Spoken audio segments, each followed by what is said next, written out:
Tantor Audio presents Fallen Fourth Down by Tijan. Narrated by Saskia Marleveld and Graham Halstead. Chapter 1. Samantha. Logan loves me. Tate's words had been haunting me for 3 months. They could destroy everything. I had already lost one family. I didn't want to lose another. It would fuck everything up if my soulmate's brother loved me. I thought about those words even now, sitting in bed as Mason slept next to me. As I watched him sleep, tears threatened to spill. The fear, terror, paralyzing horror, you name it, I felt it, surged up in me again. Mason was leaving for college today. This was the day that would start my most challenging year ever. Mason had become my rock, my soul, my way of living. Some say that I depended on him too much, but I didn't give a damn. He and his brother Logan protected me when everyone had abandoned me. If Logan did love me, everything would be destroyed. The family unit we had would be gone. Jealousy and mistrust would take its place. I couldn't shake the fear that Mason would follow through on a threat he said a year ago. No girl would come between him and his brother. Well, hello.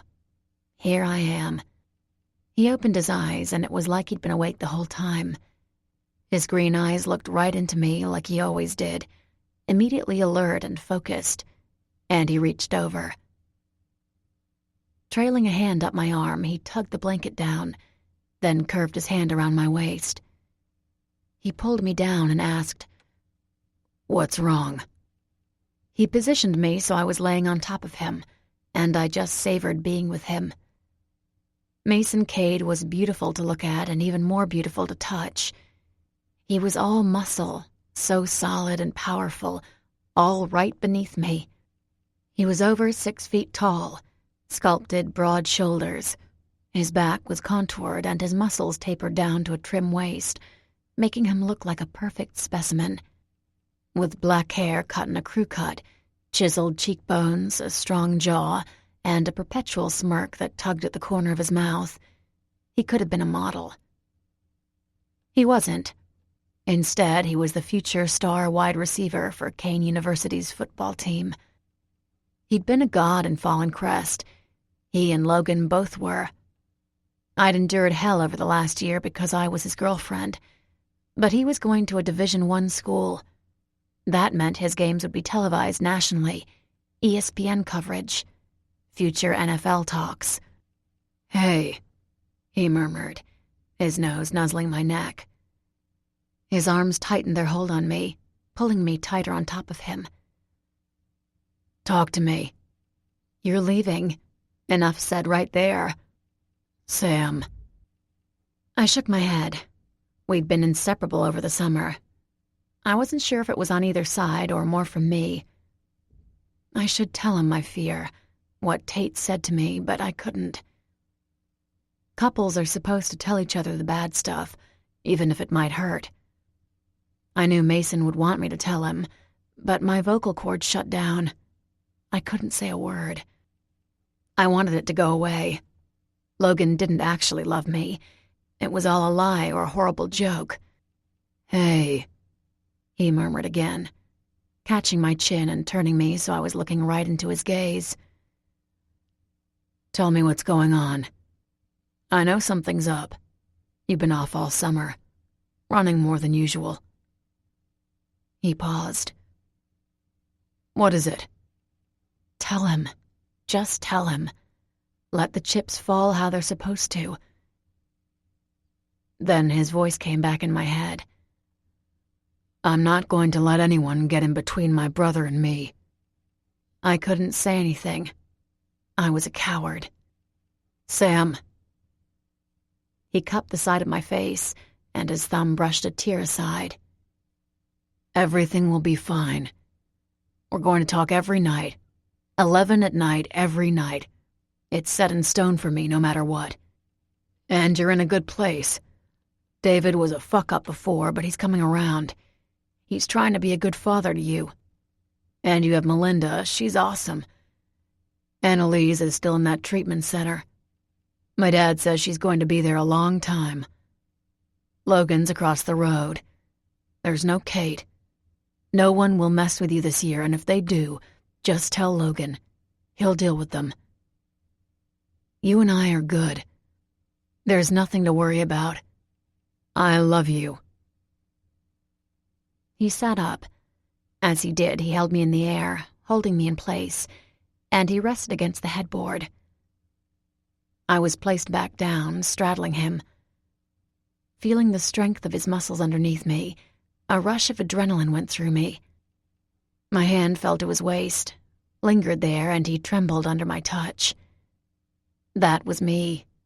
That power over him was all me. He was mine. So many wanted him, but he was all mine. I let that filter in. That gave me reassurance. That made me feel like I was on top of the world, having him love me so much. When I thought about that and felt Mason's love, Tate's words were shoved to the back of my mind. What she said didn't matter. It couldn't.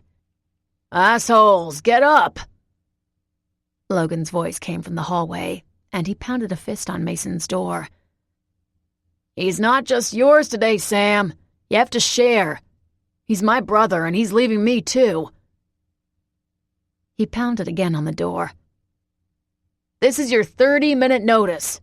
You have a half hour to do your deed, ride him hard, and then get dressed. I want my time with him." Mason's chest moved as a laugh came from him. His hands went to my legs, and he pressed them down, moving me so I was grinding on him, and he said back, "You want to ride me?" There was a brief pause before Logan's response. "Only if Sam isn't getting the job done. I'll pull on my brother's shorts and make you feel all girly and pleasured." I rolled my eyes. Mason called back, "Go suit up." Logan groaned, and his voice muffled through the door. "How did this conversation take this turn? This is very weird." I shook my head and yelled back, "They always do with you. You're the common denominator." Logan laughed. "Denominator? Don't you mean dominator? Come to think of it, take your time. Where's Chris? I feel like finding my own dominator. I like being submissive. It makes me feel special and precious all at the same time." As he kept walking, his voice faded when he walked down the hallway. Then he called back from further down. "Be done in 2 hours, Sam. I called dibs with my brother after that." Mason chuckled, and the sound of it acted like a caress, rushing through me and making my insides curl. He cupped the back of my head, anchoring me as he looked into my eyes again. "Everything will be fine. I promise." I wanted to believe him. I know. But I didn't. I should tell him, but I couldn't. Not yet. It would come out, though, and that was the day my world would be threatened. I closed my eyes again and let my head fall forward so it was resting softly against his. Moving to kiss me gently, he whispered, "I love you, Samantha." "I love you, Mason." I would relish this moment with him, go with him to help him move into his room, and I'd come back to start my senior year. It'd be me and Logan in Fallen Crest. I'd have to figure everything out later, one day at a time. With that final decision made, I moved to meet his lips with mine and applied pressure. He groaned, meeting my command for more, and it wasn't long before he slid into me. As he did, I held on to him. I didn't want to let him go. "Mason, we'll get through this year. I promise. Sam, this year will suck. Don't lie." Chapter 2. 3 weeks later. It had been almost a month since we took Mason to school. He had to go early for football, and since being back, I'd been on an emotional lockdown. I worked at Manny's, I went running, and I avoided Logan. But earlier today, he cornered me at work to make sure I was going to his party. I'd gone to a few over the summer, but when I said a few, I really meant a few. I think there'd been 3 that I'd been coerced into attending, and 2 of those were before Mason left for college. Heather had promised to come later, but she needed to run to Channing's for a little bit. Lovely. Without Mason and with Logan lip-locked to his girlfriend, I flashed back to the first month of my junior year. Alone. A little hesitant. The need to run was climbing high inside me. As I crossed the street, I watched as a car stopped and a bunch of people hurried out of it, running towards Logan's house. I had to laugh at the irony. It was Becky, the one person who had been my friend the beginning of junior year. The laugh stopped abruptly as I recognized the rest of the car's occupants. It was the elite. When the hell had Becky started hanging out with them? They were at the front door now, and I paused behind them, stepping onto the curb outside Logan's house. For now, they were clueless of my presence. Becky glanced back and froze. Her eyes got big and her mouth fell open slightly. She looked different. She had lost weight. Her frizzy red hair was now a dark auburn and sleek. Her face had been clear of makeup when we were friends, but I saw a tiny bit there now. It suited her. Her eyes were more captivating. Her lips looked cute and adorable. The rest of her matched that description. Adorable. She was almost petite now. She wore a short skirt with ruffles on the bottom. A black camisole was peeking out from underneath her jean jacket. I couldn't remember what kind of shoes she had worn before, but it hadn't been the glitzy sandals she had on now. They were pretty and pink. "Your friend's undergone a makeover," Cass said from behind me. She'd stopped beside me, playing with the car keys in her hand. I groaned inwardly right away. Another lovely change. I glanced over and saw the smug hostility in her gaze. She flicked her blonde hair back and gave me a cocky smirk. She added, "Hurts, doesn't it, to know that your friend, someone who used to be your friend is now in the enemy's camp."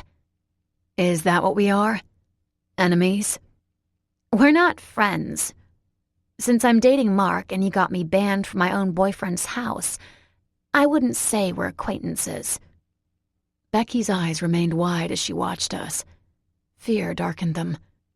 Cass waved her hand and plastered a fake smile on her face. "Things are fine, Bex. Go in. We're cool." I rolled my eyes. We were not cool. When the door shut and it was just the 2 of us, Cass started forward. She turned around and sauntered backwards as if mocking me. I glared right back at her and followed, pushing her to go faster and faster. Cass didn't seem to mind. The other side of her mouth lifted up and her cocky smirk transformed into a smug, triumphant smile. As we drew closer to the door, she taunted, "I took your friends, Stratton. I wonder what else I can take from you." "You're this pissed because Melinda banned you from the house? What did you expect? She's Mark's mom, and she's going to marry my dad. You threw wine on me one night.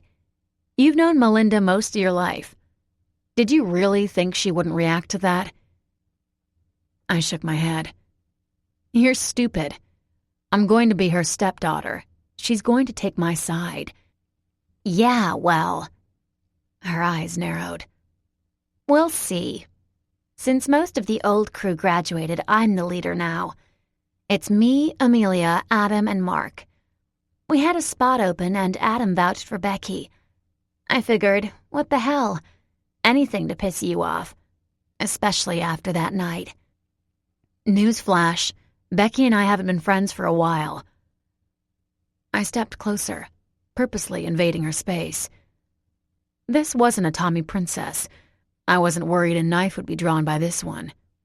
No, Cass was Fallen Crest Academy through and through. She thought she was more than she was, and I had already taken them on, and won, once. I smirked at her. Mason was gone. Things with Logan were uncomfortable, so that meant I had a whole host of bad shit rolling around inside me. She thought she could target me? Oh no. I had found the perfect target. As my smirk grew, hers faded. I leaned in closer. She was now pressed against the door, all that bravado gone. I asked, "You want to take me on? Do it. I'm going to enjoy this because, honey, I need a distraction from the real turmoil going on in my life." She swallowed. I tilted my head to the side, scanning every inch of her to make her even more uncomfortable. "I should thank you for volunteering. After taking on the Tommy Princesses from FCP, you're going to be a treat. For real." She froze, and I rolled my eyes. I shoved her away from the door and headed inside. That game could start later on. It was my senior year. Even if Mason was gone, I should enjoy some of it. I headed for the kitchen. Maybe it was time I tried drinking. Everyone else seemed to enjoy it. "Hey, Sam." A guy passed me, but I didn't recognize him. As I drew closer to the kitchen, more and more people said their hellos. The hostility wasn't there from the girls, and the guys weren't tense around me anymore. "It's because of us." I drew back as Natalie, one of the remaining 2 Tommy Princesses at FCP, stood beside me. She was leaning against a counter with a beer in her hand and a scowl on her face. Her black hair was tucked behind her ears, and her eyes were heavily made up with mascara. With a black corset top, her breasts almost popping out, and tight jeans that were ripped near the crotch area, she looked scary. "What do you mean?" I asked. She gestured around the house. "It's because of us. We're not in force anymore. Kate and Parker graduated. It's just me and Jazz. You and the Cades took care of our threats, so the girls are going to be nice to your face, since you're still close to Logan Cade. But don't be fooled. The guys will all wonder who's going to bang you now that Mason is gone. I'm still with Mason. Not here." She took a sip and rolled her eyes. Her hostility matched Cass's, but her attitude was darker. I knew from experience she wasn't afraid to follow up with a threat. She added, "No one stays with their high school sweetheart." She glanced to where Logan was, as he had Chris trapped in a corner, nuzzling her neck. "Half the people are wondering if Logan's your next conquest, or if you'll give it up to another guy. Shit. There's already bets on who's going to be in your pants by homecoming.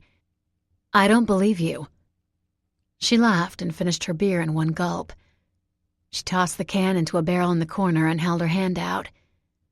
Another beer came down the line, handed from person to person, until it was put in her hand. Sick enjoyment lit up her face as she opened the can. "You might have been accepted, since you got Logan and Jack circling around you in protection. But don't fool yourself. You're not wanted here. You found that out last year because of us. We were upfront about it. These hoes..." She gestured around the room. "They'll come at you from behind and stab you in the back. Just wait. I'll be standing by, eating popcorn when that happens." The anger that had been smoldering in my gut since my encounter with Cass erupted in flames. Feeling a hand from behind, I was shoved forward. A brief thought flashed in my mind. I might as well use this chance, so I didn't fight the shove. I let myself fall forward, and my fist clipped Natalie on the chin. Oops. As she gasped, I tipped her beer on her. I looked back, saw it had been Cass on her way to the kitchen, and reached for her hair. Grabbing a good fistful of it, I yanked her back and shoved her at Natalie. I showed her off, my hand moving up and down as if revealing a prize. I said to Natalie, "Don't blame me. It was this Academite sweetheart." Cass's eyes rounded, and she struggled against my hold. I was shoving you, not her. You shoved her into me. Natalie set her beer on the counter and pushed from the counter. The crowd around her felt the tension. Eyes turned toward us, and a hush fell over the crowd. I didn't. I'm sorry, it was her. I don't give a shit. Natalie sneered at me. Her gaze locked with mine, and I knew she was aware that I'd stepped into her all on my own. But she just shook her head. I grinned. We weren't done. I'd only given her a new toy to chew on for the meantime. Becky and Amelia were there, staring at Natalie like she was a hyena circling them on a safari. Good. My jaw firmed at that thought, and I started for the kitchen. There was one last crush of people in front of me, but a hand reached through, grabbed my arm, and I was pulled through the crowd. No one stood in the way. They melted to the side. Logan was glaring at me on the other end, Chris tucked behind him. He asked, "What was that about?" I shrugged. Same problems, different day. Chris didn't pay attention to me, but I was okay with that. I'd met her last year when she had dated Adam and Jeff was sniffing around her. But it seemed that Adam won out.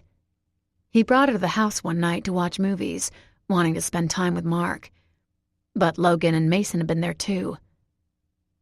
I couldn't say it was love at first sight, since Logan took one look at her and announced that he fucked her.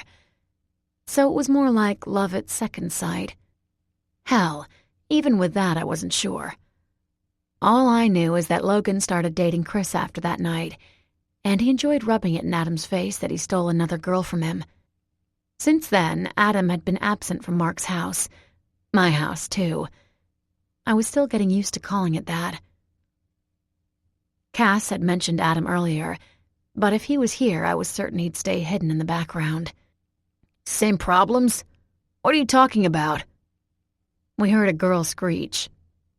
Recognizing it as Cass, I grabbed a beer from the refrigerator and leaned against the counter beside Chris. Logan scowled at the crowd, but turned to me. His eyes were dark and stormy. Chris had been running her hand through his hair, so the curls were gone. He trimmed it short, so little ends stuck up instead. As he continued to glare at me, Chris pressed against his chest. Her hand started roaming over it and lifted his shirt. His stomach muscles rippled from her touch, and he sucked in his breath. I smiled at him. He expelled a frustrated sigh. What did you just do? Nothing. Logan, Chris murmured, pressing kisses to his neck and around his mouth. He moved out of the way and tucked her to the side. His hand was splayed out on her hip, but she was already reaching for him again. A closer look at her revealed she was beyond drunk. She was obliterated. As she tried pawing for his shirt, he shook his head to clear the lust. His scowl appeared again. Did Natalie do something? Relax, Logan. His scowl deepened. No. I laughed. I can handle this now. It's not like before with 4 against 1. I know the game. I know the rules of your school. I can take care of myself now. His head moved back a fraction of an inch. Really? I nodded and opened my beer. It tasted like copper. Delicious. I smiled anyway. Since when do you drink? I lifted a shoulder and let it drop. Since Mason was gone? That thought seared through me, but I banked it down. Instead, I said, since I'm a senior. Come on. I don't have a meet this week. I can drink for one night anyway. Chris managed to evade his hand and wrapped her arms around his waist. He continued to stare at me, studying me. The good-natured Logan was gone. This was the intense Logan. And to be honest, it was one that I hadn't seen much of. When Mason was around, Logan didn't have to worry as much, because Mason took care of things. But he was gone. This year was different, and now Logan had to take care of things. "I'm here." Heather landed next to us with a huff.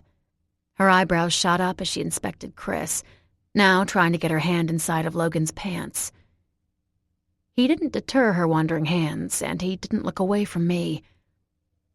As Heather gestured to the crowd, I looked back at him. He was trying to get inside my head like Mason did. He was trying to figure out what was going on with me. Oblivious to our stare-off, she stated, "I'm here 2 seconds and a chick fight broke out. Talk about that nothing's changed." She trailed off as she focused on us. "Oh." Logan's jaw clenched. He was pissed about something. As Chris lifted his shirt and started pressing kisses to his chest, he didn't move. He never broke eye contact. My jaw hardened and I raised it. 2 could play at this game. What was I doing? I was declaring that something was wrong. Logan wasn't an idiot, nor was he a chicken shit. He would find me later and he would interrogate me until I confessed. Or, I gulped, he'd tell Mason and Mason would get it out of me within seconds. I dropped the anger, even though I wasn't sure what I was so mad about, and tried to give him a small grin. His eyes narrowed even more. "Okay." Heather waved a hand between us. "Not sure what's going on, but I have to pee. Sam, since I'm sure you know this house and all the ways to sneak in and out, why don't you show me to the nearest and most private bathroom we can find?" I broke the spell and turned away. "Yeah, sure." "Great." She took my hand and stepped forward, pushing me to the side, forcing Logan to move back a bit. She gave me the space I needed. What the hell was my problem?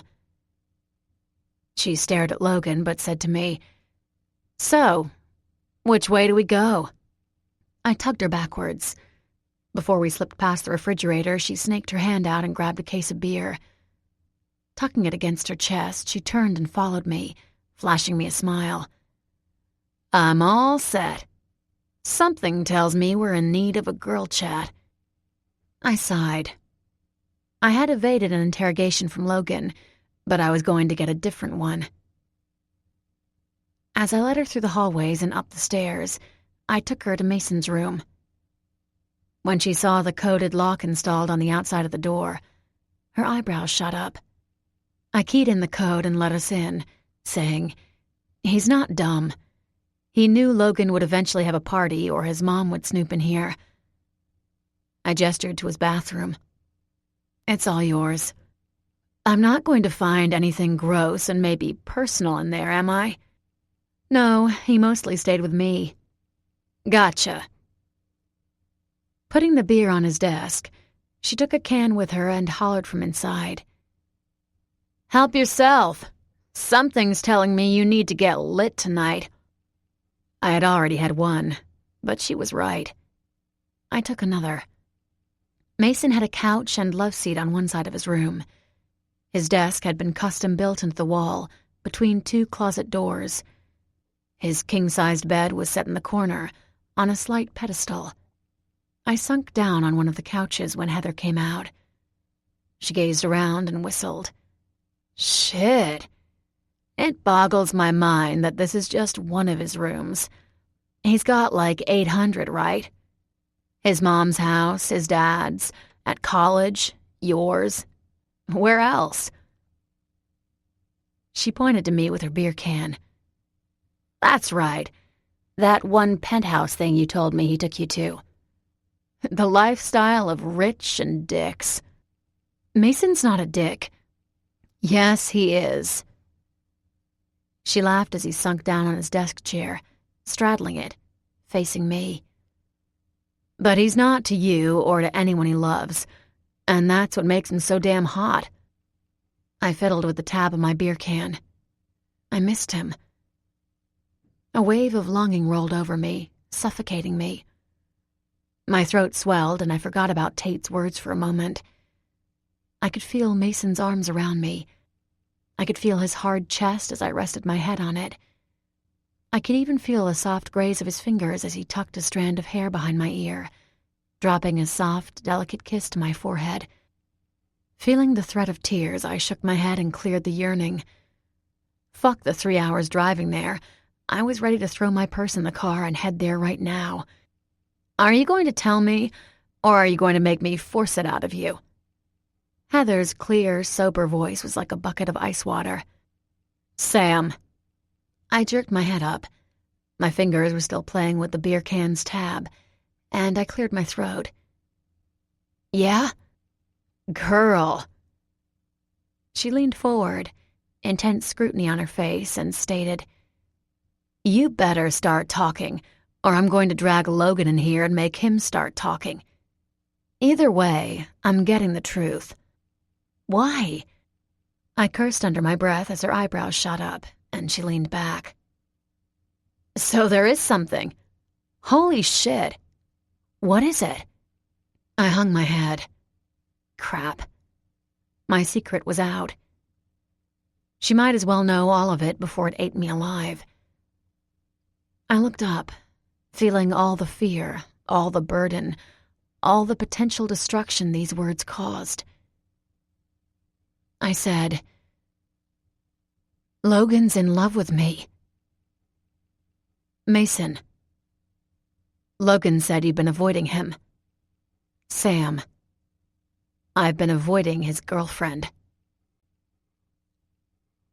Chapter 3. Mason. I glanced at my phone. It was almost 10 and Sam would be calling at 11.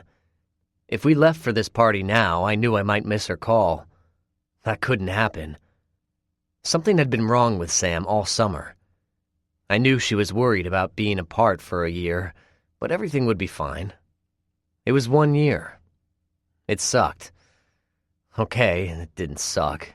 It was torture at times, but even thinking about her and knowing she was probably with Logan right now when I was supposed to head to one of Nate's parties felt like a branding iron to my heart. Fuck. Whatever. This is what we had to do, but I hated it. My roommate came back from the shower and glared at me. A towel hung around his neck and his hands went to his hips. He let the other towel fall. His stomach rolls jiggled as he held back his laughter.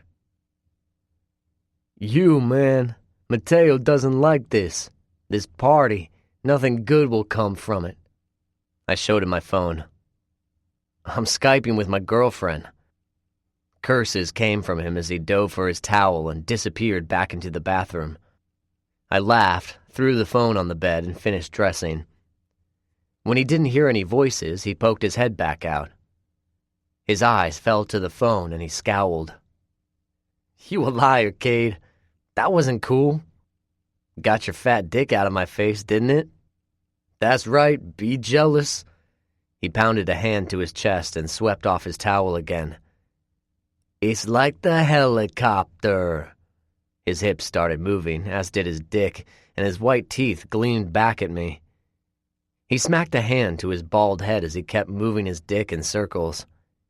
It goes round and round. All the girls like it. You should try this move. I bet your girl will like it. Pulling a shirt over my chest, I shook my head. Sam hasn't complained yet, but I'll keep it in mind. He grunted and slapped his stomach, making those rolls jiggle again. It's the only thing that matters, keeping your woman happy. You got a good one? He didn't wait for my answer and went into his closet. A second later, Mateo came out with a pair of pants, a shirt, a pair of boxers, and socks. As he sat on his bed and began to pull his boxers on, he glanced at me. Those are some nice threads. You must come from money, kid. I scowled. I did, but I didn't want that to define me. My rich parents didn't pay for these clothes, if that's where you're going. Oh, whoa, my dude. I was gonna say that you don't seem like one of those rich pricks. He held his hands in the air, making a show of backing up a step, smirking at me. I'm messing with you. I can be whack sometimes. He hit himself in the chest. Sometimes? Oh, ho, ho, you funny, man. You funny. He pointed his hand at me and shook his head, laughing as he grabbed his wallet, put 2 condoms inside, and slid his phone into his pocket. He stood up and spread his arms wide. "How do I look?" Mateo was tall and large. He had muscles, but some of it was fat. Being an offensive lineman, he needed that. I'd been practicing and rooming with him for 3 weeks, so I knew he was quick and fierce on the field, but easygoing and a joker off. I was tempted to tell him he looked like one of those rich pricks he was referencing, but I didn't. He wore a white polo over trendy khakis and sneakers that put him in that rich prick category. I knew how much those were, but I didn't want to question it.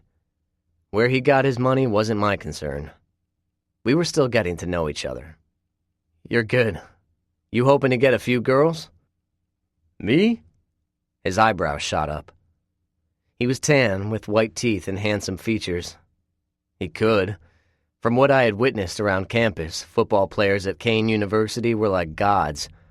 Mateo would have no problem getting a girl or 2 if that's what he wanted. No. I'm taken. My girl's meeting me at this party.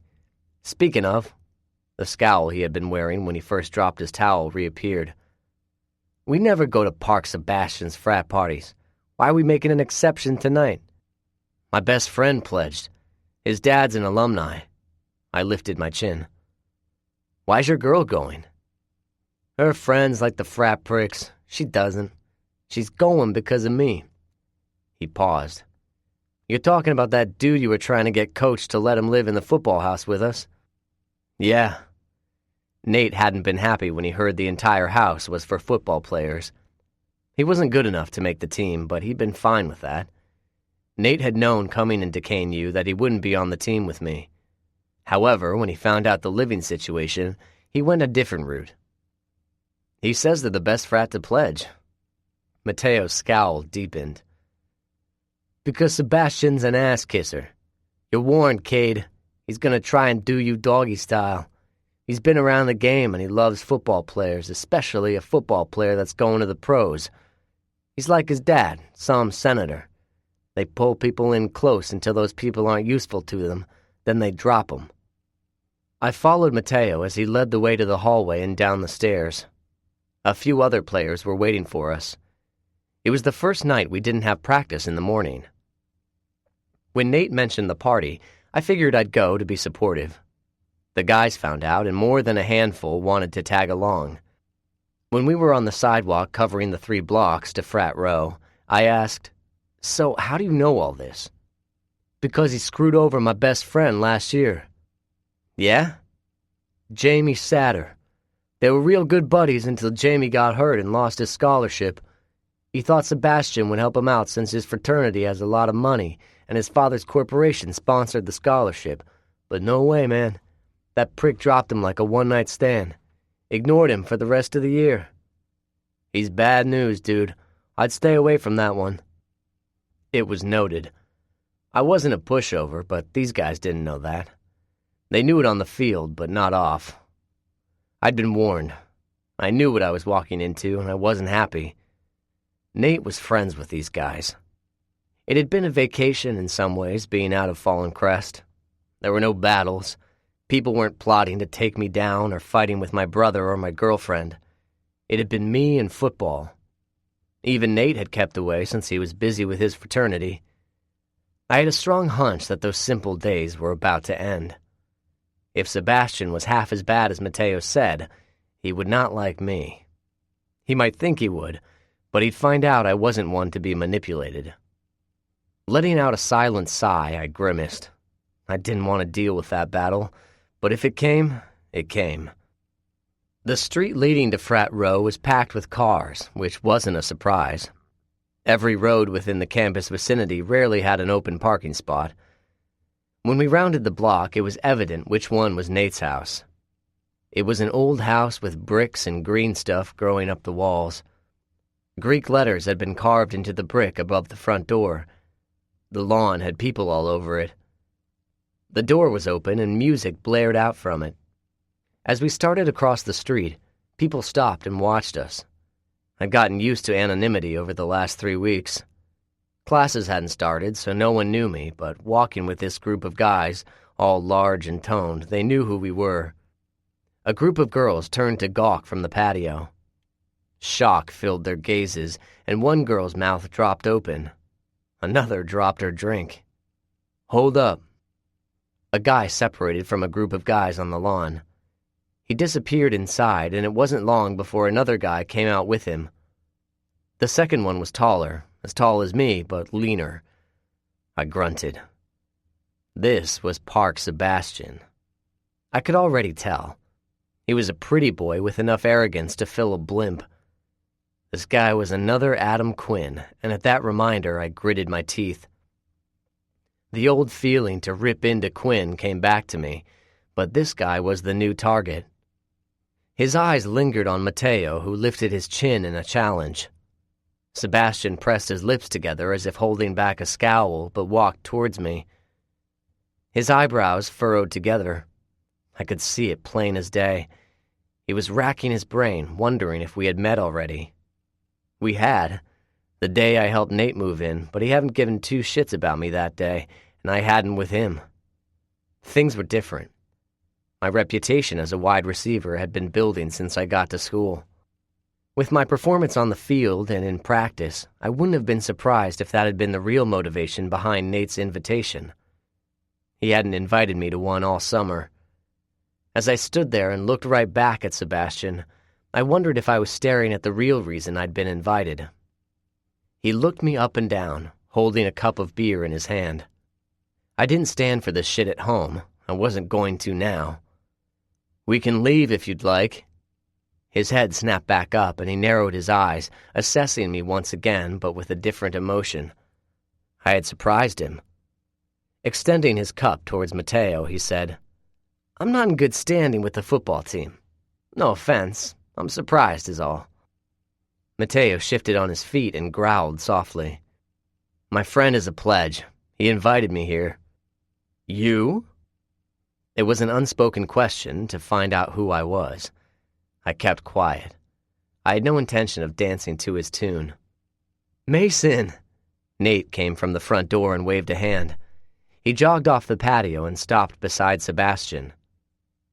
"This is my best friend I was telling you about. Mason Cade, this is Park Sebastian. He's the president of our fraternity."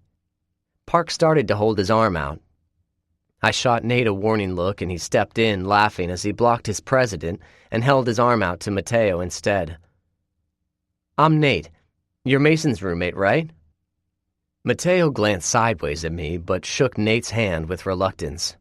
A corner of my mouth lifted up in a small smirk, and I rounded behind Mateo to stand on the other side of Nate. I was no longer in his president's line of sight. Nate was firmly between us. Reading the situation correctly, Nate waved at the rest of the guys and gestured to the house. "Park said all football players drink for free. Just let the guys manning the kegs know that Nate Munson vouched for you. They'll know what it means. Not that $5 is a lot of money." The guys headed inside. If I had stood there, Park would have tried to shake my hand again, and I would have ignored it a second time. I wasn't going to shake the guy's hand. Nate knew the awkward situation would have occurred had Park tried to offer his hand again, so to prevent the insult from happening, he flashed Park a grin. "I'm going to show Mason around. We haven't talked much the last few weeks." He pounded my shoulder. "He's been busy with training." Sebastian stood there, that same frown on his face from before. The other fraternity brother nodded and grinned, waving to me. "Nice to meet you." "You too." As soon as we were clear from their hearing range, he muttered, "Fuck, Mason. That didn't take long." I flashed him a grin. "Yeah, well, you know me." He groaned, weaving through the crowd. "You want a drink?" "Nah, I'm training." "Oh." He shook his head. "I didn't even think about that." "The guys might have a few, but they won't go nuts." He moved his head in a nod and continued to move through the crowd until we were in the backyard. Guys and girls clapped him on the shoulder, calling out hellos and greetings. Nate said hello to each in return until he found a back table in the corner of the yard. There were a few chairs around it, but we had a private area to watch the party. I nodded. I liked it. As we sat, I noticed people were still watching us. "Since we're alone right now," Nate started as he sat across from me. "You don't like Park, I'm assuming. He's an asshole. You just met him. That's all I needed. What's going on with you? I'm not known for getting my reads wrong." Nate sighed, irritation flashing across his face. Seeing some of the players coming over with their beer, he cursed. "This isn't good."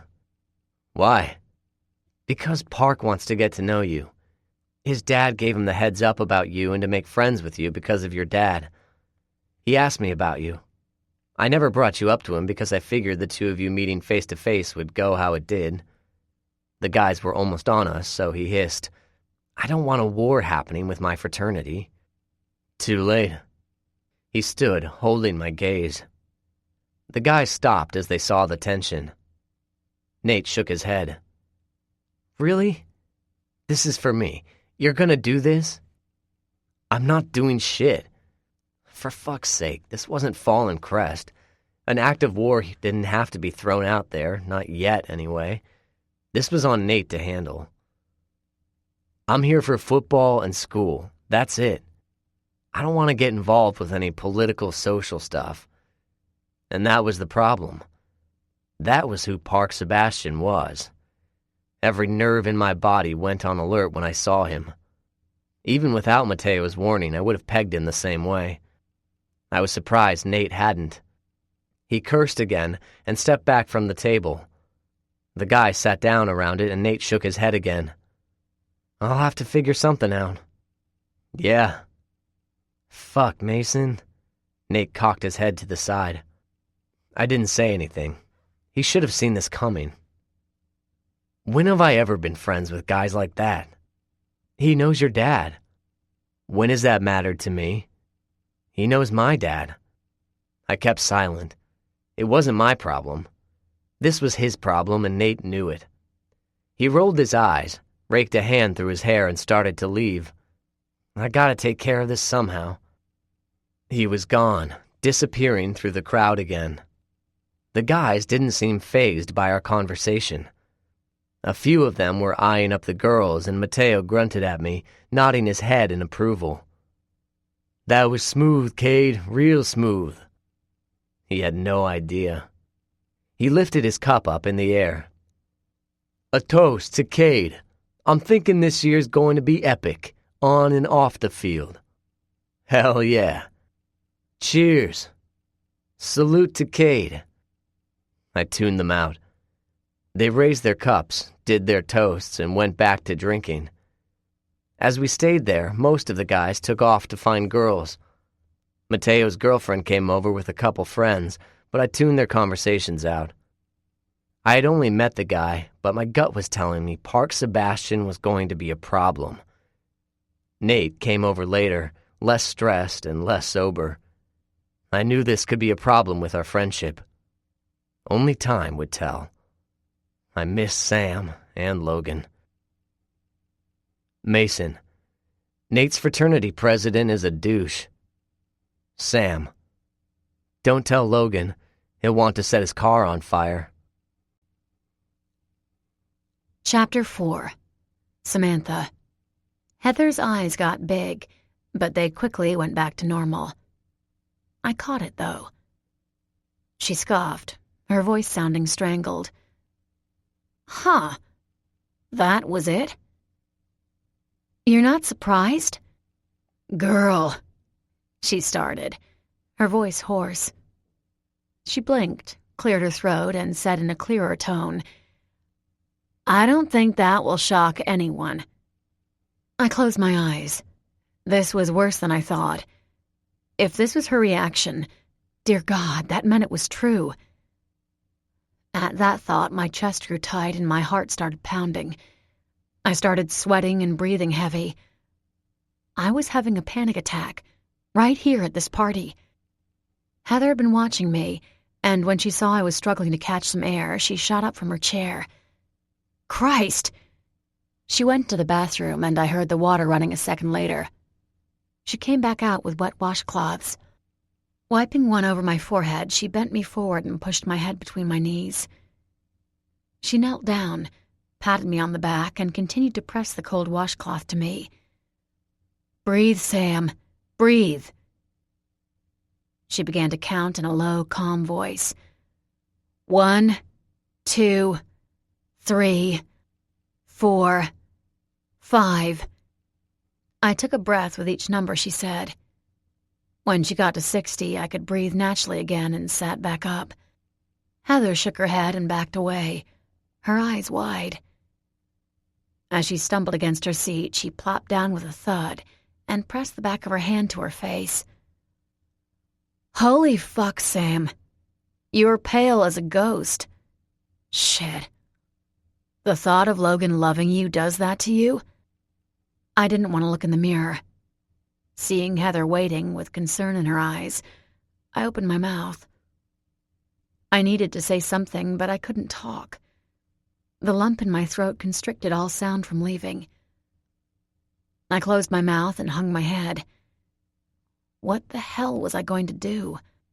"You don't," she started and stopped.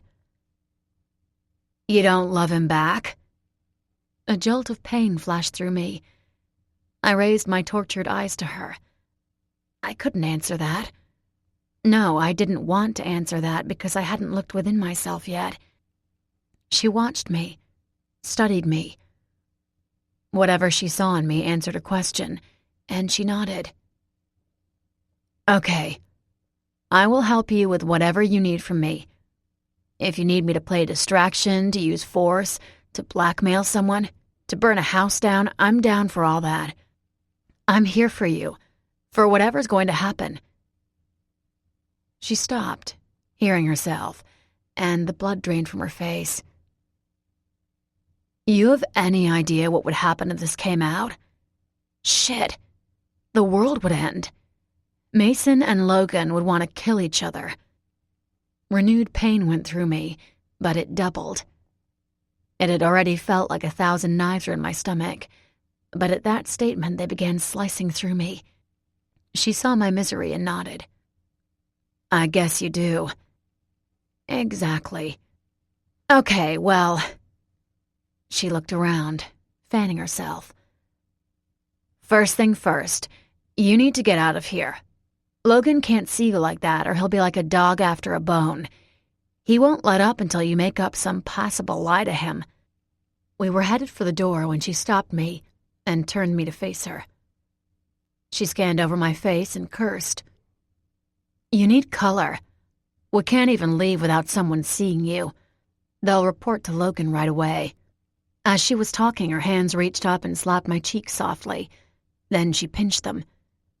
Still frowning, she bit her lip and continued to talk around it.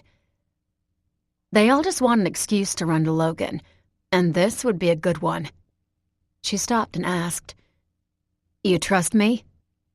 My eyes widened, but without giving me a moment to brace myself, she reached for the top of my head and pulled me down.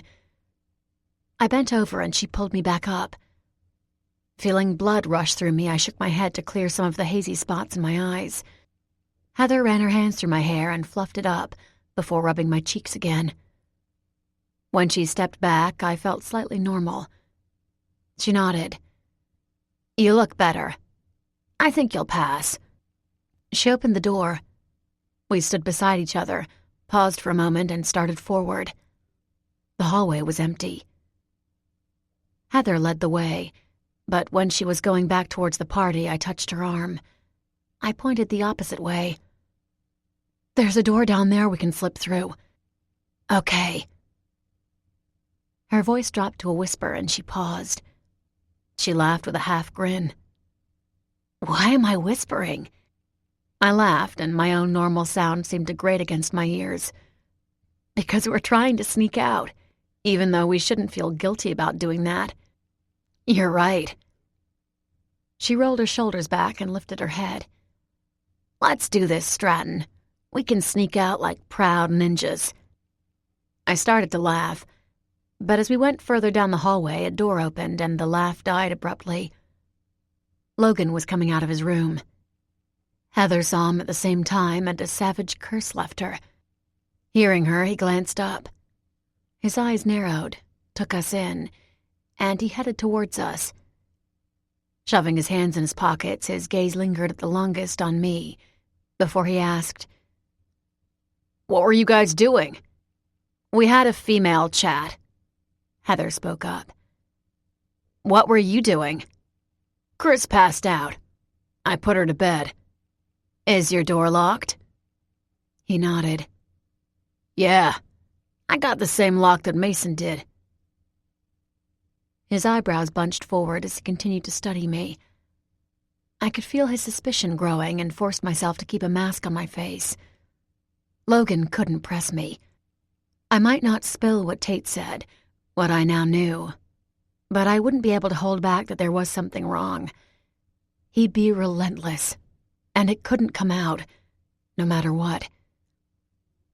He asked in a soft voice, "You okay?" Heather spoke first again. "She's fine. She's missing Mason, her boyfriend. That's all." He turned his dark look to her. "I know who my brother is. And why are you speaking for her?" "Because I want to. Because I'm spoiling for a fight, Cade. And if you don't want it to be you, you better stand aside." He didn't move. She barked, "Now!" He still didn't move. He only lowered his head and narrowed his eyes at her. Glancing at me again, I felt the weight of his gaze. It didn't matter. He knew something was up, and he knew it had nothing to do with the lies Heather had been throwing at him. Logan was like Mason. He could sense through bullshit. Turning so he was facing me directly, he asked, "What's going on? No shit story, tell me what's up." I closed my eyes. I was caught. I shook my head. "I can't." "Sam." "Logan." There was no way this could happen. "Let this go." He heard the warning in my tone and seemed to reassess me. I never talked to him like this, but this was different terrain for both of us. Mason was always there. Mason was the go-between. Mason was the one we confided in, and now he was gone. Concern and doubt clouded over him, and he jerked his head in a nod. Stepping aside, he said in a hurt tone, "Okay, I will." A pang of guilt went through me. I ignored it and told myself this was for the best. "Thank you." "You don't have to leave, though. Or do you? Is—" He hesitated, still watching me intently. "That the reason you're leaving? Whatever is wrong?" I turned to Heather. It had been, but now... She shrugged at me. "I guess not."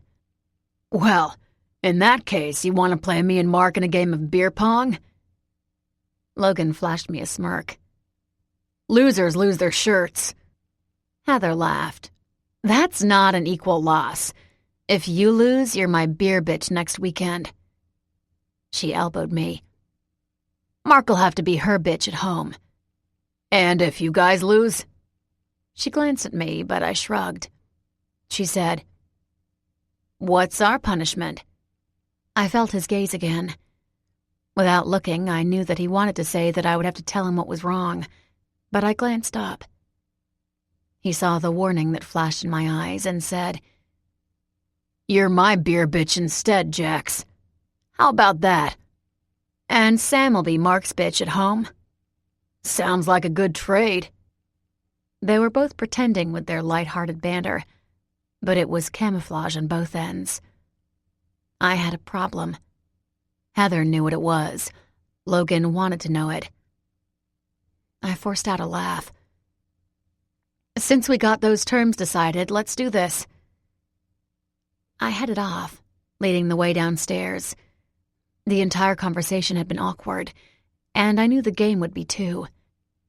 When we got downstairs and headed for the ping-pong table, it was a surreal moment for me. The room was filled with people from my past. Natalie and Jasmine were in one corner, drinking and talking with some guys. They both paused when we came into the room, but went back to doing their own thing. Across from them was Cass and her group. They were glaring across the room at the two girls, but I saw fear lurking in Cass's gaze. She was holding an ice bag to her eye, and her lip looked swollen. Her friends were rallied around her as well. Adam was in the background, leaning against the wall with Mark beside him. The two were talking and laughing together. My gaze trailed right in front of Adam, and I saw Becky. She was watching me. There was a hidden emotion in the depths of her eyes, but I didn't want to decipher it. We had sort of made up. She had been invited to my birthday party, but she'd been absent from my life since. That was fine. I had made a decision to let her and Adam both go. There was always drama involved with the two of them, and they kept hurting me in some manner. When she looked to Heather, I saw the hurt and jealousy on her face. She thought she'd been replaced, but the truth was that Heather had been a true friend. Becky never really had. Logan stood behind one side of the table and hollered, "DeCraw, get your ass over here. Jax and Sam are challenging us." "What?" Mark pretended to roar back, a wicked grin on his face. He acted insulted, pressing a hand to his chest. "How could this be? This is blasphemy. We are the unconquered gods of beer pong. They dare to threaten our throne?" He left his group of friends in a dramatic flare, as if Logan had hooked him with a fishing line and reeled him in. "Seriously?" Heather took up position next to me. She shifted on her feet, sticking a hip out and curling her lip up at them. "Can you be more dramatic? Cade challenged us. It wasn't the other way around." I grinned. Mark had gotten funnier over the summer. He'd been an easygoing guy before, going with the flow. But since Logan decided that Mark would be his new best bud because Mason was gone, the two had become a comedy duo. Ignoring Heather, Mark jumped and landed with a thud in front of Logan. They pretended to do some type of handshake before sticking their groins out at us. The crowd around us started laughing. Anyone else, and they would get roasted for being dorks. But since Logan Cade did it, it's the funniest thing they've ever seen. Heather shook her head. She glanced to the sidelines and poked me. "Aren't those two your old BFFs?" I looked over. Jessica and Lydia were standing by a wall, sipping on their drinks. Two guys were with them. Both had their arms around the girls' waists. When they saw I was looking their way, both sucked in their stomachs and stretched their heads, as if trying to look long and sleek. Heather started laughing. I couldn't hold back my own grin. The old hostility was in their gazes. Lydia turned away after a moment, but Jessica held my stare. She lowered her drink and glared right back. I sighed and murmured, "Yeah, they used to be. That seems so long ago now. They're bitches. You're better off." I hadn't seen Jeff at the party. Scanning the crowd, I ignored the envy from the girls and the interest from some of the guys. A year ago, I'd been an outcast and had to fight for my place at Mason and Logan's school the semester after that. For once, there was no one planning my demise. Remembering Natalie's veiled threat, I wasn't worried. This year was going to be different. I felt it in my gut. Since Mason was gone, the target wasn't so big on my back. It was still there because of my closeness with Logan, but not as big. It was freeing, and that sucked because I knew it was mostly because Mason wasn't there. "You okay?" Heather had been waiting, watching me. I nodded. "Yeah." "Stratton!" Logan barked from across the table. He held a ping-pong ball in his hand and gestured to the cups of beer in front of us. "You ready to be our bitches next weekend?" He was grinning. He looked like the usual carefree Logan that most knew. But I knew part of it was an act. He wouldn't let it go, knowing that something was wrong. It was only a matter of time before he'd get it out of me. I just wasn't ready for that day because when it came out, when I told him that I knew everything would change. No matter what the truth was, I was scared of losing him and Mason. He lowered his hand, his grin fading to a small, concerned look. I shook it off. I couldn't lose them, either one of them. I gave him a reassuring grin and vowed that the truth wouldn't come out. It couldn't. I would be destroyed the day it did. He lifted his hand again, but the dark concern was still in his eyes. As I watched, he masked it himself and threw the first toss. It landed in the cup right in front of me, and without a moment's hesitation, I downed the beer. He could win. I wouldn't care. I was ready to drink all of it that night. "Well then," Heather grinned at me. "Looks like Sam's ready to party this year." I gave her a half grin, but hung my head at the same time. Mason should have been there. When I looked back up, Logan was studying me. Our gazes collided and he saw the pain in my eyes. Somehow I knew that he understood. He nodded, growing serious for a brief moment. In that 1 second, we were on the same page. We both missed Mason. That made everything worse. A burden like I'd never felt before was placed on my shoulders. No one could get hurt. It was on me. Tate told me the secret. Whether Logan's feelings were true or not, I would shoulder it on my own. I didn't wait for them to throw again. I grabbed another cup and downed it. Mark's mouth fell open, but he lifted his arms up in victory. "Keep going, Sam. Mom won't do my laundry, so guess what you'll get to do." He dropped his arms and rubbed his hands together. I didn't care. My chest and throat were burning. I was willing to do anything to make that sensation go away. "Mason, Logan said he's having a party. Go and have fun. It's your senior year. Let loose. But if anyone hurts you, I'll pound 'em. Sam. God, I miss you. Have I told you that in the last 24 hours? Chapter 5. Mason. It had been a week since Nate's party, and he called once to have lunch together. Things were different. That was obvious, but I didn't know if it was me or him. I figured it was him since I hadn't changed. I kept to myself and did my own thing. Like right now, most of the team had gone, but I stayed behind. Coach switched my position. I'd been big enough to play lineman in high school, but I wasn't big enough in college. With my speed and still being muscular, just not lineman muscular, he had me as wide receiver now. I had known since the summer he was planning this, and I tried to train a lot during then, but it was different being here. The feeling to play catch-up was weighing me down. I was running drills when Mateo hollered at me from the sidelines. "Yo, Cade, we be out, man. You sticking around?" I stopped and wiped the sweat from my forehead so I could see. "Yeah, I'll see you back at the house. We're grilling tonight. Grab any food you want grilled up." "Yeah." When they left, there weren't many others on the field. A few of the assistant coaches were standing in a huddle talking, but I glanced over and saw my coach watching me. He changed my position on this team, so I needed all the extra training hours I could get. I exploded to cone 2, ran around to cone 3, passed the second for the fourth cone, and circled back to the second cone. I finished strong, going back to the first cone. Drop your shoulder, chop your feet, up and down, lower the hip, pivot with your arms. When I was done, I repeated it 4 more times and turned in bounds for 20 yards. I repeated that 3 times, leaping as high as I could as I covered the distance. After resting for 2 minutes, I began again with my drills. I kept doing them until some of the lights were shut off.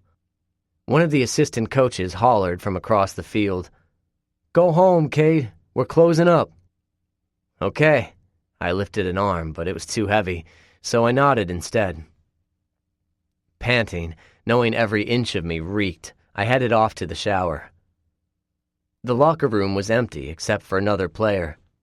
He was in the weight room and glanced up, but neither of us said anything. We nodded to the other as I went to clean up. When I left, he was still doing curls. Walking into the stadium during the day was daunting. This was my dream. I'd been planning to play professional ball since I could remember. Playing for a Division I school was the next step. I was on the doorstep to the professionals. I could taste it. As I left the stadium, a lot of the hallways were dark since the late hour. I got out the doors and headed for the parking lot. When I stepped off the curb to my vehicle, I noticed there were only a few cars in the lot. "Mason?" I stopped when I saw a girl leaning against the far wall of the stadium, and a wave of recognition came over me. Seeing me, she straightened from the wall. She had 2 friends with her, but they moved farther down.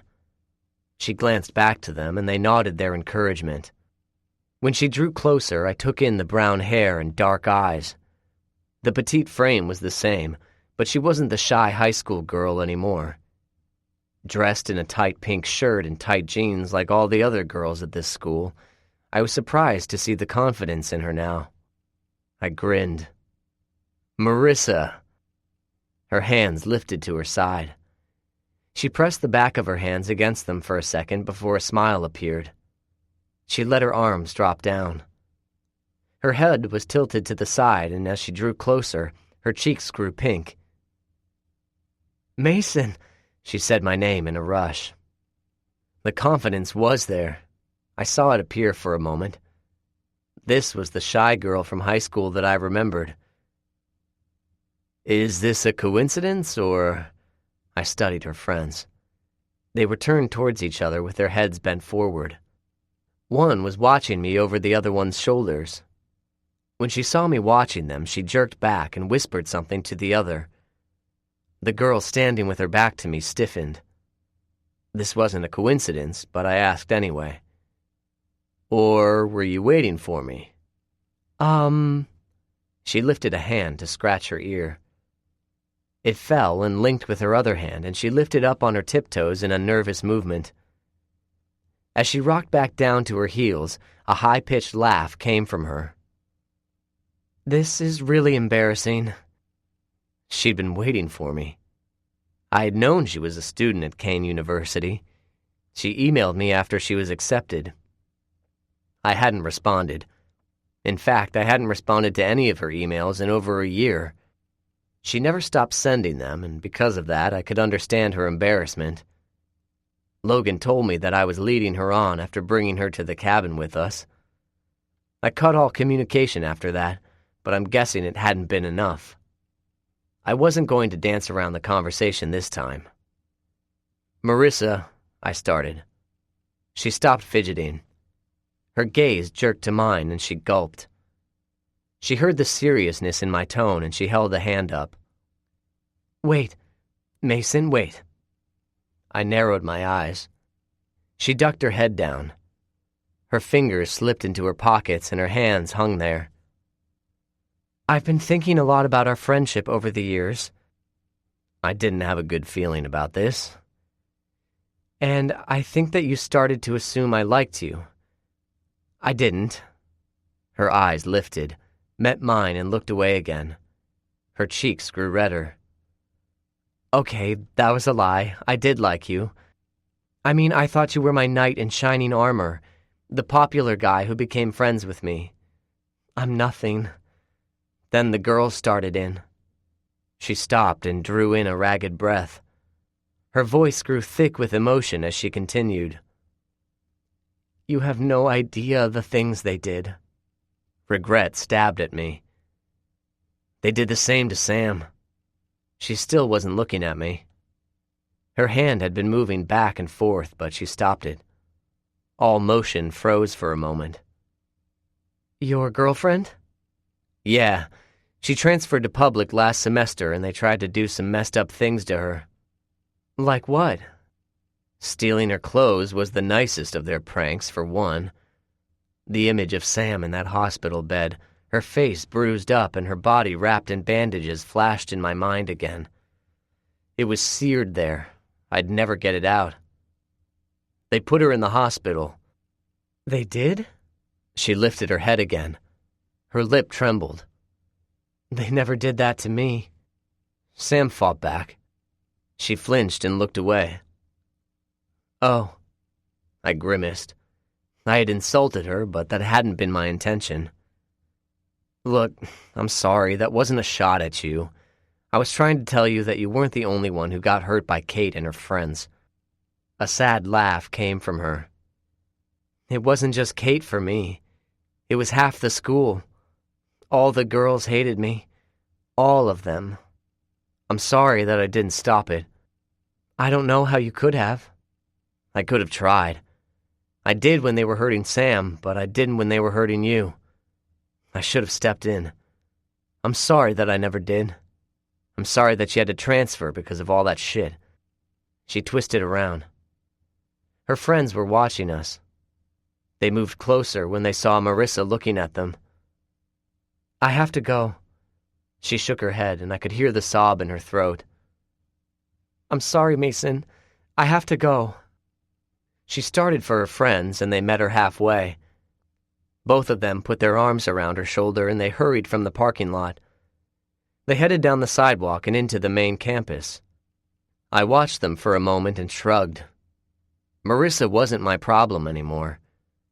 I felt bad about what happened to her, and I apologized to her. I meant the apology, and whether she took it or not, that was on her. Samantha. After changing into my running clothes, I headed to the field where everyone was waiting for the coach. The guys had been sent ahead, but we would be running the same course as them. I dropped down to the grass to stretch. When the other girls came out, some of them began stretching like me, but they sat away from me. A burst of laughter sounded from further down the field, and everyone looked up. A group of girls were coming towards us. Someone groaned a few feet from me. Juniors. Honestly? Why do we have to run with them? I bent over my leg, reaching for my toe. The seniors kept their distance from me, so the juniors wouldn't be a problem. A lot of them were just in awe that I was dating Mason Cade. But I heard my name. Sam! I paused and cursed. Chris was waving at me. Dressed in running pants and a tight top, her hair pulled back in a ponytail, she bounced over to me. Literally bounced. She dropped down next to me, bringing her feet together in front of her. She cupped them and bent over, but turned to me. She was beaming. Hey!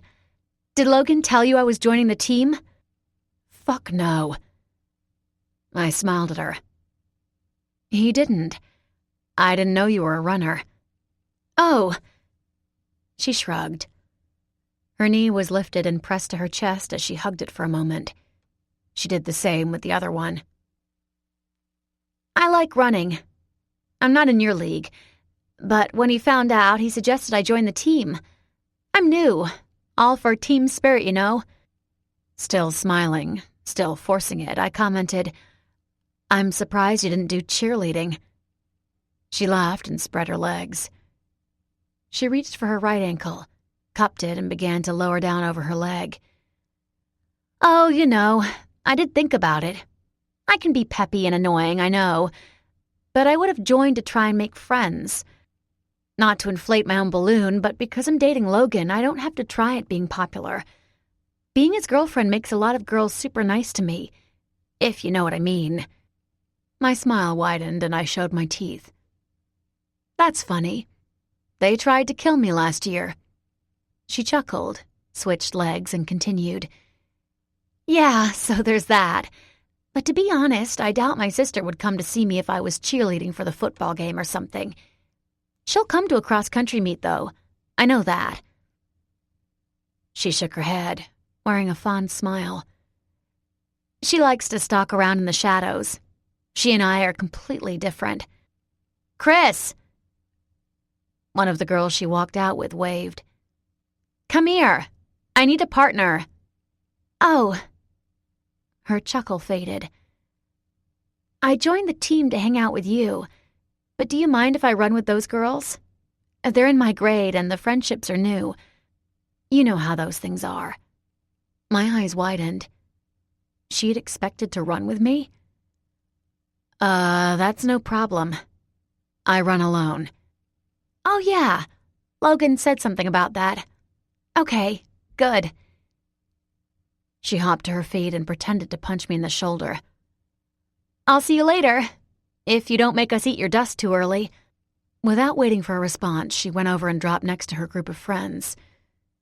They moved so they formed a circle, all of them facing each other, and it wasn't long before they were counting out loud at the same time. The same girl from before groaned again. "Fucking juniors." I grunted in agreement and went back to stretching. After I finished, I started jogging in place until Coach came out. As he did, everyone stood and he gave us our instructions. It was the same every day. We were told which trail to run, which we always knew because it rotated, and we were told to clock our times when we returned before another stretching period. He looked at me. "Stratton, stay behind a second." He blew his whistle and the girls started off. I waited until everyone cleared out. "Yeah, Coach?" "The boys took off 10 minutes ago. See if you can take him and let me know if they give you a hard time." "Why?" He grunted and started walking away. "Because their egos have grown the size of a planet. I need 'em crushed." "Oh." I grinned. "Will do." I started off. The girls weren't too far ahead, and I was beginning to hit my first stride as I came up to the last ones. I felt the urge to lengthen my stride and lose myself, but I kept it in check as I concentrated on slowly moving up the group. Chris was at the back of the line with her friends. They were still laughing together, but I knew that it ended another half-mile. Chris's cheeks were slightly pink, and she waved as I came up next to her. Giving her a small grin, I continued forward. I wasn't pushing it. I was maintaining my normal pace. It wasn't long before I passed the majority of the girls. There was another group at the front. I'd been running with some of these girls over the last 2 weeks in August and before school started, so they didn't react when they saw me edging past them. 2 more girls were in the lead, but they were staggered, one behind the other.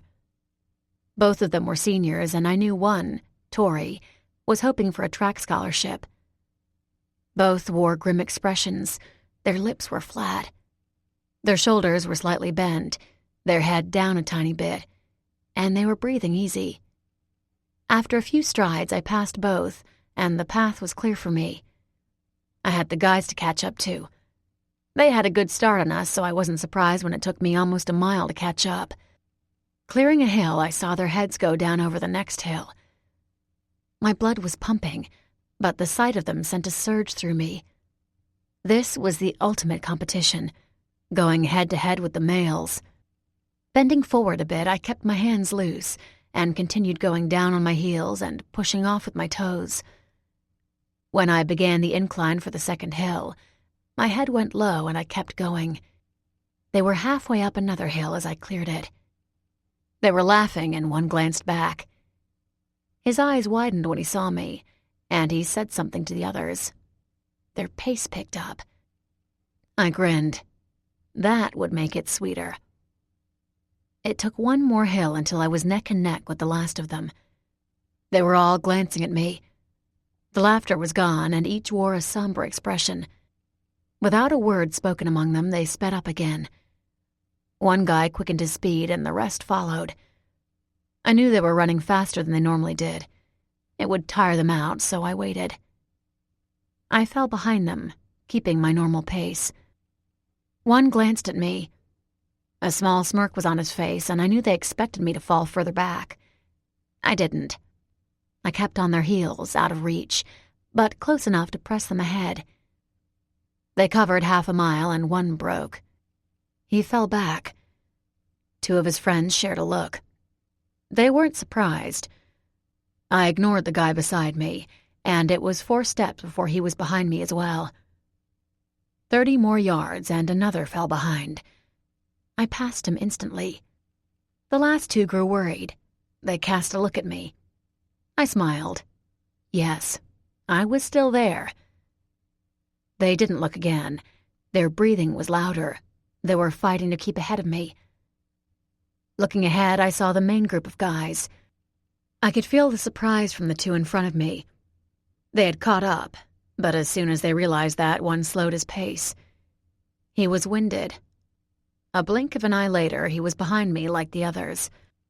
The last one went as well, and I picked up my pace to close the distance between the other runners and myself. This time, I didn't wait. I bypassed them. I didn't want to deal with any games. When I cleared them on the side, I ignored the surprise I sensed from them. I was in front of them, and I went back to the center of the trail. There were more ahead of me. We were on a long run that day, so I knew I had 2 miles to go. With that thought, and knowing those 2 miles weren't going to tire me out, I steadied my breathing and increased my speed. My toes pushed off deeper and my shoulders dug forward. The blood was pumping through me. I felt the strength in my legs and imagined the clean lines from my head to my feet. I kept the perfect running posture and grinned. The rush was there. I loved this, possibly more than anything.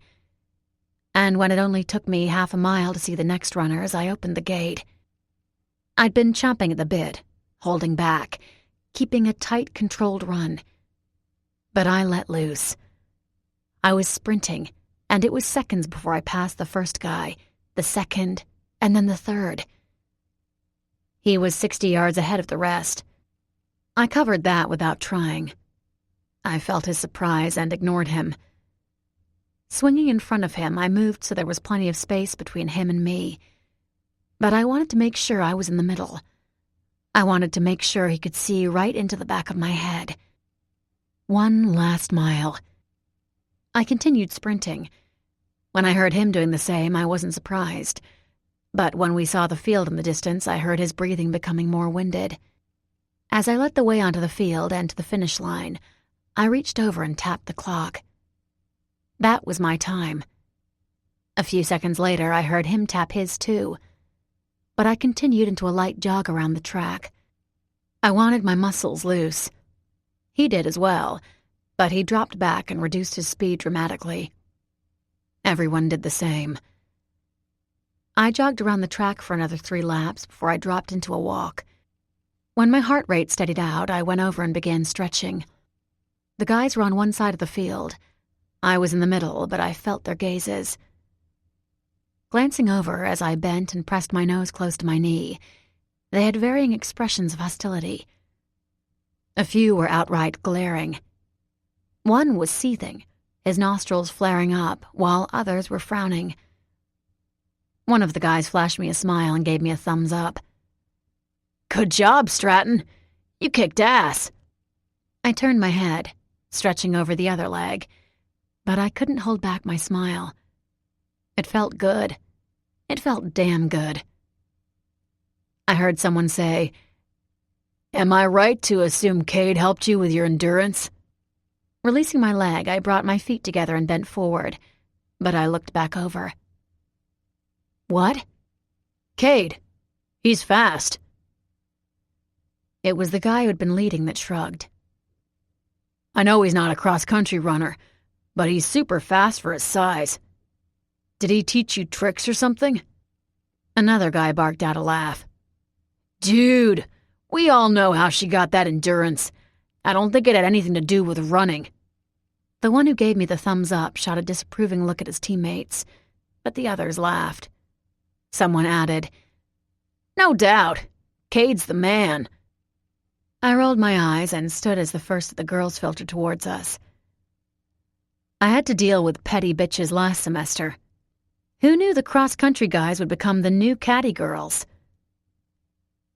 I scoffed, walked past them, then turned and extended my middle fingers. "Here's my thumbs up, except the one in the yellow shorts." He flashed a grin and said, "Hey, thanks." Still walking backwards, I added, "And just to rub it in, I'm going to run home. Be jealous, bitches. Because I can, and I know you can't. Giving them a wink, I turned and started a light jog. I'd have to have Logan or Mark give me a ride back to get my car. But it would be worth it. So worth it. Sam. How's football? Mason. Tiring. How's running? Sam. Kicking ass. Mason.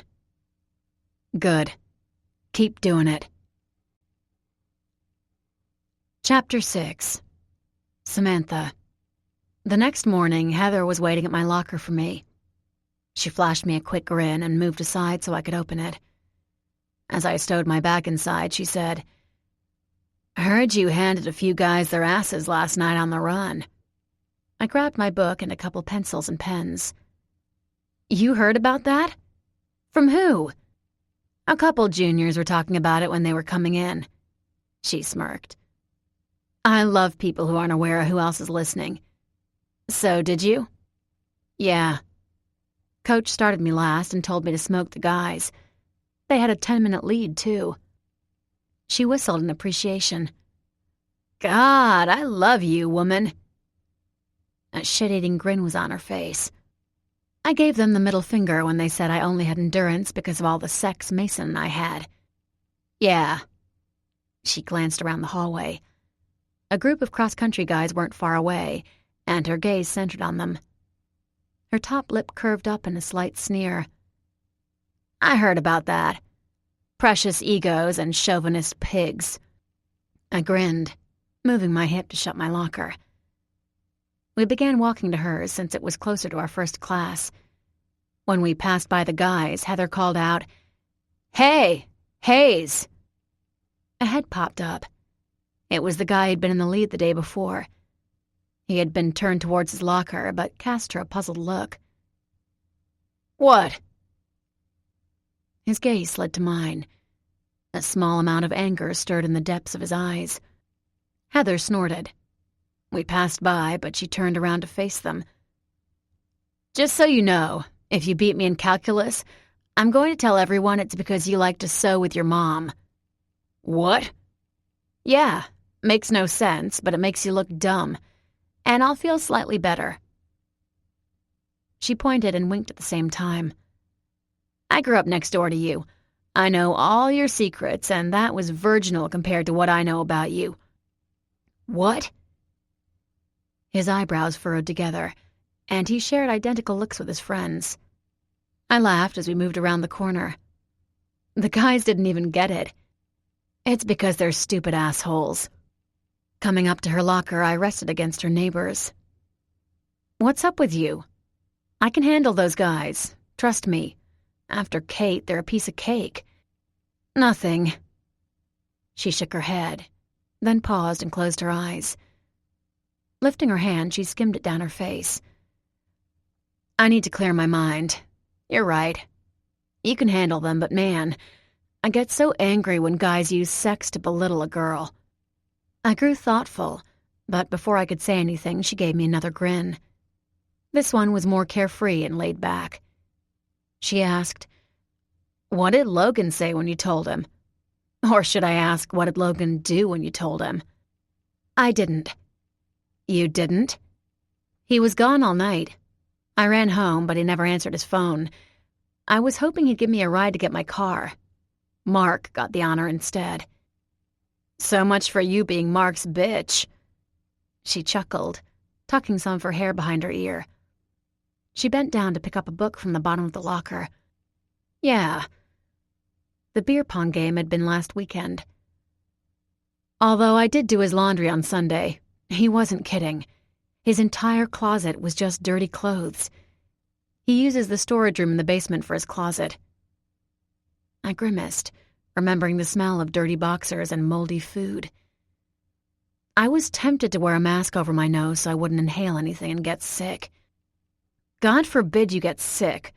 Those guys would rejoice on your hospital bed. There was a bite in her voice. When the first bell went off, we headed towards first period.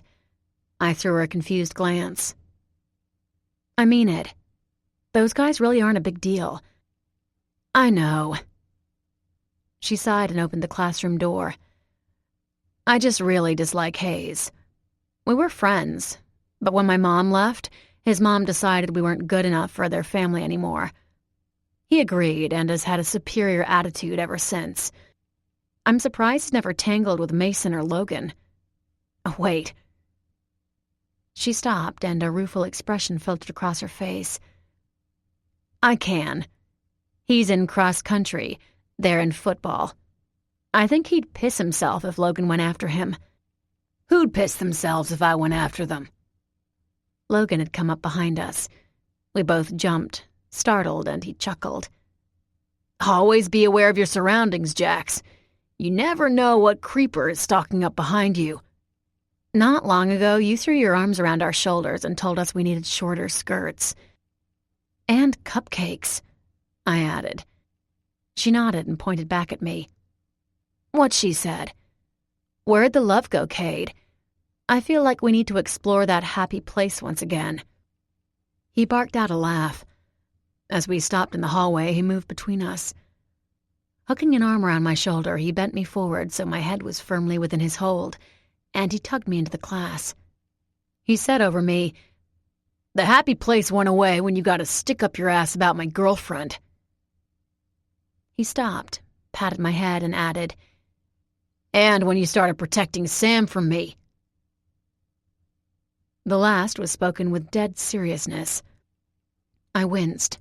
Shit just got real. Closing my eyes, I could feel a sudden tension come over the room. They'd been talking and laughing, but when he said those words, it acted like a blanket had dropped over everyone. Logan was tense. Heather cut out a short laugh. "For real? I'm being a friend." I felt him take a silent breath. As he let it back out, his body loosened with it. He was forcing himself to relax. "Yeah, well, I called dibs for today. Sam sits with me." "What?" She started to argue, but I pushed up enough so I could meet her gaze. When she saw me, she shook my head and got the message. "Fine." He turned around and led me to the table in the far back. Kicking a chair out, he let go of me and pointed to it. "Sit. You can't avoid me, and you can't say no to your future stepbrother." He sounded like he was joking, but I caught the heated spark in his gaze. When he dropped next to me and didn't start talking right away, the rest of the classroom began their own conversations again. More than a few kept glancing back, just in case a heated exchange broke out again. Rubbing my neck, I tried to apologize to Heather as she took a seat beside the board. We were next to the window and surrounded by Logan's friends. It wasn't long after that when a group of girls came in. Chris was with them, dressed in a floral skirt, a white tank top, and a jean jacket pulled over it. With pink ballet shoes on, she was ready for a picnic date. Her friends headed to the front two tables in Heather's row, and Chris scanned the room for Logan. When she saw me with him, her mouth fell open an inch. He wasn't paying attention, so I hit him with my knee. "What?" I jerked my head to her, and he cursed. "I forgot she was transferring to this class." "Whatever. Do something quick or you're going to be kissing her ass all week." He groaned but got up from the table. "Hey!" "I'm sorry." She closed her mouth and her hand jerked out, pointing to me. "I assumed I would sit with you." "Yeah." His hand lifted to the back of his neck, and he gripped it.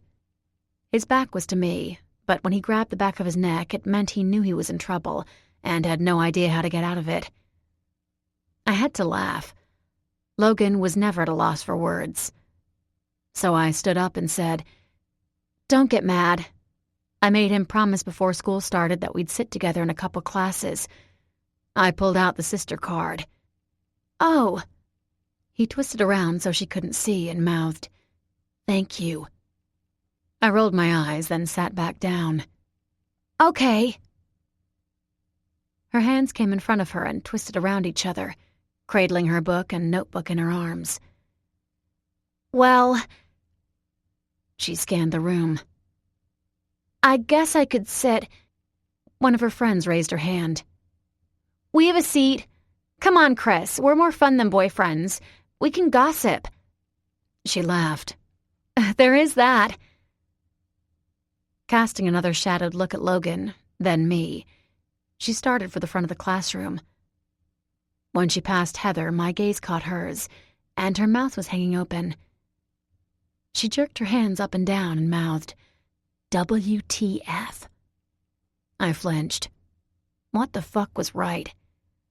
I had an opportunity to avoid Logan. Why hadn't I taken it? Sitting next to me, he let out a deep sigh of relief. "Thanks, Sam. I had no idea how to back out of that." I knew. He was family. Secret be damned, he was still family, and I couldn't hide from him. I didn't want to. I pretended to punch him in the arm and said, "What do they say? Bros before hoes? In our case, fam before females?" I shook my head. "Sorry, I'm not funny." He laughed, leaned back, and rested his hand on the back of my chair.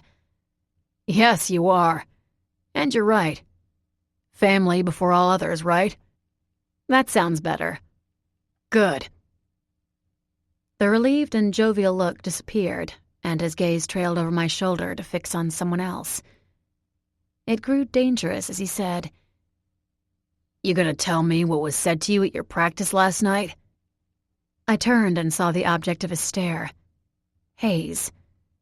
He was staring back, but unlike the puzzled look from earlier and the arrogance from yesterday, fear flooded his gaze. He swallowed, his Adam's apple moved up and down, and he turned forward in an abrupt movement. His head went down and his shoulders hunched forward. His table-mate cast him a confused look, but didn't say anything. Logan leaned close and murmured in my ear, "At the first sign of anything, you give me the go. I mean it. I won't be having you getting carted out of another bathroom to the hospital. Can you imagine the beatdown I'd get from my brother?" "I'd imagine it'd be similar to the beatdown you'd give to anyone who might try to do that again." I stressed the word. "And it won't be a problem, I promise. His ego just got bruised." "It doesn't matter. Say the word." I nodded. "I will." "I mean it." I know you do." "Mason's gone. You're my responsibility." A surge of warmth spread through me. It gave me hope that maybe it wouldn't matter. If I told him that I knew, he could deny it and we'd laugh it off. Nothing would happen. I wouldn't lose him or Mason. Logan was waiting for my response, watching me intently, and I joked, "What's this shit with me avoiding you? I called you last night. You avoided my phone call." "Sorry." The teacher came in at that moment. As everyone sat up and quieted down for roll call to begin, Logan said to me, "I was having sex most of the night." Mason. It was the first week of classes, and I had political science with Mateo and Drew. As we went through campus, we drew attention. I was big already, but Mateo was bigger. He was a lineman. He had to be huge, but Drew wasn't a slouch. Some quarterbacks were smaller, but not him. He stood at the same height as us. His shoulders were broad, but he wasn't as filled out as me. He was leaner. The three of us walked through the quad with our backpacks on and our waters hooked through the straps. People stopped and watched us.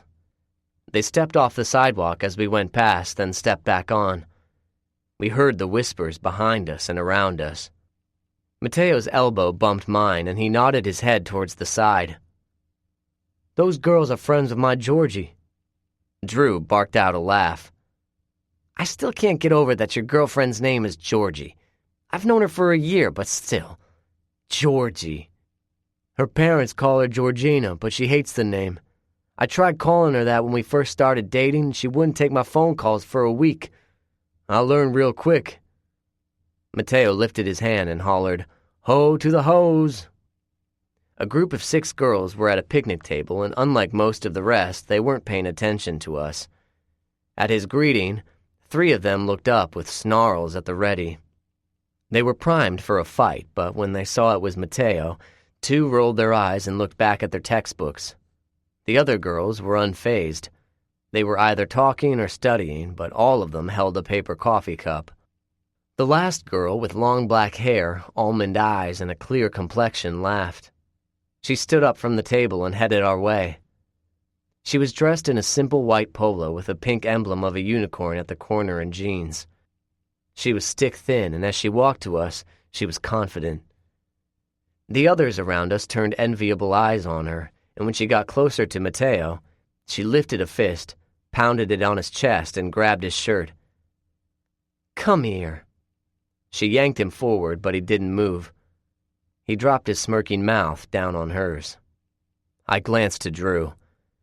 "This is Georgie?" He nodded, grinning at the couple. "Yeah, you 2 didn't meet at the Asses party?" When they broke apart, Drew asked, "Is that Carly over there?" Georgie turned around, drawing Mateo's arms around her. "Yes, it is, but I'm told to tell you to stay the fuck away from her." He laughed and pretended to shiver. "Why the hostility?" Her eyebrow arched high.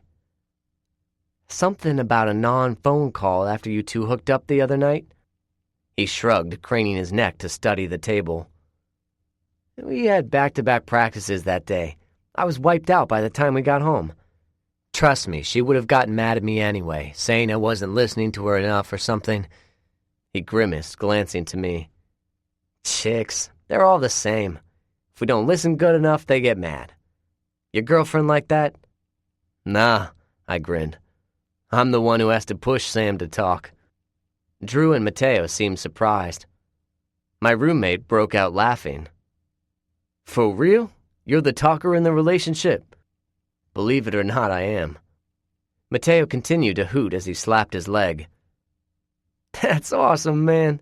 I really have to meet your girlfriend. I know she helped you move in, but that was long ago, and you 2 disappeared right afterwards." "Speak for yourself." I gestured to Georgie. "It's been over a month, and this is the first time I'm meeting your girlfriend who goes to college here." She tipped her head back, resting it in the nook of Mateo's arm and chest. A low, smooth chuckle came from her. She leaned all her weight against him and crossed one ankle over the other.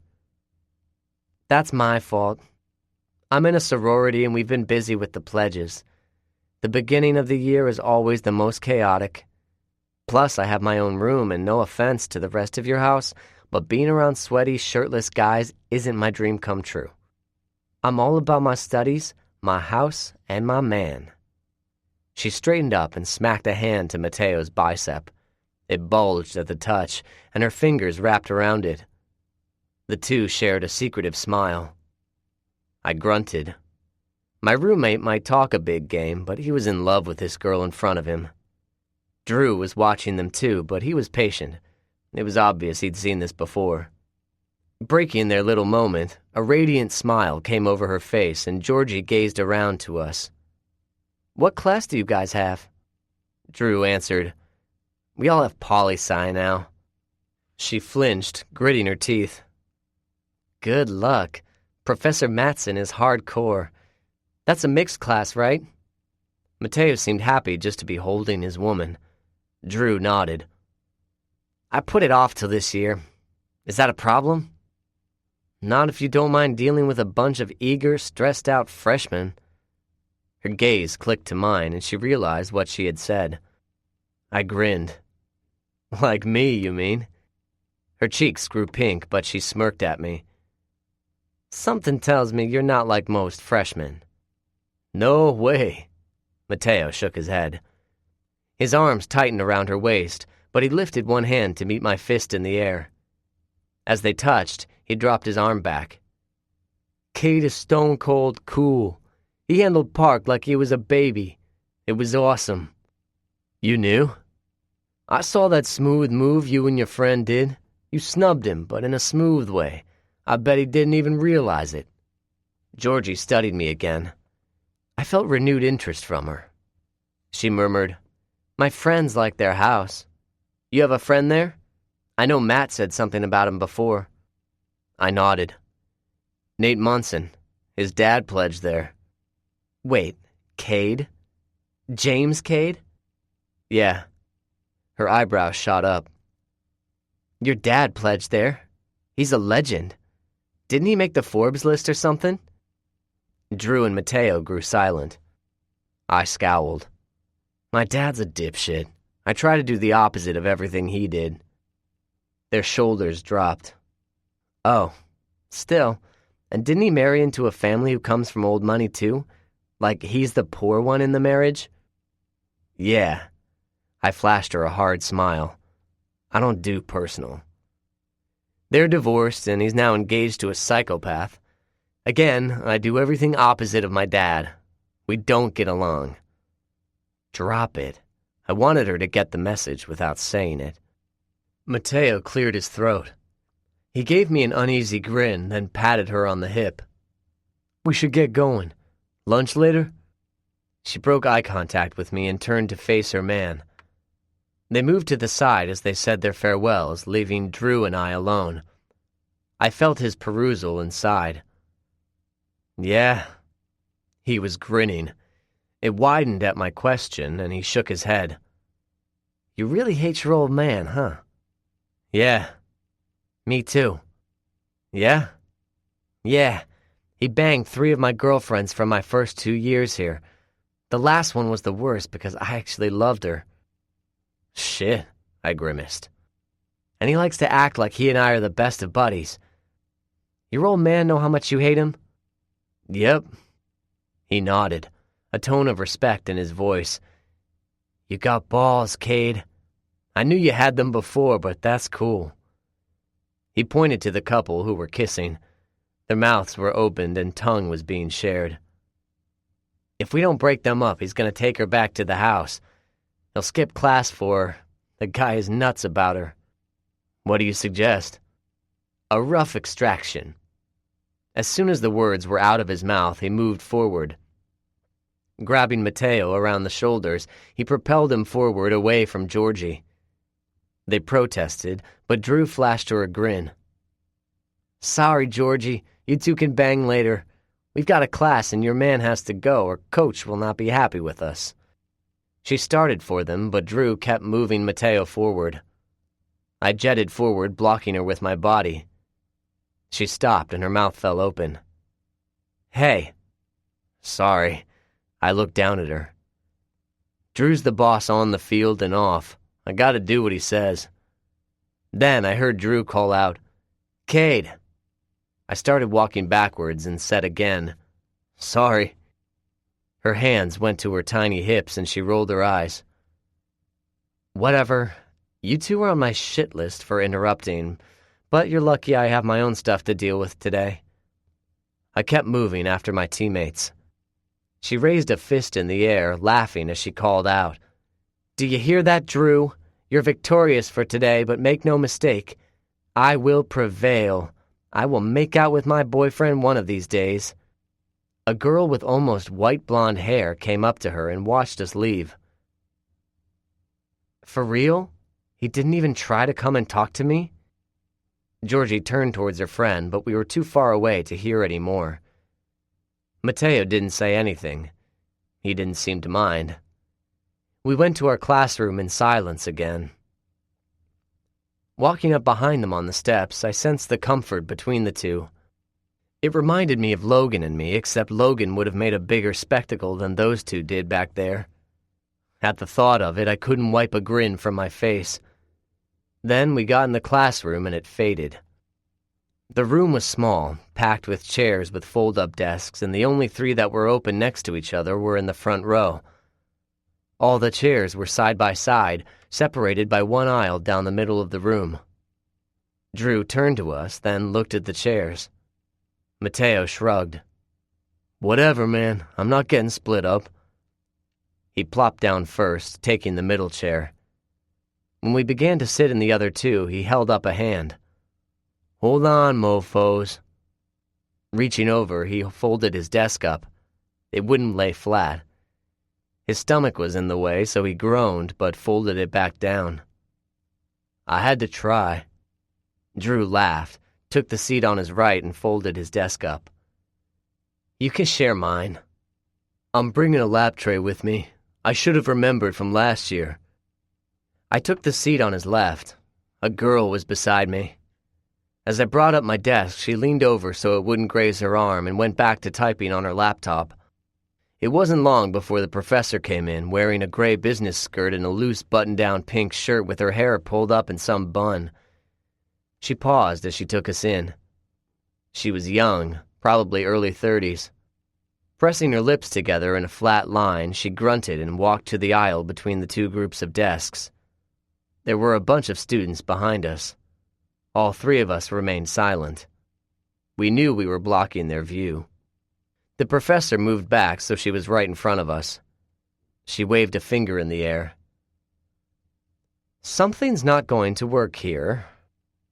Drew shared a grin with us. Soft laughter filled the room at her statement. Drew said, We got in last. What can we do? You three don't have to sit together. She scanned the room. I see a couple other empty chairs. Gasp. Shudder. The football team might have to sit apart for once. Drew frowned. We'd rather not. I'm gathering that. Her hand rested on one hip. The other went to scratch behind her ears. You three are going to have to split up. I won't have 9 other students sacrifice seeing the board for your comfort levels. Mateo grunted. We're not comfortable, ma'am. He gestured to his desk and let his shoulders fall down. His arms fell against mine and Drew's. He'd been holding himself in, scrunching his shoulders up. I wouldn't use that word at all. A voice from the back spoke up. We can switch. Everyone in the room turned to look, but I didn't need to. I recognized that soft, timid voice. It was Marissa. She added, My friends and I will sit up front so they can sit back here. Mateo said, Miracles do happen. Thank God. Jumping up, he swung his bag to his shoulder and nodded. Thank you, little Mother Teresa's. You will all be blessed in your afterlife, and I have no doubt you'll go to the highest heaven. A few in the room chuckled. The professor wasn't amused. This is a political science course, not a religious one. He touched his forehead, his chest, both of his shoulders, then touched his lips. Offering his hands up in the air, he shook his head. My prayers have been answered again. Marissa and her friends grabbed all of their books and bags. They came up to the front and stepped aside. Mateo was the first to get to the back row, and he plopped down in the farthest corner. He pushed the other desk to the side, giving him more space. Stretching his hands in the air, he folded them behind his head and leaned against the wall. Wait. He shifted, leaning against the corner of the room. Kicking his feet out, he said, Much better. Thanks, chicas. Drew laughed and went next. I followed him. As I went past Marissa, she jerked her gaze away and followed her friends as they sat down. I tensed, but took the last seat beside Drew. We were in the back of the room, and the other people in our row had scooted over so we had even more room. The professor went to the board, and Mateo leaned forward to whisper, We have to make sure we piss every time we come here. Once I'm back here, Mateo is not moving until class is over. No mofo, no way. He pulled out his water and set it on the desk. Drew took it down. Don't drink this until class is almost done. Your bladder's like a girl's. It's barely there. You're barely there. I remembered your girlfriend saying that to you a few times. The two shared insults, both unable to hold back their grins at the same time, but I tuned them out. Marissa glanced back over her shoulder. When her eyes caught mine, her face grew red and she ducked back down, facing forward. Her two friends looked also, but they weren't the two that had been with her outside the stadium. Judging from the lack of surprise on their faces, they knew of me and knew of my history with Marissa. I sat back. I wasn't sure how I felt about that. I wasn't even sure what to think of Marissa anymore either. Mason. Logan said something about a running dick. Was he being literal, or is someone being a dick to you? Sam. Literal and metaphorical. Don't worry, I can run circles around him. Chapter 7. Samantha. I'd been right. Coach pulled me from running with the girls and had me start with the guys. After that one day of being smartasses and getting a chilly reception from everyone in school, they had no choice but to accept me. I'd been running with them for the past 2 weeks. Since Heather was working and Logan was at his game, which I promised to go to and was running late, I decided to go on a longer run than normal. I hadn't been indulging in my really long runs, the ones that lasted a few hours. When I got home, I stopped outside the back door. The world felt alive to me. Even now, being exhausted, I was more energized than ever. After stretching, I headed inside and was turning for the basement when I heard my name. Sam! David was standing in the kitchen. He wore his coaching jacket, dress pants, and shoes. A foreboding feeling took root in my stomach. It was Friday night, so that meant game night. Glancing at the clock, I saw he only had 20 minutes to get there. I moved from the door and came into the kitchen. What are you doing here, Dad? You're playing my school tonight. I'm going to be late myself, but you're the coach. He closed his eyes a moment and nodded to himself. I waited, but the interest turned to alarm. Something was wrong. Dad? He shoved his hands into his pockets and his head went down. I have something to tell you. Something so important that you're going to be late for your game? I glanced around. Is Melinda and Mark here? No. He shook his head. It's you and me. Mark's warming up and Melinda's already there with her friends. They don't know I'm here. A lump was in the back of my throat. No one knew. Is it Mom? Did I care? All the turmoil and pain she caused came back to me. I hadn't thought about her in a long time. I didn't want to either. I gritted my teeth. Is she getting out? No, Sam, it's... He faltered for a beat. It's your father. What? Garrett, your biological father. Did something happen? Is he okay? He's here, Sam. I shook my head and laughed. I heard you wrong, right? You heard me right. His head came up and he caught my gaze. His small smile turned sad. Your father moved to town. He and his wife are both here. This is a joke. It wasn't funny. He came for you, Sam. He wants to form a relationship with you. He said things are good with his wife again. He called me a few months ago and told me his plan. That was right before you moved in and things got better between us. I wasn't sure when the right time would be to tell you, and the summer got away from me. He closed his eyes and hung his head once more. I'm so sorry, Samantha. I've been waiting to tell you during a weekend you were going to see Mason. I know you're planning on leaving tomorrow. My thoughts were going in all directions. I shook my head. Don't say what I think you're going to say. You went on a run, but I know that you'll go to a party tonight with Logan and Mark and... He broke off, his voice full of emotion. He cleared his throat before continuing. I know how the rumor mill works. They're coming to the game tonight. People will notice. Someone will tell you. I needed to be the one to tell you first. They're here? Like, actually here? He nodded. I'm so sorry, Sam. I should have told you as soon as I knew, but I didn't know for sure if they were coming. I didn't want to alarm you and them not come. You're sure they're coming? He called me this afternoon. They bought a house. They both have jobs here. Where? A buzzing sound was in my head. I couldn't shake it off. I had to know the places to avoid. Where? She's a chef at the country club, and he was added as a partner with a law firm in town. When he saw my panic, his voice trailed off. What can I do to help you? Nothing. Shit. I glanced at the clock again. It was 6:30. I had a 3-hour drive. I could be at Mason's before 10. I have to go.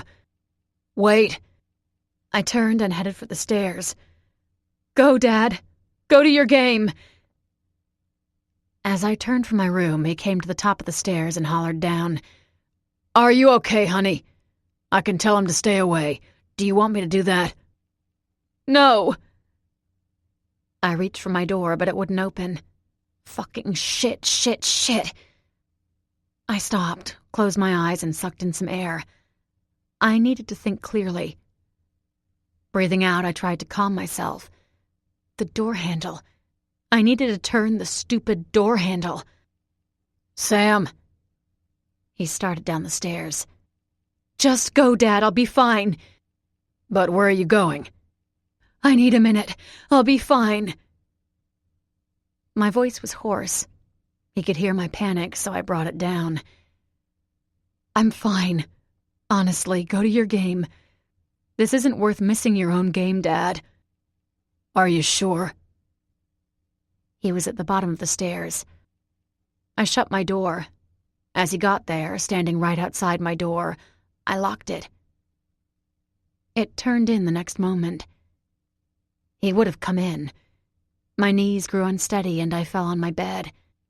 Samantha. His voice was muffled through the door. You don't sound okay. I wasn't. I'm going to see Mason. He grew silent. After a moment, he asked, I thought you were going in the morning with Logan and Chris. I'm going tonight. Oh. He sounded disappointed. Sam, listen, please. I will call him. I will tell him not to go to the game and that it's too soon for you. Don't travel at night. Wait till tomorrow. Go with Logan. Fallen Crest Public and Fallen Crest Academy are playing against each other tonight. He'd want you to watch. I know it's important to him. I know what game it is. Closing my eyes tightly, I bent over and caught my head in my hands. My elbows rested on my knees and my pulse was pounding. He was hurt. Why did my dad sound hurt? My biological dad was in town. I didn't want to deal with that. I'll be fine, Dad, I promise. I just have to figure stuff out. Okay, well, call me if you need anything. Please, Sam. He sounded so exhausted. I'll call Garrett and tell him to back off. We can figure this out at your pace. He paused. I heard the scrape of his hand against the door. I love you, honey. I nodded and said, I love you. I stayed there, just waiting until I calmed enough to drive. But everything he said filtered in. Mason was at college. He wasn't here. I couldn't run to him for everything. And going with Logan and Chris in the morning was the smart thing to do. Pushing back the old panic that had kept me company for so long, I went to shower before I could change my mind. It didn't take me long to dress. Pulling on jeans and a t-shirt, I was out the door within 15 minutes. I didn't think. I didn't allow myself to dwell on anything. I just drove. And when I pulled into the parking lot by the school, I felt some of the anxiety rising. No. I shook my head. Closing my eyes, I imagined a lever being pushed down, shoving my anxiety down with it. It left my head clear. I waited to let it sink in and felt better a moment later. I didn't want to waste time, so I took off through the cars before the anxiety came back up. While weaving through the cars and the last little bit of a crowd that lingered outside the ticket booth, I braided my hair. When it was my turn to pay, Natalie stared back at me. A scowl formed on her face, and she had a smug smile. Well, well. If I don't let you in, something tells me your stepbrother is going to be upset with you. Irritation rose in me. Give me a ticket, or I'm leaving money with the first teacher I see and going through anyway. I stared down at her. We both knew who they'd believe. She rolled her eyes. $5. I put it on the counter and she gave me a ticket. As I took it, I asked, "How'd you end up back there in the first place?" "Fucking detention. We're still paying for beating your ass last year." There was no remorse in her tone, and the girl next to her froze. She glanced sideways as if fearful another beatdown would happen. Natalie mused. "We'll be doing this shit and anything else the superintendent wants us to do until we graduate. Those were the terms, or we would have faced legal charges and expulsion." She chewed her lip, studying me. I'm starting to think legal charges wouldn't have been that bad. I grinned. Natalie was harmless to me now. I felt it. There wasn't any heat behind her words. I could feel how empty they were. "We could go another round. Maybe it'd lessen your sentence. Although think about all the fines you would have had to pay." "Yeah, that sucks." She rolled her eyes. "Go. Stop torturing me. My life's already pathetic as it is with me behind this table." I laughed and headed towards the football field. A large crowd spilled out from 2 sets of bleachers. There was one on either side of the field, and enough people lingered at the end of them to form one large crowd that circled the south end of the entire field. Fallen Crest Academy fans mingled with Fallen Crest Public fans. It was a sea of red and black, mixed with the occasional neutral normal clothing. I didn't want to run into any of the Fallen Crest Academy elite, so I hightailed it to the FCP bleachers. When I got there, it was packed. I hadn't counted on that. I thought there would have been a few empty spots. I was missing Heather. She would have waved someone over and voila, we would have had a perfect seat. "Sam!" I instantly groaned, but couldn't ignore Chris.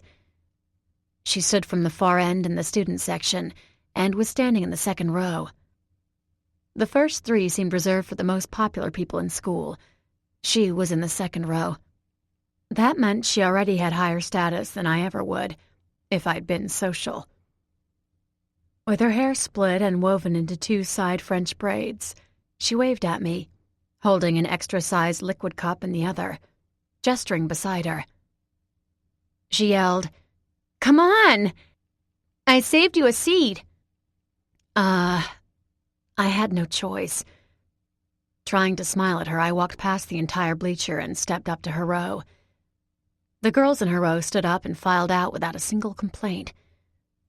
My eyebrows shot up. I'd been prepared to look like an ass as I stumbled over everyone. They continued to watch the game and waited until I went in. "Hi!" Chris's eyes were lit up. Her free hand grasped mine and she pulled me down to the seat. The others filed back in. The one next to me was one of the most popular girls in Chris's grade. From what I could recall, most of them were on the drill team. Chris patted my arm and her smile stretched wider. "Logan told me you'd probably be late because you were running. He was right, huh? Tabitha." She leaned across me and said, "When you guys come back from your routine, you know what to bring." The girl gave her a thin smile. "We know. It's not our first rodeo." Chris giggled, falling back into me. That was when I got the first whiff of booze. "Whoa. When did you start?"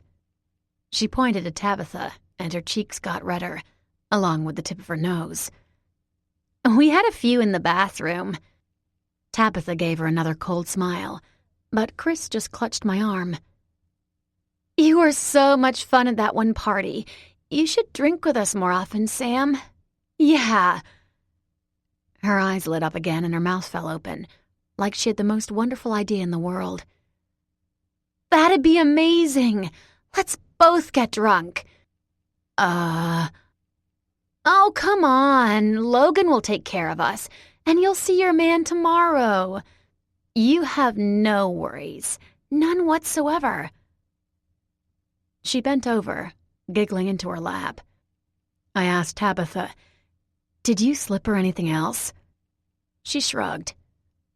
"Just a good dose of Jack Daniels. Not what you're suggesting. Why are you the Ice Queen and she's giggling Rudolph?" She lifted another shoulder.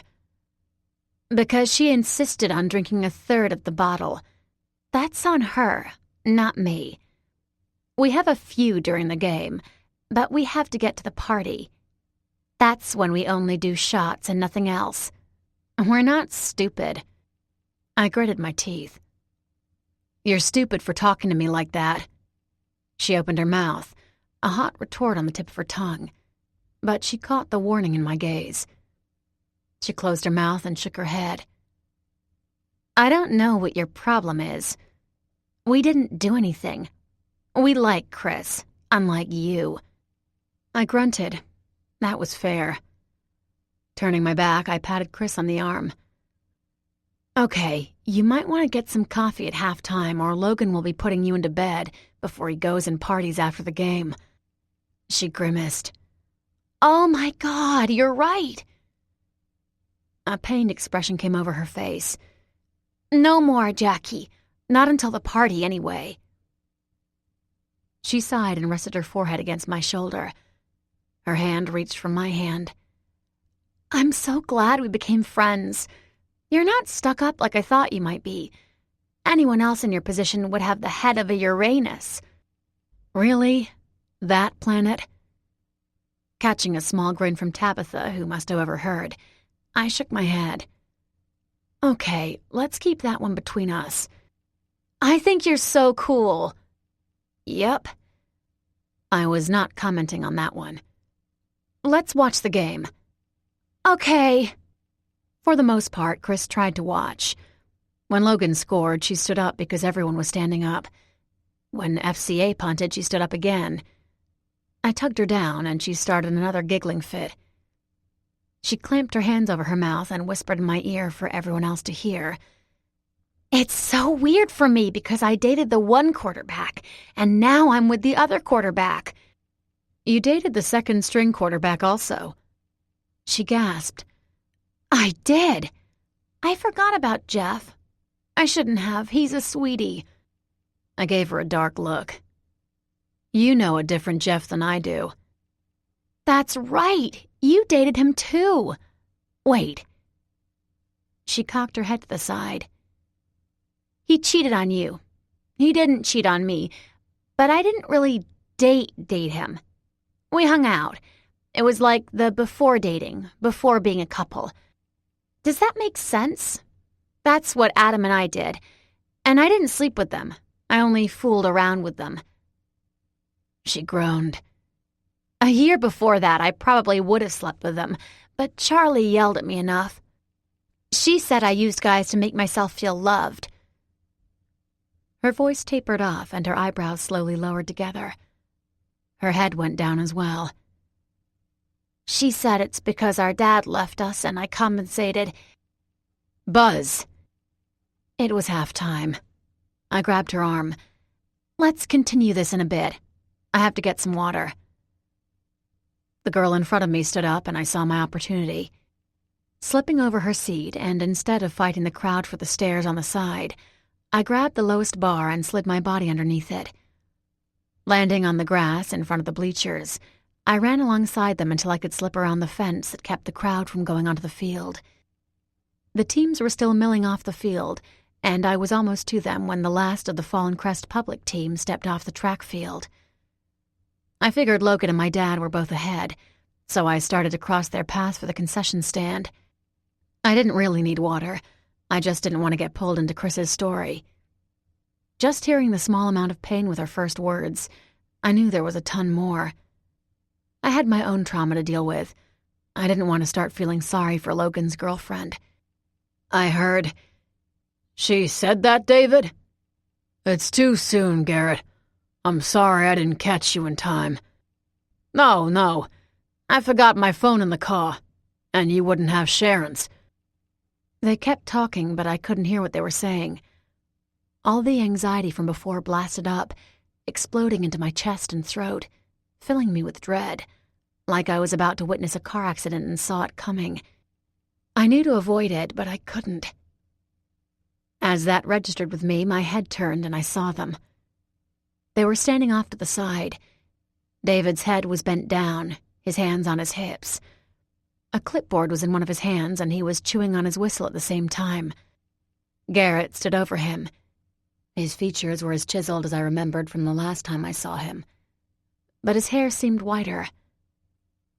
I continued to study him and laughed softly to myself. They looked at me.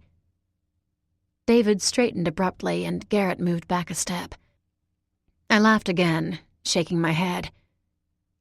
For some reason, I imagined you in a business suit.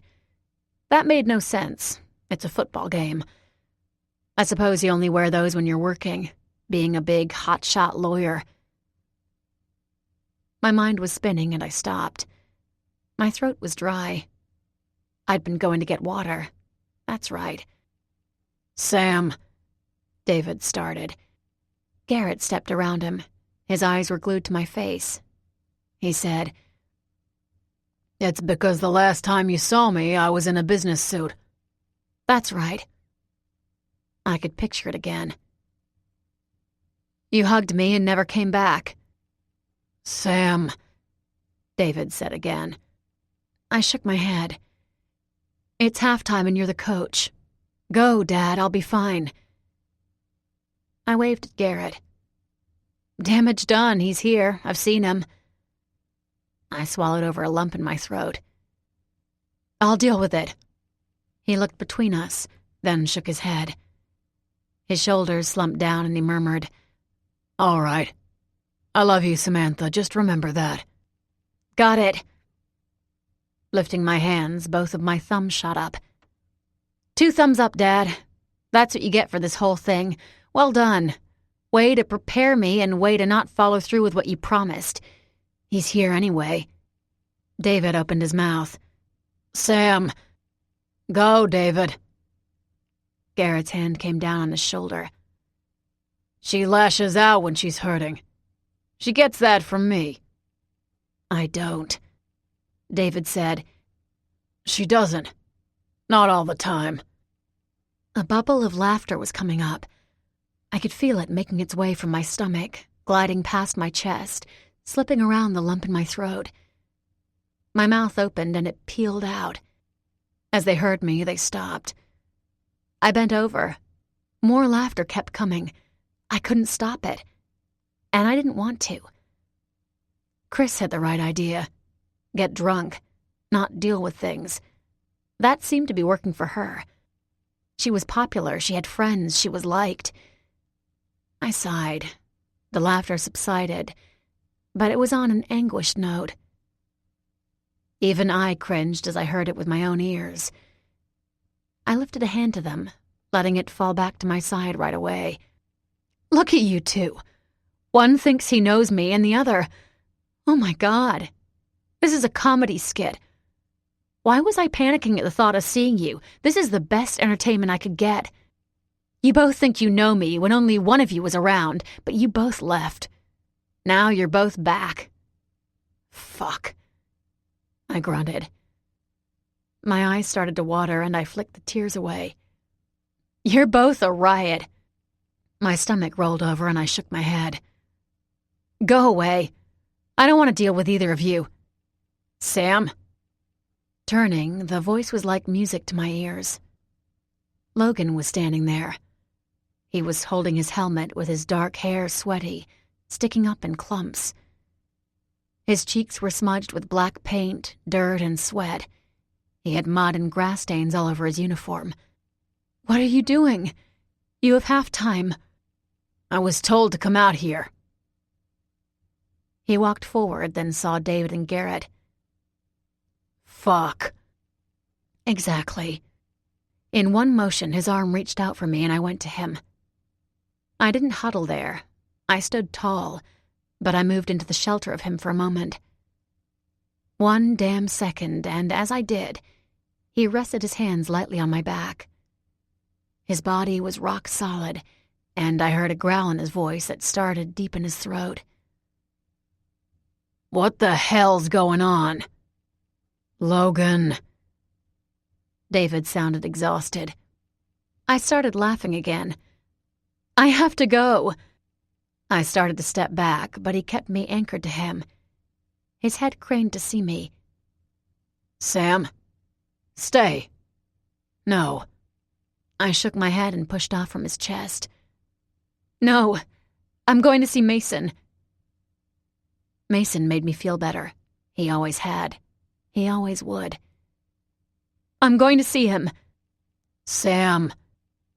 I started off down the field towards the opening in the gate. Then I saw Natalie. She was standing there with the money box in her hands. Of course. They took tickets until halftime. A voice in my head said that, like I was adding what 2 + 2 was. That was ridiculous. What was wrong with me? She rolled her eyes. "My God, could you be more dramatic? I don't even know what the situation is, but I know the signs. Samantha Stratton, there she goes, always fucking running." She gestured to Logan. "He left his locker room to be your protector, but that's not good enough for you. You're running away to Mason. Grow up. Like I said, find your balls and start flashing them around." I saw red. My eyes narrowed and I lowered my head as if I was going to charge her. "You want me to find my balls?" Natalie grunted. She dropped the money box, kicked it to someone on the sidelines, and smirked back at me. "I'd love to get a taste. Bring it on, Stratton. I don't need my friends to back me up. I can take you on all by myself." Memories of being in that bathroom last year, of being hit, how I crawled away from them and how they dragged me back, dredged back up in my throat. A flash of white covered my vision. White, hot fury. It was then my mind checked out. I wanted to do damage, like the damage they did to me. I lunged for her, but an arm wrapped around my waist. I was yanked backwards. "No!" I didn't need to see who was holding me. It was Logan. He set me on my feet, then adjusted his hold so I was thrown over his shoulder before I could move away. He began walking from the field and down to the parking lot. I ignored the stunned looks on both my dad's and the crowd that had formed. Natalie was glaring at me as Logan crossed the parking lot and went inside the school. He dropped me on my feet and pointed in my face. "You stay here. I mean it." "No!" "Samantha!" My mouth shut. I moved back into the wall. He let out a ragged sound. "God, just stay. I have a coach who's pissed at me. Wait 10 fucking minutes." He didn't wait for a reply. He swept into the locker room. As the door opened, I heard his coach yelling, "Are you ready?" The door closed and I was left alone in the hallway. The rest of the hallways were in the dark, and there were only 2 lights on in the entrance, for both teams to enter their own locker rooms. I slunk down to the floor and pulled out my phone. I needed Mason. Sam. I lunged for Natalie tonight. I wanted to hurt her like she hurt me. Mason. You're stronger than her, than all of them. I love you even more because of that. Sam. I don't feel so strong. Mason. You will. Chapter 8. Samantha. Sam. The sound of his voice was enough. I felt myself calming down. Hey. Hearing loud music and an announcer on his end, I asked, "Where are you?" "I'm at a restaurant with the team. They're doing some grill thing. The guys flip food in the air and tap their cups. It's not my thing, but Matt seems to live for it." I grinned. "How is your roommate?" "Sam." Suddenly all the background noises disappeared, and I could hear his voice clearer. I also heard the concern in it. "What's going on? You don't call this early." "My dad is here." There was silence before he asked. "You don't mean David?" "No." "Where are you right now?" Sudden cheering and clapping came from inside the locker room, followed by a thunderous sound. I said, "I'm in the hallway outside the locker room. Logan brought me in here. I was at the game when I saw him. Mason..." Gripping the phone tighter, my feet slid back and I pulled my knees tight to my chest, resting my forehead on them. "I didn't even know. David knew, but he didn't tell me until today." "Is he there for a visit?" "To stay." He sighed. "I'm sorry, Sam." "I'll be fine." As I said it, I knew it was true. I knew I was overreacting. "No, I meant that I'm sorry I'm not there." "Oh." Hearing the raw emotion in his voice from over the phone, a warm feeling flooded me. A little tingle started and it continued to spread. "Why does that make everything better?" He laughed. "There's nothing I can say over the phone that'll help. But if I was there, I would just be with you. I know that helps me, when you're standing next to me." "I don't like this long-distance thing." Pressing the phone even tighter to me, I wanted to reach through it. I wanted to feel his arms around me. Right now, the phone was my closest connection to him. "And you did help me." Another softer laugh. "It's for a year.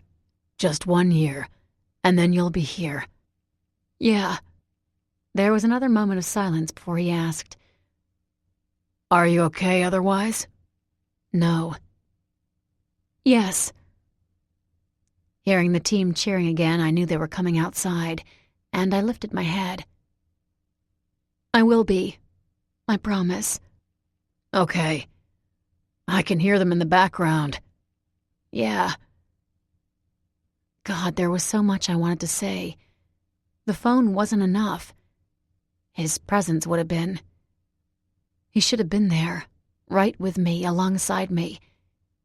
He wasn't, though. "I love you." "I love you back." He seemed to hesitate, then added, "Be strong, Sam." My breath caught in my throat. He said, "You already are, but don't be afraid of it. Be you, who you are on the inside. You won't lose anything." He paused again. "You won't lose anyone." The door burst open and the first of the football players took off past me, shoving open the doors back for the field. As they went by, their sounds deafening, I said into the phone, "I will. I am. I love you." I thought I heard him say the same, and a second later the call was disconnected. Logan broke off from the line of players and stood next to me. I held my hand out.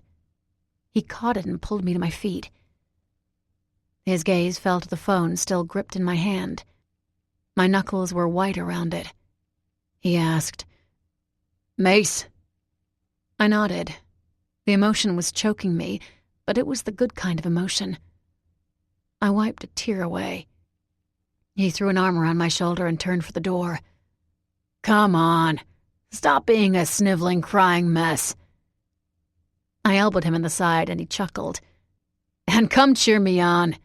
I'm awesome, Sam. Have you not gotten the memo recently? It's supposed to go out every Friday morning with Twitter alerts. Hashtag Logan's awesome, no one forget it." He flashed me a crooked grin. "I'm going to make shirts. Yours can say Cade Crew on the back of it. How about that? But no family discount, sorry. I'm a cheap bastard." I laughed. It felt good to laugh. As we started through the cars, I saw them. Garrett and a woman were coming down the path in our direction. They were watching the players run by them, making sure to stay out of the way. As the last of the players ran past them, they turned and saw us. Only a few yards separated us. Logan dropped his arm and moved forward a step. I touched the back of his arm and shook my head. Reversing our positions, I was the one in front by a small inch. 2 parked cars were between us and them, but I could see they were holding hands. This was his wife. He had left and not come back because of this woman. Their shared history was the span of my entire life. It was then that I realized I'd been jealous of her. I met my father, thought he would be around, and lost him to her. It took him a year to return. There were questions, there were emotions, and I didn't want to deal with them. As if sensing my decision, Garrett led the woman around the opposite side of the cars. Logan's coaches were behind us, and one said, "Cade, get your ass with the team." They moved around us. Logan remained at my side. As they moved further up the hill, he called out again, "Logan, now!" I didn't say anything, but I pushed Logan ahead. "You sure?" I nodded. I was still watching Garrett. They paused when the coach spoke, but his head went back down as he led her away. They began angling farther away, moving through all the cars until they were on the sidewalk next to the school. Logan had gone ahead. I was the only one in the parking lot, and I couldn't stop watching them. Even after he was out of eyesight and turned to follow the sidewalk around the other side of the school, I still stood there. It hit me. My dad was really back. Mason. Dudette. Grinning, I turned. Mateo had left the table and was in the doorway of the lobby, pounding his chest. With a wide smirk, he pounded his chest again and grabbed his pectoral, jiggling it. He winked. "Like that. There's more to come." I shook my head. He'd already had too much sake. "My girl called." He grunted. "She's still coming this weekend, right?" "Should be here before the game." "Good. I want to meet her. Georgie and I will be at her place all weekend." He puckered his lips out and lifted a hand, pretending to make out with himself. "You two can get it on all weekend long." He stopped, waited for a reaction from me, and I gave him a smirk of my own. I had every intention of enjoying Sam this weekend. Even the thought of feeling her again was getting me hard. Mateo burst out laughing. "You're a too cool type of guy, Cade." I shrugged. "Why don't we stop talking about my girl and head back to the festivities?" I clapped a hand on his shoulder. "It's your birthday, brother. How crazy are you getting tonight?"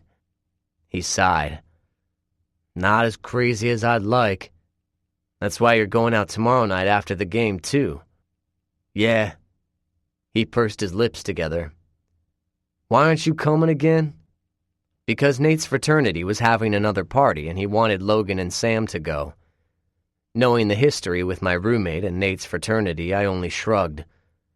"We'll do a stopover. I told Sam she'd meet you since you didn't get to when they helped me move." "Yeah, true." He nodded as we started back to the main room. "I intend to spend the rest of my birthday weekend between Georgie's legs. That girl is like paradise. One touch and I'm salivating like I'm in a damn desert." "Ah," a voice spoke from behind us and we turned. Park Sebastian had come into the waiting room of the restaurant, dressed in a tuxedo. A girl wearing a red slinky dress was perched on his arm, and he hustled her inside towards us. As he did, she lifted a hand and caught a tendril of her hair in her finger. Twisting it around, she gave me a seductive smile. Her lipstick matched her red dress. Park didn't seem to care about his date as he scanned Mateo and me up and down. As the room filled with more of his fraternity brothers, he said, "Enjoying a quiet dinner before the big game tomorrow?" Mateo grunted, showed him his teeth, and lumbered back into the main room. As he walked by me, he said, "Sorry, brother, I'm out. I want to keep my birthday buzz." "Understandable." I clapped him again on the arm before he left. Park tilted his head to the side and his eyes narrowed. He's never going to not hate me, is he? Glancing through the room, trying to find Nate, I murmured, "Well, you did screw over his best friend." As I said those words, my best friend finally came into the room. Nate's eyes widened and he began to push his way to us. As he did, I murmured, "Speaking of best friends." When he moved around the last of the crowd, Nate's date came with him and my tone trailed off. Marissa was with Nate. Seeing my attention, her cheeks pinked and her head turned to the floor. The hand she was holding onto Nate's arm with tightened, her fingers digging into his tuxedo jacket. Her other hand readjusted a strap from her dress as it slipped off her shoulder. "Hey," Nate flashed me a grin. He pulled Marissa forward a step. "I totally forgot Marissa was coming to cane you. Did you remember?" "Yeah." Marissa still wasn't looking at me. "We ran into each other the other day, and she's in a class with me." "That's awesome." Park moved forward too. His date was behind him, closed out because Nate had adjusted so he was slightly in front of her. It was a small circle of Nate, Park, myself, and Marissa who was looking at the wall. Park seemed eager. "Another high school friend." His eyes fixed on her with a keen look in them. "I'll have to get to know you better." Nate shared a look with me. I was fighting from rolling my eyes, and Marissa looked ready to disappear into the floor. Nate said quickly, "Hey, so Logan and Sam are coming tomorrow night, right?" Marissa's head jerked back around. Both her and Park focused on me. I nodded. "Yeah. You going to the game?" "Yeah, I'm going." Park interrupted. "A bunch of our brothers are going." "Who's Logan and Sam?" I had no intention of telling him and started to tell him that when Nate forced out a laugh. Yeah, I guess Park and some others are going with me. I'll send Logan a text. We can meet up at the end or something." I nodded. That sounded fine with me, but Park asked again, "No way. These are more friends of yours? They can sit with us. We have a private box. Lots of food and booze." He winked at me. "If your friends are into that. I know you're not a big drinker yourself." He swung his head to Marissa. "How about you?" My irritation level had been on a good slow burn with the conversation, but seeing that Park didn't know Marissa's name switched the level to slightly amused. Marissa shot him a glare, and Nate seemed to be holding back his own laughter. Park forced out a small laugh. "I'm sorry. I must have forgotten your name. We were never introduced." At her soft retort, Nate and I shared a grin. Some of the old Marissa was still there. She could be feisty at times. "That's right. We were all in such a hurry to get to the restaurant." Unfazed, Park drew his date closer to his side, bringing her into the circle. She lifted her head and looked down her nose at Marissa, whose shoulders pinched together. Her size seemed to shrink, and she took a step backwards. Park ran his hand up and down his date's arm. He said to me, "I don't know how long your group will stick around, but head over to our table at the end. We're all going to a formal banquet for the fraternity after this. This is our dinner. It's an exclusive thing just for the brothers and their dates, but you're welcome to join. Just you, though." He glanced over my shoulder. His fraternity brother started to move around us and into the restaurant, but I knew he was focused on Mateo's table. "We can find you a date if you'd like. That'll be no problem for a guy like you." My grin chilled. "You can call me if you decide to join us." Nate lifted his eyebrows, giving me the unspoken message to hold back. I rolled my eyes and leaned back on my heels. Fine. I'd play silent for now, but the asshole needed to stop insulting me. Offering up a girl for me when I had Sam? I took that as a big fucking insult. Nate propelled Marissa forward. "Park, they have our table ready for us. We should go." "Mace?" He halted, seeing the glare I had fixed on Park. He cleared his throat. Call me later. He moved forward, but Park held back. I turned. I wasn't going to wait around for a private chat with the douche.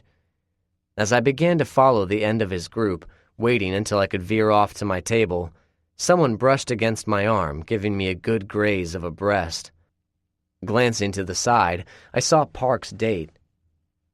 She shot me a secretive smile before she turned to follow Park, who was always watching me. When he saw my look, he shot his eyebrow up in question, and I had a feeling he wouldn't have minded if I wanted his date.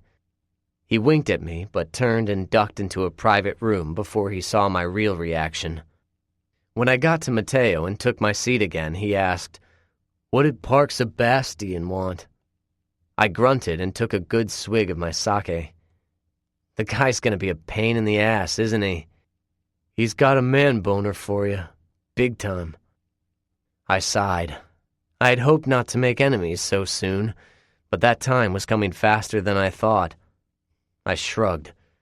I'd have to deal with him sooner than later. Sam, did you know that Logan's awesome and no one can forget about it? Mason, I did. It's considered blasphemy to forget. On another note, something's going on between Nate and me. Sam, you may need to remind him about Logan's awesomeness. It'll cure everything. Mason, will do. Chapter 9. Samantha. The next morning, I headed across the street with my backpack on and a big paper cup filled with coffee. Melinda had it ready for me when I came up from the basement. She gestured to it on the counter and said, "I know your night sucked." A wave of thanks rolled over me and I grinned at her, heading to grab the coffee. But she intercepted me. "Hold up there, honey." She wrapped her arms around me and rocked back and forth. As she did, she murmured against my ear, "I am so sorry about last night. You must have felt ambushed." Giving me another tight squeeze, she pulled back, but gazed at me as she kept her hands on my shoulders. "Your father doesn't think, and when he does, he's got Annalise still in his mind, chirping away, and he freezes sometimes. It's not an excuse. He should have dealt with Garrett way before last night. I'm sorry you went through that." Her embrace had been warm and welcoming. As she continued to hold me, a tear came to her eye. This was going into the territory of loving motherhood. It was foreign to me. I gave her a small smile. "I'll be fine. I have to deal." I eased out of her hold and grabbed the coffee. Lifting it, I added, "Thanks for this." She nodded, heading back to the sink where she'd been doing dishes. "You go and have a good time. I know you've been missing Mason like crazy." I had turned, headed for the front door, but glanced back at her words. She gave me a small wave, looking over her shoulder at me. "Have fun, Samantha." It was said softly, but she meant it. There was something else in her tone. Sadness? It sent alarms off in me. I was uncomfortable. She was sad for me. I nodded again at her. I felt stupid. What was I supposed to say here? "Sam!" Hearing Logan yell from the street, I laughed. Some of the awkwardness left me. "I'll call you later?" At the warmth that surged in her eyes, I assumed that had been the right thing to say. Another tear slipped from her and she brushed it aside. "You do that." "Sam, you butt munch, get out here!" I started to laugh, but Melinda rolled her eyes and yelled back at him. "Butt munch? You yell at my daughter again, I'll show you a real butt munch. I'll take one big-ass bite out of your ass, and it won't be the feel-good type of bite, you hear me?" My eyes went wide and there was a beat of silence before we heard Logan laughing. "Oh, God, I have nothing to come back with." He raised his voice. "You won, Melinda. You hear that? This one time. The butt-munching mother has won. She grumbled, but she was still grinning. She said, "Go, Sam. I'm good. And yes, please call tonight." I nodded. When I went outside, Mark had slowed his car next to Logan's. Cass was next to him, a smug, satisfied smirk on her lips. The sight of her should have made my smile dim, but it didn't. Melinda's daughter. Hearing her call me her daughter hadn't sent panic racing through me. I had liked it. A lot. Mark was closest to me. Cass had her window rolled up, but as I rounded their car to Logan's, Mark stuck his head out of his window. "I forgot you were going to see Mason this weekend." "Yeah." Tossing my bag into the back seat, I went to the passenger door and opened it, but I didn't get in. I rested my arms on the top of his car. "Where are you going?" Mark pointed to the house. "Mom said she was cooking breakfast." He cursed. "Your dad's at a football conference today. Now you're gone. She planned this thing." "Planned what?" He grimaced, glanced at Cass, but turned before she caught his look. "Mom asked me to bring her." Logan pealed with laughter. "What are you—" It clicked. Melinda wanted to see Cass with only Mark around. I laughed. "It sucks to be you." He glowered. "Crap. I should turn around before she sees me. I can make up some excuse." "Mark!" Melinda had opened the front door. A towel was in her hand, and she waved it at him. "I see you. No running away. Get your butt in here." When Cass looked at her, Melinda's smile turned sweet. "You too, Cassandra." Logan choked on a laugh. "Run, Mark. Run for your lives. She just threatened to take a bite out of my ass, and she likes me." He lifted an eyebrow, taunting him further. "Guess what she'll do to her?" He leaned down, a smirk on his face. "And she doesn't even like you, Cass." Cass scowled, but she caught herself before she said anything. Logan was Logan fucking Cade. She knew better. Logan's smirk grew, and he stepped back from the car, leaned against his, and folded his arms over his chest. "Yeah, Melinda's going to eat you alive." Mark looked worried. He cursed again and hit the steering wheel. "Whatever. Let's get this over with." He jerked his head to us. "Have fun, guys. I'm officially envious of your road trip." He sighed. "All right. Here we go." As his car eased forward and turned into the driveway, Logan turned around and opened his door. He stopped. His gaze met mine, and we both stood for a moment. The cockiness fled, and he gave me a tentative smile. "Her daughter, huh?" I bobbed my head up and down with a giddy smile. "She said it." I didn't have to tell him I liked it. He could tell. He murmured, "That's good." We both got inside, and I looked down at my lap. It was 2 words.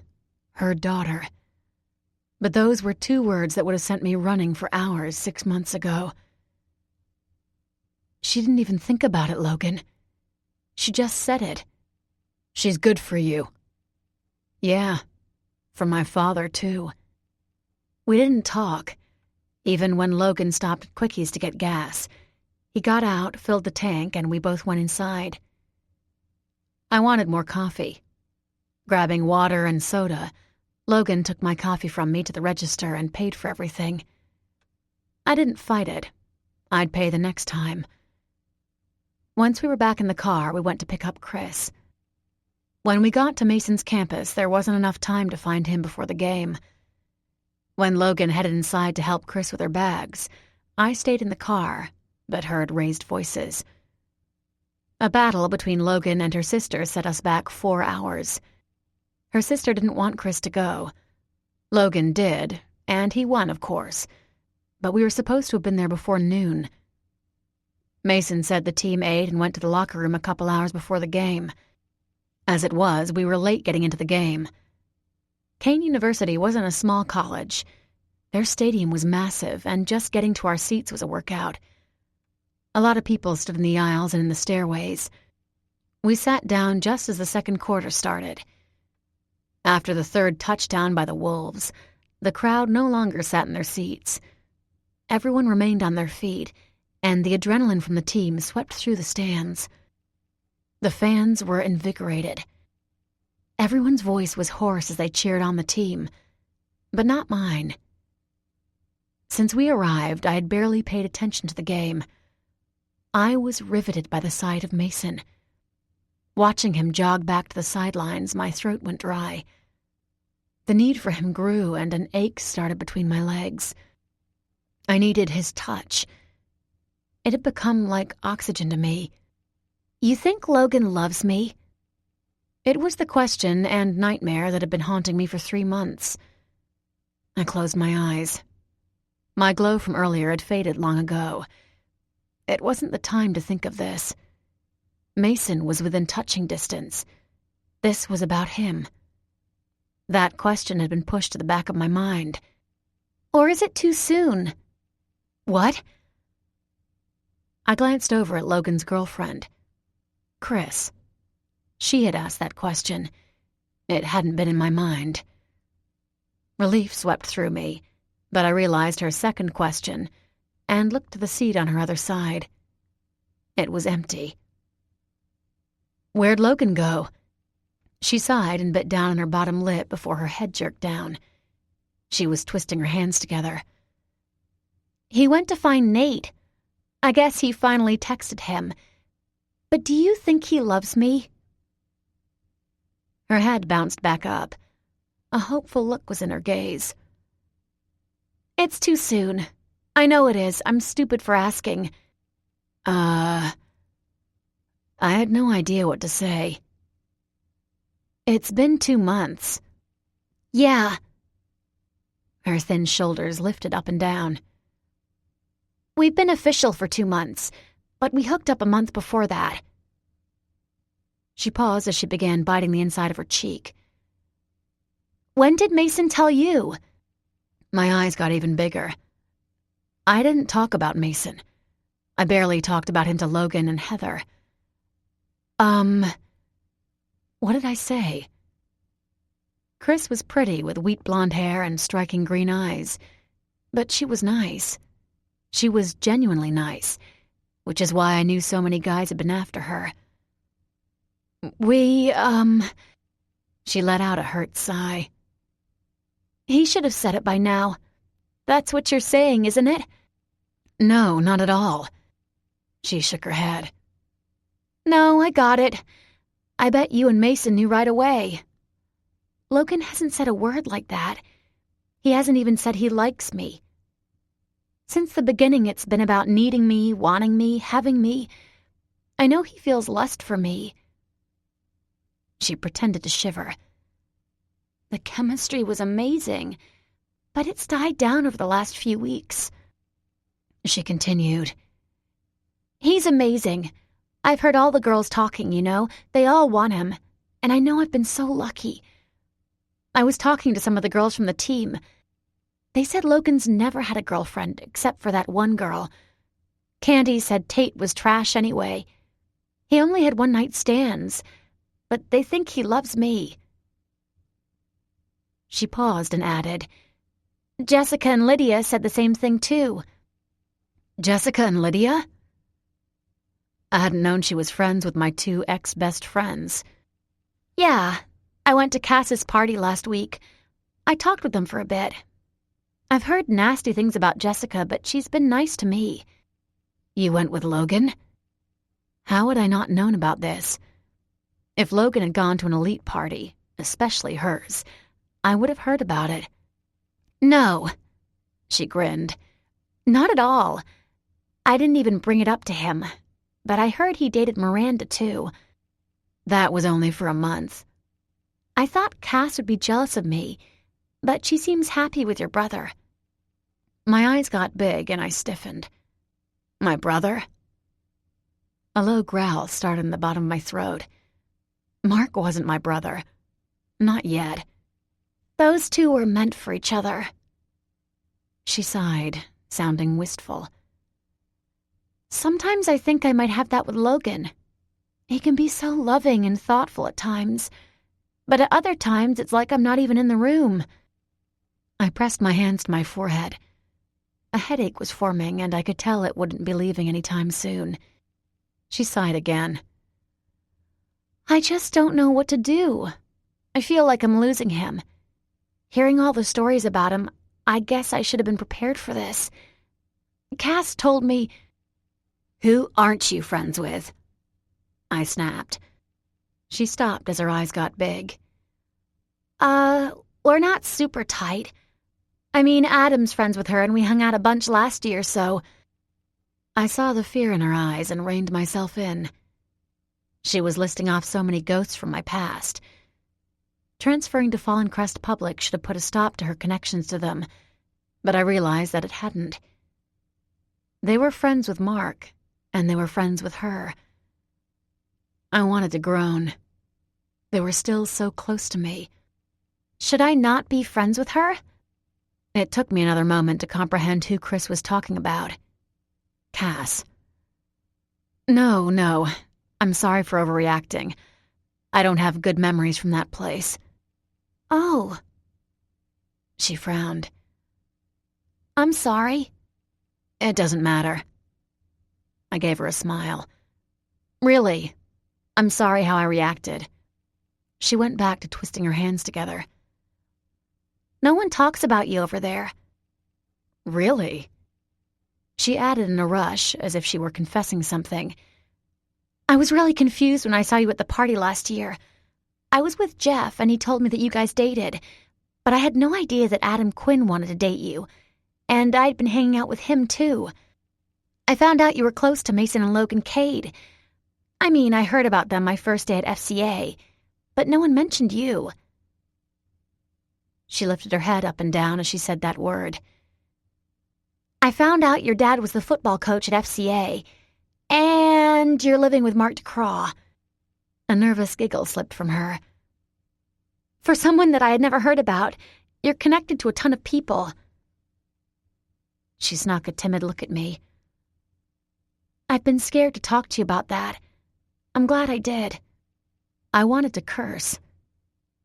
You're saying that Miranda and her friends never talked about me? Well... She hesitated. They have said some things, but nothing good. And I didn't put two and two together until Adam and I went to Mark's, and all of you guys were there too. I don't really listen to the bad stuff. That's been done to me at my old school. A lot of the girls were jealous because some of the guys liked me. Give it time. I'm sure the same thing will happen at Fallen Crest Public, too. She flinched as if I'd slapped her. I grimaced. Sorry. You're friendly. Maybe it won't happen to you. A relieved look came over her and her shoulders dropped. I'm very careful, especially since dating Logan. I've noticed a big difference. People are more cautious around me, and some of them are fake. Some kiss my ass. You can just tell, you know? She was giving me a look as if we were friends, as if we were allies. It was then that I saw why Adam, Jeff, and Logan liked her, and why even Jessica and Lydia were being nice to her. She was new. She hadn't been stabbed in the back by anyone, yet. And she didn't know how vicious people could be. She was refreshing for them. Not me. I glanced around. Was Logan coming back? It's 4th and 57, the announcer said over the stadium. Glancing at the field, I saw Mason on the sidelines. He was ready to go back in for the next play, and I waited. The team was setting up to punt, and he was flagged in. I looked at the scoreboard. It was the 4th quarter, and there were 2 minutes left in the game. The score was 28-3, a sure win for the Wolves. Where did you say Logan went? She shrugged. I think he went to find Nate. I guess he sent him a text or something, saying he was in the stands somewhere. He'll be back before the game is over. So, can I ask you a question? I tensed. What did that mean? Why isn't Nate on the team? From what everyone's been saying about him, Mason, and Logan, I thought he'd be playing with Mason. He's not. Oh, no. Nate's not good enough. I hesitated. The truth was that Logan wasn't even good enough. Division I football was too competitive. It was a stepping stone before the National Football League. The ball was punted and the punt returner caught it. He started forward. 2 guys from the opposing team were coming at him, but were blocked by Mason. He rammed into one guy, sending him to the ground, pivoted on his heel, and wrapped both arms around the second guy. He threw him onto the ground, falling on top of him as his teammates soared past him. Shit, what a tackle. That's a freshman? Someone from behind us muttered.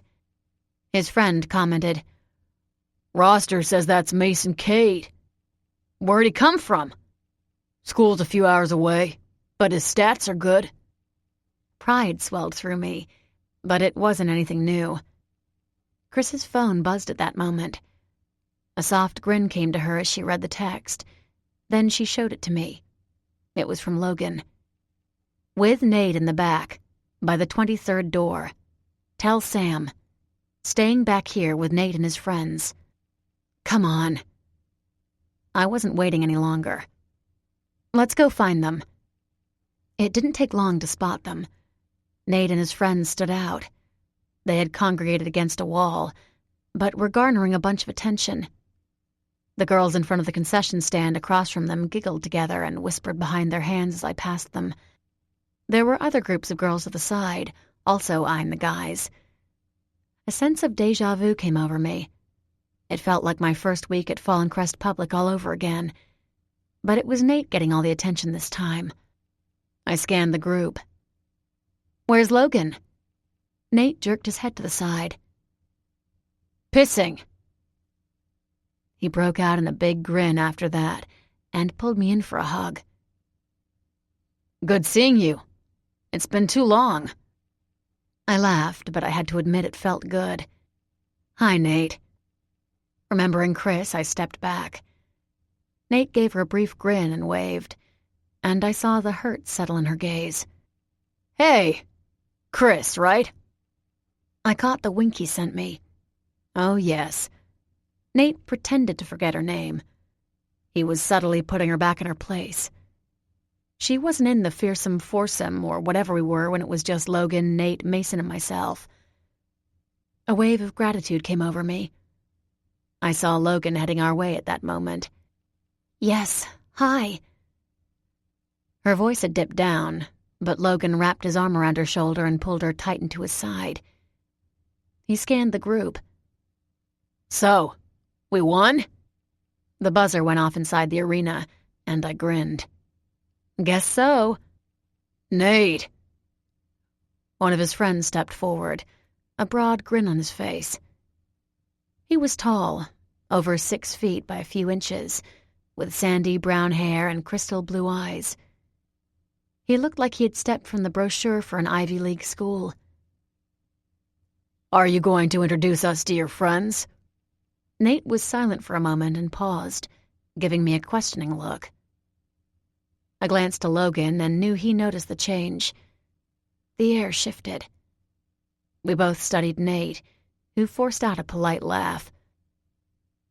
Yeah. Logan, Sam. This is Park. He lives in my fraternity house with me. Hi. I knew Mason didn't like this guy, so I assumed Nate wouldn't have brought him to the game. Sharing another look with Logan, I saw he was thinking the same thing. Nate's head moved down an inch. His entire demeanor shifted so he came across as more self-conscious. Mason said the plan was to come to our party tonight? Logan slowly nodded. Yeah, that's the plan. He was studying Nate's friends more, his eyes lingering on Park longer than it was polite. Well, we'll see you guys there. Nate moved forward. His friends took the cue and began to leave. Park flashed us a smile and lifted his hand. He started to say something, but Nate clapped him on the shoulder and shook his head. His friend frowned, but heeded the warning. He turned and followed behind the rest of the fraternity brothers. Nate was the only one who lingered behind. He shot a meaningful look at Chris, and Logan got the message. He turned to her. Hey, babe? Yeah? Her head jerked to his. Maybe you should go to the bathroom. The drive to the restaurant might take a long time with traffic after the game. I should be fine. We have to wait for Mason, right? I can go then. You and Logan are going to the restaurant.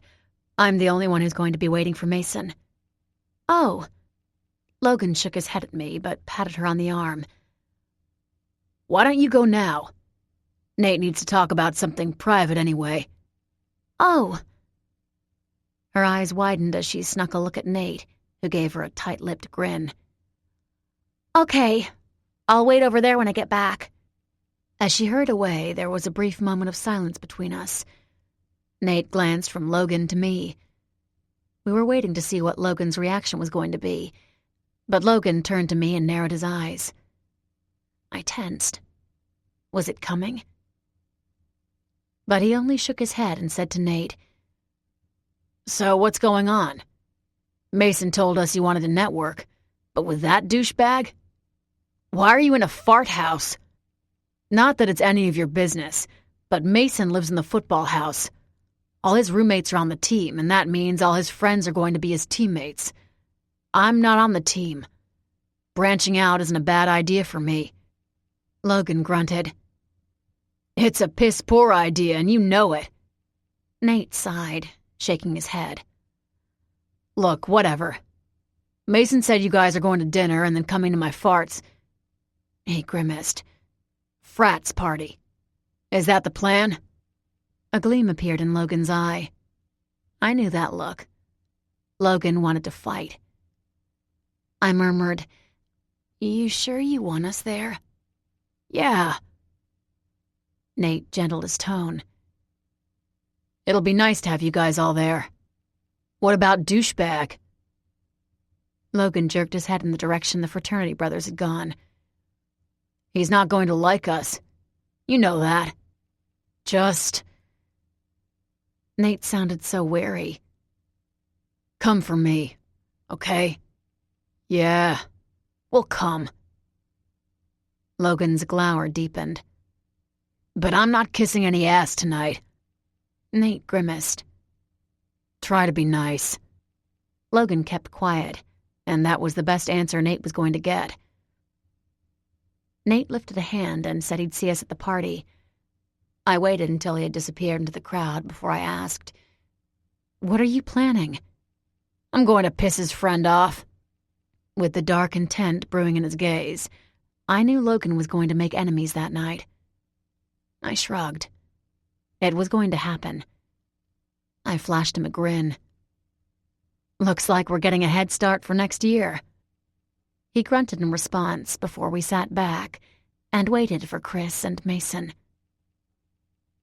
Mason. Logan just texted me that I'm a butt muncher. Is that good or not? Sam. Just means he loves you and misses you, like I do. Chapter 10. Mason. Hey, man. Drew came over and propped a hand on the top shelf of my locker. He had showered and dressed in jeans and a Kane University shirt. I heard your woman's in town. I narrowed my eyes and bent to grab my own shirt. Pulling it on, I asked, Yeah? He ran a hand through his hair and bent over so he could see in my mirror. As he fixed his hair, he said, A bunch of us are going downtown for Mateo's birthday. He can let loose tonight. He mentioned that you're going to a frat party tonight. Yeah. I watched as he moved his head at all angles to inspect his hair. When he saw a clump that was pressed flat, he bit his lip and lifted his hands to tug them apart. Logan did this shit. He had cut his hair so it was shorter, but there was enough for him to spike it like my quarterback. I kept mine in a crew cut. I didn't want to waste time, and Sam seemed to like it. Good enough for me. As he moved to a new clump of hair, I told him, "You know my best friend is there. He wants to show the house off to my brother more than anything. I doubt we'll stay late." "I'm surprised you're going. Mateo told me you're a no-nonsense guy. I would have thought Park Sebastian would be roadkill to you." His fingers pulled apart 2 hairs that were sticking up. He rubbed them so they stuck up even higher, then nodded to himself. He turned to face me again and smirked, but when he saw the no-nonsense expression on my face, his smirk fell flat. I said, "I'll deal with anyone who tries to mess with me." His eyes narrowed and studied mine. He nodded. "Sounds good." He pounded me on the shoulder. "We're cliché tonight. Just ask for the Kane U footballer's private box. They'll show you the way." He turned to go, but paused. "A lot of the guys from the team go there." "What are you talking about?" "Don't worry about age.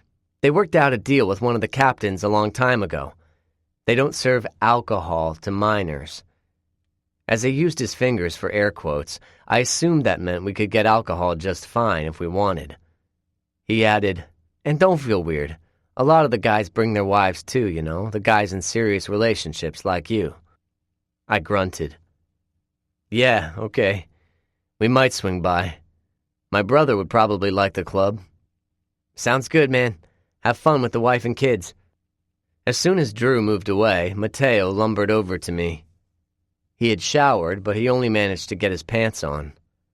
Still shirtless, he was rubbing lotion over his chest as he said, "You coming out tonight?" "I think so." I jerked my head in Drew's direction. "The wife comments, are those veiled insults?" "What?" My roommate's eyes got big and he glanced where Drew was talking to 2 senior players. "No, man. If it is, I'll be pissed. They call Georgie my wife, too. That's what they call the serious relationships." "So there's no shade with that?" I wanted to make sure. Drew had been smirking, but I knew he was still on an adrenaline high from the win. He threw 4 touchdowns, but I wasn't going to stand and be laughed at without hitting back. No. Mateo seemed taken aback. His hand paused in rubbing the lotion, but he started again a moment later. "They want us to be wifed up. Girls can mean problems for the single guys. Hookups sometimes become baby mamas. Some of that shit happens on purpose. You know how it is. They want the guys to have wives. They're more stable. Those girls are rocks for some of us. I know Georgie is for me. If I step out of line, she smacks me back in, and I regret it for the rest of my life." I grinned, easing up a bit. "Good to know. How about you?" He sat down on my bench. "You don't talk too much about your woman, but you guys talk every night." "Me and Sam?" I grunted. "I guess I'm the rock. She doesn't smack you around if you step out of line?" "I didn't step out of line. I never wanted to." Shrugging, I commented while I saw my phone buzzing. "No, we don't really fight that much." I read the text and saw it was from Logan. "Get your ass out here. Mine is hungry and wanting sweet relief, if you know what I mean. Serious, though. Get out here. Sam won't look away from the hallway you said you'd be coming from." I typed back, "Coming." I said to Mateo, "I need to go. Happy birthday, and I'll see you later tonight." "Yeah, I want to meet your woman. She didn't stop by earlier." I began backpedaling and lifted my arms up in a shrug. "They were late. Logan said there was some fight, but they're here now." As I moved through the main open area of the gym, I raised my voice and lifted a hand. "Happy birthday to Mateo. May your dick be tired tomorrow morning." "You douche," Mateo called after me, laughing. The guys who were still in the locker room called out their own cheers for him, and as I went out the door, I knew my roommate was soaking up all the attention. It didn't take long to walk from the locker room to where I knew Logan and Sam were waiting. I came up the side stairs, and when I opened the door, I noticed the stadium had cleared out.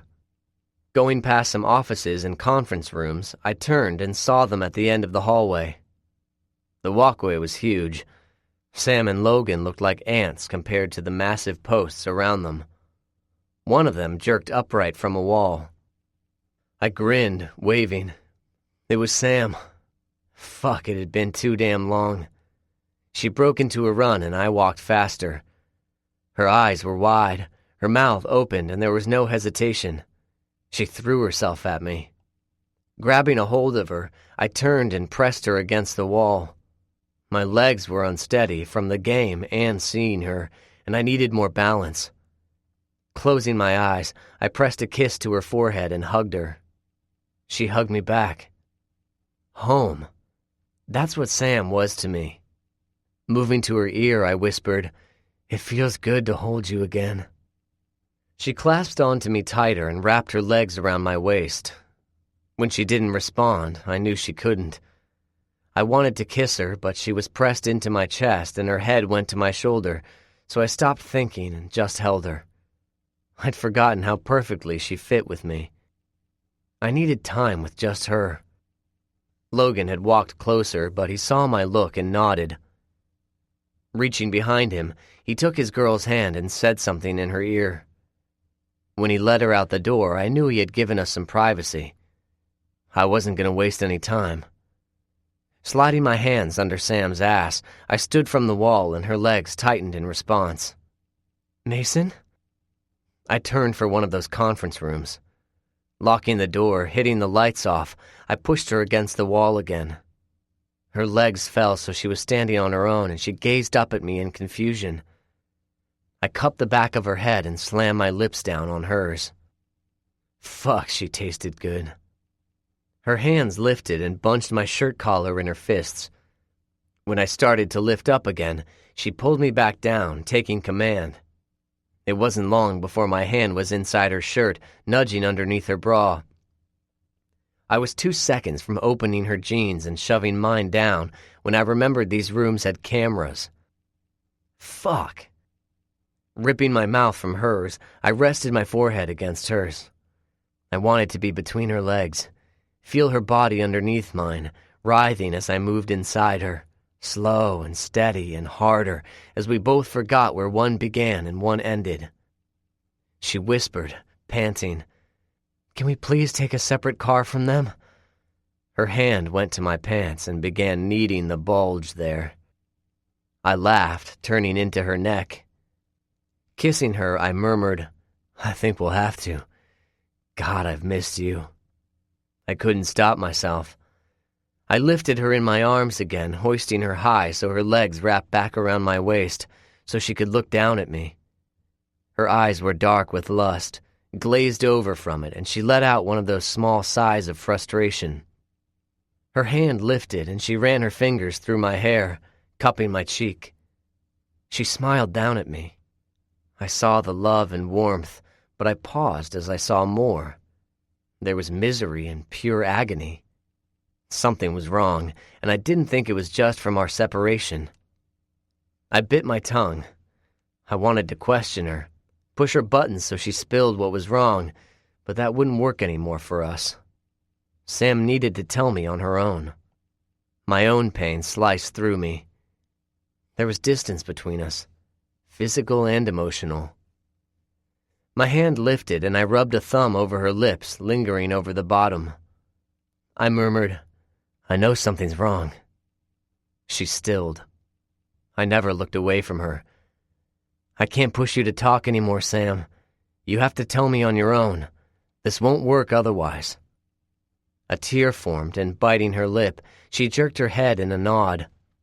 Some of her hair fell forward to block her face, and I tucked it behind her ear, my hand lingering there. I began to make circles on her cheek with my thumb. It was a loving gesture, and my God, I love this girl. Feeling a surge of that emotion go through me, it pushed the pain away.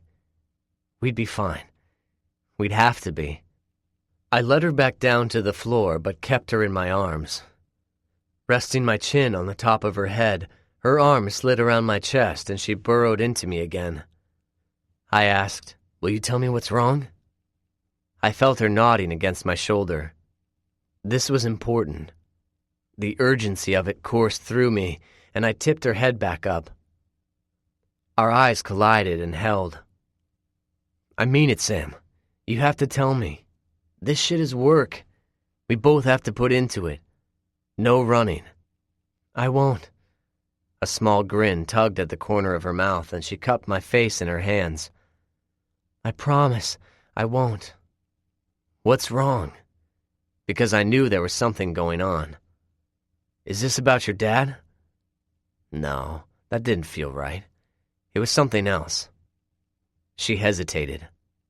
Sam. She shook her head. You know me and my family. Terrifying. But no, I just... She faded and glanced away. I bit back my words. I wanted to make her tell me, but Mateo's words stayed with me. His woman smacked him back into place when he faltered. Sam didn't do that for me.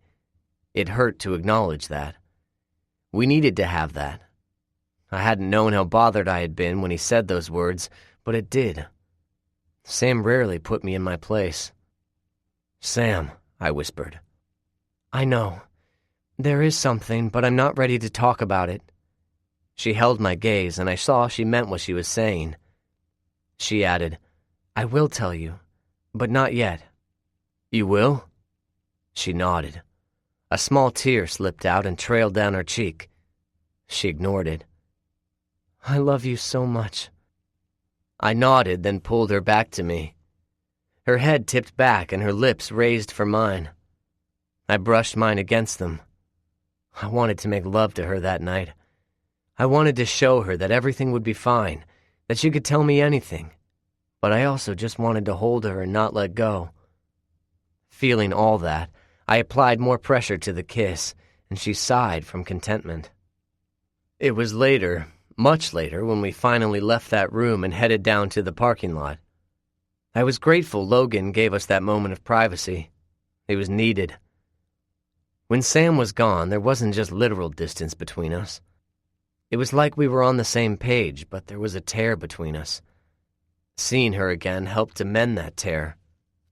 We were on the same page again. She felt like home again. My hand tightened around hers. She squeezed back. When we got to Logan's car, Logan threw his arms around us, separating us again. I shot her a grin when she stepped back. I clasped my arms around him. Hey, man. Logan pounded me twice on the back before letting go. A wide grin stretched over his face. I feel hornier than a dog who almost got his balls snipped off. Shit, man. Your face is gorgeous. Have you always been this fine specimen? I laughed, shoving him away. Hump your woman, not your brother. It felt good to have him there. It felt good to have them both there. Logan threw his head back, grabbing for his woman's hand again. He continued smirking at me. Dinner? I know I'm starving. And then a party and booze. I knew that was where Logan was going, but I shook my head as I grabbed for Sam's hand again. Change of plans. Let's hit the frat place first, and briefly. I paused. Logan narrowed his eyes and a spark flashed for a second. There was a story there, but he slid his eyes to his girlfriend and gave me a small shake of his head. Message received. I'd ask later, so I added, and my roommate wants to meet you guys. Matt? Mateo. It's his birthday this weekend. We had a dinner last night, but he was tame. He sat on my bed later in the evening for a serious talk about Park Sebastian. The talk never started. Mateo declared that he was hot and started taking his clothes off. I went to the bathroom, and when I came back, he was spread eagle on my bed, naked. Too much sake had him snoring loud enough to wake the 2 rooms on both sides of us. I corrected myself. I think he was tame last night. I've got a feeling tonight will be a night to remember with him. Where's he at? They're at Cliché. Logan's girlfriend jerked forward, clinging to my brother's arm with both hands. What? Did you say Cliché? Yeah. Logan glanced at her. What? That's the hottest club here. Oh my God, we're going there? Sam sighed beside me. Logan prodded. Have you been there? Her lips pressed tight and she shook her head, but a squeal left her. "All right," I continued. She'd been annoying this summer, but as she started bobbing up and down and more squeals left her, I held back the usual blast I might have given someone in the past. Logan liked her. I had to deal with it. "Sorry." Her cheeks were red. "We used to live not far from here, and I know it's the place to go. Charlie used to go there a ton, but she's forbidden me to ever step foot inside." She started clapping. "I'm so excited." Logan was grinning at her. "And this is why your sister hates me." "I don't care." She began waving her hands instead. "I'm so excited, you guys have no idea. This place is epic." "Well, whatever." Her hands fell down at my abrupt tone. I ignored how she jumped back a step and said to Logan, "The birthday party's there. I figured we'd go. Nate can show off his house to you guys, and we can head there after?" "Sounds good to me." Logan's tone turned predator-like. He shared a look with Sam, who didn't say a word. When she saw that I caught the brief exchange, she gave me a slight nod and slanted her eyes towards Logan's girlfriend. I got the message, so I said, "Give me a ride to my car? We can head to your hotel, switch it up, and take one car." "Sounds good to me." We piled into the car and left for where my car was parked, clear on the other side of the stadium. On the drive to Logan and his girlfriend's hotel, Sam told me what had happened between Logan, Park, and also Nate. I wasn't surprised. The guy was a dick, but I also knew that I might need to watch Logan a little more than I had planned. I waited in the parking lot as Logan and his girlfriend went to check in. They took their bags up to the room, and Sam put her bags in my car. She was standing next to me when Logan came back out. Seeing that he was alone, I didn't waste time. "Sam told me what happened with Park." Logan sneered. "That guy's a dick." "I know. He needs to be brought down. Not by you, and not tonight." Logan's head reared back an inch. "Say what? He's a fight waiting to happen. The guy's a creep about you." "I know, but I'm going to handle it, and I'm going to do it on my timetable." Logan snorted. He began to turn away, but I caught his arm. He looked back, reassessing me. I told him, "I mean it. You get to leave. I don't. This is my world, and I'll handle him when I have to. Right now, I don't have to. All he's doing is kissing ass." "Whatever. Yeah, fine." "I mean it, Logan." "I know." He gentled his tone. "I mean it. I know. I'll bite my fucking no-nonsense butt-muncher tongue tonight. It's your call. I'll follow your lead." I relaxed slightly. "Butt-muncher?" He flashed me a grin. His eyes darted to Sam's, and he shrugged. "You see, that's what happens when you get all big and old and move away to a Division I school. You miss out on inside jokes like what a butt-muncher is." His girlfriend came out of the hotel and headed our way. I glanced at Sam. She rolled her eyes. "It's really not that funny." "Ah," Logan cut her off. "But it's our funny. It's Fallen Crest funny." He pretended to sneer at me. "And you'll never know." His girlfriend got to us, threw her arms around Logan's neck, and the two kissed. I punched him in the arm, and he broke it off to glare at me. "Yes?" "Keys, asshole." I flashed him a grin. "You get back seat, bitch." Handing the keys over, he pressed them into my hand harder than necessary. Yeah, he got my slight insult. My grin grew as I got behind the steering wheel. Sam sat next to me, and the two gropers slid into the back. I turned the car around and headed for Nate's fraternity house. "Mason, knowing you're here when I'm playing is like torture. I want to be with you." "Sam, watching you play and not being able to touch you is my torture. I never want to be apart." Chapter 11. Mason. When we got to the fraternity house, Nate met us at the door. He gave me a slight frown. "I thought you were doing dinner first." "Change of plans." Oh, he continued to frown. Okay. A quick smile covered his face and he reached behind him. Tossing a beer to Logan, he said, "Help yourself. I figured you wanted to release some stress this weekend." A second beer was handed to Logan's girlfriend. She took it and her eyes lit up like Nate had given her $100. The girl was weird. Logan laughed, throwing his arm around her shoulders. He jerked his chin up, saying to Nate, "Forget the bullshit about who you're bunking with. You're a good man to me." He glanced sideways at me as he added, "I'm all about staying out of trouble, you know?" I grinned, but Nate narrowed his eyes. Okay." He turned to me. "Anything I should know about? We might not stay long." "Yeah." A knowing look came over him. I figured. Logan snorted, opened his beer, and took a swallow. As he finished, he gestured the beer to me. "Mace wants to put off the battles for as long as possible, but we all know his tolerance for ass-kissers. He's got none. Do him a favor, Nate. Stop bringing your buddies around him." "Oh, God," Sam groaned beside me. Logan's girlfriend squeaked and moved an inch behind the group. Logan was riled up. He wanted to fight. Sam saw it too, and we shared a look. It was going to happen. Nate just sighed. Catching Logan's gaze, I looked pointedly at his girlfriend. I wanted to talk, but not in front of her. He rolled his eyes, but got the message. "Chris?" "Yeah?" "You said you wanted to go to the bathroom." With a hand behind her back, he propelled her further inside the house.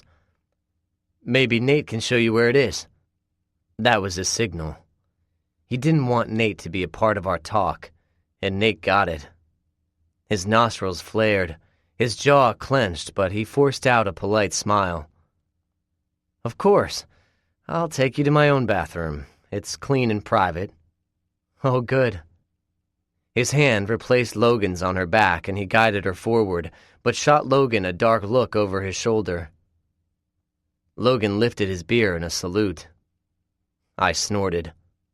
Sam began to move to the side of the patio, but I shook my head. "No."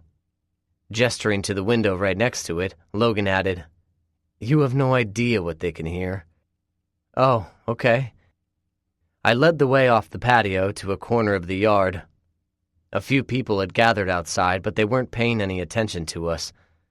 I looked at my brother. "What's got you worked up? Did you really hate Sebastian that much?" He was annoying, but damn, a bug could be squashed easily.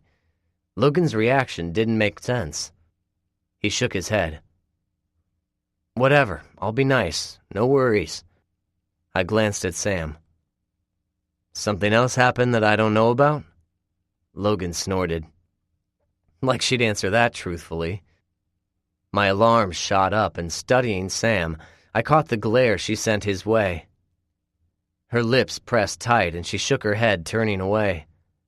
She'd been present with me. I felt her. But Sam could slip away. Her mind would leave the room, thinking about other things, shutting her emotions off, but I knew it was because of Annalise. Being raised by a monster like that would leave scars, deep scars. But I had felt her just now. She'd been present. She'd been real. She'd been raw. She was gone again. Her walls were back up. I touched her elbow, tugging her to me. "Hey, what's going on?" She began to shake her head when Logan muttered, "Shocker." She stopped, and her glare got colder. I looked between the two of them. What the hell is going on? They were involved in a heated standoff. Sam crossed her arms over her chest, but one of her hands broke free. She gestured to Logan. "Ask him. We were fine this morning, and now he's ready to rip into the world. The guy was an ass, but Mason's right. He wasn't that bad." Logan rolled his eyes.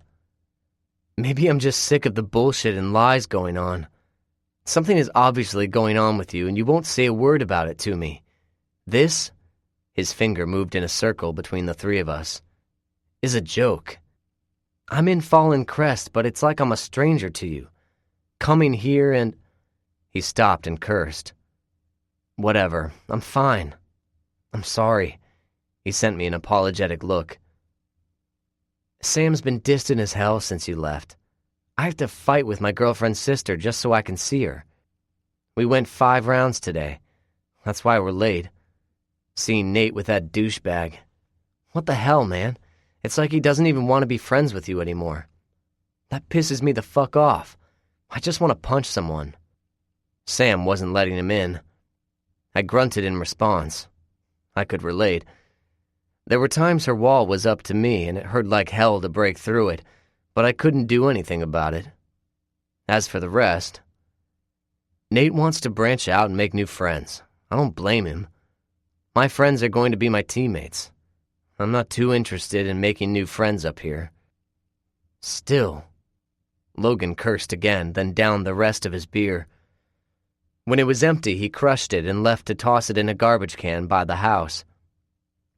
Nate and Logan's girlfriend came back onto the patio. Both wore uncertain expression, and Logan's whole demeanor changed. He'd been tense and wanted to rip into someone, but as she stepped outside, his shoulders went back, his head lifted, and I knew he stuffed all that down. As she laughed at something Nate said, she went to Logan and he wrapped his arms around her legs, lifting her in the air and whirling her in a circle. She laughed, hitting at his shoulder, but Logan moved her further away from everyone.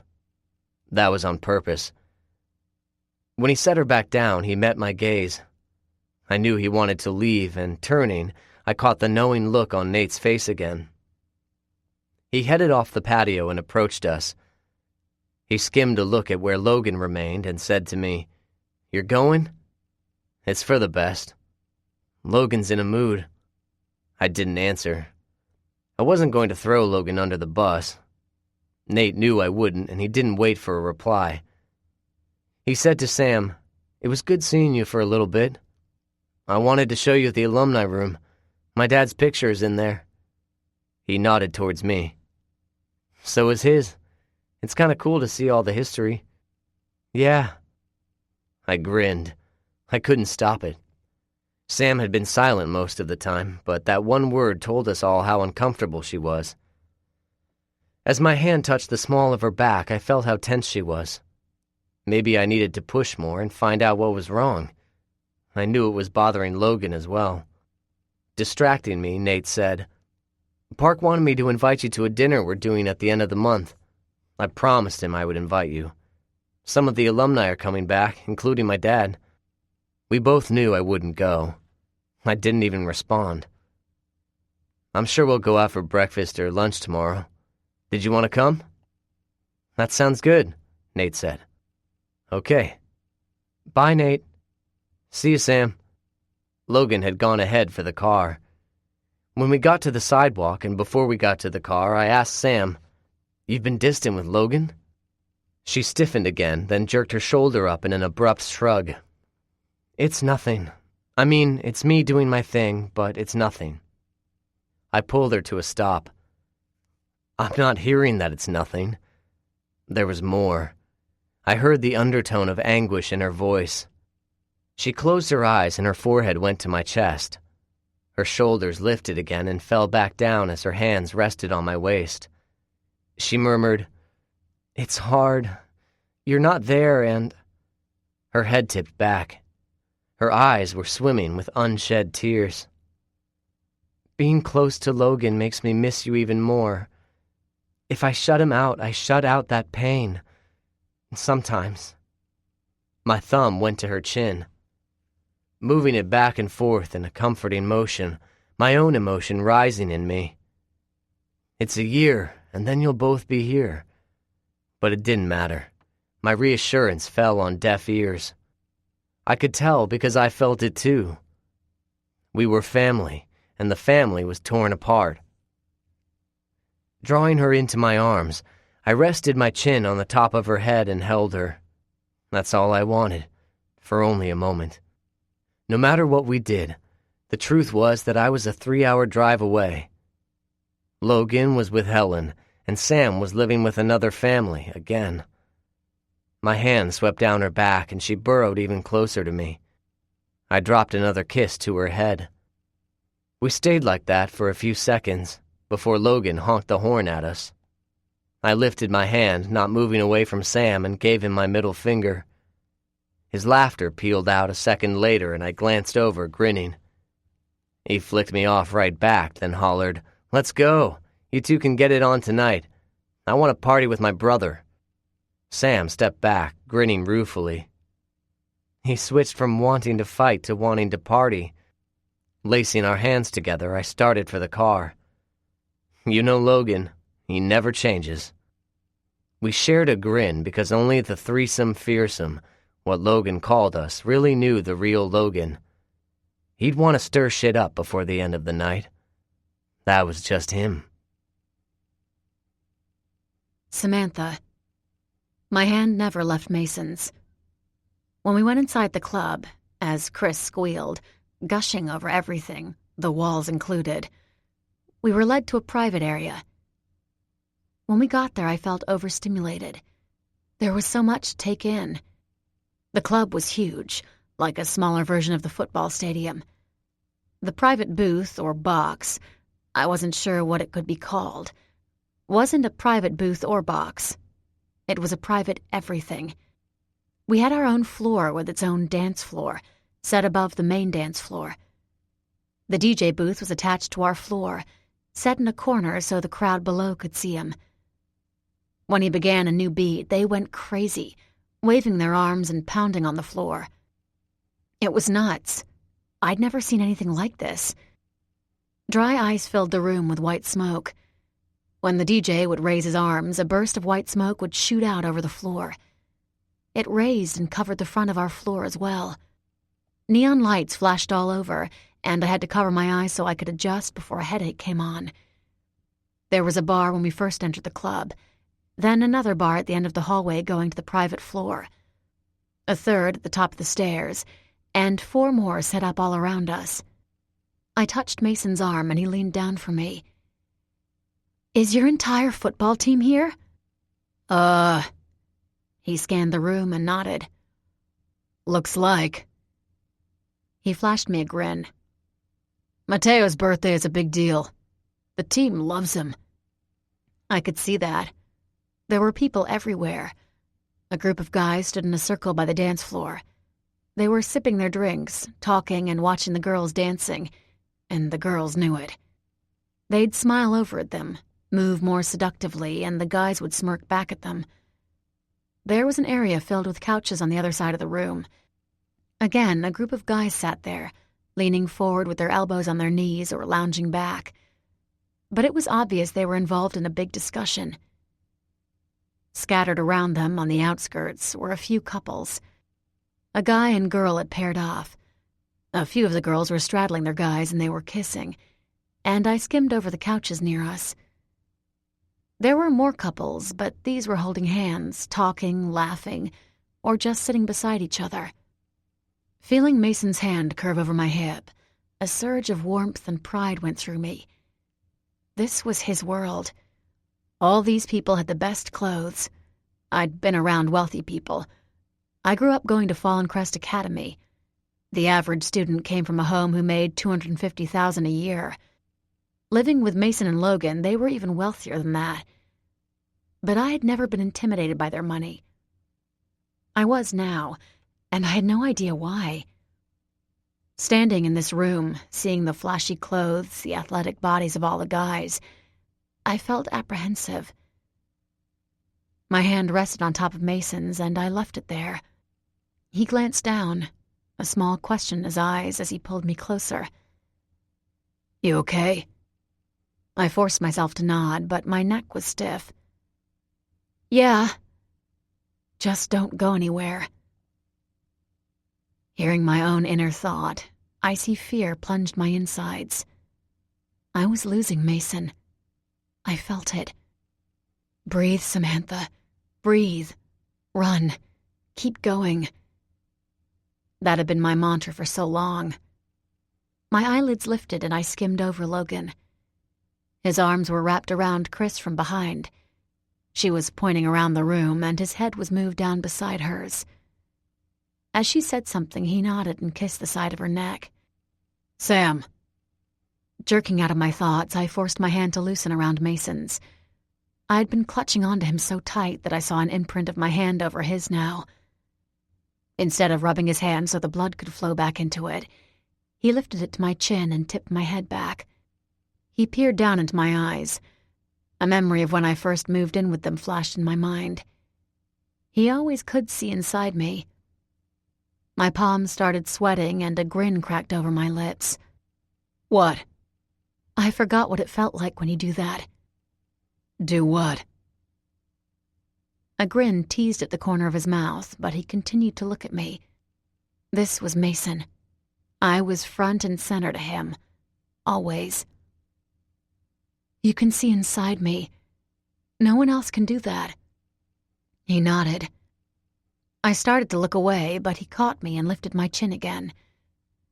Moving so he was directly on top of me, his forehead rested gently against mine, and his nose grazed against my nose, resting there. His chest lifted. Tension filled him, and he let it all out. His body relaxed.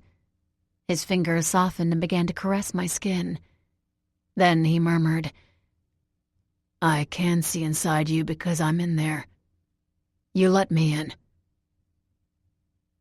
His thumb rested against my cheek. He cupped the side of my face. You always let me in, and I knew, even when you first moved in, that you didn't let anyone in. If I don't tell you every day that I'm honored for that privilege, then I'm a fool. Because I'm very honored. He tilted my head back, raised my lips, and held his just over mine. They teased me, resting there but not pressing against mine. I love you so much, Sam. You're in me too. Just so you know. You can see inside me. As he murmured those words, something broke off and fell deep in my gut. I knew Logan loved me, and I was keeping that a secret. Shame, guilt, and disgust all swept together. Feeling a tear coming, I didn't want him to see that. He would press me. I wasn't ready to face that yet, so I surged up on my feet, grabbed a hold of his face with both hands, and pressed my lips to his. I was starving for him. Tasting my need, Mason wrapped his arms around my waist, lifting me off my feet and moving us. The sounds from the club grew muffled and the lights dimmed. We were in a room. It was only us. No light. No one else. He opened his mouth over mine. Answering my desperation with his own, he lifted me higher and I crawled up his body. My legs wound around his waist, clenching tightly. His hand slid under my shirt, grasping onto my breast. It wasn't enough. Moving so I could get a better angle, my mouth opened over his and I felt his tongue slide inside me and brush against mine. It was a delicious rub, and I whimpered, needing more. I would always need more with him.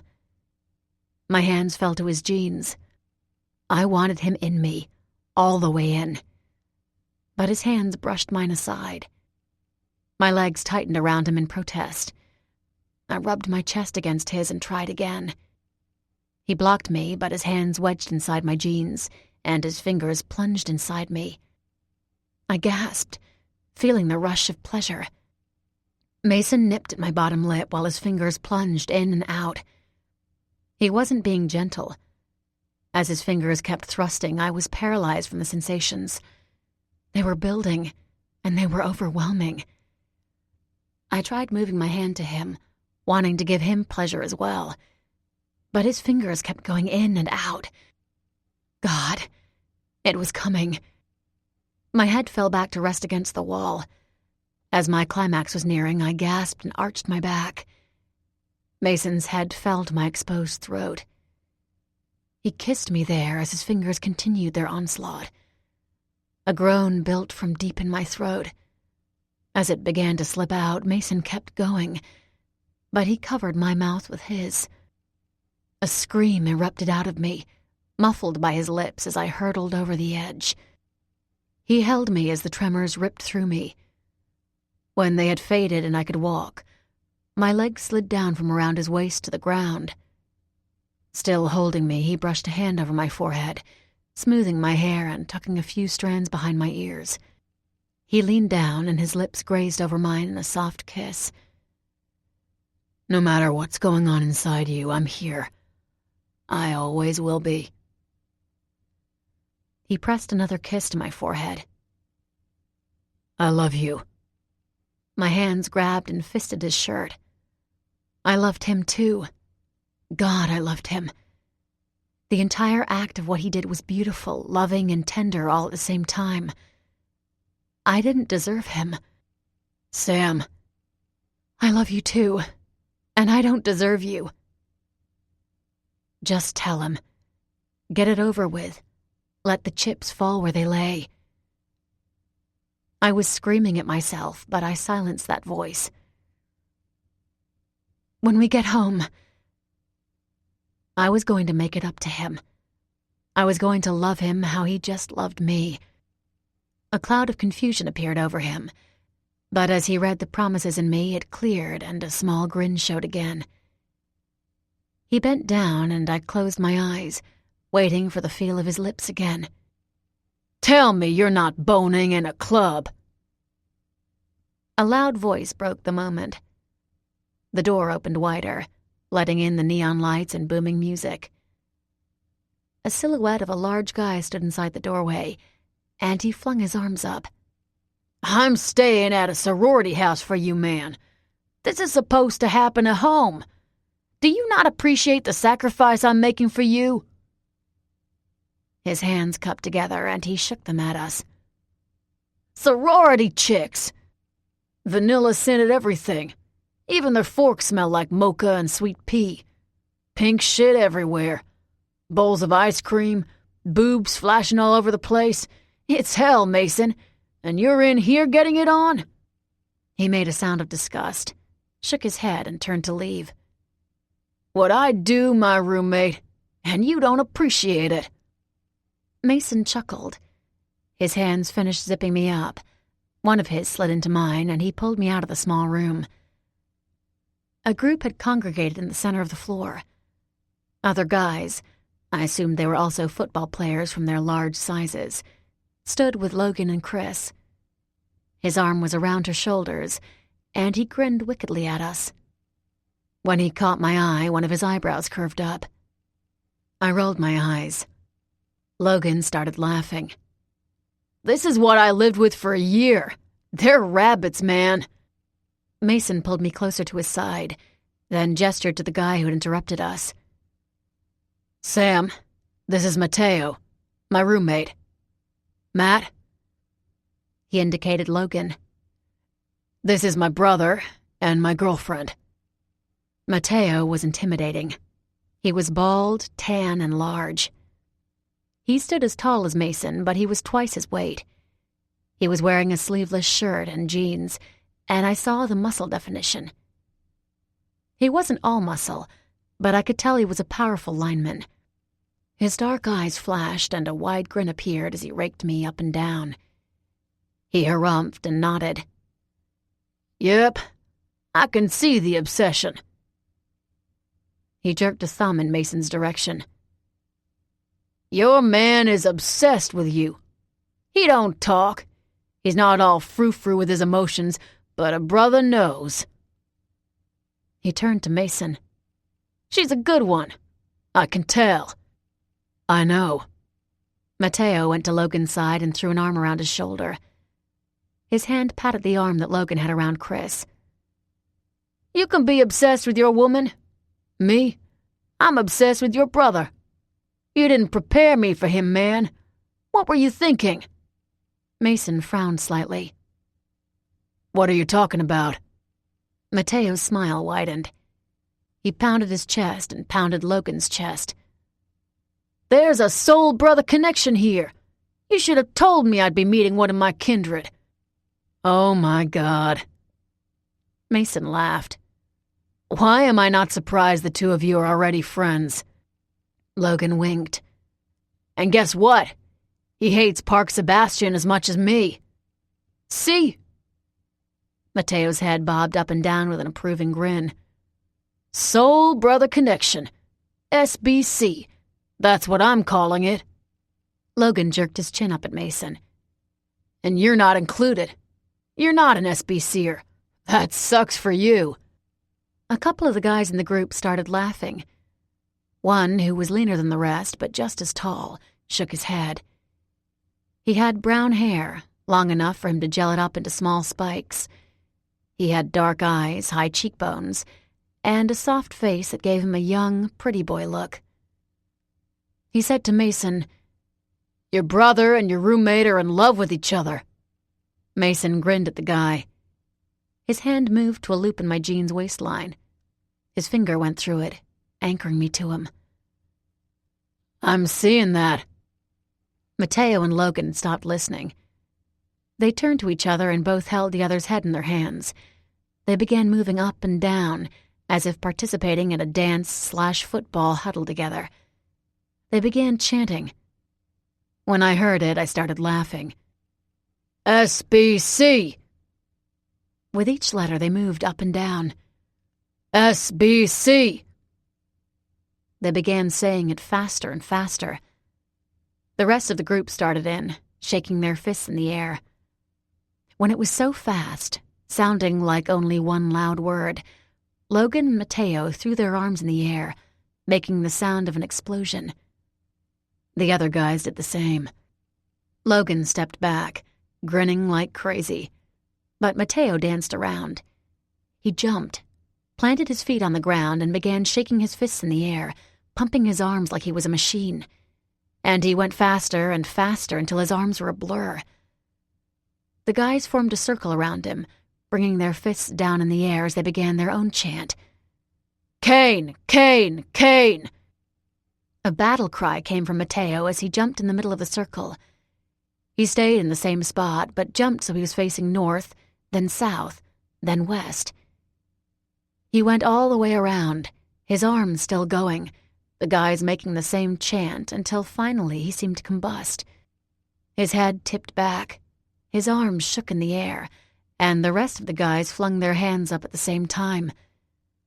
They were all saying, Kane you! Kane you! Kane you! Kane you! The pretty boy guy moved into the circle. He lifted a hand. As he did, the group fell silent. All their hands lifted in sync with the leader. They were waiting, watching him, and as he brought his hand down, they slammed theirs down on top of his. One last cheer erupted from them. Kane you conquers you! The rest of the room, including the staff at the bar, joined in, and the sound was deafening. The school pride was unmistakable. Mason leaned close to me. This is our chant before we run out of the locker room. We start it right when we step on the field, and at the end, the stadium joins in with the last line and we run out. His eyes were sparkling. It's an adrenaline rush. I nodded, but I had no words. The unity and tradition was strong. I had felt it at the game, but I felt it even more now.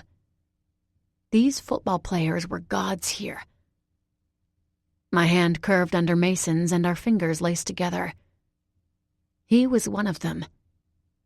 Everything fell away. I was proud to be at his side. Mason, I want to take you home, bend you over, and come home. That's what you are to me, Sam. Home. I love you. Sam. You're home to me, too. And yes, please. I'd love to come as well. Fuck. I love you, Mason. Chapter 12. Samantha. When I woke up, Mason was gone. The door to his bathroom was open, so I knew he wasn't in there. A rumbling began in my stomach, and I laid back down. I didn't want to move. The whole night had been a lot to take in. We had stayed at the club for a few hours. It had been nice to meet all of his teammates. I could tell they already respected Mason, and his roommate adored him. It was obvious. Grinning, I remembered the look of brotherly love Mateo had given Mason when we said our goodbyes. The big lineman had been drunk, and his girlfriend told me later that he was glowing because he was so happy about meeting Logan. But I could tell that his supposed soul-brother connection wasn't only with Logan. It was with Mason as well. When we left the nightclub, Logan and Chris had stayed, but the guy who led the chant, Mason formally introduced him later as Drew, reassured us that he'd make sure Logan would get a cab. "Morning." Mason came through the door with a cup of coffee in one hand and a toasted bagel on a plate in the other. He put both on the stand beside the bed and sat next to me. The bed dipped under his weight.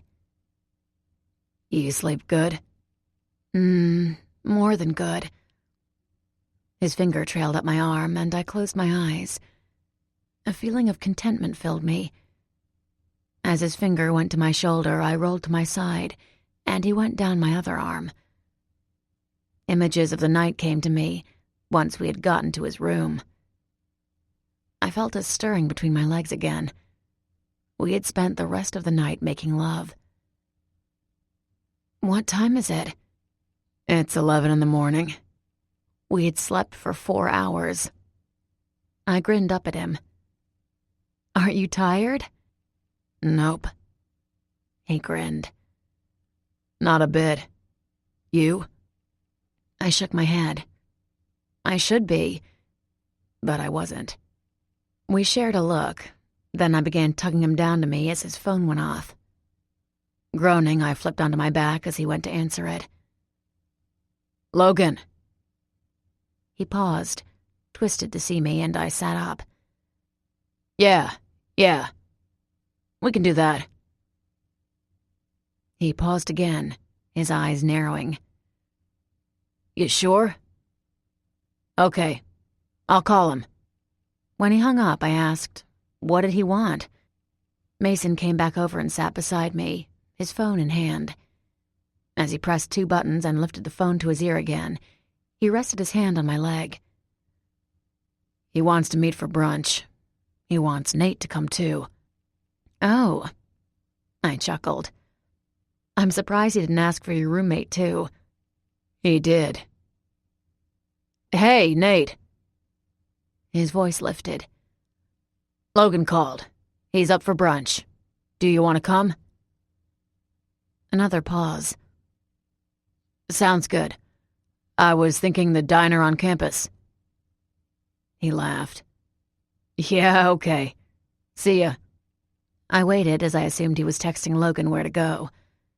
When he tossed the phone to the nightstand, I asked, "When do we have to leave?"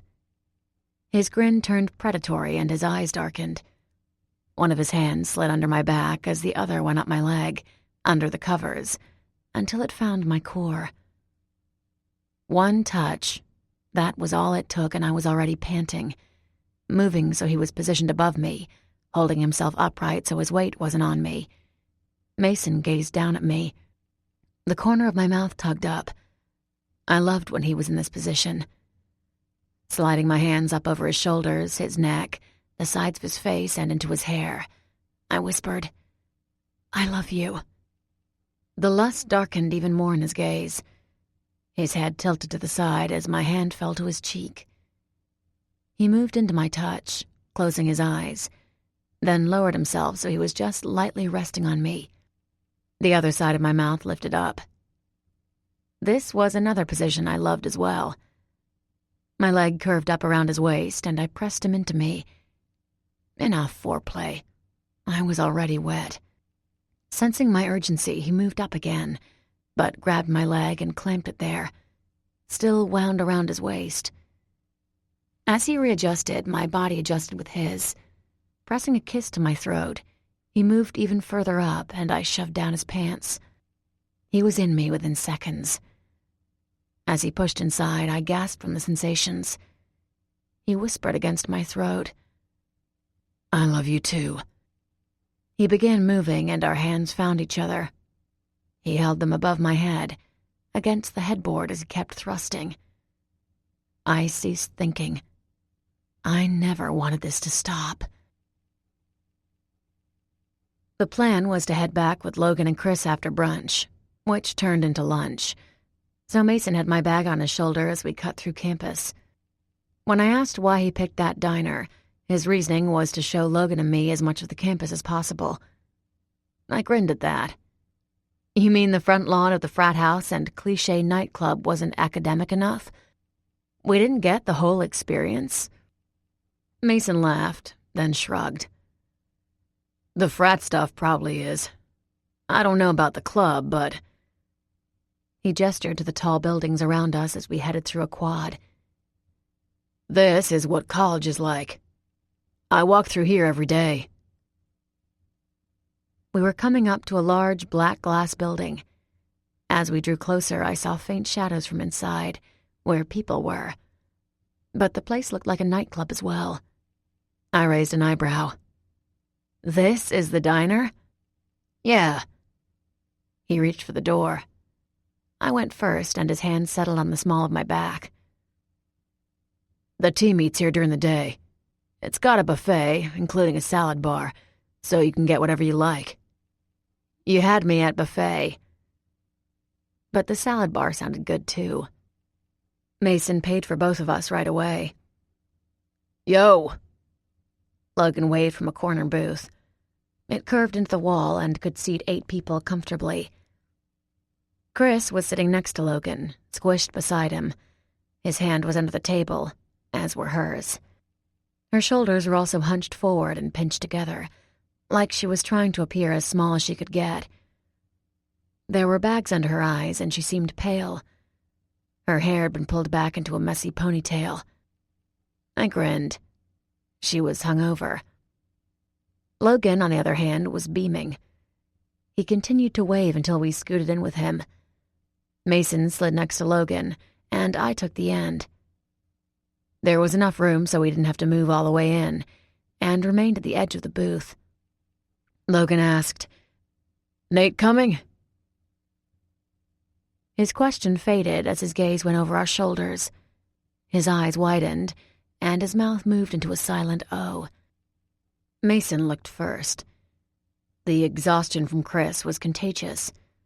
Some of my own seeped in, and I was too lazy to turn all the way around. I felt Mason tense. He wouldn't have tensed if it was only Nate. So I turned around to look, and I saw her. She was tiny. She had her brown hair pulled up in a high ponytail. Unlike Chris's, which looked cute and messy, this girl's was sleek and pristine. Her hair was long, too, falling past her shoulders. 2 things caught my attention more than anything. 1, she was holding Nate's hand. No, correction, she had a death grip on his hand with both of hers. And 2, her gaze was glued to Mason's, like she feared his reaction. Logan muttered, "As far as twists come, this one sucks balls." He shot a glare at Nate and muttered, "I thought the mantra was no dumb shits allowed." "Logan!" Tate's voice came back to me. "Has he told you that Marissa's going to Kane University too?" It clicked, and it felt like an anchor dropped inside me. This was Marissa. And no, Mason never told me. I snuck a glance at him from the corner of my eye. He wasn't looking at me. His jaw was clenched, and his eyebrows furrowed together. I barely remembered her from the one time I almost met her. Mason kept her away from everyone, myself included. But things were different now. I was closer to him. She was not anymore. As they stopped at the end of the table and stood there, their hesitation was obvious. I couldn't ignore the flicker of jealousy in me. Marissa was here. She could be in the same room as him whenever she wanted, within a few minutes. I could not. That alone had my teeth grinding, and I shot Mason another look. He hadn't told me she was here. He was studying me this time. The jealousy morphed into anger, and my eyes narrowed at him. We would talk. That was a promise from me to him, and I caught a wary look flash over his face. Oh yes, he got the message loud and clear. Leaning back in the seat, I decided I wasn't going to say a damned thing. This was Mason's rodeo. I was going to sit back, watch the fireworks, and set off some of my own when I got him alone later. Marissa was watching me, biting her lip. One of her hands released her grip on Nate's wrist and tugged down the bottom of her shirt. She was overdressed, wearing a pink sweater, a lacy white camisole underneath, and a jean miniskirt. I had on a pair of jeans and Mason's black shirt. It engulfed me, but it was comfortable and smelled like him. I won, hands down. Chris was studying her too.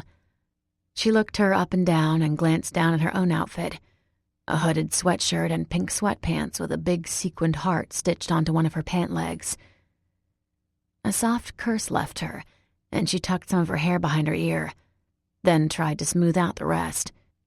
When she realized Logan was still staring, heatedly across the table, her hand fell back to her lap, and her shoulders lifted in a shrug.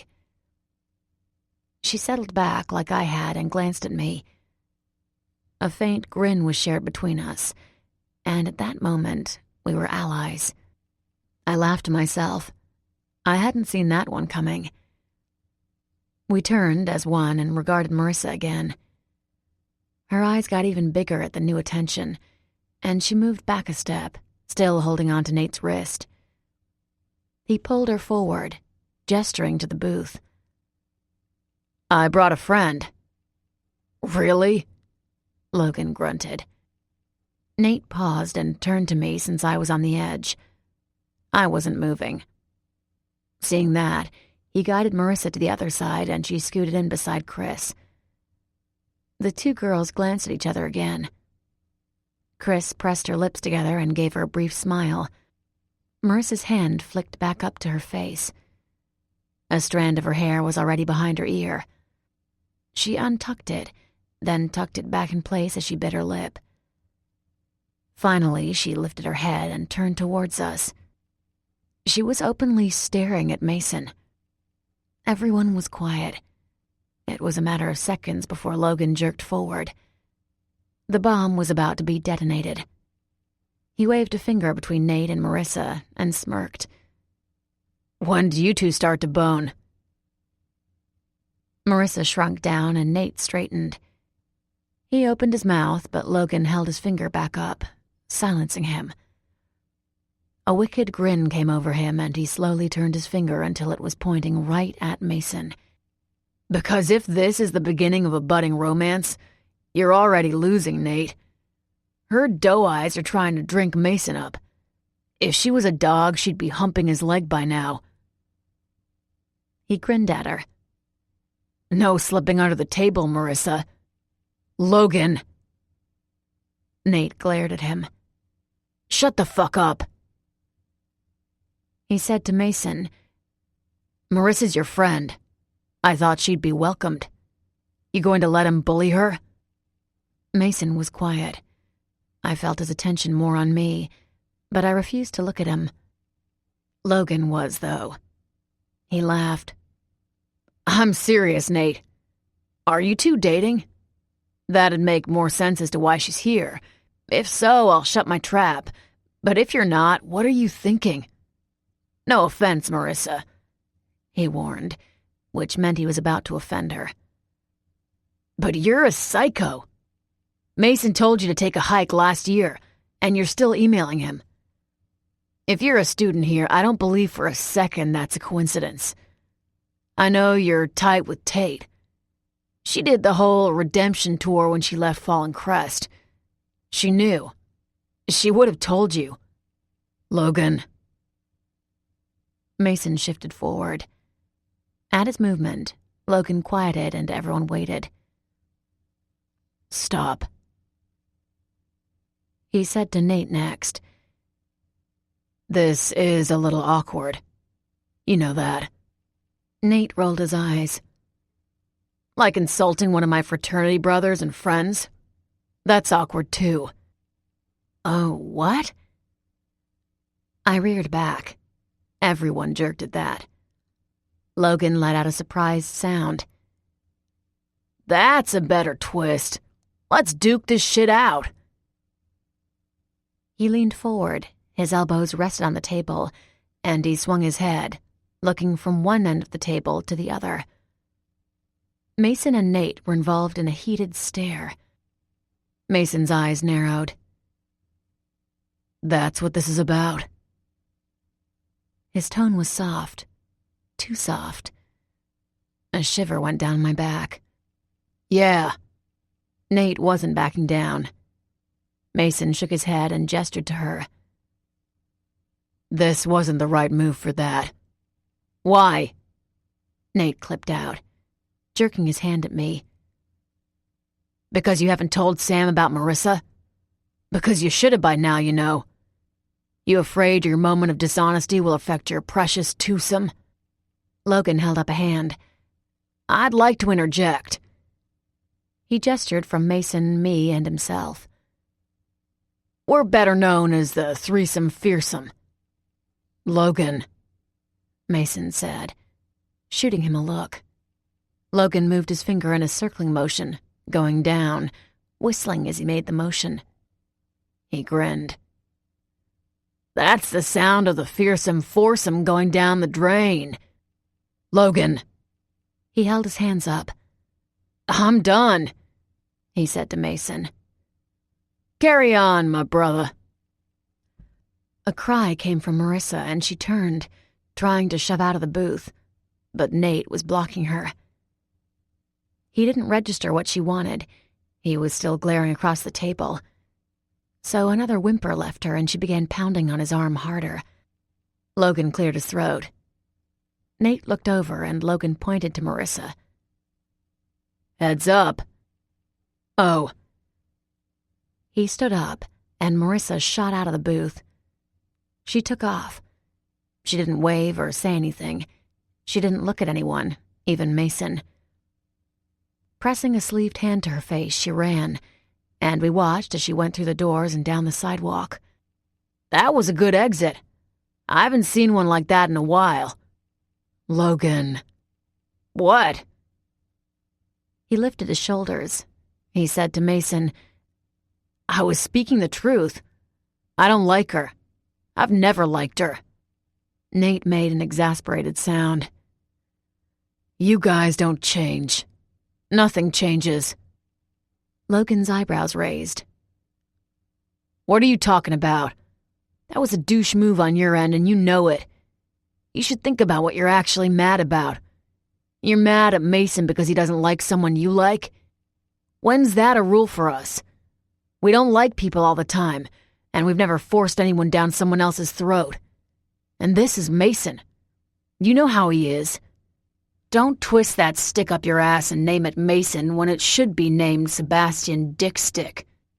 Nate had quieted, but he sighed. You didn't have to be so aggressive with her.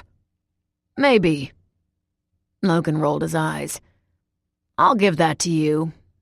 But maybe not. She's still weird, Nate. You can't deny that.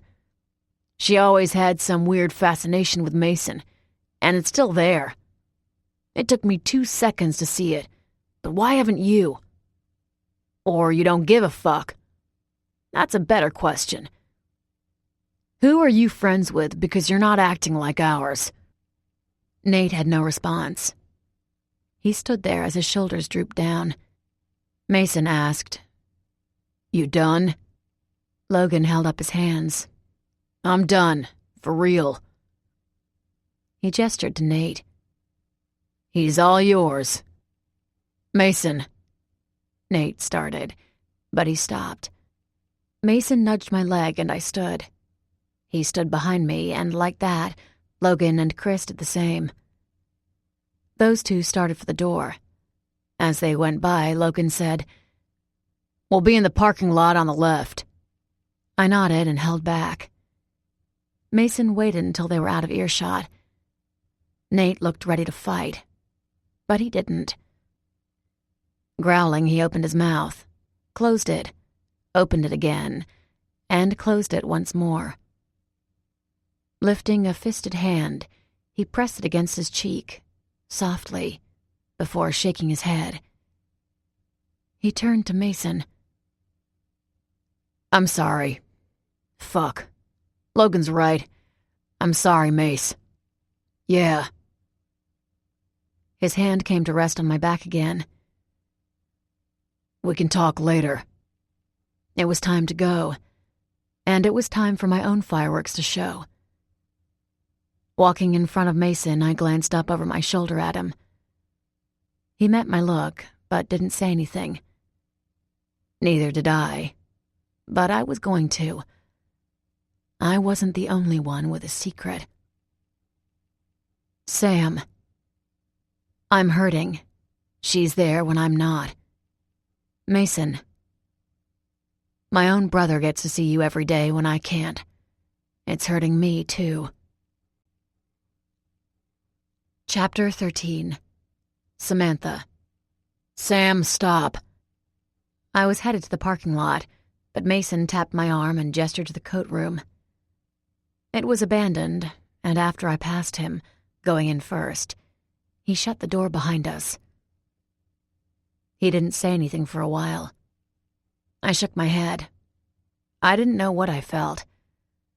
I wasn't the jealous type, but he hadn't told me about Marissa. He should have. And when he continued to frown at me, I figured he knew that as well.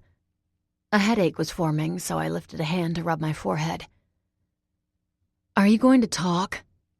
I have no idea what to say. Point taken. I started past him again, but he caught my arm and swung me back around. Sam, wait. He touched the other side of my hip gently and continued to hold me in front of him. His eyes rolled upwards and I wanted to snort. He was looking for what to say. He said, I should have told you. I pulled away, but only moved back a step. Yeah, I'm sorry. Folding my arms over my chest, I waited. Yeah? He looked in pain. His eyebrows furrowed together and his mouth strained to one side. A hand lifted to scratch his chin. For once, Mason wasn't in control. He seemed at a loss for words. He lifted his hands in a helpless motion. I have no idea what to say. Shit. I'm a horrible boyfriend. The tension began to lift inside me. He was being genuine. He added, She emailed me last spring and told me she got in. I meant to tell you, but I forgot.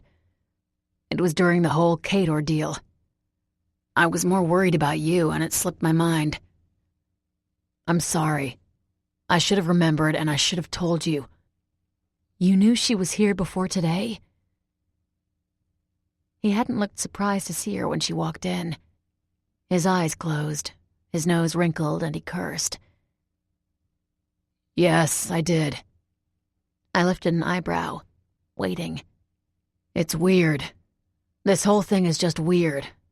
I don't know how to explain it. How many times have you seen her? A few, he admitted. A few? Yeah. He grimaced. The first time was outside the stadium. I was going home after practice and she was in the parking lot. It was odd. I honestly don't know what to say. She used to like me. She still does. He nodded, running a hand over his face. And I was going to deal with it. Right then and there, I really was, but she beat me to it. She told me she used to like me, but doesn't anymore. I apologized for not helping her when we were sophomores, when the girls were picking on her, and she took off. This was so confusing. Something wasn't right, and I opened my mouth to tell him. He beat me to it. Mason lifted a hand, halting my words. There's no friendship with Marissa. Honest to God, there's not. I meant to tell her that, but she ran off. I don't know if she could sense what I was going to tell her and didn't want to hear it or what. I have no idea. Okay. I started to say something again, but Mason touched my arm. Hold on. Let me tell you all of it. There was more? His eyes narrowed, watching me warily as he said, She's in one of my classes. What? I've never once talked to her in there. She sits with her friends. I sit with mine. There's been no interaction at all. Then... He hesitated, raking his gaze over my face. Friday night, the guys and I went to a birthday thing for Mateo. Nate and his fraternity came in. Marissa was with Nate. She was his date. And she came with him today. Yeah. I shook my head. What the hell is going on with Nate? Why didn't you tell me any of this? I should have known. My finger jabbed at his chest, poking him. You should have told me. I know. He caught my finger and held it there, pressing my whole hand against him. I felt his heart racing. I'm so goddamn sorry, I really am. I should have told you the first night. I meant to, I've just been... He shook his head. Things are different. I'm scrambling. I don't have you and Logan. This year is just... different. I sighed. Things were changing. I went to him and slid my arms around him, pressing against his chest. He was stiff at first, then relaxed as his arms wrapped around me in return. He tightened his hold, and it wasn't just me hugging him for comfort. He was hugging me back. The knots were back in me, stretching wider and wider inside me. But I didn't think they would go away for a long time. We were in a different chapter of our lives. Sam. He tilted my head up and peered down at me. His thumb brushed a tear from my cheek. You okay? I am sorry. I know. I am. Things were changing. You're my anchor, and you're not there, and she's here, and I didn't hear about it until today. It doesn't sit well. It doesn't make me feel good. A swift curse left him, and he rested his forehead on mine. His thumb rested on my cheek. I am so sorry. I mean it. I believed him. Yeah. But it didn't make it hurt any less. Oh, sorry. Twisting around, we saw the tail end of Logan as he left the room. Once the door was shut, he said from the other side, Sam, your phone is off and you're not answering. Your dad called me. He wants to talk to you about something. Mason asked me, what's that about? I shrugged. If I were to guess, Garrett. We haven't talked about him yet. I know. I stepped back, and as soon as his hands left me, I missed his touch. I am sorry, Sam. I really am. I shook my head. No, that wasn't... Never mind. I don't know if I should be worried. I'm not. Maybe I should, but I'm not. You not telling me she was here bothers me. Tate had. He hadn't. That was an extra kick in the gut. Tate told me that Marissa was coming here. I should have asked you about it, but I didn't. Wait, what? Yeah. I lifted a shoulder up and let it drop. I should have asked you. I shouldn't have waited to see if you would tell me or not. But even as I said that, I was the liar this time. I hadn't told him about Tate because I didn't want him asking more questions about what else she had said. Biting my lip, I waited to see if he would do that. Tate? When did you talk to Tate? At Manny's. You guys left to prank some of the Fallen Crest Academy people. She showed up to talk to Heather about something, and I was there. I felt a pang of regret slice through me. I didn't believe her. I thought she was making it up, trying to cause problems with you and me, so I didn't want to give her the satisfaction. I didn't say anything. Did she say anything else? That Logan is in love with me. No. Oh. He crushed me against his chest again. His arms wrapped tight around me once more, and his shoulders lifted with tension. Tate's such a bitch. I should have told you immediately. This is all my fault. No, it wasn't. It's mine too, but I can't find the voice to tell him that. So, feeling like a coward, I pulled away. My hands rested on his chest, feeling the strength of his heartbeat underneath them. He was so warm, so strong. I just wanted to bury myself against him again. Life would be so much simpler if I never had to leave his side. Knock. Sam. Hearing Logan again, we pulled away. Mason skimmed a hand down my arm and slipped it into mine. We had an entire year to get through. What? Mason must have sensed my thoughts. I was just thinking that we have to talk more. He grinned, and I saw the love in it. Lifting my hand to his mouth, he pressed a kiss there and murmured, against my knuckles, I love you, Samantha. Choking on a sob, I whispered back, I love you too. When we went to the hallway, Logan was outside the doorway, leaning against the wall, a small scowl on his face. He straightened from the wall and handed the phone to me. David's name was on the screen. Logan shrugged. I don't know what to say.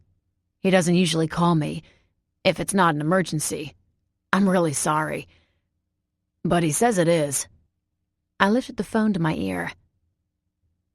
David? Honey. He sounded relieved.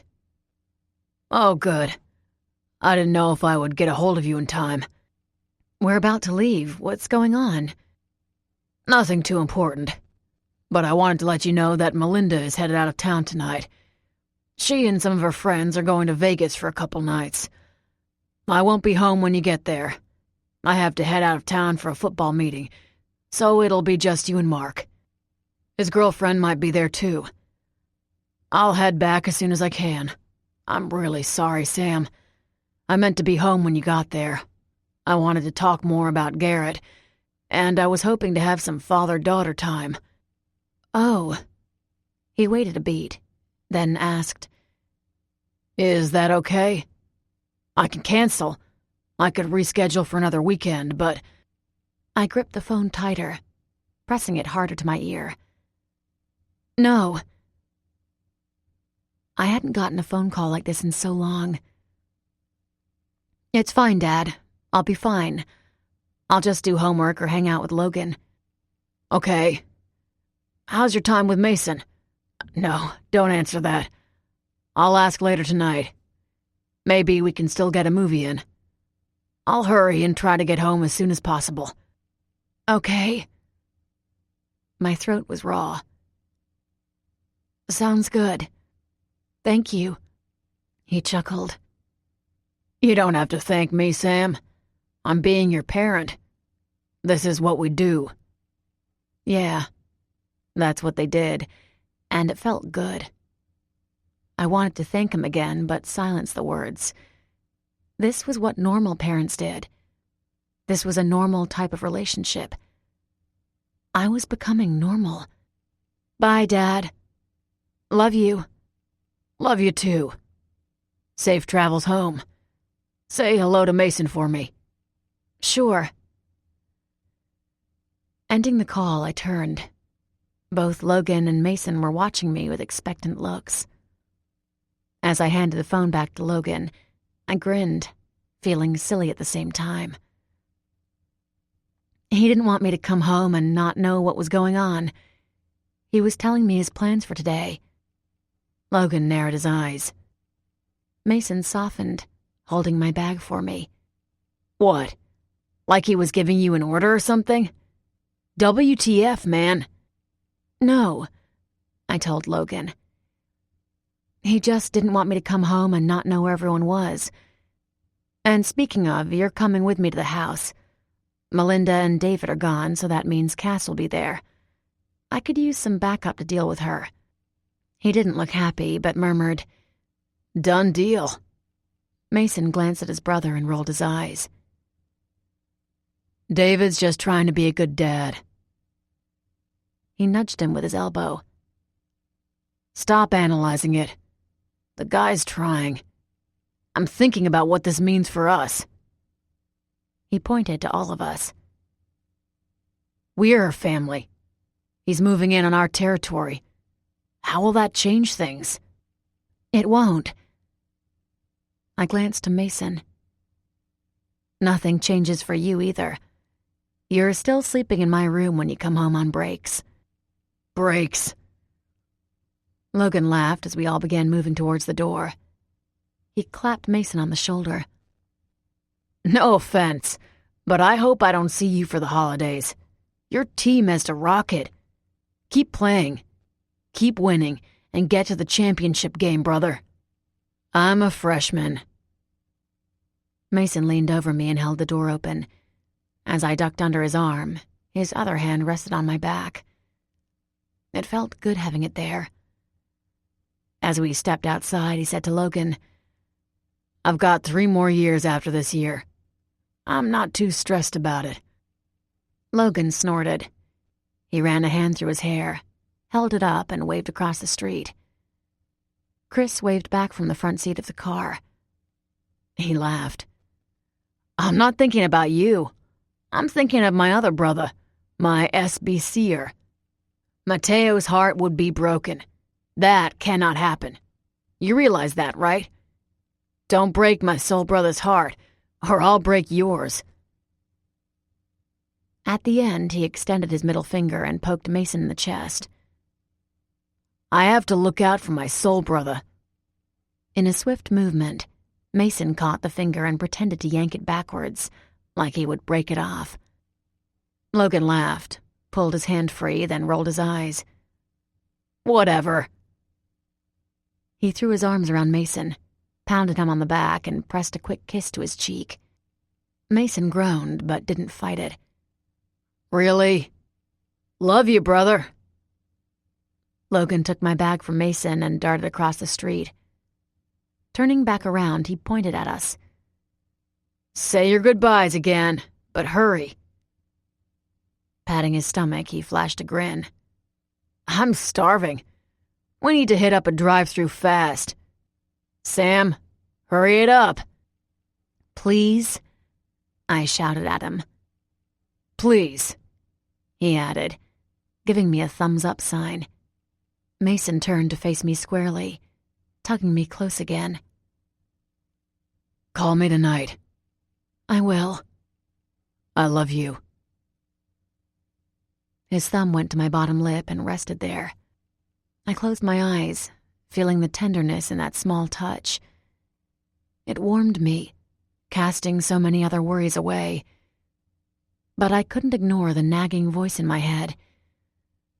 I couldn't be hurt that he had withheld information from me when I was doing the same thing. I needed to tell him. I did. And I would. But not now. My stomach clenched. I couldn't. Not yet. Instead, I said, "I love you too." His lips touched mine, such a soft graze, sending a tingle through me. I fell in love with him all over again. The smallest of touches from him went the farthest distance with me. A rush of love swept through me, and as I pulled away and headed across the street to Logan's car, a tear slipped free. I let it go. Getting into the back seat, I didn't look away from Mason, even after Logan and Chris both waved, and Logan turned out of the lot. I moved in my seat so I could keep watching him. He had recharged me until the next time I saw him. But damn, I knew being with him wouldn't come soon enough. After Logan turned at a stoplight, and I couldn't see Mason anymore, I moved back around and slumped down in my seat. I was quiet the entire ride home. Logan dropped Chris off first, but I overheard their plans.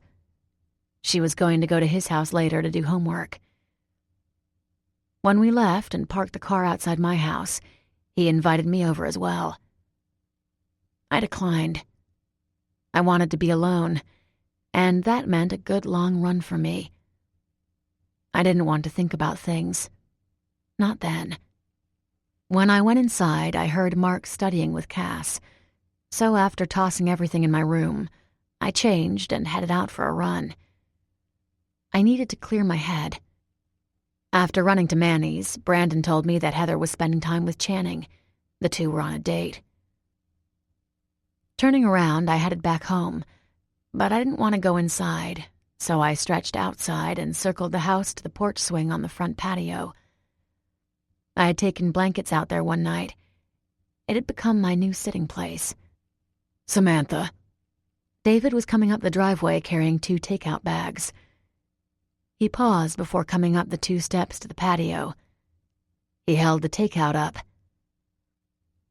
I forgot to get a movie, but I remembered dinner. Putting the food on the small table next to the swing, he eased himself down to sit beside me. Why are you out here? At that moment, the light switched on inside behind us, and I glanced over my shoulder.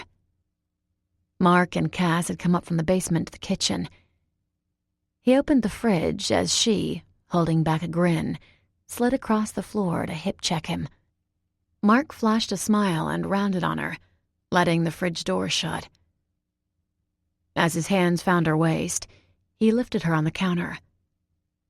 A husky laugh came from her, and she rested her arms over his shoulders as her legs slid up and down the backs of his legs. Murmuring something, he bent forward and nuzzled her neck. Her eyes widened in response, and he tugged her closer, putting his mouth to hers. David had twisted so he could see what I was looking at. A slight frown marred his face. His eyebrows burrowed forward, and his lips pressed tight together. He turned back around. Scratching at his ear, he caught my perusal of him and lifted a helpless shoulder. He's not my son. I have no idea what to say in these moments. Is that okay? Should I allow him to do that? He twisted around again and bit down on his lip. He began chewing on it as he murmured, I mean, they're not doing anything. They're making out. He pretended to shudder, giving me a small grin. You never did that growing up. I was never concerned about Jeff. You could barely stand to let him in the house, much less your bedroom. He shook his head. Then all that went down with your mother, and I lost the right to say anything. You were with Mason Cade. Granted, he gave me a sideways look. Mason Cade is a normal parent's worst nightmare. But that year I was thankful for him in some ways. After seeing the two of you together and having him check me, your father, I knew he'd protect you against Annalise. I was thankful for that. He looked back once more. Mark had moved to the table and laid Cass down on it. She tipped her head back and arched her neck for him as he began trailing kisses down her throat. Her hands cradled him, and she moaned when he moved further down, tugging up her shirt so her bra was exposed. Feeling a laugh coming up, I stuffed it down. This was entertainment. I didn't want to interrupt it. Oh, dear.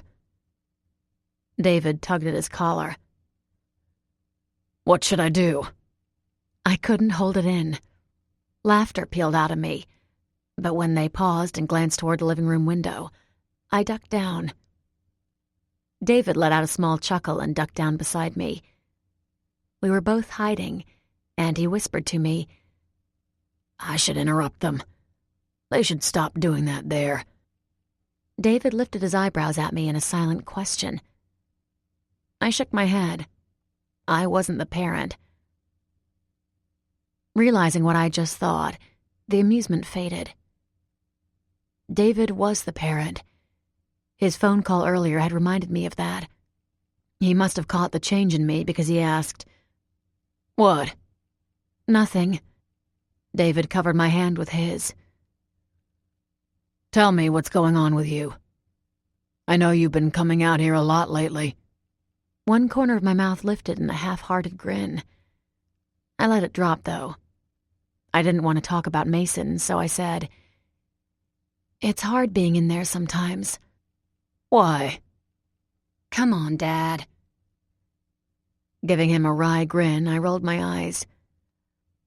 Our house was tense. Everyone walked around on eggshells. Mom could blow up at any second, and that was when it was peaceful. Then the explosion would happen. It always happened. The screaming, things flying, the yelling, the crying, the threats of leaving and divorcing you. There were the times she actually did leave. My throat was dry as I swallowed. Going from that house to the Cades where I knew nothing would last. Everything was fake with Annalise. She was a ticking time bomb. I always knew she would go off, and I would wait for it. Being here, I shrugged again. It's so silent, but no one's walking around on thin ice. I haven't heard anyone fight yet. There's been yelling, but it's usually Melinda yelling at Mark not to be late or to come eat. Or she's yelling at Logan for some reason. It's so... David supplied. "Healthy?" Eerie. I flashed him a grin. But yeah, healthy. I keep waiting for the other shoe to drop, when everything good stops again. "Oh, Samantha." He patted my arm. "It's not going to. Your mother was sick." I gave him a dark look. And evil. "That too. But Melinda is a completely different person. She's loving, she's warm, she's..." I patted his arm this time. "I know. I love Melinda, I really do. I'm not saying anything bad. I'm just not used to this..." Gesturing inside the house and around us. "World. When's the shit going to hit the fan?" "Well, I don't think it's going to happen how you think." He was watching me intensely. "I'm sorry about Garrett." And the other shoe just dropped. "Yeah. He called. He'd like to have dinner with you, if that's okay with you. I know I said earlier that I wanted to discuss this." He sighed loudly. I laughed shortly. Why do I feel like running again? "I think you should do it." Run? "No. You know what I'm talking about. I think you should have dinner with Garrett." Why? My voice grew louder. I looked at him as if he'd grown a second head. You want me to have a relationship with him? He came here, made a lot of promises, and took off. For a year. I shook my head. My voice got even louder. I mean, hello. Look at you. What if I love him more than you? Aren't you thinking things like that? What if I want a relationship with him and I don't need you anymore? David was shaking his head as he stood. His hand was held out, as if to calm me. I realized with a jerk that I was standing. When had that happened? Then he said, "Of course I'm thinking those things. But that's selfish of me. Yes, I just got you back, and yes, I'm trying to mend things with you too. But he's your father. He left to make things right with his wife, and he's back. He's trying with his daughter. Annalise kept you from him. You can't fault him for that." I turned. I wanted to run, but I gritted my teeth, balling my hands into fists. I looked back to him. When he saw I wasn't going, he lowered his hand. "Samantha, you have more family on his side. Have you thought about that?" What? Yeah, I didn't think you had. His voice was so soft, like his heart was breaking. He has an entire family that wants to meet you. Cousins, grandparents. Annalise had no one. Her parents, who knows who her parents were. They abandoned her at an early age, and she never grew healthy attachments with anyone else. You may never know what relatives you have on her side, but you can with Garrett. I don't care. But I did. You've met my family, but because of your mother, that relationship is strained too. Garrett's family is your blood. His voice dipped to a firm level. I'm not saying welcome him back with open arms, but you can set the boundaries for what you're comfortable with. Like what? Like... He glanced around and gestured to the house. Have him and his wife come here. We'll have a big dinner, all of us. He gritted his teeth. Logan, too. That'll be interesting, but yeah. Have him come here. Get to know him on your territory, and you ask him questions instead of him getting to ask you questions. We'll be there to enforce the rules if you want. An abrupt laugh ripped from him. I have no doubt Logan will enjoy enforcing any rule, just by himself. Yeah. Was I really going to do this? I heard myself saying, okay, yeah, that's a good idea. Do you want me to make the plans? I nodded. You call him. When he stood and grabbed the takeout bags, I stopped him. But I picked the night.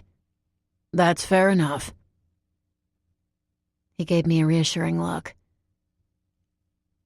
I don't think anything bad is going to happen anymore. I really don't, Samantha. As he went inside, I felt my phone buzzing and pulled it out. Mason was calling. Realizing the irony from my father's parting words, I answered and headed down the street. I didn't want to walk past Cass and Mark, and I didn't want David overhearing our conversation. Hey, I answered. Hey yourself.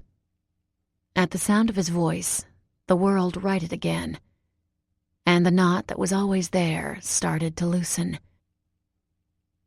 Mason, do I need to worry that I'll lose you?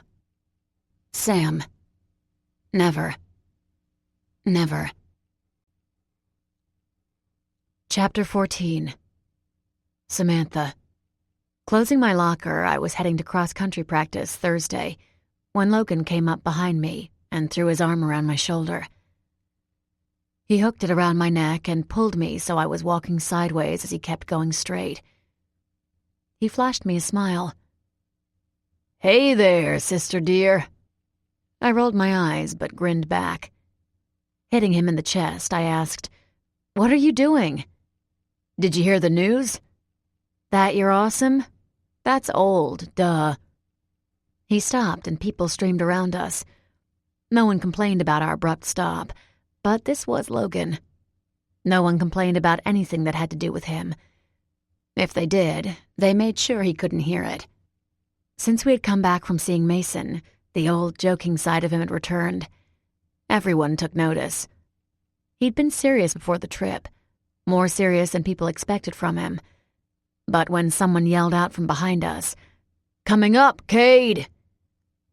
He raised his hand, palm upwards, by his head, and one of his friends slapped it with his own, moving past us without breaking stride. Logan never broke eye contact with me. His only reaction was when his smile turned into a cocky smirk. He raised an eyebrow. You're being funny, Stratton. I'm pretty sure you need to take a class before coming into my arena of awesomeness. He winked and held his hand out to me. I glanced at it. What's that? As soon as the words left me, I knew I didn't want to know. He looked at it, back at me, and raised his hand higher. It's for you to pay the fee. No one enters Logan's arena of awesomeness without paying my interest rate. Don't worry, it's only 6%. He paused and waited. I got it, grunted, and began moving down the hallway for the lockers. Seriously, Logan? He hurried back to my side and threw his arm around my shoulder again. Get it? 6%? I didn't look at him, but I could imagine the wide smile on his face, waiting for some reaction from me. My reaction was an elbow to his gut. He grunted, but laughed at the same time. You think Mason would kick my ass if I enforced that? Huh? Wiggling his eyebrows, he grabbed my elbow and pulled me to a halt before I disappeared into the women's locker room. Our coach is going to be late. I've got time. Placing a hand to his chest, I moved him back a step. Sure. His eyes got wide. Are you serious? I grinned at the person coming up behind him. Your boyfriend just threatened to make me have sex with him. He barked out a laugh, and he smiled at Chris. Holding onto her bag, she narrowed her eyes as she studied both of us with her lips pursed together. Hey there, girlfriend. You have time to step into Logan's arena of awesomeness for 5 minutes? What? Another laugh ripped out of him. Nothing. He started for the men's locker room, but turned around and pretended to shoot both of us with his fingers. Catch you two later. A stream of guys were moving behind him into the locker room. One of them threw his arm around Logan's neck, bent him over, and pretended to tighten his arm in a chokehold. Logan was dragged inside, but it wasn't long before a roar of laughter filtered from the room into the hallway. Chris sighed. My boyfriend can be really weird. Yep. Turning as one, we both went into our locker room. Once we got inside, we parted ways. She went to her locker, surrounded with her friends, and I went to mine in the back row. Coach had kept me running with the guys who were sent off first, so I hurried into my running clothes, grabbed my iPod, and was heading out the door when one of the team captains came in. She was standing in the doorway and said, Hold up, Stratton. Girls are going first today. Really? She nodded. Yeah. He wanted me to spread the word. Cupping her hands around her mouth, she yelled, Girls, get your asses moving. We're running first. There was silence for a split second, and then the room filled with shrieks. A couple girls came around to the door. What? She motioned for them to hurry up. Come on! The guys are running with the football team, so we have to take off first. We're all doing the same trail. Shit, one girl said. They're going to lap us. Exactly, let's go. I don't want to hear the crap they'll give us if they lap us.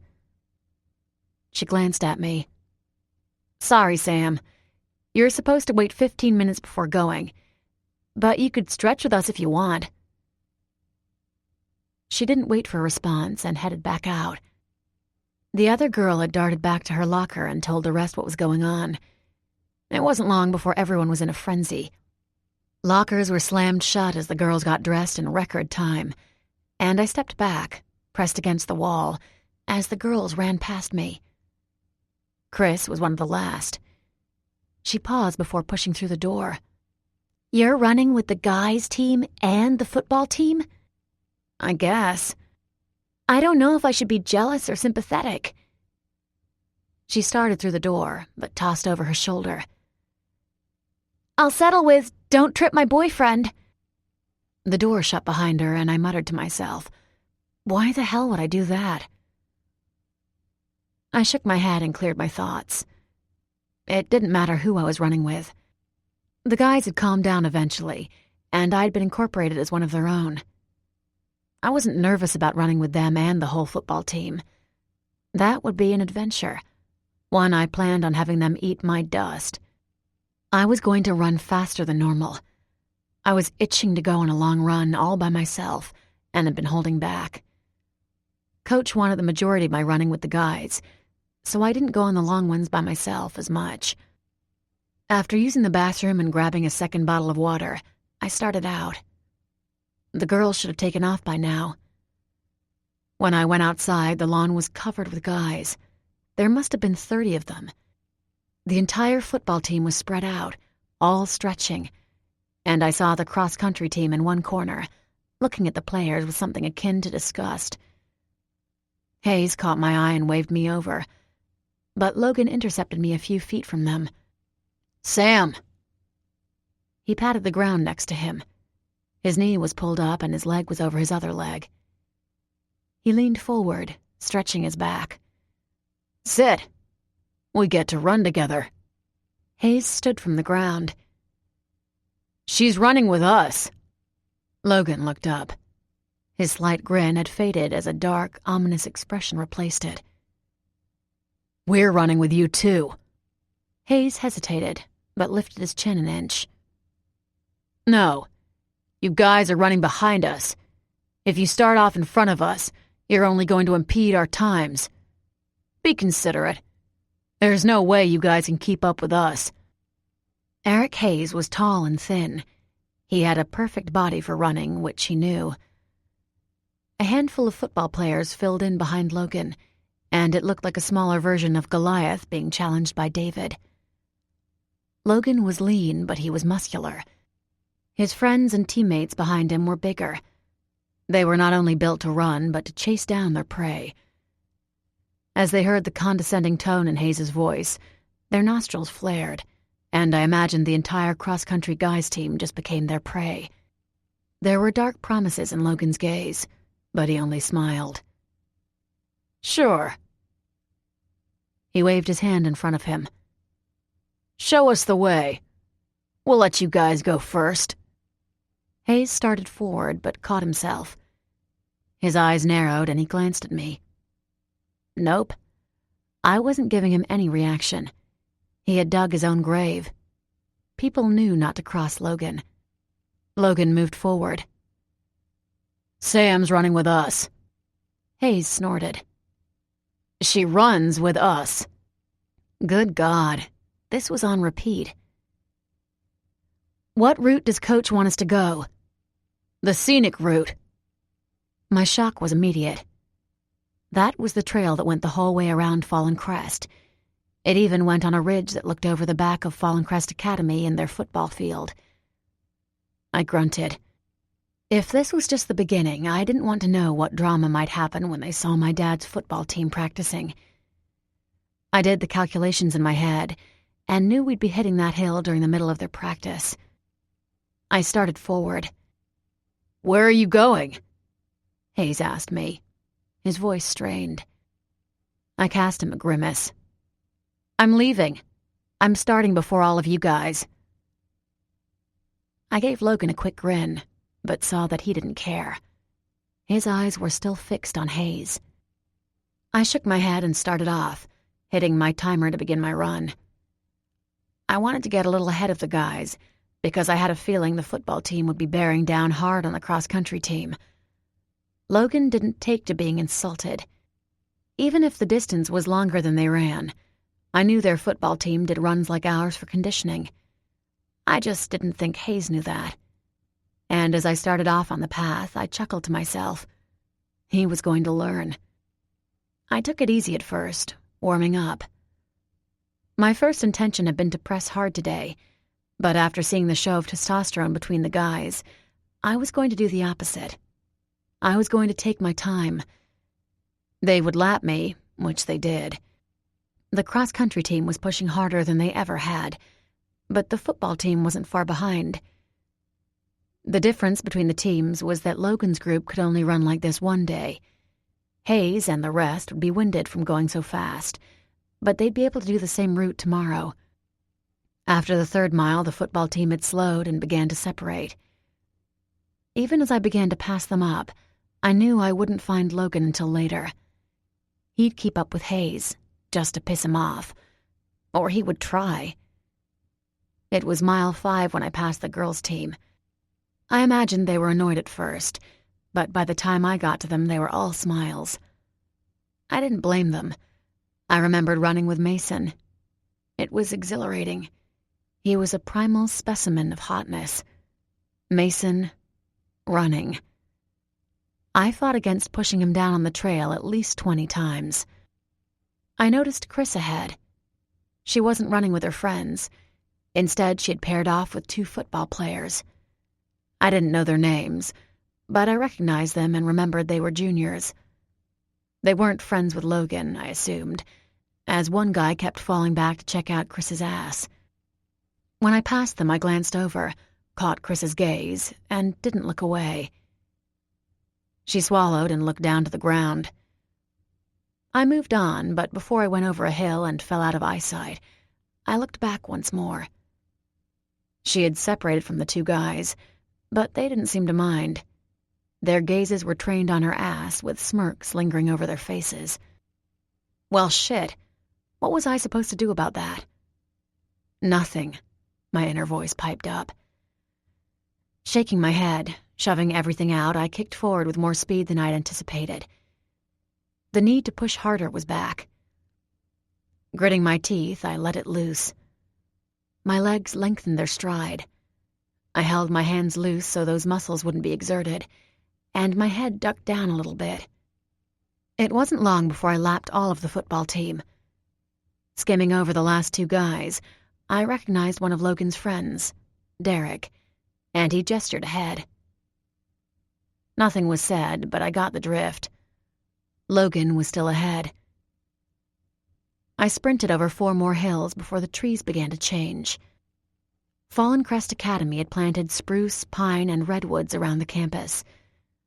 The redwoods were still young, but they towered over the running path. I kept going ahead. I was approaching the ridge that overlooked my old school, and the closer I got, I popped my earbuds out and listened. I was right. I could hear shouts and grunts ahead. The sound of shoulder pads smashing into each other came next, along with a thudding sound. I didn't expect to see anyone on the trail, but as I came around the last bend, some of the cross-country guys were there. They had stopped and were watching the team below. Logan and another guy stood at the end. I had to laugh. The paradigm from Logan and his teammate versus the cross-country guys was almost comical. Their shoulders were broad. Their shirts had been abandoned and tucked into their waistbands. With arms resting on their hips, their backs were covered in sweat, but their muscles looked finely sculpted. If Mason had been there, he would have perfected the image of male hotness. "Stop checking me out, Stratton." A grin teased the corner of Logan's mouth. "You're practically family." He waited a beat. "You'll turn me on." I rolled my eyes and slowed to stand beside them. Eric lifted his head. I felt the weight of his gaze for a moment, but ignored it. Nodding to the football field below us, I asked, "Are you guys ogling my old team? Or just need an excuse for a breather?" We weren't too high up, and as if hearing me, they glanced up from below. 2 of the players paused, then said something to another 2. Those looked up, and they spoke to another group. That group looked up. A ripple effect spread over the whole field until the coaches realized their players weren't paying attention. One of the coaches left their huddle and moved to get a better view of us. It was my dad. Logan chuckled. "He must love me so much by now." I sighed. Not quite. Lifting a hand in a wave, I called down, "Hi, Dad." One hand went to his hip, holding his clipboard, and the other went to his forehead, shielding his eyes from the sun. "Sam! What are you doing?" The guys to my left looked over to us. Hayes kept shifting back and forth on his heels. His hand kept fidgeting with his shirt, and I knew he was darting looks at us, too. Logan rolled his shoulders back, propped one on my shoulder, and leaned against me. He waved down. "We're scouting the competition. What do you think, Mr. Stratton?" Even from our distance, I could see my dad wasn't happy. He pointed up to us with the clipboard. "It's Coach Stratton to you, Logan." His arm fell from my shoulder and he straightened next to me. Yes, sir, Coach Stratton. His tone lost some of the amusement, and I bit down on my lip. My dad had just put Logan in his place, but I had no idea how or what place it was. I just knew Logan reacted to the bark from him. Catching my reaction, Logan cursed and rolled his eyes. Why's your dad all puss in shoes at home and Mr. Hard-Ass on the field? He's a coach. I flashed him a grin. Which he just reminded you of. Shut up. But Logan couldn't hide his half-grin. I think I got a chubby for your dad. Don't tell Mason. He'll think I'm cheating on him. Hey, Logan! His friend suddenly shifted to the side, his back turning towards us, facing the path coming from the right. The cross-country guys moved to see down the path, and a few of them cursed. They looked to Hayes. What do we do? Hayes looked to us. I didn't move, but Logan rounded the side to stand next to his friend. As he moved, I got a glimpse ahead. A few of the Fallen Crest Academy players were coming up the side hill, heading our way. They were dressed in shirts, shorts, and their shoulder pads, but a few had black streaks on their face, giving them an intimidating air. Logan said, "Okay, that's far enough. Stop, drop your pads, because it's hammer time." Someone snorted. "Fuck off." The team stiffened, but a wide grin escaped me. That was Mark. Moving so I could see better, I noticed that Adam had remained on the field, and I was glad. Only a handful had come with Mark to see us. I circled out to stand on Logan's free side. As I did, I asked, "What are you doing up here?" Logan added, "Mark, I was introduced to a soul brother this past weekend. Do you know what that is?"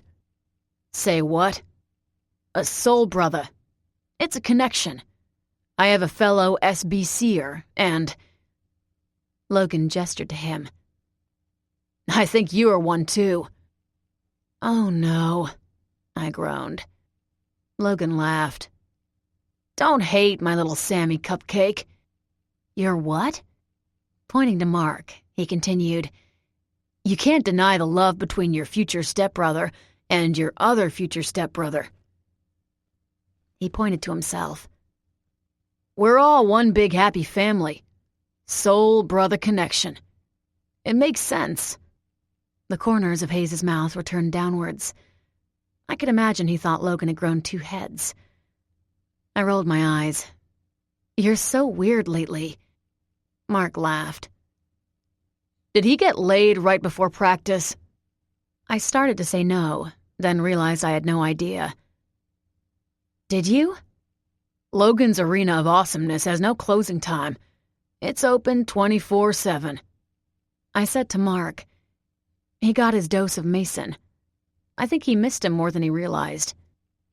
Logan opened his mouth, but I elbowed him. "Don't even go there." His mouth closed. Mark grinned. "Your dad sent us up here." He scanned the rest of the group. "We were thinking that since our best guy was out of the game the other week, and if the rest of your team was up here, we could scrimmage." He nodded towards Logan. "We think you guys got lucky before. Today?" Logan scratched his head and glanced behind us. The other guys hadn't appeared yet. "We're still spanking these guys' asses here." Hayes snorted, puffing out his chest. "Speak for yourself. You're holding on by a thread." Logan shot him a look, his eyes glittering in the sunlight. Or evil mirth. "Whatever. Once I get a hold of a thread, I don't let go. Ask Quinn down there. I like to make people pay if they hurt someone I love." Gone was the joker and hello to the fighter. Mark shot me a questioning look, but I shook my head. I didn't want to get into it. Clearing my throat, I asked, "Would you do a challenge somewhere else? Or maybe another time? These guys are doing a conditioning run today. Sure, Mark started to say. Logan interrupted. Tomorrow night. We have a game, but they leave the lights on. We can scrimmage then. Wait, with everyone? Full uniform? Just the guys. A friendly thing. Logan's tone did not indicate friendliness. Mark glanced at me and his teammates. None of them said a word, and Mark shrugged. Sure. But I have to warn you. Like I said before, our best player couldn't play last time. We might be like a whole new team with him. Logan's eyes lit up. A slow grin spread over his face. I'll look forward to that. Mark and his teammates left, and it wasn't long before Hayes took off with the rest of the cross-country guys. Logan's friend remained behind, but he stood at a distance from us, waiting for Logan to start running again. Logan looked at me. I looked at him. He liked to fight. He liked to cause havoc, and that side of him had been dormant for a while. I saw it in him again. It was like it had been awakened, a prowling tiger that was getting tired of its cage. That's when I realized the Rousseau pranks had served a purpose for him, an outlet. And he needed a new outlet. I sighed. Don't hurt Mark. A flash of irritation heated up his eyes, but he smirked at me. Not Mark. But there are others on that team who've hurt me. He paused a beat. Hurt you. That's over. He shook his head. Not true. Those beasts always linger. They're always there, waiting to get out. Then he turned and started off. When he saw I wasn't running with him, he paused and glanced back at me, running in place. I didn't move. He shrugged and took off down the trail alone. I was starting to wonder what beast was inside Logan, and why I hadn't realized it was there until now. Sam. I realized today that Logan's angry inside. Mason. More than he realizes himself. Chapter 15. Samantha. Okay. Heather stuffed her hands in her jean pockets. The wind whipped her hair around, but she let it go. Her eyes flashed at me with irritation. What are we doing here? She gestured to the football field. I laughed. A challenge was thrown out, and Logan pounced on it. I think he's restless because he doesn't have Rousseau to rival with. He's turned to my old school. I didn't share my other theory, that a darker beast had been awakened inside him. She nodded, skimming an eye over the group of guys who stood in a huddle on the 50-yard line. It was a Friday night. We had been there 5 hours earlier for an official game, but the lights were still on like Logan said they would be. Heather murmured, This is ridiculous. There's a reason Mason didn't go to your school. Because your team sucked. Ours dominated. They're going to kill those guys. I know. I watched Mark, Adam, and their friends gather together, away from the FCP group, and shook my head. Even though Mason was gone, and he had been the star player, the new group of seniors still looked primed and ready to tear into the FCA group. The guys from Fallen Crest Public School were bigger and meaner. They were tougher. That was the bottom line. The guys from my old school were leaner and nervous. Mark's an idiot. How did this happen again? Logan's team ran with the cross-country team yesterday. Their coach was gone, so they were doing conditioning with us. Our trail went over a hill by my old school. They were having football practice, and one thing led to another. Heather groaned. This is all about the size of their dicks, which of course correlates with their precious egos. They're all idiots. Pretty much. Watching them, I saw the hesitation on Mark's face. The rest of the guys kept glancing towards Logan's group. Their wariness was evident. So who's the new guy? Heather craned her neck to get a better view. I stiffened. She caught my reaction. What? How do you know about a new guy? Mark mentioned him earlier, but you... I failed to follow the connecting dots. This was from left field. She grimaced. Channing talks about him all the time. FCA doesn't play Rousseau, but he said their new guy is all anyone is talking about. He's some big star from another school or conference or whatever football terms they use. A sense of dread began to take root in me. The more she talked, the more I knew Logan might have a surprise in store for him. At that moment, Mark yelled to someone on the sidelines. Cass! Where is he? I don't know. He's coming, she shouted back. Heather turned and cursed. How did I miss them? Cass and her friends were in their own group, standing on the sidelines farther down from us. Those are the bitches from your old school, right? Yeah. Where's the girlfriend? At home with her sister. A few of the drill team girls from FCP were on the other side of Heather and me. A couple of them exchanged insults with Cass, which I was relieved about. They seemed focused on each other and not on me. I was getting a break. That was before Heather got there. Both groups were aware of Heather, who screamed sex just by walking. When she saw Cass watching her, Heather puffed up her chest and spread her arms out. What? Cass narrowed her eyes and her lip curled up, but she turned away. Then she felt in her pocket and pulled out her phone. Mark! He's here! Everyone looked towards the parking lot. A car had pulled up and turned off its lights. It wasn't long before a guy was jogging to the field. This is the new super stud. I shrugged. I guess. I turned to watch, but was distracted when Logan headed to us. When he got near, I saw the concern in his gaze. What's wrong? Can you hold my phone in case Chris calls? She's been off lately, and I don't want to miss her call. Heather started laughing. You're on the field, ready to cream Sam's old school, and you're worried about your girlfriend? Yeah. He shot her a dark look. These posers are nothing. This is already handled, and yes, I'm worried about Chris. She's been weird lately. Where's your phone? He gestured to his bag that was on the ground beside me. Front pocket. Thanks, Sam. I nodded. Cade, let's go! Mark yelled. I heard how smug he sounded and glanced over at him. The new guy joined their group, and they closed ranks, forming a tight circle. Mark waved at us. You're being consoled by a bunch of girls because you're scared, he scoffed. I would be too. Logan yelled back.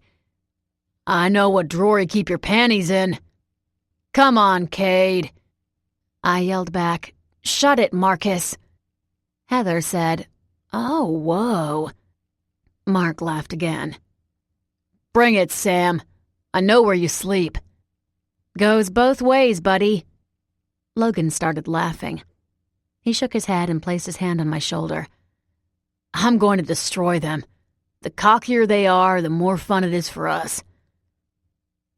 He started back to them, but said to me, Don't forget my phone. What is it with him and this girl? Heather's eyebrows bunched forward together. I'm starting to think he actually cares about her. I shook my head, but made sure to grab his phone. Stuffing it in my pocket, I shrugged. He does care about her. What makes you think he doesn't? She gave me a pointed look. Oh, yeah. I'd forgotten for a brief moment. I gave her a tight smile, feeling a weight settle back on my shoulders. Let's just cheer them on. Yeah. She rolled her eyes and turned back to the football field. They didn't have their full teams and no one was wearing uniforms. But as they lined up across from each other and as Adam began the count, I was surprised at the fierceness rippling from both sides. "This is all in good fun, right?" Heather barked out a laugh. "Nothing's friendly when it comes to guys and their egos. Besides, Mason's gone, and everyone's going to challenge Logan to see if he can hold the throne by himself." The ball was snapped, and Adam fell back, ready to throw. There was no one open, so he looked to run. I looked down the field and saw Logan. He was running alongside a blocker. Both of them were going towards Adam. His blocker took out an FCA lineman. Logan ducked around the stretched arm and sprinted for Adam. It was only these two. This was supposed to be friendly, but Logan squared down, tucking his shoulder in place. Adam didn't see him until the last second. He tried to evade him, but it was too late. Logan got him square in the front. He wrapped his arms around him and threw him down. It was a fair tackle, but it was so quick. Everyone fell silent for a moment. Logan was the quarterback. Tackling had been Mason's forte, but no one could deny it. It was an outstanding move. Even Adam was startled by it. When everyone remained silent, Logan smirked, turned, and pointed at Mark. He said, "That's one. I'm going to be counting these all night, DeCraw."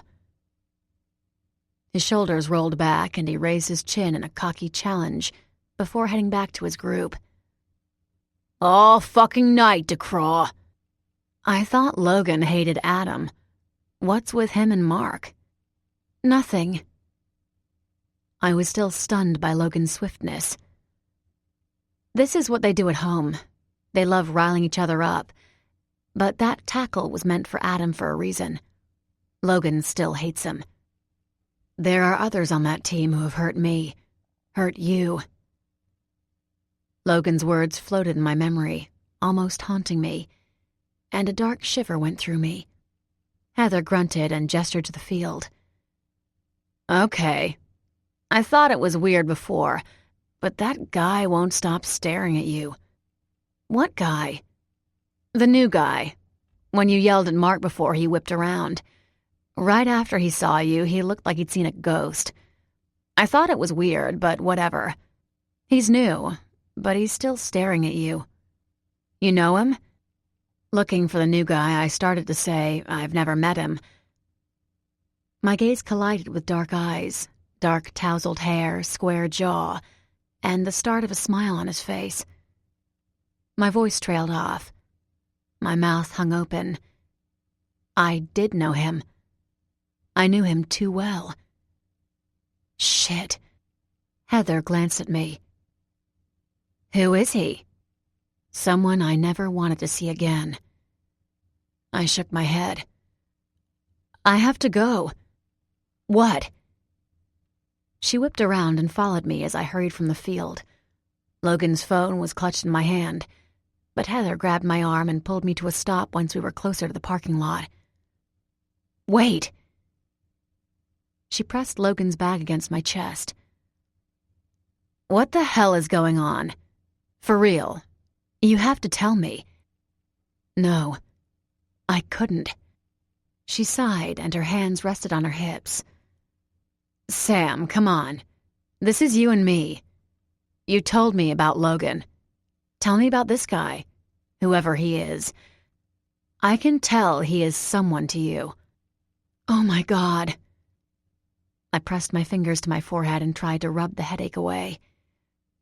This is a nightmare. "Apparently." She took my hands, pulled them down, and got in my face. "Spill it, woman." I couldn't believe I was going to say this. "His name is Jackson Salloway. He's my ex's cousin." "Okay." She scratched her head. "That's not the dramatic answer I was expecting.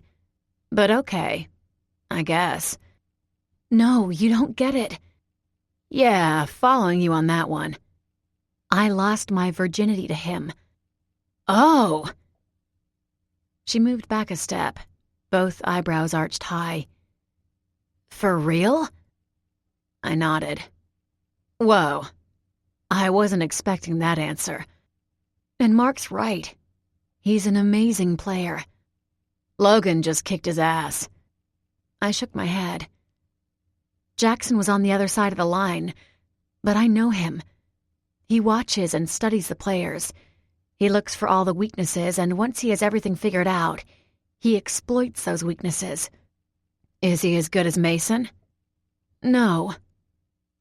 I was being honest. But he's been watched by scouts for years. That's how I met him. I went to a football tournament with Jeff to watch his superstar cousin one weekend. And how did this de-virginizing occur? I hated even thinking about it. Jeff was being an ass. I caught him hitting on a bunch of girls. We were at a party, so I went the other way and got drunk. Jackson showed up. He was nice. He was good-looking. He's still good-looking. Quinn's got competition for the golden boy of FCA, by the way. I shrugged and hugged myself, warding off the bad memories. Anyway, one thing led to another. You were drunk and slept with him. I nodded. I know, I'm an idiot. Was he drunk? I think so, but it wasn't like that. It was a mistake. I cheated on Jeff. I was racked with guilt for the longest time. Well, until my mom left David and we moved in with Mason and Logan. Once that happened, I didn't think about him anymore. I swallowed, pushing down the regret that surged up again. I know Jeff is an ass, or was an ass, but I expected better of myself. I didn't think I would ever cheat, and I did. Did you ever talk to him about it? No, he fell asleep and I left. I called my dad and made him come and pick me up. Jeff never said anything about it. I remember thinking he was being nice about me ditching him, but he probably cheated on me that weekend anyway. God, I groaned. What a mess. She stuck out her bottom lip and pulled me in for a hug. Oh, Sam. She began to rock me back and forth in a soothing motion. You're human. You make mistakes, and you probably cheated because your ex was an asshole. I doubt he made you feel loved. Sam! I tensed, hearing him, but I didn't look right away. Heather kept me in her hug. She asked, "What do you want me to do?" This wasn't something I wanted to deal with, but I knew Mason would say to deal with it. Nip it in the bud and get it moving. I tried to calm my nerves and told her, "Stall Logan. I don't want him to know about this." "He will." She pulled back, but her hands lingered on my shoulders. "You know that." I did. "Just stall that from happening." "On it." She moved her head in a nod. Her hands fell from my shoulders, and she saluted me with 2 fingers, a smirk already appearing. "I'll probably get in a fight with him. It's the best stall tactic I got right now." She started backpedaling. "Just be ready for the fireworks. It's not gonna be pretty." As she went past Jackson, she gave him a swift pat on the back. "You have no idea what you're about to step into, but I have to admire your balls. You must have a cement pair." When she turned and walked the rest of the way back to the football field, an impish grin appeared on his face. He ran his hand through his hair, messing it up again. I had to laugh. Putting up with Jeff for years, Jackson had seemed like a god to me. He had a leaner build back then, and with his dark eyes, friendly grin, and high cheekbones, he had a soft look to him. It appealed to me, and I saw that he still had that same look. He was pretty. I noted, "You've put on some muscle." "Yeah." He shrugged and stretched his arms across his chest. "My coach said I had to when he switched my position last year. It worked for me." Biting his lip, he moved closer to me and stopped a few feet away. He gestured to the field behind him. I told the guys I was going to call Jeff and see if he wanted to play. Are you? He laughed. No. Jeff wouldn't play anyway. He quit the team. I don't know if you knew that. I didn't, and I didn't care. I couldn't stop looking at him. The memories from that night came back to me, how his hand rested on my knee, and I turned to him, how he placed his other hand on my shoulder, drawing me closer for a hug. That was all we did, at first. I pushed the memories away. Why are you here, Jackson? His eyes widened an inch. Then he laughed. My parents are going through a divorce. My mom wanted to move close to her sister, and so we're here. But the football program.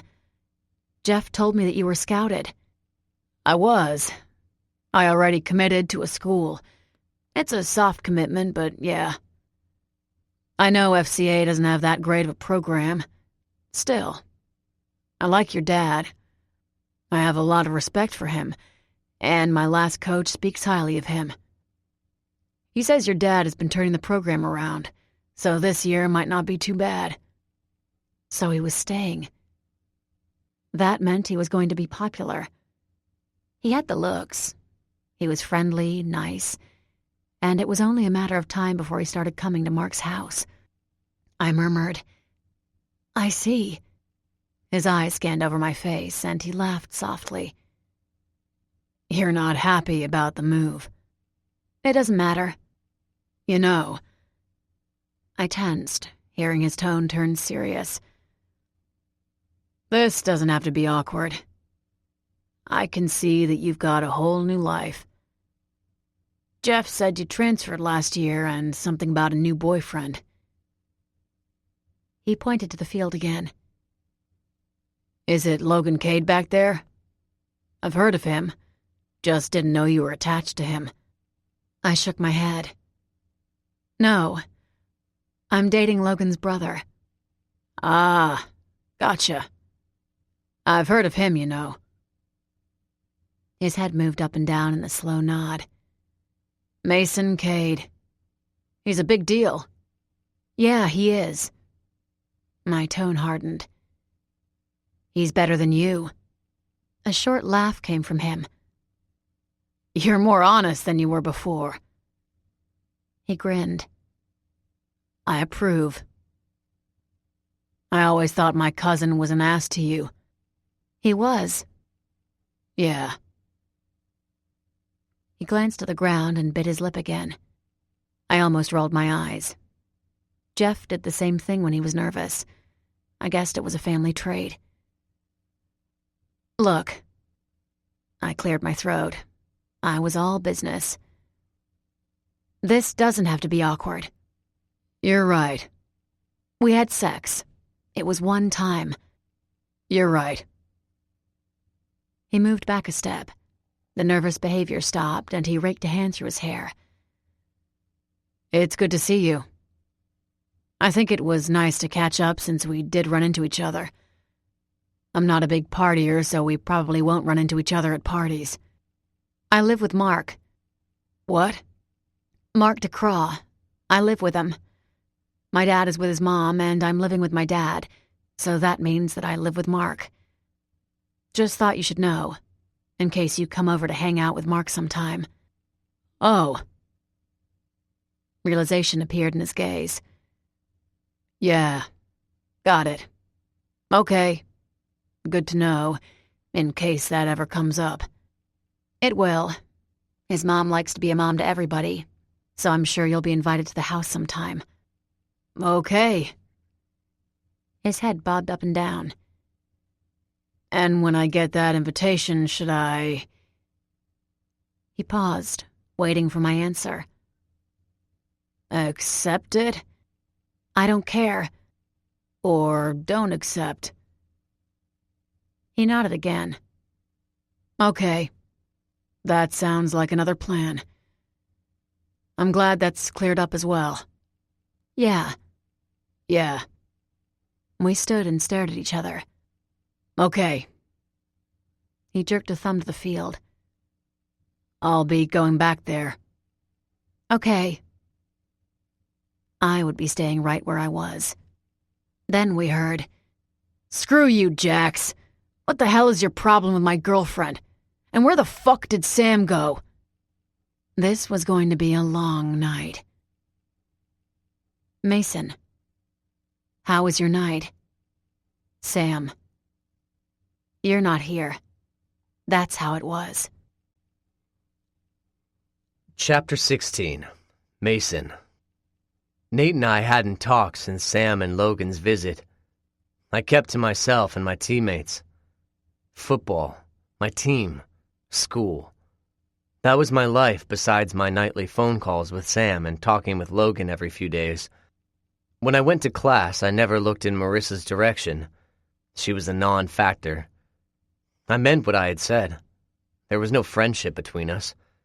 The only awkwardness that happened was when we had been paired to be in a small group together. There were 3 others, so our group presentation meetings were strictly business for me. We met in the library, and if the conversation steered towards hanging out, going for a beer, or hobbies, I brought them back to the assignment. We were in the library again, and it was our last meeting. Mateo and Drew were coming to meet me.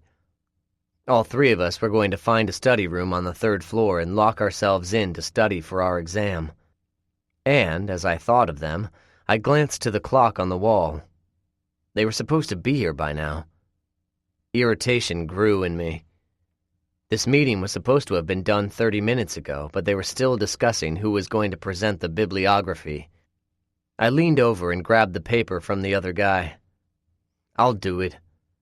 They were quiet, and I leveled all of them with a hard look, gathering my books. Are we done? Everything set to go? The guy's Adam's apple bobbed up and down. He tugged at his collar, stretching his trendy polo from his neck, and shrugged. I guess, yeah? He looked to the others, but they weren't saying anything. Marissa's head was down, avoiding my gaze. The 2 other girls in the group looked dumbfounded. The redhead recovered first. She was interested in me. I had known the second our group was formed. Her shirt was lowered, her skirt was raised, and she kept flipping her damn hair over her shoulder. Some girls did that when they were uncomfortable, but not this one. This girl barely touched her books. Now her finger went right to her lip and she pulled on it. I wasn't an idiot, and I never engaged. Averting my eyes and not talking to her were the only tactics I used. Other times I would have been an asshole, telling her straight out that it wasn't going to happen, but sometimes that backfired. The girl would come on to me harder. So, again, like all the other times, I ignored her and glanced at the last girl. Unlike the redhead, this one seemed more like the old Marissa. Her brown hair was frizzy. She kept taking her glasses off and pinching the top of her nose. Her sweater was too baggy for her. When her elbows went to the table, her sleeves kept falling down and she would tug them back into place. She sat right next to Marissa. Comparing her to the new Marissa, who was wearing a tight pink shirt and leggings that looked like jeans, almost made me miss the old Marissa.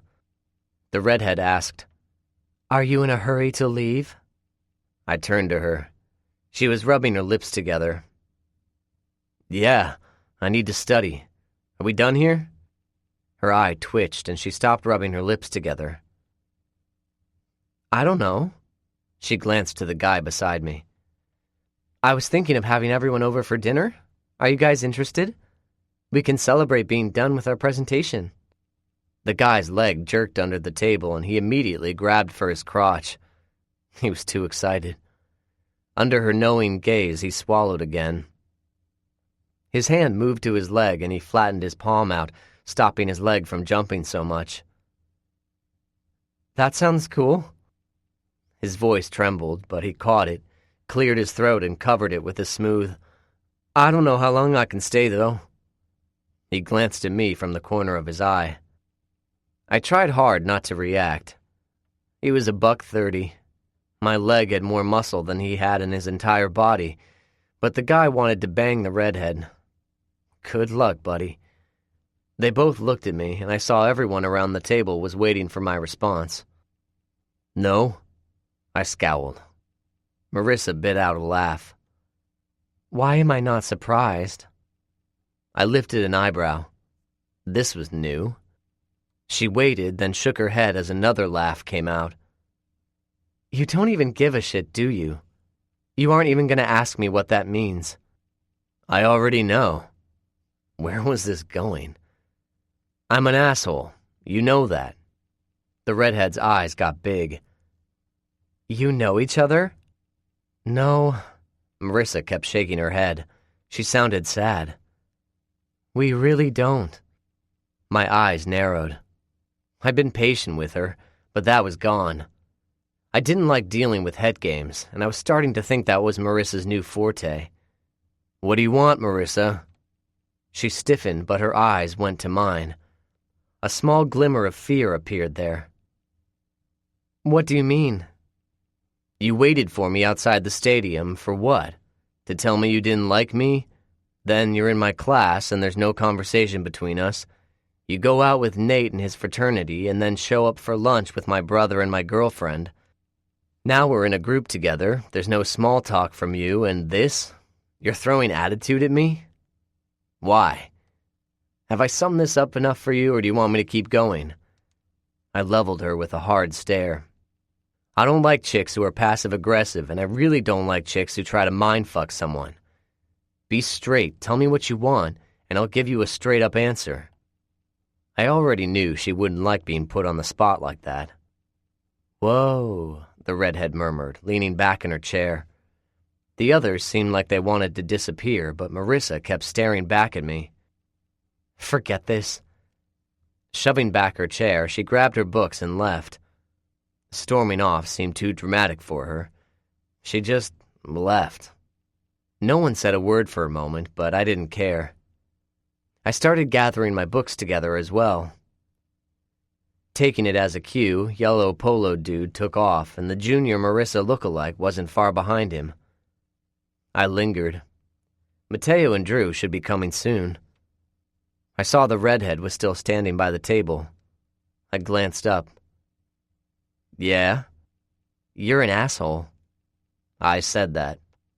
But you're right. From the sounds of it, she doesn't want to hear no from you, and that's all you're going to give her. Pressing her lips together, she pushed them out like she was going to kiss something and tilted her head to the side. She grinned. Girlfriend, huh? How faithful are you? I didn't bat an eye before answering. I made out with one other girl while I was with my girlfriend. Excitement filled her eyes. I was setting her up to take the fall for my girlfriend. Some other asshole wanted to hurt someone I cared about. Seeing Mateo and Drew come through the door as I stood, I gave him someone else that I gave no shits about. The excitement vanished immediately. Her shoulders dropped and she gave me a cold look instead. Wow, you really are an ass. I shrugged. I'd own it. I walked past her. Samantha. Logan wanted to fight. I could tell. The football challenge was scrapped. Heather's tactic had been so successful, the two declared an all-out war.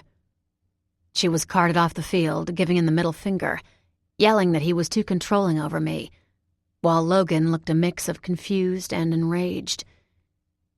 The drill team hadn't wanted to leave.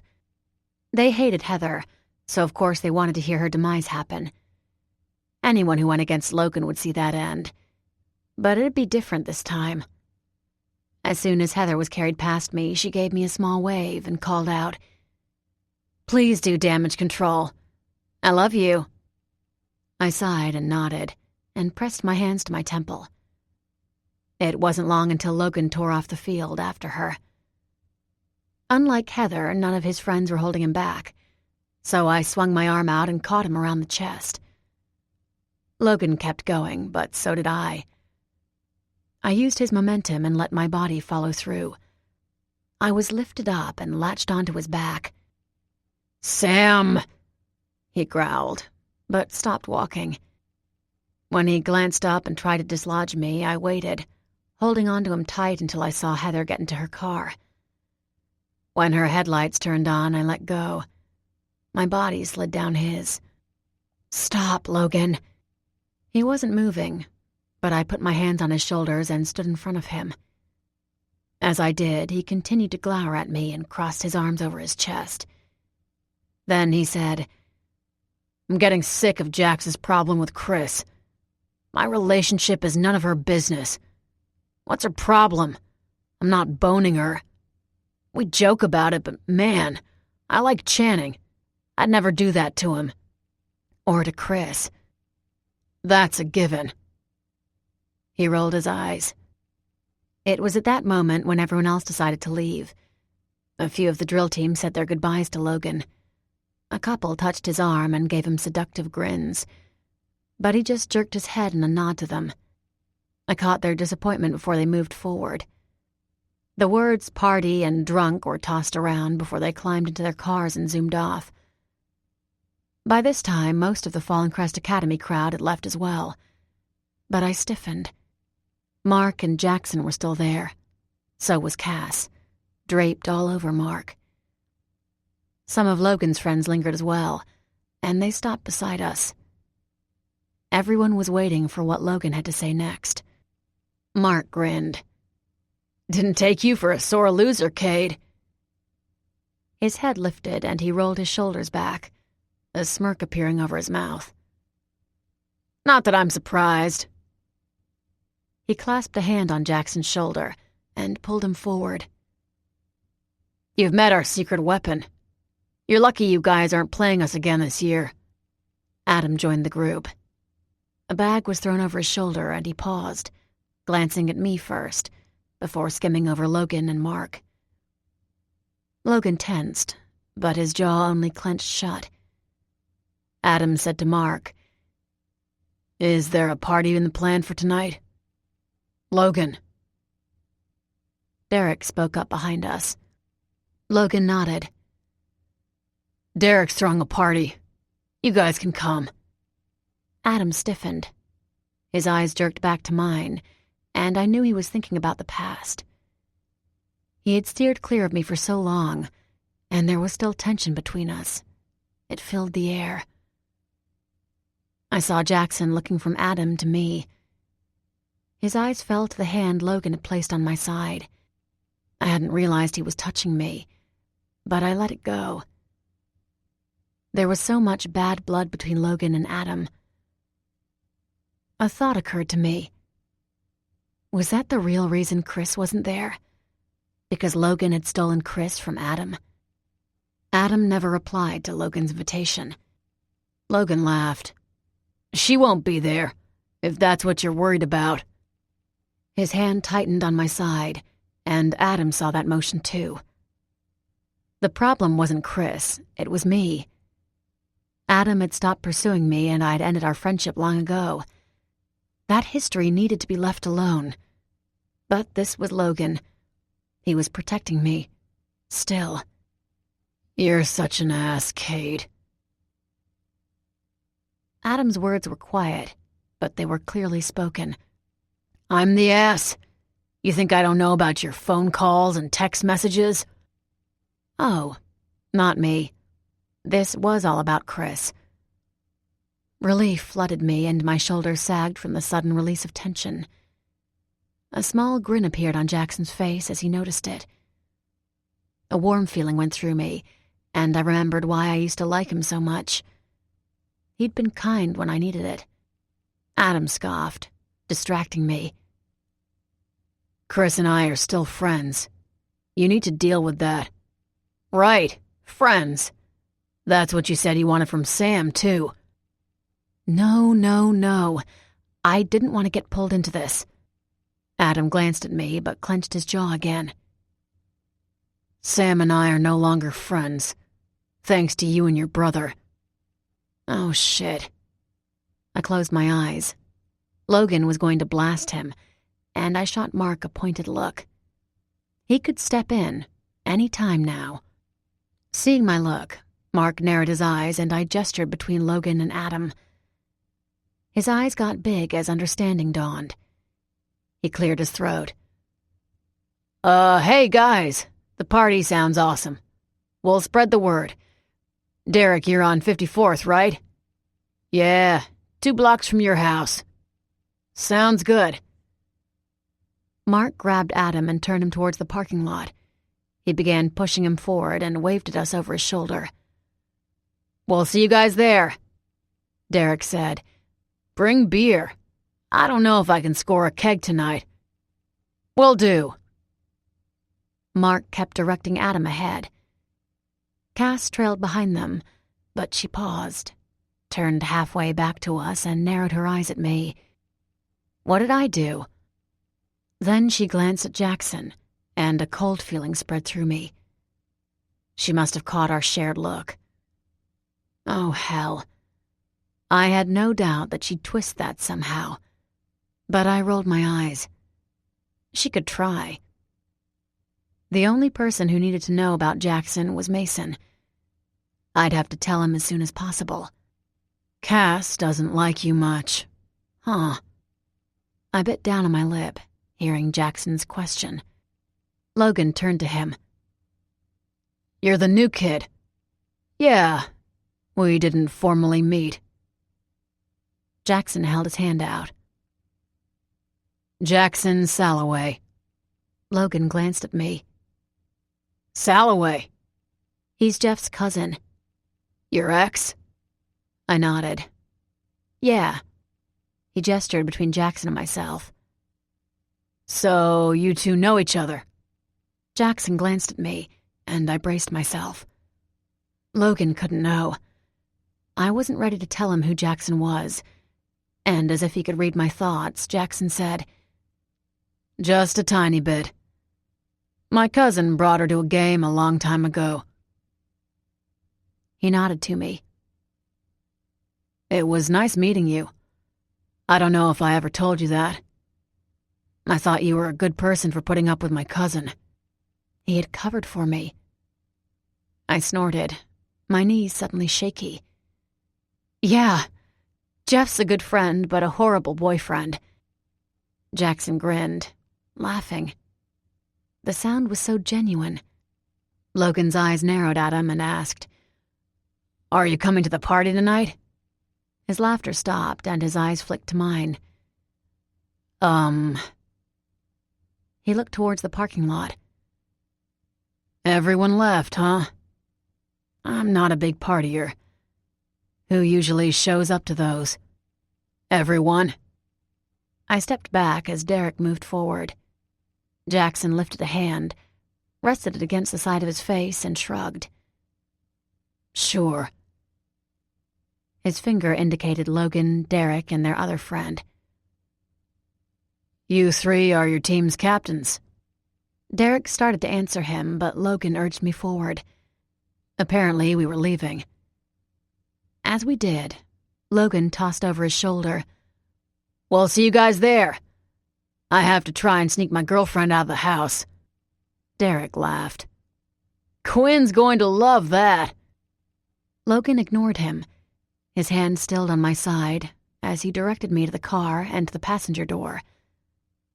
I frowned as he opened it for me, and when I got inside, I waited until he went to his door. When he opened it and got into his seat, I asked, "What's going on with you?" I jerked my hand back and pointed to the door. "Since when do you open doors for me? And 2, I thought you said Chris wasn't going." He lifted a shoulder. His shoulders were so rigid. I don't know, Sam. Okay? I was trying to be nice. I won't if that's your deal. Taken aback, I didn't comment. Holy shit. Where did this side of Logan come from? He cursed. His hand dropped from the steering wheel and his car remained idle. I'm sorry. I'm being an ass to you and you don't deserve that. Quinn started texting Chris a bunch and she's been responding. It's pissing me off. Oh. She's my girlfriend. She shouldn't be talking to him. She knows how I feel about him, but she won't stop. She keeps saying they're just friends. He grunted. Fuck friends. That's what Quinn wants. He glanced to me, seemingly hesitant. I haven't said anything to you.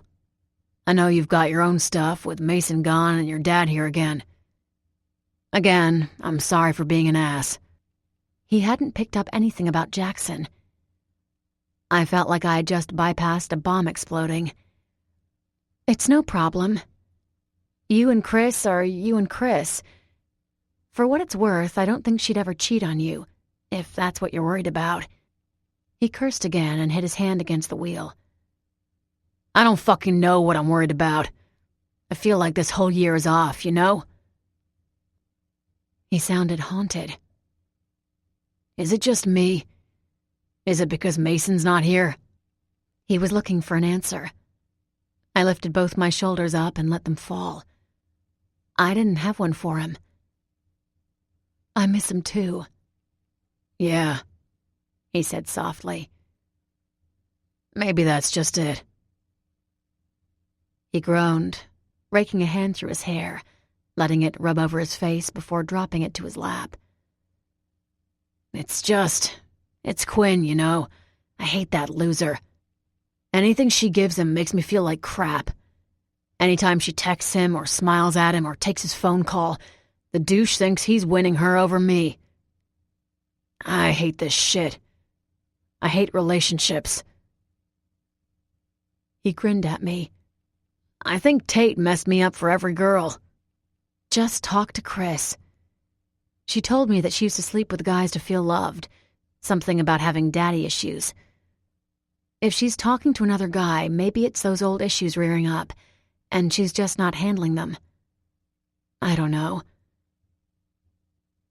I reached over and squeezed his hand. For what it's worth, she's crazy about you. I know she is. He turned his hand over, so his palm rested against mine.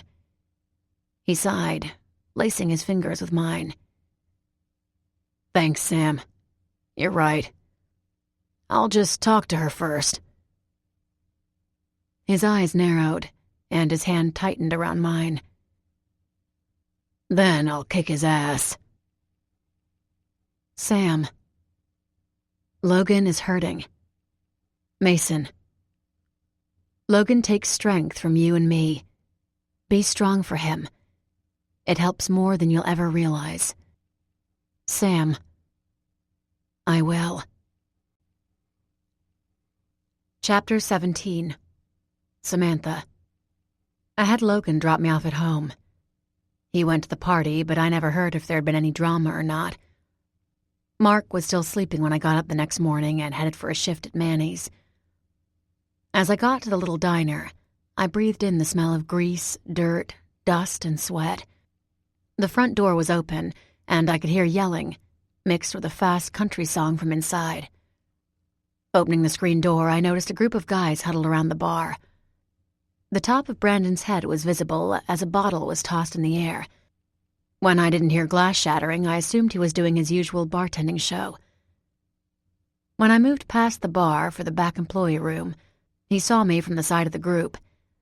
In mid-pour, he flashed me a smile. The prodigal sister has returned. I grinned. Still dreaming about being in Cocktail? You know it. He winked at me. Finishing the pour, he slid the glass to its customer and held his hand towards me. Hold up, Sam. I paused, but glanced around with my uniform in hand. There were 2 other servers that I didn't recognize, along with Rosa and Frank, who was doing the dishes. When Brandon finished putting the money in the register, I asked him, "Where's Heather?" It wasn't normal to have 5 servers on a shift. That's what I wanted to let you know. She's at Channing's. Rosa is filling in for her. Oh. I was disappointed. It's why I'd picked up the shift, to work with her. Okay. I'm still on till 9 tonight? Yeah, that's the other thing. Our numbers are down, so we don't need you today. I'm sorry, Sam. I was supposed to call you and let you know. Double O. He grimaced. I got slammed, or I would have called you earlier. I am sorry. So you're saying I have a free day? Go find Logan and get drunk. He paused and then added, "Road trip to see Mason?" I laughed, but I was considering it. I turned back and was headed outside when someone stepped forward. The screen door hit him in the head. "I'm sorry," I started, but stopped when I saw who it was. Jackson. He had taken off his sunglasses and rubbed his forehead as he squinted to see me. "Sam." He held his sunglasses up. "Apparently I need more than these. That sun is blinding. I didn't see you at all." "I hit you. I'm sorry." "I'm good." Giving me a grin, he turned and looked around us. He scanned the parking lot, the patio, and leaned around me to see inside the diner. "Are you here with someone?" I held up my uniform. "I work here." "You do?" "I've been eating here for the last 3 weeks." "I work here." I paused. "Randomly. I don't have that much time with cross-country. You know, with school, too." "Ah, yes." His hand lingered on the side of his face as he gazed down at me. "Jeff used to talk about you running all the time. You still run?" "Yeah." He laughed and shook his head, rolling his eyes. "Jeff always bitched about you running. He tried to tell me that's why he cheated on you, because you ran all the time." "What?" "What?" He said. "You and Jeff talked about him cheating?" "Yeah." The screen door opened again as 3 guys left Manny's. Jackson glanced around, then gestured to a table and chairs in the corner. "Can we just... Do you want to... I don't know. Could we talk? A little? After what happened and last night, I feel like we should talk. Maybe for some closure or something." "Yeah." That sounded good. He was right. Closure. As he sat down, I sat across from him. I stared. He stared back.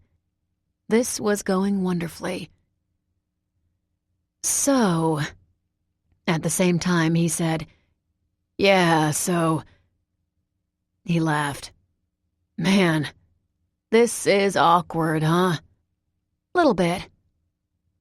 I curled my hands together on my lap. "It's probably me. I don't socialize much. I don't have to. Pretty much everyone knows me by now." A keen look came into his eyes and he leaned forward, propping his elbows on the table. "Yeah. Jeff said when you guys broke up, it wasn't long before you were with Mason Cade. Since I've been here, I can tell that probably sent some shockwaves through the school, huh?" "You could say that." I grinned. "Things are fine, for the most part." "That's good." His head bobbed up and down. His smile never left his face.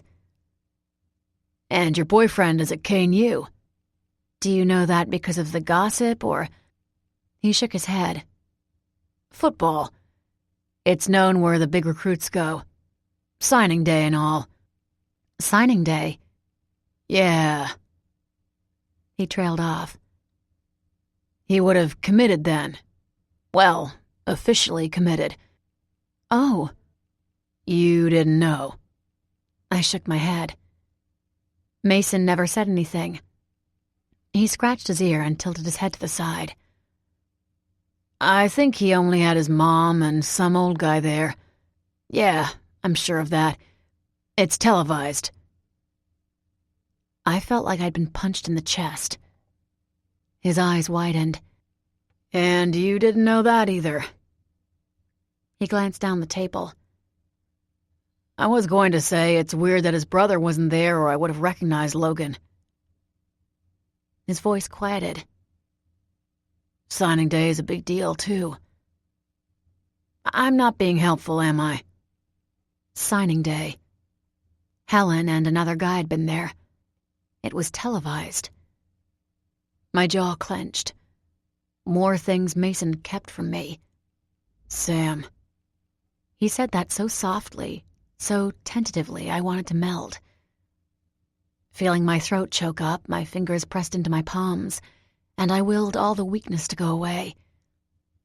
I wanted to scream, but I didn't. As I forced everything down, I gave Jackson another smile and brushed that damn little tear away. I wasn't weak. I wasn't going to act like it anymore. I forced out, "What were you saying?"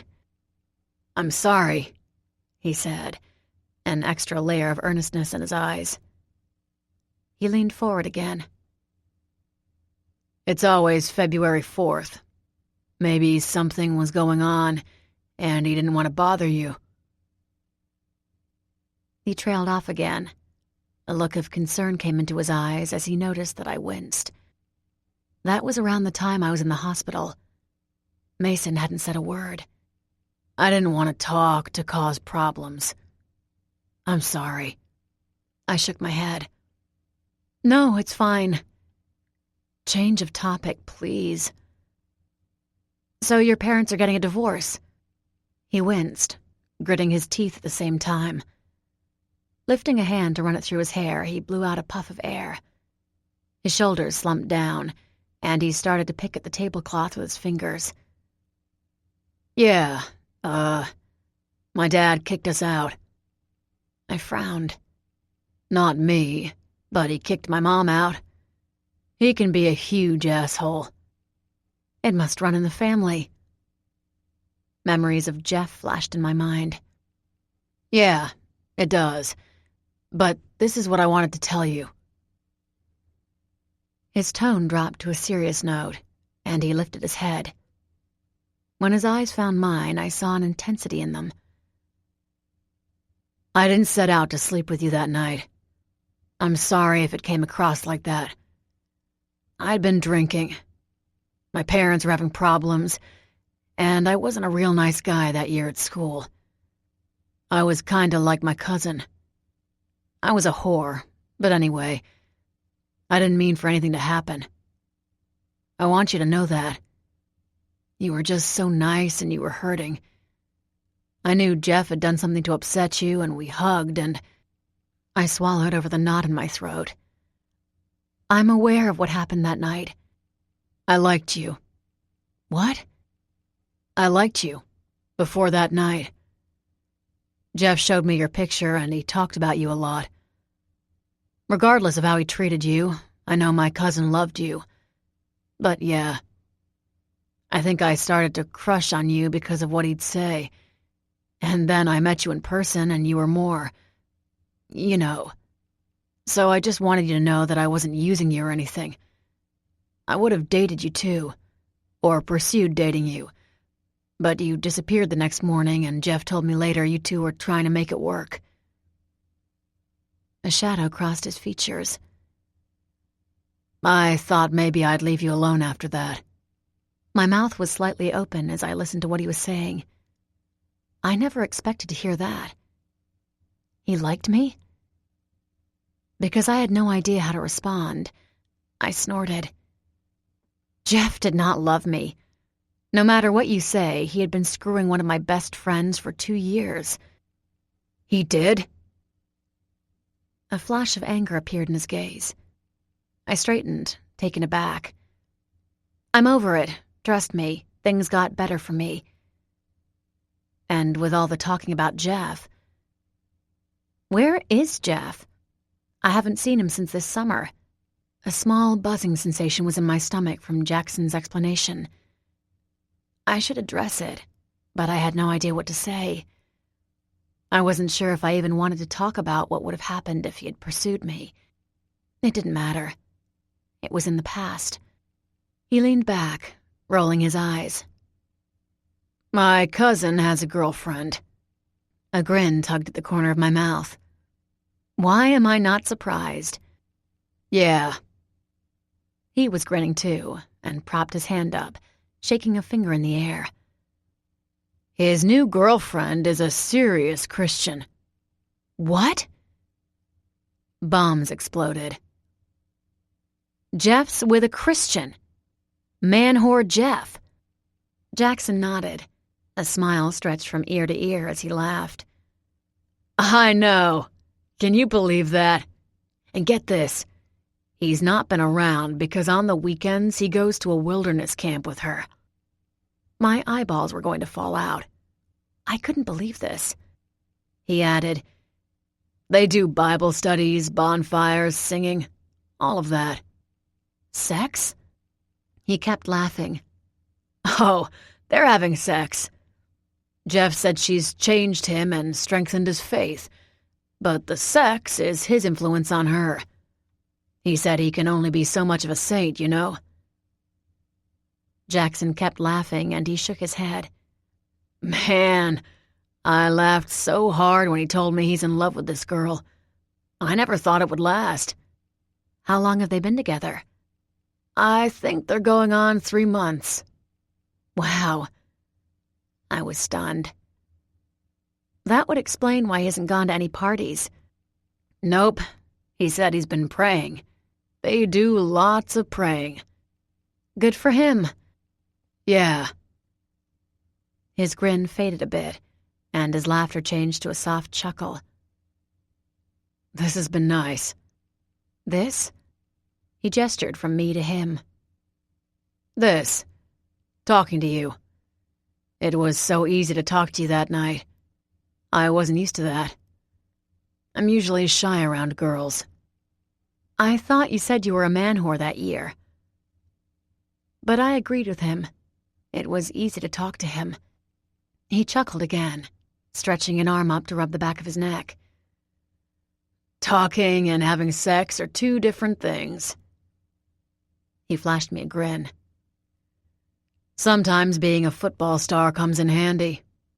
I'm sure Mason and Logan have that effect. They're like gods around here. Yeah, they are. Memories of when I first moved in with them came back to me. Going to eat with Mason and him getting free food. He'd been given free beer at the gas station a few times. So many girls. They had all wanted him. I'd almost forgotten what that limelight was like. He was gone, and all that attention went with him. Now I was only Sam. Sam. I glanced up and realized Jackson had been watching me, waiting. Sorry. I shook my head, clearing my thoughts. I was just remembering when I first started dating Mason. It was hard to get used to, but now it's different. What do you mean? I glanced up. He seemed genuinely interested, but not like others would have been. Other people would have wanted to know about Mason or Logan. It was different with Jackson, and I knew that he would understand. I heard myself asking before I realized what I was saying. How do you handle the attention? I flushed. I had no idea what I was asking. I'm sorry. I don't know where that came from. I started to stand from my chair. I should go. I don't. The words stopped me, and I slowly sat back down. What do you mean? His tone was so soft. I don't handle it. I meant it when I said that I'm shy around girls. You're different, Sam. You don't have an agenda. You're not trying to use me for anything. Hell, I don't even think you want to talk to me, but I like it. He waved his hand over his face. I'm not dumb. I know I'm good looking and I'm good at football. I might have a future there. I'm not sure yet. I know I'm playing in college, but that's all I know. Girls are already looking at me with $signs in their eyes. He looked away but raised his eyes again. He was looking at me, but it was different. I felt a sudden tension go through me. It was like he was seeing through me. No one looked at me like that except Mason. My fingers curled around the sides of my chair, and I bit down on my lip. I wasn't sure what he was going to say. I've never met Mason, but Logan seems comfortable with the attention. My fingers relaxed, and I leaned back in my chair. Feeling myself nodding, I replied, He is, I think he's so used to it that he doesn't even realize it's there half the time. What's your boyfriend like? What do you mean? How does he handle everything? I mean, he's gotta be huge at his college already. His name's all over ESPN when they talk about Kane U. I shrugged. He's fine. I don't know. He said his focus is school, football, and me. A small grin escaped me. Mason's like Logan. I don't think he knows anything different. Yeah. That's how he seems, from what I've seen and heard about him. Yeah. Then there's all the girls. Aren't they vicious? I laughed. They have been. Not to Logan's girlfriend, though. They seem to love her. I barely talked to anyone except Mason, Logan, and Heather. But I was opening up to him. I was telling him things that I was just becoming aware of myself. Chris had been welcomed with open arms when she transferred, but they had attacked me. I was jealous of her. I was jealous of how easy her transition had been. Jackson murmured, "But that's because they were jealous of you. I mean, Mason's a big deal. It must have been nuts with him here. I can't imagine. I've heard people talk about Logan and his girlfriend. I might be a guy, but I can tell that a lot of girls think they're going to break up sooner rather than later. I know how girls work. They're just being patient, biding their time. Maybe." I shook my head. This conversation's been weird. I stood. He laughed and stood with me. "But nice. It was nice talking to you again." Going to the step that led down to the parking lot, Jackson went with me. "I thought you were going to eat." He shrugged. "I don't know. The idea of going in there and sitting at a table with a bunch of people from school isn't real tempting." His gaze lingered on me. "It feels empty for some reason." A van was parked right next to my car, and as we crossed the parking lot, a guy hurried out of Manny's and darted around us. He got into the van and started the engine. I was about to step forward, but Jackson touched my arm and pulled me back. He was watching the van, and a second later the driver reversed out of his parking spot, going right into the path that I would have been in. Without casting a look at us, he swung his front end around and gunned the engine, spitting up dirt from his tires. I would have gotten hit. My mouth opened. I was about to say thank you, but the words caught in my throat. Logan was standing on the other side of my car. My eyes rounded. He was looking at where the van had gone. His features were scrunched up. A scowl was on his face, and he looked back. As he did, his eyes met mine briefly, then fell to the hand that Jackson still had on my arm. Guilt flooded me. I jerked over a step. Jackson's hand fell down, and he turned to me, his eyebrows furrowing forward for a slight second, and he saw where I was looking. As he did, he moved back a step. An accusing look appeared on Logan's face, and he pressed his lips in a flat line. Everything happened in a split second, from the van leaving to Logan seeing Jackson's hand on my arm. I had reacted, but it was a bad reaction.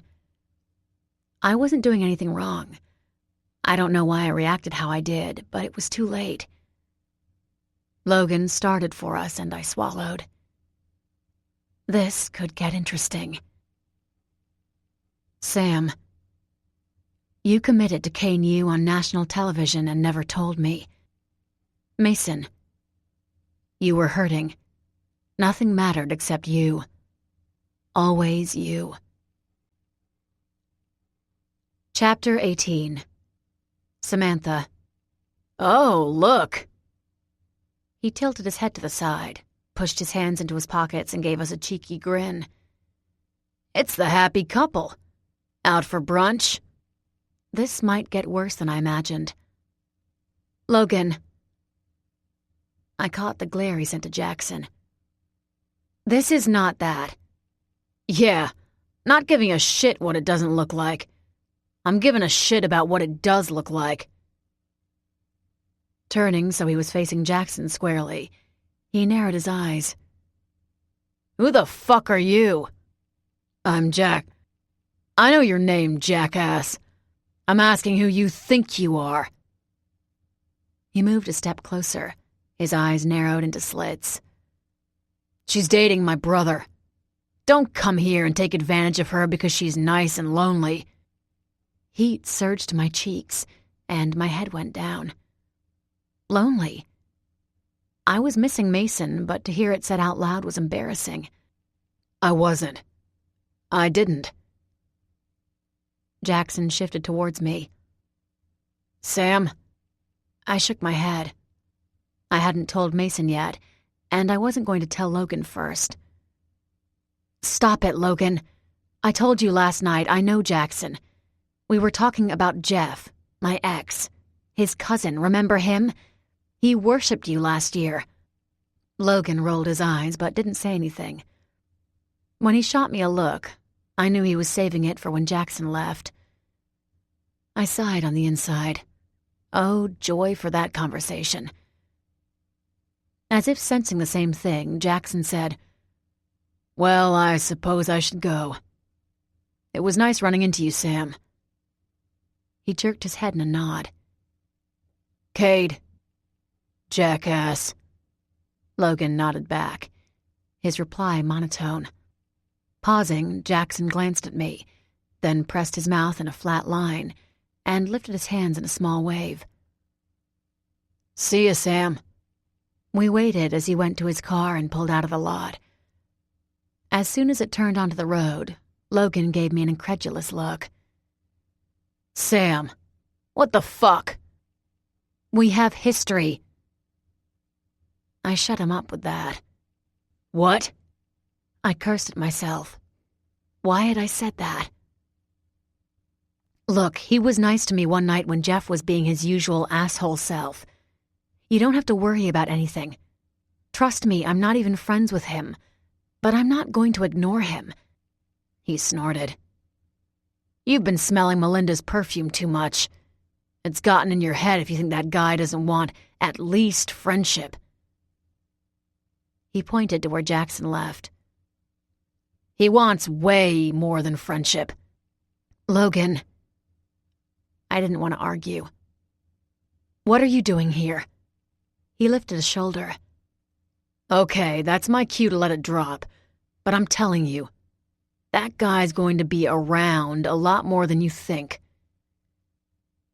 He lifted his fingers to form quotations in the air. And I know the dude knew you worked today. Mark told me he was asking about you at the party last night. Really? Really. He gestured to Manny's. I came to hackle you while you worked. You're not working? They don't need me today. I see. Is Jackson there? I shook my head. She's with Channing. And because I remembered that I hadn't squared things away from last night, I added, Hey, don't give her a hard time the next time you see her. What do you mean? About last night. She was stalling you. I wanted to talk to Jack. Jackass. I kept going. Son, last night. She doesn't have a problem with Chris. She was just having my back last night. I expected a smart-ass response back, something derogatory about Heather, or maybe a cocky remark about Chris. I got silence instead. What's wrong? Logan continued to stare at me, long and hard. He was dressed in a long-sleeve shirt. A slight breeze sped past us, plastering his shirt against his torso. But he didn't move. He continued to stare at me. His dark hair moved in a sudden rush of air. He kept staring. His hand slid back into his jean pockets, outlining the lean frame and broad shoulders. Logan? He murmured, his voice low and grave. There's about 3 things wrong with your last statement. My mouth went dry. Oh, shit. He moved closer one step. His hands remained in his pockets, and he looked down his nose at me. He would have been intimidating to anyone else. I wasn't anyone else. I was family. Holding my breath, I waited to see what he was going to throw at me. He lifted a finger. 1. You lied to me. I didn't. A second finger uncurled up. 2. You had someone else lie to me. I kept quiet and just waited for him to finish. A third finger. 3. Someone else was in the know, not me. Logan. Not me, He repeated, a flash of anger filling his eyes. Not me, Sam. You put Heather above me. We're family. You shouldn't put anyone above me except Mason. He shook his head, so slowly. I know you're dealing with something, and I've tried being patient. Mace keeps telling me to be patient, but it's starting to piss me off. If we're no longer family, maybe you should let me fucking know. Logan! The word cut off in my throat. He shook his head and turned away. Logan! Instead of answering, he went to his Escalade. Logan! He didn't answer. He got inside and pulled out of the parking lot within seconds. Well, fuck me. Mason. A week later. Cade. Drew signaled to get my attention, but I barely heard him. I couldn't hear much except the music. We were at Cliché on the private football floor. A huge group had congregated to celebrate the end of exams. There were others from school, and I recognized a couple girls from our class, but I was there for only one reason. I needed to make sure my roommate didn't get too plastered. 10 a.m. practice was going to come too damn early. Drew waved again, mouthing my name once more. So I slid out of the booth and rounded it on the other side. As I sat down next to him, I watched Mateo dance. He wore a white unbuttoned shirt. His bare chest was solid muscle, but his stomach ended with a fat roll hanging over his jeans. Grinning, sweat rolling down his face, he rubbed a brisk hand over his bald head. He placed one hand on his hip, pointed at us, and yelled, "For you, guys!" With his hand still raised to us, he took a dramatic step, turning so his ass was facing us. With his hand up, he started pointing at the others around him, keeping in rhythm with the music. At the same time, the DJ suddenly switched the song. Loud bass slammed through the speakers. It sent a wave of energy through the crowd, and everyone started dancing harder. As this happened, Mateo glanced over his shoulder at us, winked, and bent low. His ass stayed up, and he began twerking. Oh my God. Drew looked down. His shoulders lifted as he began laughing, shaking his head at the same time. Only Mateo. "Mason!" Mateo yelled again. He had moved closer to us. A small ring of people continued to surround him, but there was an opening for us. "Roommate pay per view." As he shouted each word, his ass twerked up and down. The bass in the song changed again, speeding up, and Mateo stopped shouting. He kept going, matching the fast pace of the song. "We do not need to see this." I grinned. "Just be glad we're getting the back-end view." Drew tucked his chin to his chest and bent over the table. His shoulders shook even more.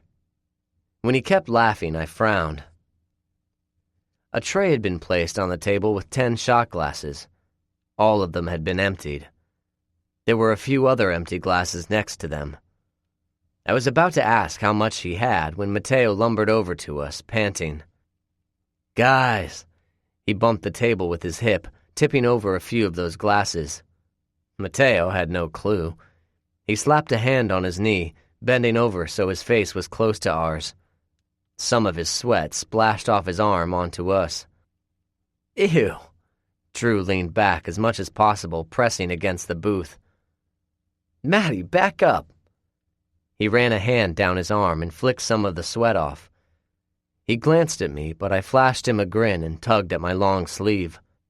He groaned. I get too hot if I wear those. Mateo was looking between us, his head moving back and forth like he was watching a tennis match. I turned to him, and when he sensed the small conversation was over, his eyes lit up. Okay, I have an idea. No, Drew and I spoke at the same time. Mateo paused, looked at both of us, and said again, I have an idea. No, we spoke again. What? Drew rolled his eyes. You're plastered. Any idea you have right now, we're not doing. It's going to be a stupid idea. It's an awesome idea. His eyebrows were arched high, and his eyeballs seemed to be bulging out. His entire face was animated. We have practice tomorrow morning. Are you going to live long enough to get there? No, he said to me, and turned to Drew. So, about my plan. Drew pointed at me. He's saying no, I'm saying no. Fuck Matty. He ran a hand over his face and let it drop to his lap with a thud. I'm wasted and I'm more sober than you. This is a problem. I have an idea. No, Drew and I shouted, speaking as one. Mateo paused, his eyes skirted back and forth, and he opened his mouth. I groaned. He was going to say the same damn thing. Drew jerked forward and pointed at the dance floor. Hey, look! Mateo whipped around, a permanent grin on his face. As he was turned, Drew tapped my arm. We need to get him out of here. He stopped, held up a finger for me to wait. We need to get me out of here, too. Coach is gonna kill me tomorrow. Mateo was still looking for what Drew had pointed at. Coach is going to kill all of us. I grabbed Mateo's arm, prepared to drag him with us, whether he wanted to leave or not. Not you. Drew stood with me and fell behind me. You're sober. Thank God you came with us. We don't need any press recording us trying to hail down a cab. Matty would flash his tits, and if that wouldn't work, I'm sure he would have performed a strip show. I started to laugh, but Mateo whipped his hand backwards and slapped me. Hey! That fucker hurt. He was still looking ahead of us.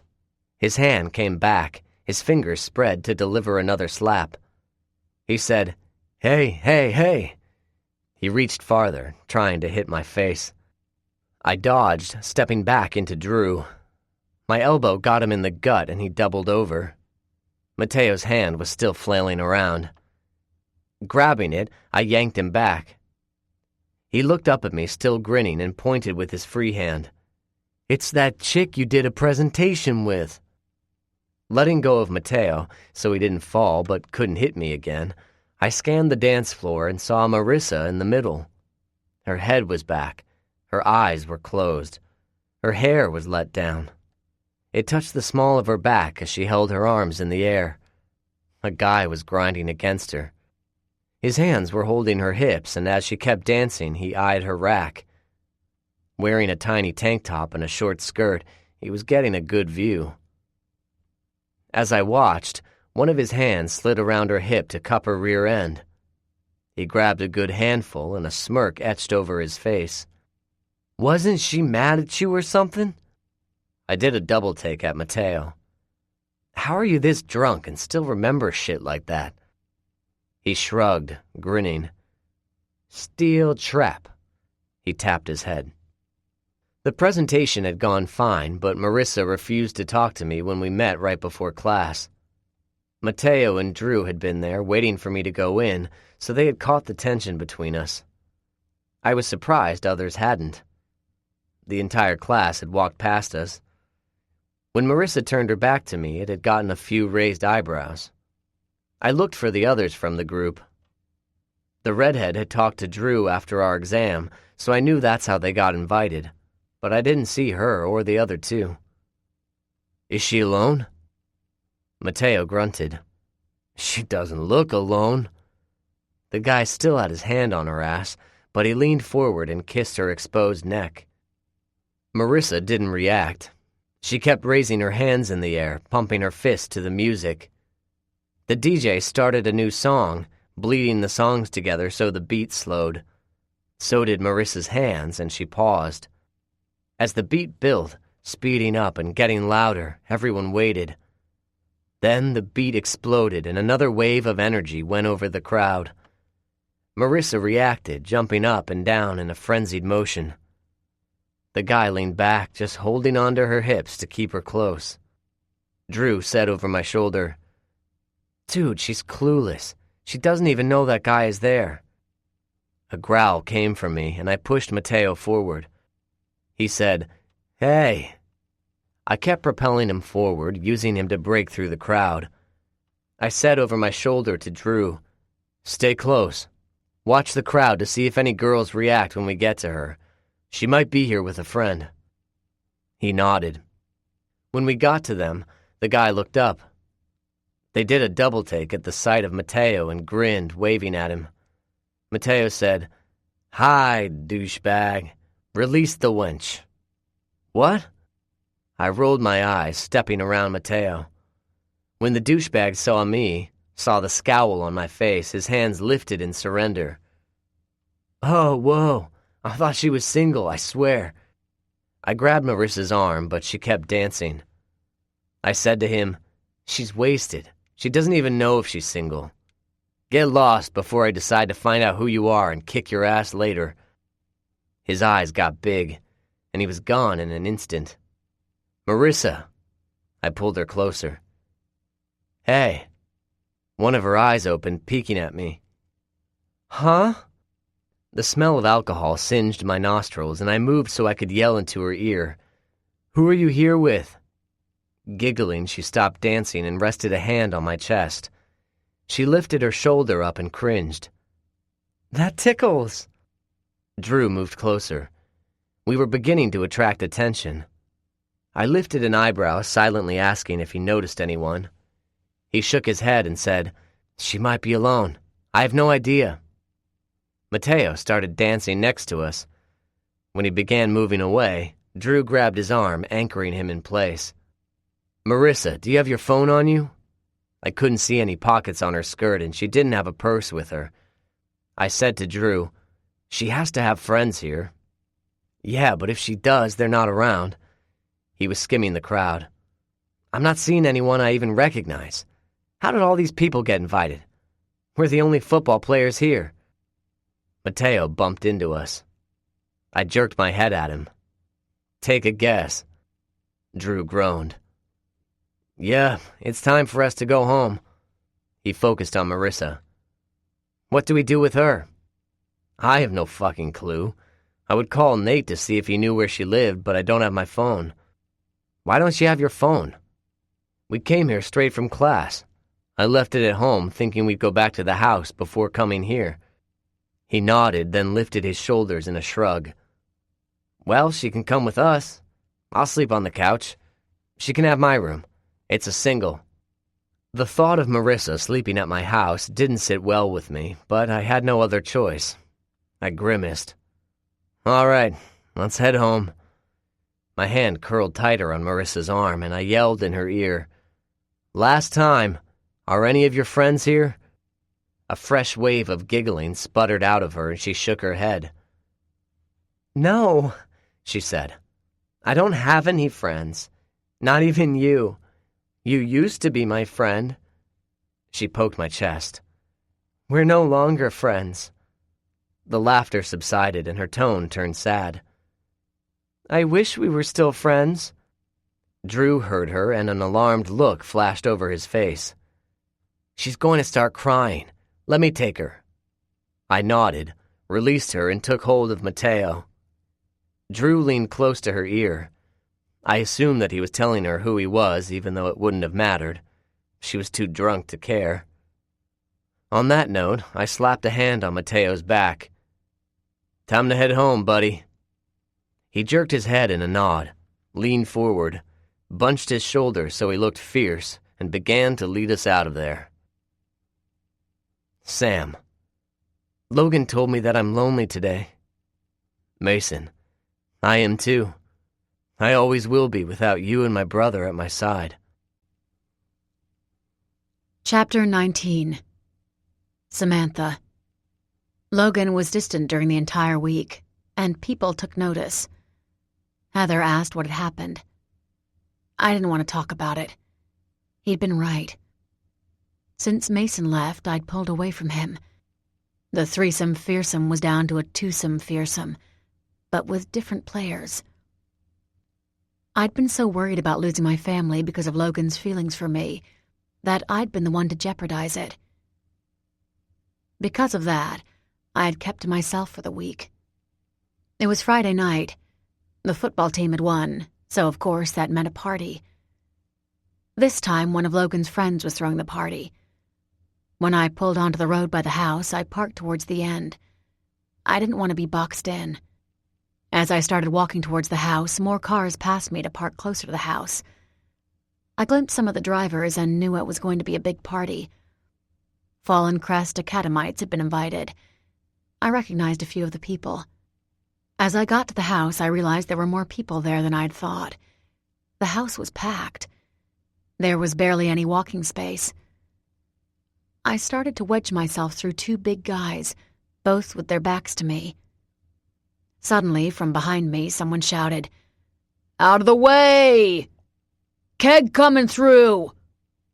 I was pushed to the side, ramming against two people. One cried out in pain, then a growl sounded close to my ear. "You bitch, get off me!" I was shoved back. Time slowed, and I knew what was going to happen. I turned, seeing some of Logan's friends headed right towards me. They weren't looking ahead. Their faces were straining as they pushed the keg on a dolly, and it was coming fast. People had scattered, and I had a brief thought that they must have done this before. I closed my eyes. I was still in the air from being shoved back. I couldn't do anything. I was going to get hit, so I braced myself.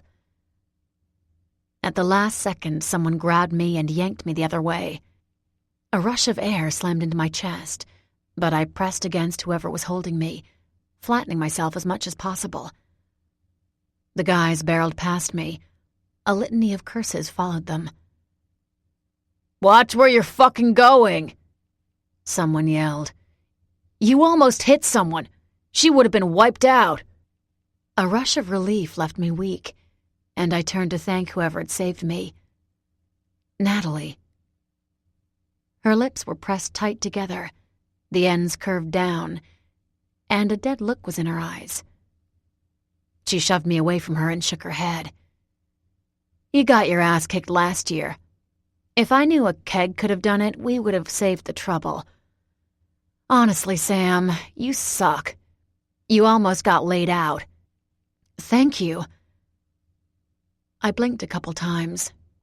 I had no idea what else to say. I blurted out, "Why?" Her mouth opened into a snarl. Then she stopped.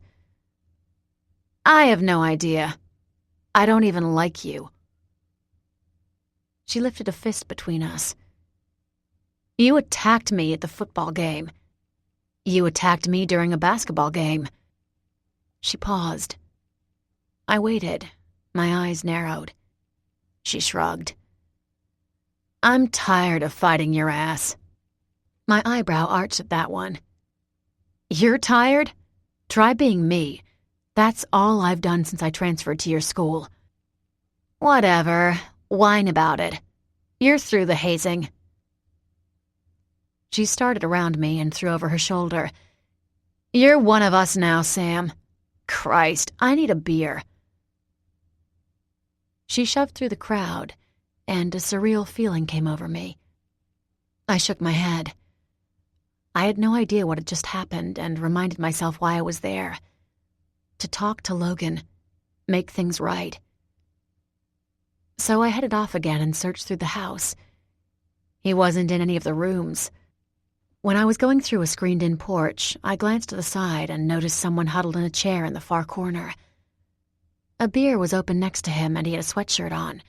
the hood pulled up to cover his face. I stopped. I knew that guy. Taking a step closer, I asked, "Jackson?" He turned. His hood slipped back an inch, revealing his face. The ends of his mouth were strained, and there were bags under his eyes. "What are you doing here?" He sat up. His leg had been resting on the chair across from him, but he removed it and I sat down.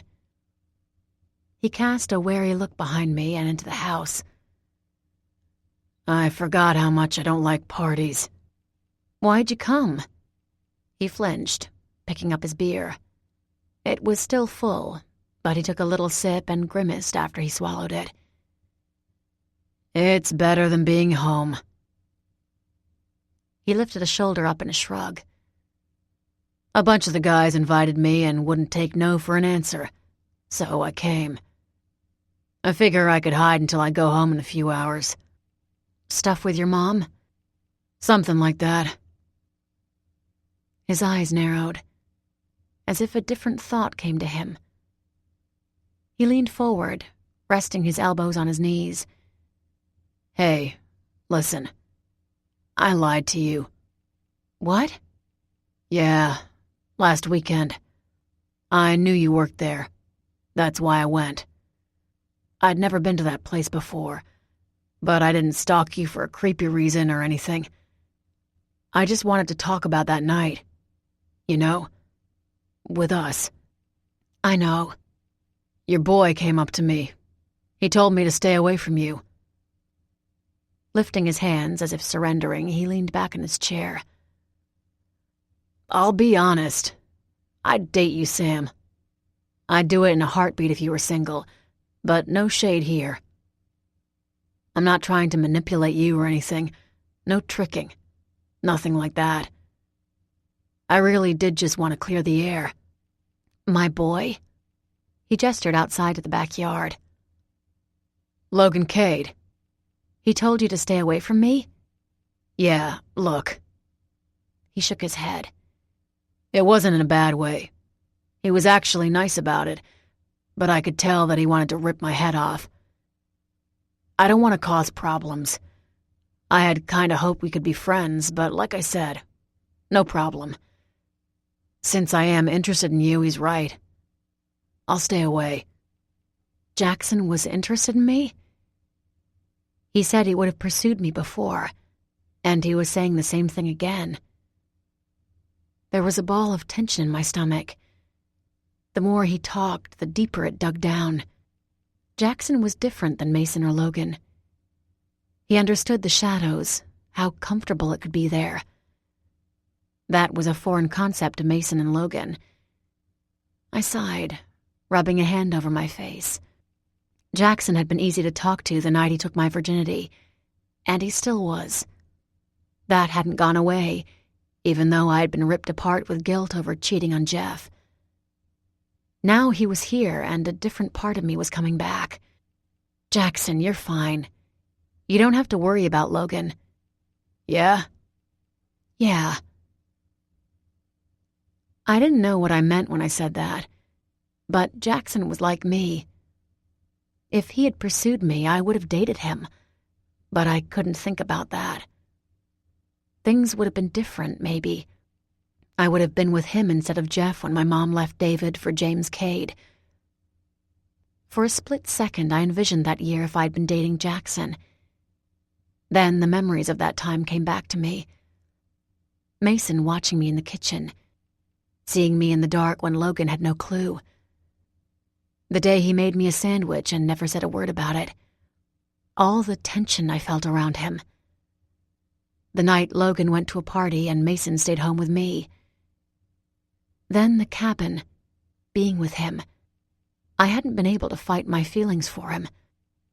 No, it wouldn't have been different. I just would have cheated on Jackson. Jackson was watching me.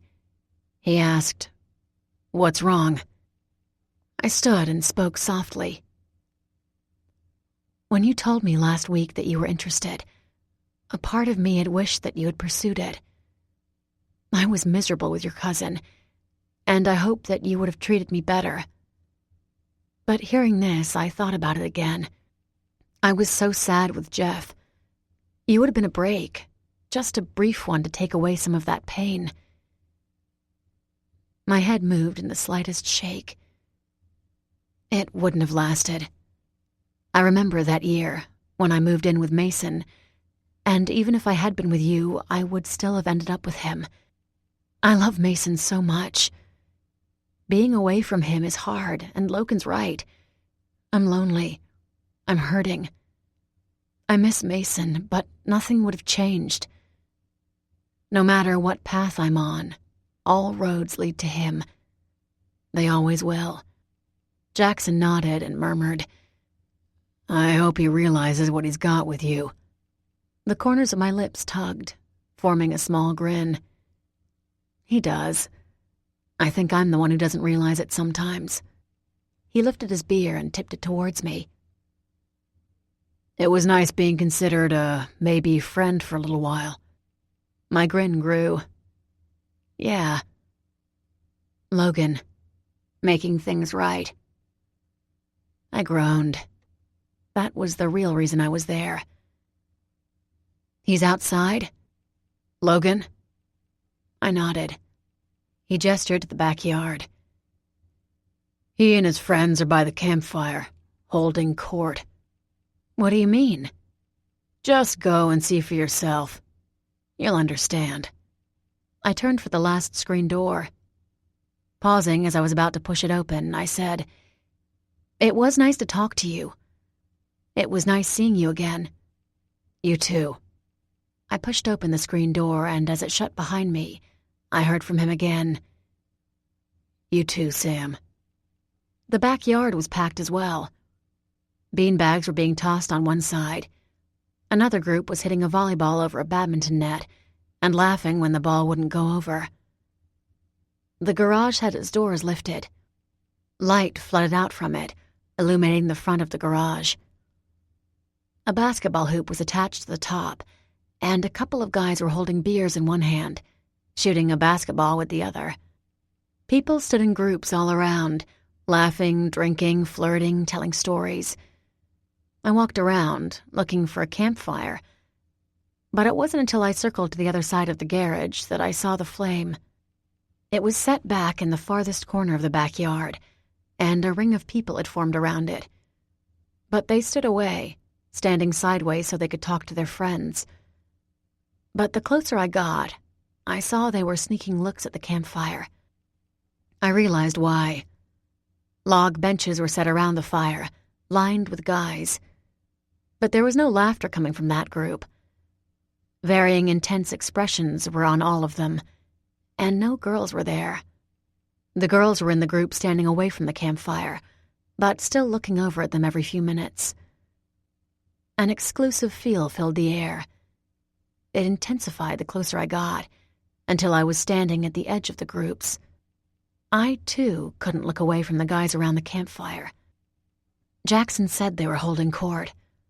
I understood. Even if I didn't know Logan and saw him sitting there, I would know these guys were the top of the hierarchy. Confidence filled their shoulders, and as they spoke, it was heard in their voices as well. Even though they weren't doing anything, they commanded attention from everyone surrounding them. More than few girls cast lustful looks to them. Some of the guys standing on the outskirts shifted on their feet and glanced around. Their hands gripped their beer cans tight before shoving a hand into their pocket. They shifted again, finally striking a cocky pose to cover any insecurity they'd shown. "You want another, Cade?" A guy stood from the log he was sitting on. People shifted, watching as he said something else to his campfire comrades, then was joined by another guy. Both lifted their legs, stepping over their benches, and moved towards the group surrounding them. The crowd shifted, automatically letting them get through. As they passed by, they didn't notice me. In that moment, I felt like Jackson. I felt like I was in the shadows, not being seen, like I had before Mason and Logan came into my life. I felt the old loneliness settle back on my shoulders, weighing me down. A couple girls turned to me. They nudged each other, all moving so they could scan me up and down. I looked down at the ground, trying to hide a smile. The sense of anonymity was gone. It had been there for a split second, but I was recognized again. I let out a sigh. Being invisible and visible had pros and cons to it, but it didn't matter. Stepping forward, I rolled my shoulders back and raised my chin. Being in the limelight was how Mason and Logan lived. That meant that's where I would be with them. As I moved closer, Logan's friends saw my approach. Nothing was said to each other. They all stood and left, leaving Logan alone. As I got there, he glanced up. He had been sitting with his back to everyone. He said, "I figured it was you." He gestured to the empty benches. "They wouldn't have left for anyone else." I lifted my leg to climb over and sat next to him. My back was turned to everyone else, too. "Even Chris?" "Even Chris." His head lowered and he closed his eyes. His shoulders dropped slightly. His hand was on his leg and it turned, opening. He was hurting. I didn't think. My arm lifted and my hand slid into his. His hand wrapped around mine. He tightened the hold, our fingers laced together, and I squeezed. He gave me a half grin. "What's this for?" "For messing up. For being self-absorbed." I bit down on my lip. "Because you're hurting and that makes me hurt too." He closed his eyes. His head moved lower and his chest jerked up. A second later, he said, "Thank you, Sam." His voice was hoarse. He squeezed my hand back. "Thank you." "I'm sorry." He nodded. "I know." He lifted his arm, our hands still joined, and laid it across my shoulders. He pulled me into his side. His head bobbed down to rest on my free shoulder, his face right next to mine. He murmured, "I needed this." "Me too." "Mason left, and I lost him and you." His eyes moved so he was watching me from the corner of his eye. "Are you back?" "I'm back." I nodded, grazing my cheek against his. "I promise." "Good." His body had been tense, but as he said that word, all of it left him. He relaxed next to me, his arms sagging. It would have slipped off, but I kept my hold on his hand and tugged it back into place. We shared a grin and readjusted. I burrowed closer to his side, and he propped his arm further over me, nearly blanketing me so our hands rested close to my lap. His head moved against the top of mine, and he turned, pressing a soft kiss to my temple. He murmured, "I've missed you." I had missed him too, more than I realized. Regret filtered through me, but Tate's words came back to me. "Logan's in love with you." I hadn't tried to distance myself from Logan. I tried to distance myself from those words, but they came back. They were going to haunt me forever. I had to accept it. "Sam." I moved an inch over so I could see him. "Yeah?" "What's been going on with you?" Nerves sparked up in my stomach. A feeling of doom settled in my chest. But I had to tell him something. I had to let go of one of the secrets. "You know that Jackson guy?" "Yeah." He tensed against me. "I don't know if Mason ever told you, but I slept with another guy before him." "That guy?" "He was my first, and I never saw him again until last Friday night." "For real?" "Yeah." "Oh, man." He pulled me back to his side. "I'm sorry. I should have backed off." That's why he went to see you." The corner of his mouth dipped down.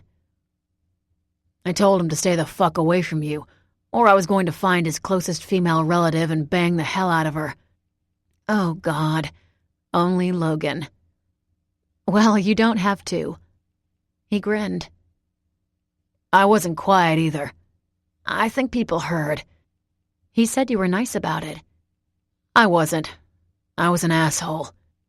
"He's not a factor. It's nice not to regret that night, but it's over. Jackson's not going to be a part of my life." I lifted my eyes to hold his again. "You and Mason are." "Threesome fearsome again?" I nodded. "Threesome fearsome going strong. Damn straight." He flicked the corner of my lip, grinning at me. "I love you, little sister." "Little?" I straightened up, moving so I could turn around and face him squarely. Our hands let go, and his arm slipped down my back, resting behind me. I wrinkled my nose. "I believe I'm older than you." He shrugged. "Age doesn't matter. It's what's in here." He touched his chest. "Your heart?" "My lungs. They're stronger than yours. I'm in better shape. That's what's important." His grin stretched from ear to ear. "Oh, God."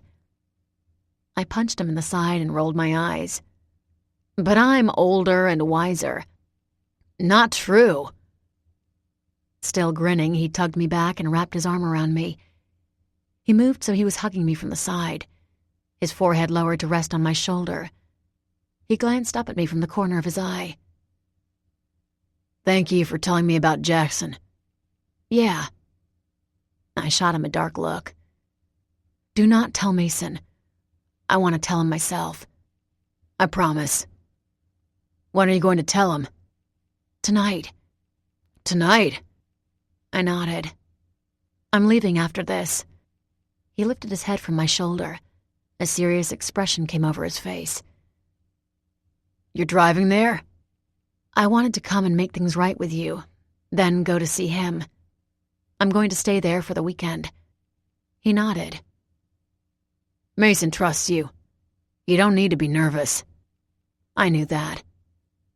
Giving him a soft smile, I lifted my hand. Forming it into a fist, I pretended to hit his chin. The corner of his mouth lifted as he held my gaze. I asked, "Are you and Chris having problems?" A storm passed in his eyes. Hesitating, his chest lifted, and he answered, "Yes." "I'm sorry." "Me too." He shook his head, closed his eyes, and when they opened again, a mischievous look had replaced the sadness. Wrapping his arms around me, he stood and swept me up with him. I was tossed over his shoulder. He climbed over the bench, smacked my rear, and yelled out, "Derek, do you have a pool?" "No!" I started kicking. "Logan, put me down." He started forward. The crowd moved aside for him. Smiles started to spread around the backyard. His friends had moved to the basketball court. When we got there, they noticed the change in his attitude, and just like that, like a switch had been flipped, the party atmosphere went up a notch. It was all because of Logan. He seemed to infect everyone. As he kept laughing, I felt the reverberations through his body as he moved me around. "Huh? Huh? Want to get wet, Sam?" His head straightened, and he hollered across the backyard. "What about it, Derek? If you don't have a pool, please tell me you have a large tub." I should have been fighting more, but I couldn't. Logan's excitement was even affecting me. I had a feeling that I'd be trying to dry off on the drive to see Mason. "Sam, the threesome fearsome is strong again. Mason, I never doubted it." Chapter 20. Samantha. It was dark, nearing 1 in the morning when I got to Mason's house. I called, but he never responded, so I was relieved to see the living room lights on when I headed for the front door. Instead of ringing the doorbell, I knocked softly. Mason told me earlier they had practice in the morning, but that it was exam week too, so he didn't know if people would be sleeping or staying out to party. When the door swung open, I recognized their quarterback. He squinted at me, rubbing the side of his face. He pulled the door so it was only a fraction of an inch open. His head poked around the frame. Who are you? I'm Samantha, Mason Cade's girlfriend. You're Drew, right? We met a few weeks ago. At the mention of girlfriend, his eyes got big, and he stepped back from the door. Still holding it open with a hand, he tilted his head to the side. I flushed. He was looking at me like I was an alien. Is there a problem? Do you have rules that I can't be here? You're Cade's girlfriend? You don't remember me? No offense, but when his girlfriend was here, I only saw her for an hour. Mason kept her all to himself. Not that I could blame him. He skimmed me up and down. You sure you're her? I crossed my arms over my chest. What did he mean by that? Yes. Girls show up all the time and say they're so-and-so's girlfriend. Cade's serious about his girlfriend, so if I let you in and he throws you out, don't be surprised. Well, I am his girlfriend, and thank you. This conversation was weird. I don't know what to say to that. He shrugged, stepped back, and opened the door wider. Your funeral lady, if you aren't who you say you are. He gestured up the stairs. He's probably still awake. We just got back an hour ago. Second door on the right. I stepped inside, shooting him a dark look. I said, "It's the third door on the left." He flashed me a grin. Ah, so you have been here before. Whose door is the second on the right? Mine. He was beaming. As I stepped past him, heading for the stairs, I smelled alcohol on his breath. Things were making sense. He laughed at me, saying, It would have been awkward if you'd gone to my room. Then he shut the door, locked it, and went to the living room. I paused, right before going upstairs. He plopped down on the couch, pulled a blanket over him, and burrowed face first into the cushions. He mumbled, Hit the lights, would you? They're right there. I skimmed the wall. Where? I saw nothing. Right there. His voice was becoming drowsy. Left wall. I glanced to the right instead, and there they were.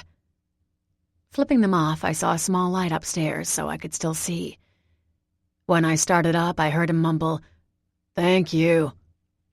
The light was off in Mason's room, and hearing loud snoring from inside, I left it off. Tiptoeing in, I went to the direction of Mason's bed and felt for the bed covers. Before I could wake him, a hand snaked out and grabbed onto my wrist. With a cement-like hold on me, I was pushed in the direction of the hallway. Mason got up from the bed, looming large over me. He never made a sound. For a moment, my heart paused, and a chill went down my spine. Once we were in the hallway, he shut the door and pushed me against the wall, still holding onto my arm. The little light illuminated the side of his face, and I could see the fury in his eyes. His mouth was pressed in a flat line. His jaw clenched, and he rasped out, What the fuck are you doing? The air was held trapped in my throat. I couldn't talk for a second. Then I whispered, Mason? His eyes narrowed. I waited a beat. His hand abruptly dropped mine, and he stepped back. Sam. Yeah. My heart slammed back into pace, pounding against my chest. Holy shit! Who did you think I would be? A door opened from across the hallway. A girl stood there in a tight shirt and skirt, wiping her mouth. Her hair looked like she had just run her fingers through it. She started out to the hallway, saw us and jerked back. Her eyes widened and her mouth dropped open. She went back into the room and slammed the door shut. It took 1 second. That's all I needed before I knew who she was. Marissa. Even thinking that name was like a punch in my gut. I looked at Mason, leaned back against the wall, and crossed my arms over my chest. What the fuck is Marissa doing here? He ran a hand over his face and cursed. She was wasted at Cliché. She's not wasted now. My blood was starting to boil. I want her gone. He held his hands up, backing away. I'll take care of it. Promise. Pausing in front of that door, he glanced over his shoulder. I'm not leaving. I know. A small grin appeared and he raked his gaze over my face, lingering on my lips. I'm happy you're here. Oh, fuck. My blood went down to a simmer at the look in his eyes. I rolled my eyes. I want her gone, Mason. I know. He knocked on the door and braced his hand against the doorframe. As he did, his back muscles bunched together, and my mouth went dry. I skimmed down his back to his lean waist and saw the boxers he was still wearing. They were black and molded to his ass. I wet my lips. An ache started between my legs, and I pressed them together. It had been too long since I felt him, since he held me in his arms, since I felt his lips against my skin. I closed my eyes shut. He was getting ready to kick her out of the house, and all I wanted to do was jump him. Leaning back against the wall, I moved my hand to touch the plaster. The cool feel of it helped some reality sink in, only a tiny bit. He knocked again. Marissa! Waves of longing and yearning crashed down on me. I blinked, shaking my head. I heard her say through the door, Is Sam still there? Wait. Here came the anger, tangling with need to feel him inside me. Mason lifted his head, looked at me, and paused. His gaze met mine, and he saw the tornado whirling in me. His eyebrows lifted, and he straightened from the wall. You okay? I tried to shake my head. I couldn't talk, and my neck muscles were stiff. My chin moved just slightly. I choked out, Leave her. He nodded, reaching out to me. As his hand touched my arm, I shivered. His thumb rubbed over my skin, and I bit down on my lip. A groan escaped me. As it did, as I tried to swallow it, I couldn't look away from him. He was having the same reaction. As he heard my groan, his eyes darkened, and he went back to watching my lips. Pulling me to him, he bent his forehead to mine and murmured, My roommate's in there. I shook my head. I didn't care, and losing the will over my own body, I pressed against him. He was hard. Feeling the bulge, my eyes closed. I moved against him, pressed my hips into his, and rubbed against him. Sam. His voice was hoarse. Shit, okay. Taking my hand, we went back into his room and through it to the bathroom. Once inside, he lifted me onto the counter and shut the door. It was locked, and he hit the switch so the fan turned on. I shook my head. That wouldn't be loud enough. Groaning, he peeled away from me and went to the shower. It was turned on at full force, and he came back to me. I watched him, my mouth open, dry, and my heart pounded. I just wanted him in me. I wanted to feel his body pressed over mine as he moved in and out. He stood in front of me, and his eyes drank me in with a stark look of need. I swallowed and began panting. I spread my legs, beckoning him. but his gaze trailed over me, down my front, lingering on my breasts, dropping to my waist. A look of fierce concentration came over him and his chest lifted. Holding still, his hand went to my leg. He grabbed hold of me, then moved between my legs. I started to wind around him, but he shook his head. Gazing at my lips, he said, "No." His hand lifted to my bottom lip, his eyes smoldering. He bent forward, his breath a caress over my skin as he said, "I love you so goddamn much." Reaching up, I grabbed the back of his head. My fingers fisted chunks of his hair, and I said, "Fuck me." A tender expression came over him, but he grinned and leaned down to touch his lips to mine. I sighed at the feel of them, just there, resting on mine. I waited, but he didn't apply pressure. I needed that pressure, so I pressed up against him. I felt Mason holding back. Fuck that. My other hand grabbed the front of his boxers, and I yanked him to me, scooting myself forward at the same time. We were pressed so tight together, he was almost in me. He was pressing right at my opening. I grinded against him, panting into his mouth. He was trembling. His hand was still bracing himself against the counter. I ripped my mouth away. His eyes were trained on my lips. His other hand ran down the side of my face, sweeping over my cheek, then my throat. It trailed all the way down until it rested between my breasts. "This, Sam, this is mine. This is what you have of mine, too." A look of love swept over him, filling his eyes, and he softened. I froze as that look raced through me, taking the world away. It was me and him, right then, right there. The emotion so damn thick in me, I murmured, "Mason."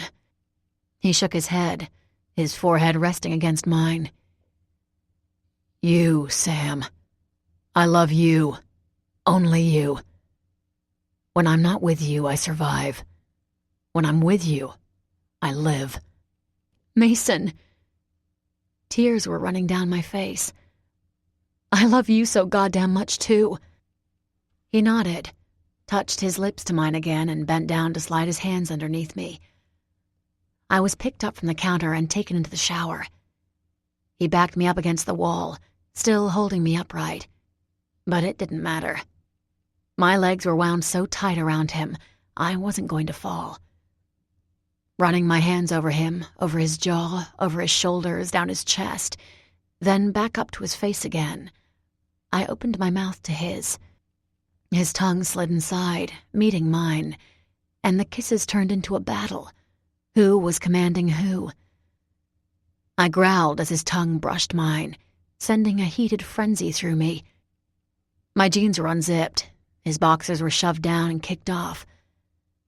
He took my hand, pressed it against the shower wall, and slid inside me. I gasped, arching my back and exposing my throat. His mouth fell to lick there, and he began to move. As he kept thrusting, I moved with him. We were moving as one, just wanting to feel the other, needing to feel the other. And right before I came, he nipped at my throat, then lifted his head back and met my gaze. We watched each other, seeing the release in our eyes. There was an explosion. A guttural groan came from him. No, me. It was coming from me. Mason held me still. He wouldn't look away as I shook in his arms. When I was done, he dropped his head back down. His lips pressed against mine, and he breathed into me. "I love you." "I love you too." After drying off, I looked up at Mason. I didn't want to talk. Love and so many other emotions were still with me, choking me, and he seemed to understand. He came to me, then bent and lifted me in the air. He carried me to his bed. As he reached to shut off the bathroom light, Mateo flipped over in his bed and mumbled from under the covers. "A shower, huh, brother?" Mason stiffened, but flipped the switch. The room went back to darkness, and he replied, "Yeah, that's good. Good for you." His voice trailed off, and a loud snore came next. Ducking his head to my neck, I felt him laughing and bit down on my lips so my own didn't slip out. Mason shook his head but crossed the room to his bed. The covers were pulled back and he set me down. I moved to one side and felt the bed dip under his weight as he sidled up behind me. A second later, he wrapped his arms around me and I closed my eyes. A deep satisfaction resounded through me, replacing all the anxiety and worries from before. For that moment, for that night, I knew I wouldn't have to be concerned about anything. He brushed his lips to my neck. "I love you. Thank you for coming." Feeling tears threatening to spill, I squeezed his arm. "I love you too." Then we went to sleep. When I woke up, Mason was gone, and a note was left on his nightstand. Practice, then home. Coffee downstairs. Some of the other players' girlfriends are around. They can help you if you need anything. Love you, Mason. After getting dressed, I snuck downstairs for coffee and a bottle of water, then went back up to his room. Before I went inside, I glanced over my shoulder to where she had been. The memory of Marissa came back to me, and I wrinkled my nose. Mason hadn't explained what she was doing here, but I wasn't stupid. He thought that I was her when I first came in. The fact that he'd been prepared for that possibility of her sneaking into his bed didn't sit well with me. But today was going to be a day of other confessions. I needed to tell him about Jackson. I wanted to groan and bang my head against his desk. I called Logan instead. It rang 3 times before he picked up. "Sam." "Hi." I grimaced. I had said it so stiffly he would know something was wrong. "What's wrong?" And he did. I let out a sigh, closed my eyes, and rubbed at the top of my nose. "She was here last night." "Who was?" I didn't get a second to tell him before he exploded. "Are you fucking kidding me? Marissa? He didn't tell me that." "Yeah." I was miserable. Then the rest clicked in. "Wait, you talked to Mason already?" "He called to ask if something had happened. We didn't talk long, but he never said anything about Marissa." "What did he say?" "That was it, really. He called and asked, did something happen? Sam's here." My response was no. I didn't say anything about Jackson because he told me not to, although he won't care. Then someone yelled his name and he hung up. That was the conversation. "Oh, why was she there?" "He didn't tell me yet. My cheeks grew warm. Didn't get too much talking done last night." "Oh," he laughed.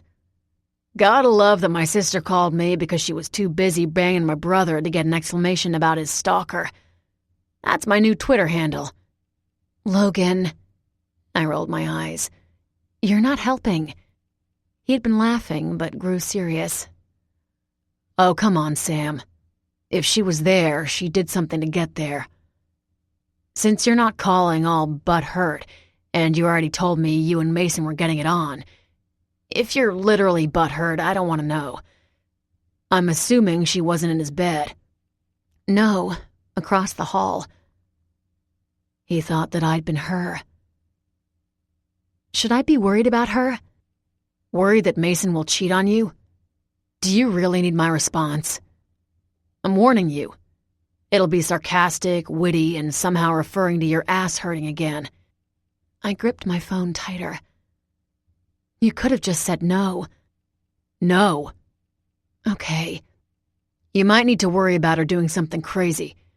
The girl's got something loose in her head. Mason never saw it. I think because she was so in love with him, but never tried to get anything from him. That's my theory. He didn't have a high opinion of any female at that time. Hearing a beep, I glanced at the screen and saw a call from him. I said to Logan, "I have to go." Hey. "Yeah? Thanks for calling me. What?" You called me, right? That means you called me before Heather. Once you talk about something, you usually let it go. You're not like other girls and talk about it over and over again. His voice quieted. Thank you. He sounded so grateful that I felt another tear at my eye. I brushed it away and murmured, "I'll talk to you later." About that. I glanced at the screen and saw that Mason had ended the call. Hearing the change from Logan, I sat up slowly. Growing concerned, I asked, "What did you do?" Yeah. Mason and I talked about one other thing before. I didn't tell you because I wanted to know why you called. Why did a feeling of doom settle back on my chest? What? Chris and I are coming up for dinner. Sam. I want her to go away. Mason. It's done. I won't let her come back. Chapter 21. Mason. Marissa was gone by the time I was dressed and heading out. There was no note. When I went downstairs, no one remembered seeing her leave. I didn't question it. Marissa wasn't my problem, but I knew Sam would worry, so when I got back from practice, we went to my room. Mateo said he would stay at his girlfriend's again, so I knew we wouldn't be interrupted. I needed this time with Sam. I needed to make things right. I glanced at my watch. We had an hour before meeting Logan and Chris at the restaurant. My throat was thick as I started. "I'm sorry, Sam. I'd been so happy to see her last night that Marissa had been an afterthought, but looking at it through her point of view, I was ashamed. I should have taken Marissa to a hotel, not the house. I need to explain why she was here in the first place. I will apologize profusely for it because I screwed up.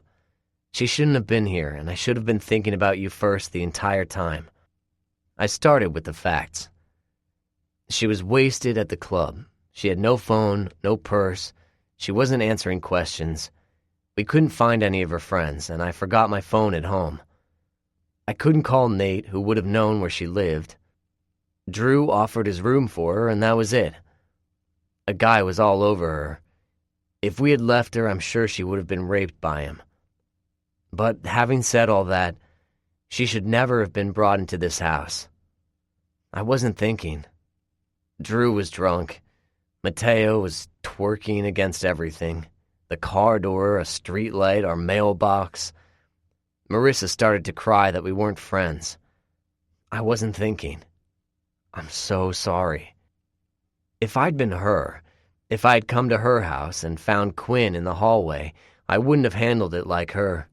I would have wanted to hurt him and probably would have, regardless of the circumstances. Sam was everything to me. Any guy that tried to threaten our relationship, and I saw red. Even thinking about his past antics sent a fierce wave of anger through me. I protected Sam. That was my job, and I had failed last night. You thought I was her. I did. Fuck. I couldn't tell how drunk she was, but I know she has feelings for me. It was in the back of my mind that she might have tried to sneak in. I'm really sorry, Sam. I really am. Then you came in and I saw red. I was mad at her for you, if that makes any sense. I was mad that she would dare try to come in when she knows I'm with you, when she knows how much I love you. I grimaced, remembering how rough I had been as I grabbed her arm and pushed her into the hallway. Are you okay? I grabbed you too hard last night. She nodded. I'm fine. You didn't... You were... Her head hung down. You were rough because you thought I was her. Thank you." She looked back up, raw emotion swimming in her eyes. "Jeff never would have done that for me, but you do. You always take care of me." But I hadn't. Not last night. She didn't look drunk when she opened the door. She looked up, searing me with the agony in her eyes. She looked tired, but not drunk. "Drew said you got in an hour before I got there. If she was that wasted, she wouldn't have sobered up that quick." I sighed, sitting on the bed. "I know." She shook her head, blinking for a moment, and for that brief moment I couldn't see the pain she was in. When she opened them again, it was there. It hit me like a ton of bricks. I was a part of that. I had hurt Sam. Gritting my teeth, my hands curled into fists. I hated that. I hated any pain she might endure, and knowing I had contributed to it, even if it hadn't been intentional, gutted me. She murmured, "Am I supposed to worry about her? Is she going to try something else? Logan said she's crazy." She was a friend to me when I didn't like the female gender. I felt like they wanted to use me, use Logan, use my dad. Marissa was a friend that showed me not all girls want to use someone for something. I haven't wanted to deal with her, with this crush she has on me, because I cared about her. Sam frowned. I held my hand up, seeing she was going to say something. I said softly, "I don't care about her now. I'm not friends with her. I hate thinking that last night was a setup, that somehow she worked everything so she was brought here, but I can't rule out that possibility." "Have you talked to her?" She looked back down at her lap. Her hand started to pick at imaginary lint on her pants. She did that when she was nervous or couldn't deal with the pain inside her. "No." I waited a beat. "Do you want me to?" Marissa was nothing to me, but she kept popping up and she was becoming a problem. I would do what Sam wanted. This wasn't about me or Marissa's feelings. This was about what Sam wanted me to do. It was all about how to make her my first priority. Remember that she was my first priority. When she didn't answer, I prodded. "Sam?" "I don't know what to say. I hate that she's here. I trust you, but I don't trust her." She cringed and pressed her fingers to her forehead, rubbing at a headache. "She just won't go away. Why won't she go away? I don't know what to think about last night. She came to that lunch, then she's in your hallway, and you're apologizing for not dealing with that." Hearing the misery in her voice sealed it for me. Marissa was done. Sam would never be exposed to her again, and it was my job to make sure it didn't happen. If I had to, I would make Marissa hate me. Maybe then she'd stay away. I knelt in front of her. My hands went to her legs, felt how stiff they were, and I cursed inside. "Hey." She gazed down at me. Raw hurt was in there. I helped put it there. I couldn't talk for a moment, but said, "I'm sorry. I'll make sure she goes away. I promise." The relief was evident. Her head bobbed up and down in a weak nod. A different look came across her features and she stiffened. Her shoulders lifted, staying there. "I have to tell you something." Logan told me about the douchebag. He gave me warning that another guy was sniffing around Sam, but that was it. As soon as Logan said that to me, I knew it was the real reason Sam was here. She hated keeping secrets, so this must have been eating away at her. I nodded. "Go ahead." "It's about that guy I told you about. The guy who took my virginity." My insides tensed. Even her saying that made me want to hunt him down and punch him. I didn't know much about the guy she had lost her virginity to, but I wasn't dumb. I knew she regretted it. A part of me relaxed at the same time, though. The usual condemnation that she had whenever she had spoken about him wasn't there. I still heard the nervousness, and that made me even more wary. Trying to sound casual, I murmured, "Yeah?" "He's here. I mean, he's in Fallen Crest. Fucker. Looking back to her lap, she rushed out. His name is Jackson. He's Jeff's cousin. I cheated on Jeff with him once, a few months before we broke up. I never talked to him after that, but he recently moved to Fallen Crest. His parents are going through a divorce. He's going to school at FCA. Her tone softened, more hesitant. He's a big football star. Jackson? What was her ex's last name? Jackson Salloway. The name registered. He plays tight end? He was at Sequade High School. Shit. He was good. There's nothing there. I felt her eyes on me, and for once I was the one not looking at her. Yeah, she was right. There wasn't anything there because if there had been, that guy would be fucked. I shook my head, cursing to myself. Even if I wanted to kick his ass, I wouldn't have. Salloway's reputation was a good one. He was a decent guy. He didn't mess with other guys' girls, and he wasn't cocky. I gritted my teeth. He's good-looking. His nickname is Pretty. She laughed, but it stopped immediately on a high-pitched tone. Yeah, I groaned. That makes it worse. He's not you. A hollow laugh came from me. I'm aware. He's there, and I'm here. She stood, a determined glint in her eyes as she approached me. Her chin was set. I had to laugh. Sam was going to make me feel better. She was going to reassure me, whisper how much she loved me, and tell me how great of a guy I was. I already knew these things. I didn't need her to remind me because, in the end, she'd still be leaving. He'd be there, and I'd remain here. My stomach was already in knots, but I lifted my head and waited for her to stand in front of me. As she did, my hands went to her hips. Hers cupped my face, and she whispered, her eyes so goddamn loving, "No one will ever be you. All roads lead to you, Mason. No one else matters because I'm always going towards you." I nodded, feeling the graze from her fingers over my skin. I know. I tugged her onto my lap, and as she was going to sit sideways, I lifted her and pulled her legs so she was straddling me instead. I could feel her heart racing and the tension in her body. She was trying to reassure me, but I could tell this was scaring the shit out of her. Running my hand up her back, slipping it under her shirt, I watched her. This was one of my favorite moments, when I would touch her and could watch her reaction. Her eyelids dropped and she relaxed. I slid my hand further up her back, slipping it under her bra and pulling it towards her front under her arm. Feeling her breast, it was warm and solid. I cupped it, my thumb rubbing over the nipple. As I did, Sam squirmed like she always does.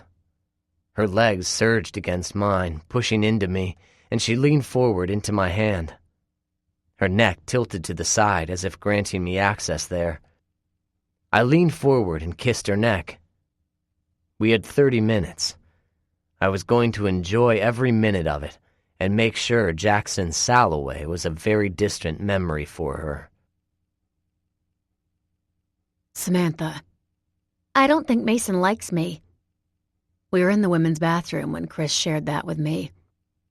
Mason had made love to me before he left for the restaurant. He'd been possessive and a little rough, but I enjoyed it. Even thinking about it brought back a rush of memories. I was growing heated and ducked my head, hoping Chris hadn't witnessed my red face. She sighed. "Oh my God, it's true, isn't it?" I looked up. She stopped fixing her hair and turned, biting her lip and wringing her hands together. Her puppy dog-like eyes were fixed on mine, and it was obvious that her feelings were hurt. She added, "I haven't done anything wrong. I don't think. And I always say hi to him. I try to talk to him, but he just looks at me and walks away or says something to someone else, like I haven't even spoken. I have no idea what I've done wrong." "Oh, boy." I had no idea what to say. Mason was an ass at times. Have you talked to Logan about it? She nodded. Yeah, but he doesn't say much. He changes the subject or leaves like Mason does. A soft groan came from her. We've been having problems. I'm sure you've noticed. I mean, everyone has. I don't even know how to talk to Logan sometimes. The last girlfriend Logan had really hurt him. She came on to Mason one night, and he might be standoffish to you because he doesn't want the same thing to happen again. Her eyes lit up with hope. You think that's it? No, but I wasn't going to tell her that. If Mason had one inkling she might come on to him, he would share that tidbit with Logan immediately. The only redeeming fact I could think was that Mason wasn't being mean. He just wanted nothing to do with her. I smiled at her. It's just the four of us tonight, so see how the rest of the evening goes. Yeah, you're right. She nodded to herself and turned for the door, squaring her shoulders back like she was going into battle. Let's do this. A determined expression came over her. Her eyebrows furrowed, her lips pressed together, and she raised her chin up. She was on a mission. As we walked back to the table, I caught a glimpse of Mason and Logan with their heads together. I could see the intensity in their expressions from across the restaurant. When we got closer, they didn't stop their conversation. Logan was saying, I don't agree with you. We should call Nate tonight, go over there and deal with this. I'm coming to this same school next year. I don't want to come in the middle of the battle. It's fucked up that you guys haven't squashed this. Mason flashed him a grin and rubbed my shoulder when I sat next to him. He said to his brother, We can't go and bomb their cars. These guys don't fight like that. The situation isn't a situation. And I will squash this with Nate for the MRSA incident. That's bullshit. Mason narrowed his eyes. What's up your ass? You've been in a mood since you showed up. Nothing. Logan's scowl deepened, and he moved his chair back. I have to go to the bathroom. Chris spoke up. He's mad at me. We had a fight on the way here. Mason and I shared a look. I had no idea what to say to that. Mason nodded. Okay. Her forehead wrinkled and her lips were pressed together, like she couldn't decide something. Then she nodded to herself and rested her hands on the table. She looked right at Mason. Why don't you like me? Oh, shit. Mason lounged back in his chair. His hand had been rubbing my shoulder, but stopped. What? He looked at me. I told him, She's not talking to me. He scowled, but it was gone instantly. Excuse me? Chris's throat moved up and down as she swallowed. Her hand lifted from her lap, shaking, and she laid it down on the table, spreading her fingers wide as if she could calm herself that way. I have not done anything to you. I've been polite and even friendly, but you act as if I'm not there. I would like to know why you don't like me. She paused a beat. Please. Is this why Logan and I are having problems? Do I need your approval to date your brother? You already are dating. I meant for the next level, when we're more serious. He glanced at me. I shrugged. This was on him to handle. He turned back and settled all of the weight of his gaze on her. I had been on the receiving end from one of those looks from him, before I knew he loved me. When she grasped onto the tablecloth and her hands fell into her lap with a thud, I could sympathize with her. He said, I can give you my honest answer, but I will warn you, you won't like it, and it'll hurt your feelings. He waited before adding, Do you still want my answer? Yes. She raised that tiny chin again. I do. I could see fear lurking in the depths of her eyes. Pain flashed in there as well, but it was moved aside, and her shoulders rolled back once again. I don't dislike you. I don't like you either. I'm sorry if I came across as rude. I don't intend to be.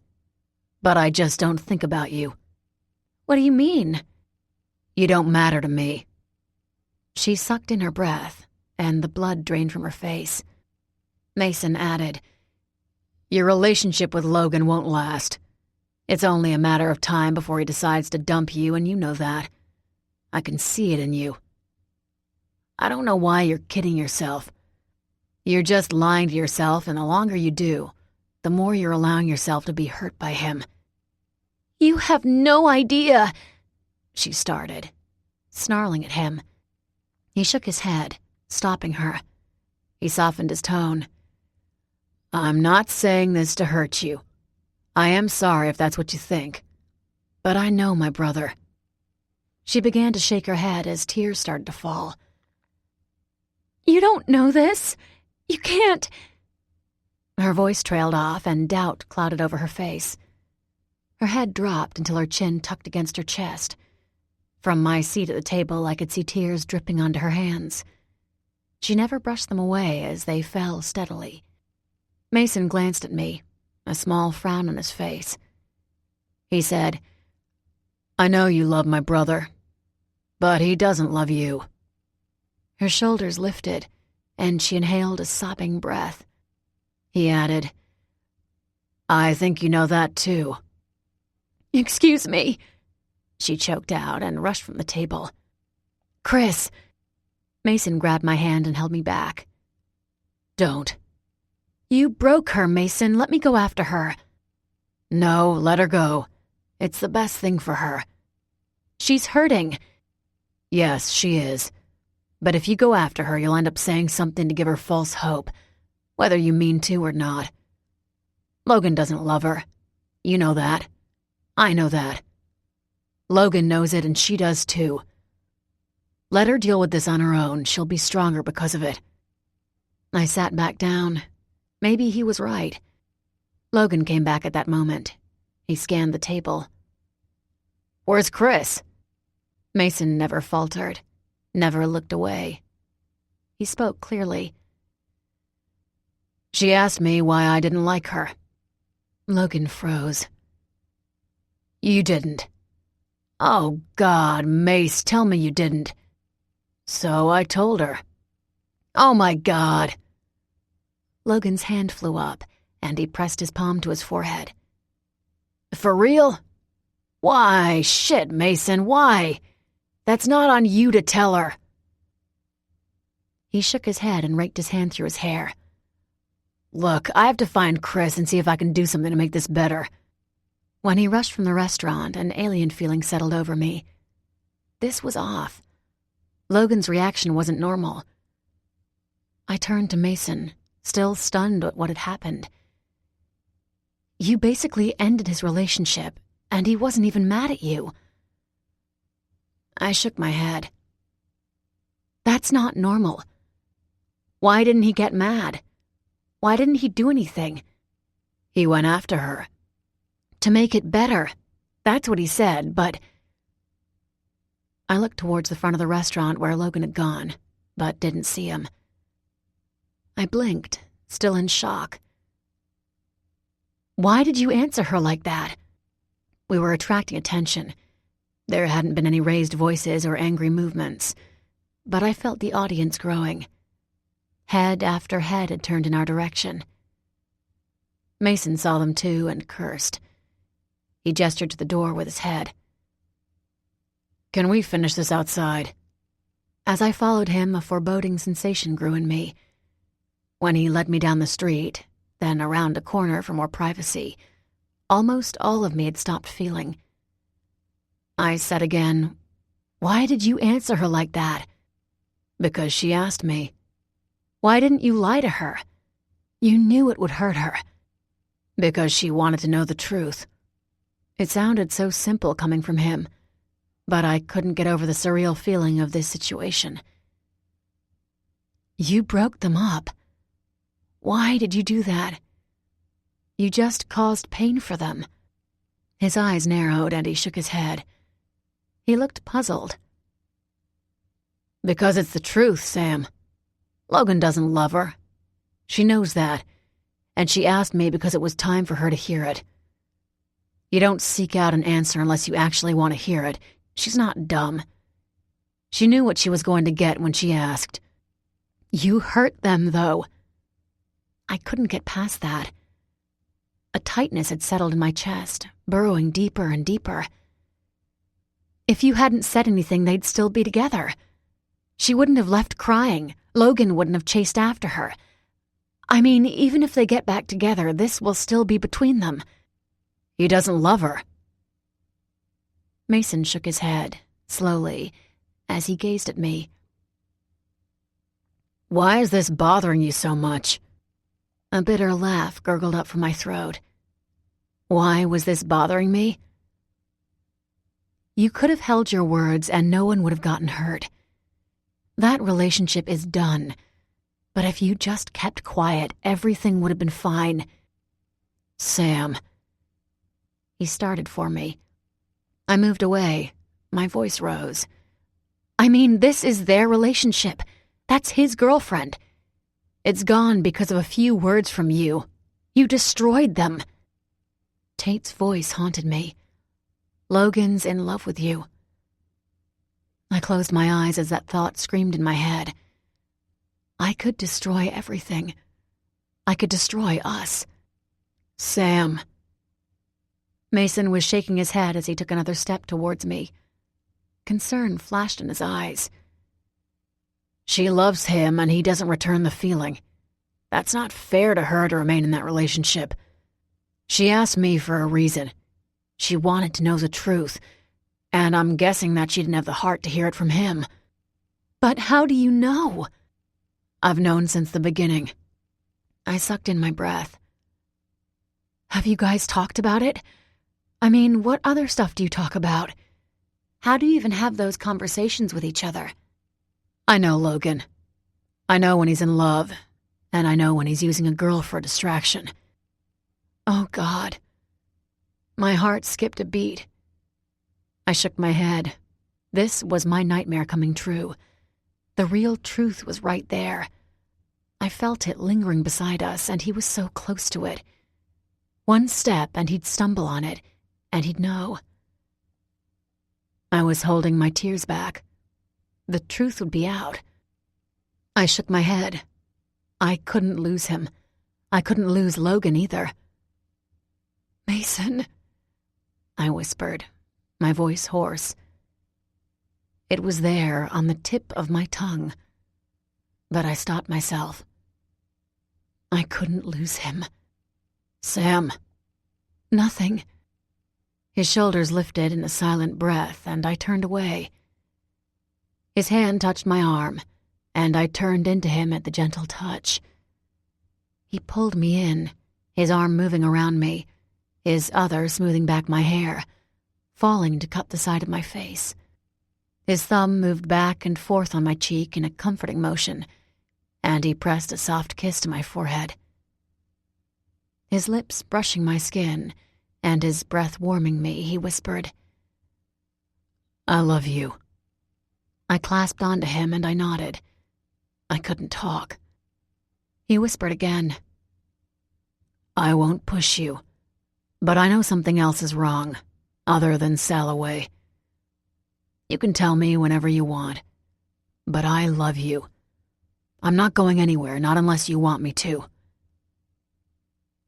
His chest lifted and stayed there, suspended on his last word, until I burrowed to get even closer to him. His chest fell, as if he'd been scared for a moment. I couldn't do it. I couldn't say a word. I held on tighter to him. Logan called when we were in Mason's Escalade. He and Chris were at the hotel, and they'd be going back tonight. Mason asked, Is there anything we can do? I waited, but I never heard Logan's response. Mason put his phone away and told me, He's not mad, but they're talking. Chris called her sister and she demanded Chris be taken back, or she was coming to get her. He gave me a half-hearted grin.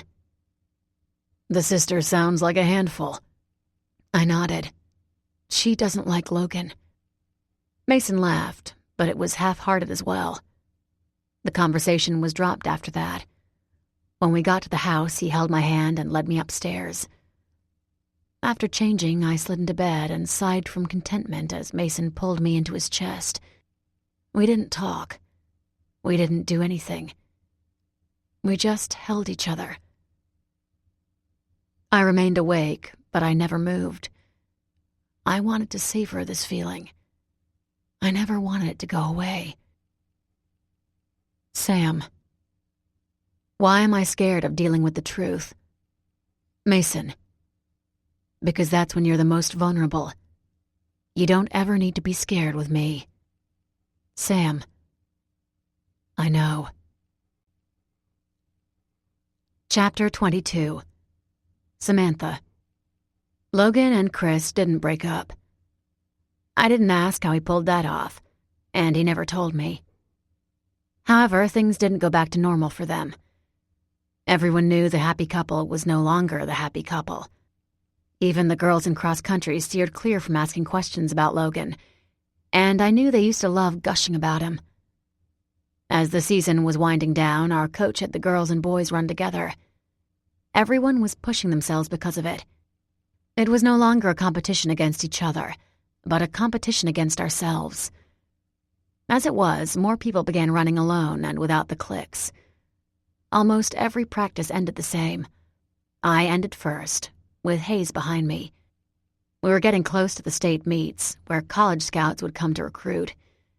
I already had a scholarship, but I wanted one to Kane U. That scout was going to be there. I qualified to run, but the entire team did as well. Our last practice was grueling. We had 2 days of rest, but everyone was pushing themselves to their maximum limit. When Hayes came up to me after everyone had finished and were stretching, I wasn't surprised when he asked if I would do another run with him. We were supposed to rest, but I knew he was concerned. He hadn't gotten as much attention with scouts as I had, so I nodded, and we started off again. We didn't talk. We didn't need to. If I lengthened my stride, he did too.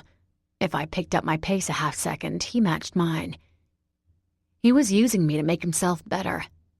When I realized that, I threw him a grin and really let loose.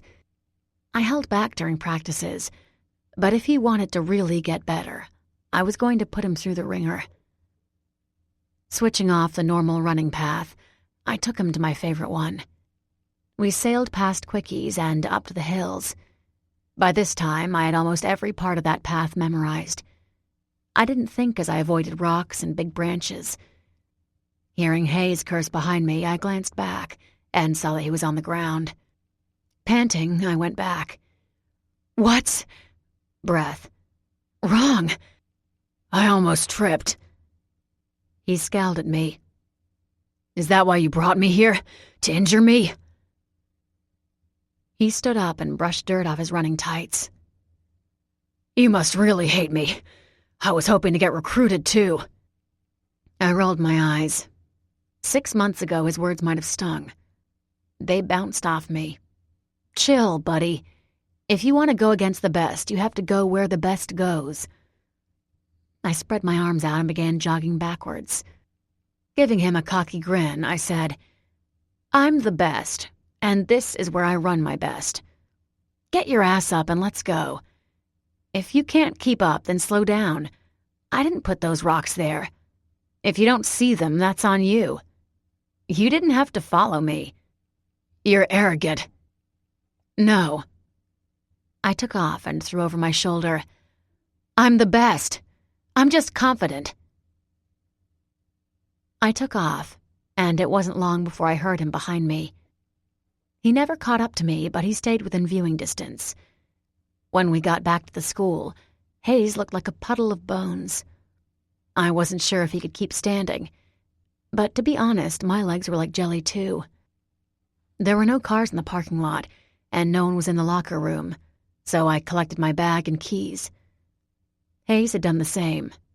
He was heading out the door as I came out. Seeing me, he held it open and fell in line with me. He cleared his throat. I lifted an eyebrow, and as we got to my car first, I turned and waited. He was so stiff. Thank you. I know I'm an asshole. It's just pretty fucking humbling when a girl comes on the team and kicks my ass. You're good, Stratton. You're really good. Thank you for running with me. Are you being sentimental? The wind had picked up, brushing over us both. Both of us reeked and were covered in sweat. My hair never moved an inch. It stayed in its high ponytail. He shrugged, looking away.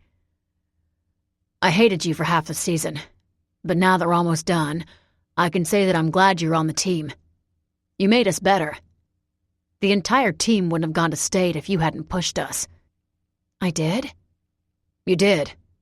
Trust me. Just by being you and making us eat your dust. You helped us. You helped me. Rest, Hayes. You're delirious from the running today. The side of my lip curved up in a grin. You'll get a scholarship. Just pretend you're running against me. That might help, actually. You're back to being an ass. The world feels right again. Opening my door, I got inside and leaned out the window. See you tomorrow, Hayes. We had a nice moment. He groaned, heading towards his truck. I started the engine, and as I passed by him, I shouted, "Let's not do that again." I pulled out of the lot and headed home. When I got there, I saw Mark's and Cass's cars in the driveway. The euphoria from a great run had started to dwindle, and I knew what I'd be walking into if I went inside. I didn't want to go in there. Garrett had been calling every night. To be fair to my biological father, so he couldn't be accused of keeping me away, David relayed the messages to me. But I knew I wasn't getting all of them. The pressure to see him was building up, but I didn't want to be worn down. When I asked Mason for his advice, he told me to say, "Fuck you and the horse you rode in on." The last couple times, as David was apologizing for another message from Garrett, I finally snapped and relayed Mason's words. A big grin came over my dad, and he gave the message back. It hadn't worked. Garrett kept calling. It was by accident that I found out that David hadn't been telling me how much Garrett had been calling. They had to put the phone on silent in the evenings. That tidbit slipped out when Melinda was explaining to Mark why Cass should only call him on the landline. It hadn't made sense to me, but Mark knew instantly. He laughed and said, "Good one, Mom. I know that phone's silent in the evening because of Sam's other dad. No, thank you. Cass will keep calling my cell phone." He left, and I heard Melinda mutter from the stairs, "Not if I stop paying for that phone. It'll take you a year to figure out that it doesn't work anymore." She grunted. Food for thought. I went to the front of the house and sat on the porch swing. I didn't want to hear another message. I wasn't ready. I was still there when Helen came stomping from her house across the street and up our sidewalk. She was wearing a beautiful gown. It was light blue and matched her eyes perfectly. Like always, her hair was pinned up in a sleek bun. She had a hand resting on her neck, holding down the pearls so they wouldn't bounce. She wasn't looking up.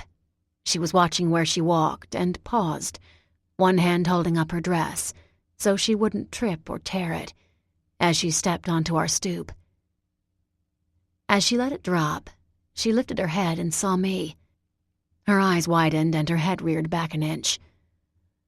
"Oh, Samantha, I didn't see you there." I lifted a hand in a careless wave. "Yep, saw that, sitting here." I let my hand drop back down with a thud. Her eyes narrowed. "What's wrong with you?" She rushed out, like it was an afterthought, not really caring about the answer. She craned her head so she could look inside the house again, through the door's windows. I knew who she was looking for. "Logan's not here." She looked back at me. Her gaze swept me up and down. "Are you sure? You look like you were running. We both know that could take hours with you." I said dully, He's on a date with Chris. Chris! I gave her a second look. His girlfriend? Her eyebrows lifted. Logan has a girlfriend. Good God, I muttered. What's she like? Helen left the door and moved towards me. Her hand went back to holding on to her precious pearls. I shrugged. Peppy, little, a cute, pixie-like girl. She paled. The corners of her lips curved down. She sounds dreadful. Wait, was she over the other morning? I nodded. Gracious, I had no idea he had taken her as a girlfriend. I gave her a sweet smile. I think he loves her. I wanted to watch her squirm. He does? She tried to hold back a shudder. I nodded. He asked me about home pregnancy tests last week, too. She froze, then drew to her fullest height and rolled her eyes. Har, har, Samantha, you're so funny.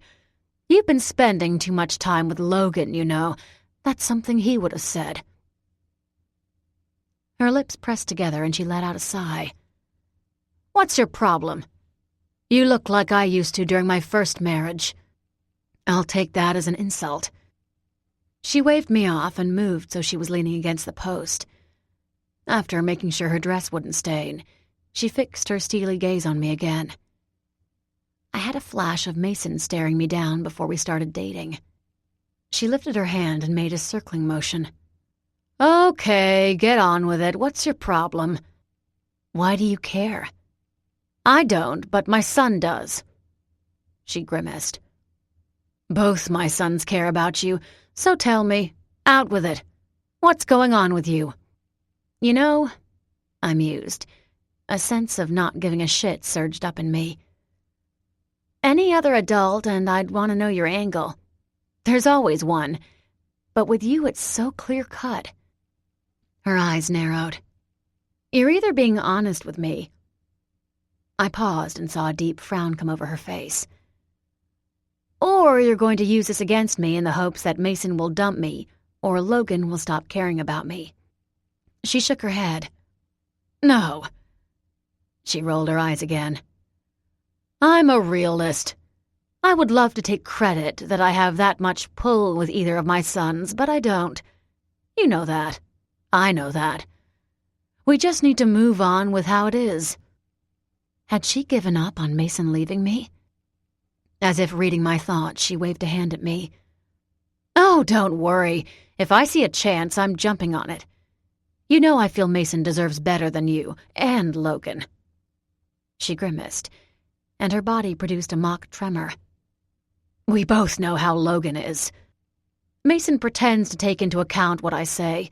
I know he doesn't, but he gives me the slight respect of appearing as if he does. Logan, well, Logan is Logan. The world might be a better place if he learned how to be fake once in a while. He doesn't have the patience or time to pretend, even for his mother. She leaned forward, her lips pressed tight together. I'm not an idiot, Samantha. Mason loves you. I know he'll never stop, and it's the same with Logan.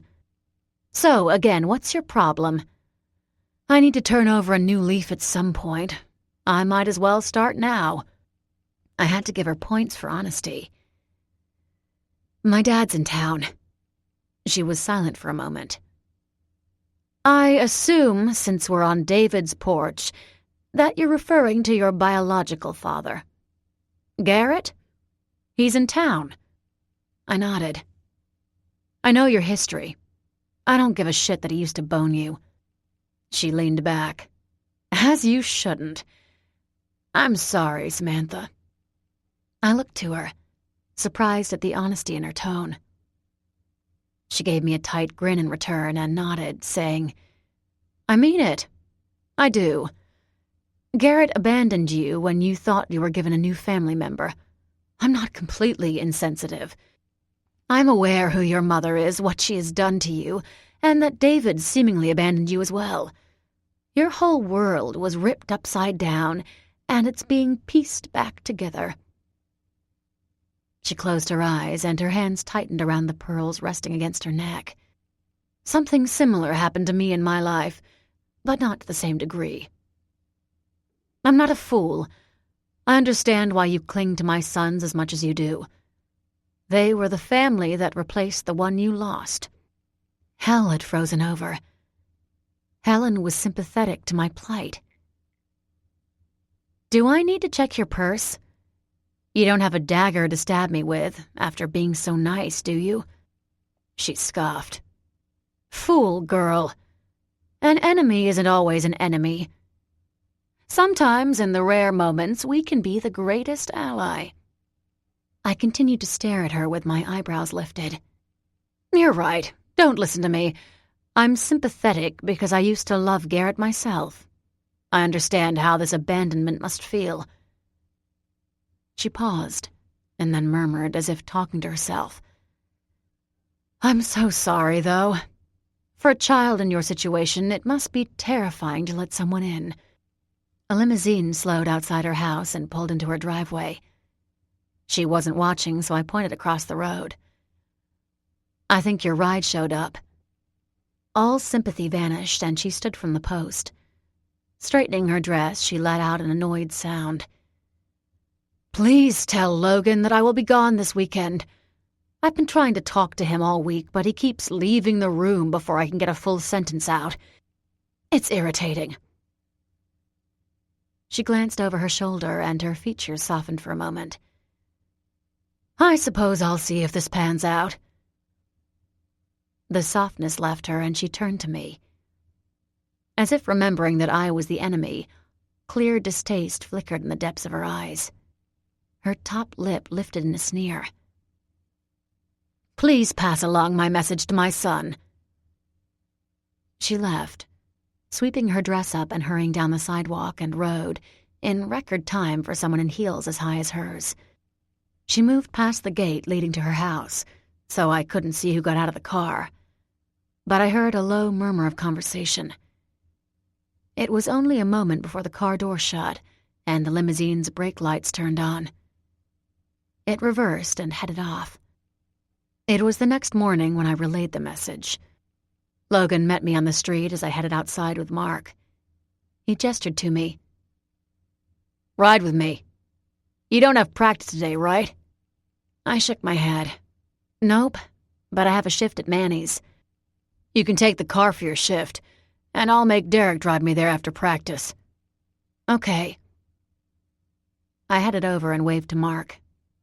See you later. Instead of answering me, Mark went to the driver's side of his car and opened the door. He didn't get inside, he just stood there. After another moment, he glanced back and stuck his butt out a little more. Logan winked at me, then went and smacked him on the ass. The two laughed, but didn't say anything. When Logan got inside his Escalade, I shook my head. You two are very weird. Do I need to be worried you might be my future brother-in-law? Or future step-brother-in-law? Whatever. That's so messed up. Pulling out to the street, he leaned out his window and gave Mark the middle finger. Mark's car had pulled away, going the opposite direction. But a second later, we saw him stick his middle finger up as well. He held it high as he went up a hill and over. I was done trying to figure them out. Logan flashed me a grin. I love your future stepbrother. I'm sure you do. He laughed and yawned. Are you nervous? For Sam. I sighed. Yeah. The state meet was in 2 days. In 2 mornings, I would be driving there instead of school. I wanted to throw up. I'm going. What? I want to be there. It's a big deal, right? I mean, I already have a scholarship. I have a backup if I don't get one from Kane. Yeah, but the Kane U Scout is going to be there. He'd been laughing seconds ago. Now he was so serious. That's a big deal, Sam. Why are you downplaying it? My stomach decided it didn't like my breakfast. I pressed a hand there, trying to soothe my nerves. Because if I don't get it, I don't know what I'm going to do. The Escalade rolled to a stop at a light, and I looked over. Logan met my gaze. His seriousness wasn't faked. It was real. He was thinking about me, worried about me, and I could see the support from him. He was right there, seeing how scared I was. I murmured, I have to get a scholarship to go there. If I don't, you will. He reached over and took my hand. The light turned green and we started forward. Logan squeezed my hand. I'll be there for the whole thing. Whatever you need, you tell me. I'll be your running bitch. I'll give you a radio and you can call me any moment. I'll come running. I'll do whatever. If you want an inspirational poem, call me Logan Angelou. If you want music to warm you up, I'm the new Beastie Boy, whatever you want. Thanks, Logan. The ball of tension was still there, but I had to admit it had lessened by the time we got to school. It wasn't until then that he let go of my hand. Sam, I'm nervous. Mason, for the meet? Sam, yes. Mason, you're the best. Just let yourself believe it. Chapter 23. Mason. The conversation with Nate had been put off long enough, so I headed to his fraternity house. I knew it might end ugly, but I was done with being patient. We had made a deal going into college. I was about football and school. He was about networking and branching out. That was fine with me as long as he didn't assume I would go along for the ride. I was tired of social drama. I was tired of fighting. I was tired of worrying about my girlfriend getting hurt. My intention with college was to keep my head down and to keep moving forward. Then he fucked it up. He wanted me to be friends with his friends. No, that wasn't the deal. After he brought Marissa to that lunch, I knew it was Nate's way of giving me the middle finger. He declared his side in that one move, and it wasn't with me. The street was full of cars when I got to the house. As I found a spot and headed towards the house, I heard cheering from the backyard. Rounding the side of the house, I saw a large crowd had formed behind it. A loud horn sounded, and the crowd erupted in cheers. They flung their fists in the air. A few guys dumped their cups over their head, drenching themselves in beer. They let out a primal-sounding cry as they shook their heads in a frenzy. "Ladies, and the rest of you ladies," a voice boomed through a microphone. "We are here for the Rival Revelry Rally because we are going to what?" The arm shot up in the air again and a collective sound went out. "Revel." That's right, folks and Greek brothers. We may be in rival houses, but under the system, under the national blanket of our fellow houses, we are all brothers at heart. Am I right? I started through the crowd. As I did, I could see a guy standing on a platform set above the crowd. With his last question, he held the microphone to the crowd and they yelled back, "No!" He brought the microphone back and asked again, smirking, "What was that?" "No, no, no," the crowd chanted. "No what?" "No to brothers." The crowd yelled out their responses at different moments, but the guy next to me grumbled, "I'm not saying I'm a brother to those Alpha Omegas. No fucking way. Is Dusty nuts?" His friend elbowed him in the side. "Just go with him. You know he's leading to something big." "No way." Dusty gripped the microphone, bringing to his mouth once again. "All right, ladies and gents, if you're not Greek brothers at heart, then what are you? Rivals!"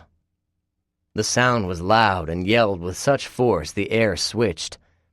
It had been light and fun, but a deeper feeling came over the group. It was intense. When I glimpsed the fierce determination in a couple of the guys' faces, I knew there was a history between Nate's fraternity and this other one. "You're right. We're rivals, and we're going to revel, and we're going to rally tonight, aren't we?" Dusty shouted into his microphone. Hell yeah, we are. A chant started. Rival, revel, rally, rival, revel, rally. It kept going, but I ignored it, skimming the crowd. I saw Nate on the back porch and started for him. And go! Fight, you motherfuckers! A whistle sounded and the cheering intensified. People began pounding their feet. I turned back, startled at the ferocity that had come over everyone, and saw two guys that started to circle each other below the platform. One threw a punch and the other countered. The two houses kept going crazy. They were having their own boxing match. Stepping around the last group, I covered the 2 steps to the patio. Nate had seen me. He was standing in a corner tucked in the back with his brothers. He made no move to meet me. With lawn chairs between us, a couch, plus his friends, I couldn't get any closer. I lifted my hands up in a questioning gesture. His chest lifted, fell back down, and a reluctant expression came over him. He said something to the guy closest to him. They moved and he was able to get out to me. As he did, I stepped back. We didn't say a word as he led the way inside. We didn't go to a room. He went to the front of the house. After the door shut behind us, a loud cry came from the back of the house. I grinned. You guys volunteer to go in the ring? Nate rolled his eyes, shaking his head. No, it depends on the match. This one went to the best fighter in the house. When we fight each other, you're picked if you lose at a different competition, all part of hazing. He sat on a chair and I leaned against the railing. You guys are still hazing? Yep, it's pretty much all year. I see. I didn't ask how it had been for him. There were red marks on his neck. A couple bruises had appeared over his cheek and his eye was swollen. I ran a hand over my hair and gestured to his. They made you cut your hair? Yeah, he grimaced. It was short, almost as short as mine. Nate kept his black hair longer than mine, enough so he could spike it when he wanted the badass look. From his reaction, I was guessing the haircut hadn't been his choice. Look, I'm sorry I brought Marissa to the lunch, he said abruptly. Kicking out his leg, he rested it on the railing a few feet from me. His chin lowered to his chest and he looked straight ahead. The corners of his mouth were strained. I fucked up, again. I was pissed at you about Park. I like him. He's a big fucking deal with my fraternity, and this is important to me. What's important to you? This. He gestured around him. All of this, and you're fucking with it. How? Because. His feet kicked off the railing and he jerked forward. His elbows slammed down onto his knees, but he still didn't look at me. You just are. I mean, would it kill you to be friends with Park? He's not a bad guy. To you. What? A wary look filtered over his features. He's not a bad guy to you. What does that mean? He doesn't give a shit about me. He gives a shit about what I can give him. I'm not stupid. He was good friends with a teammate last year. That teammate got injured and couldn't play on the team anymore. Guess what happened? Nate shook his head. No way. Park said he had nothing to do with it. He said it was preposterous that the guy even came to him. He looked up, a cloud of denial and disbelief hanging over him. Park's got connections, but for him to expect him to do that? He's not God. He can't work miracles.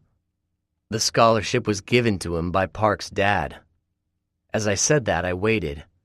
Nate's eyes narrowed, but he started shaking his head. No way. I mean, that's an ass move. Exactly. He stood slowly, his eyebrows bunched together, but he kept shaking his head.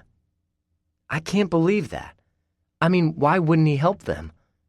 That just makes Park look like an ass. There's more to it. There's gotta be. Did it matter?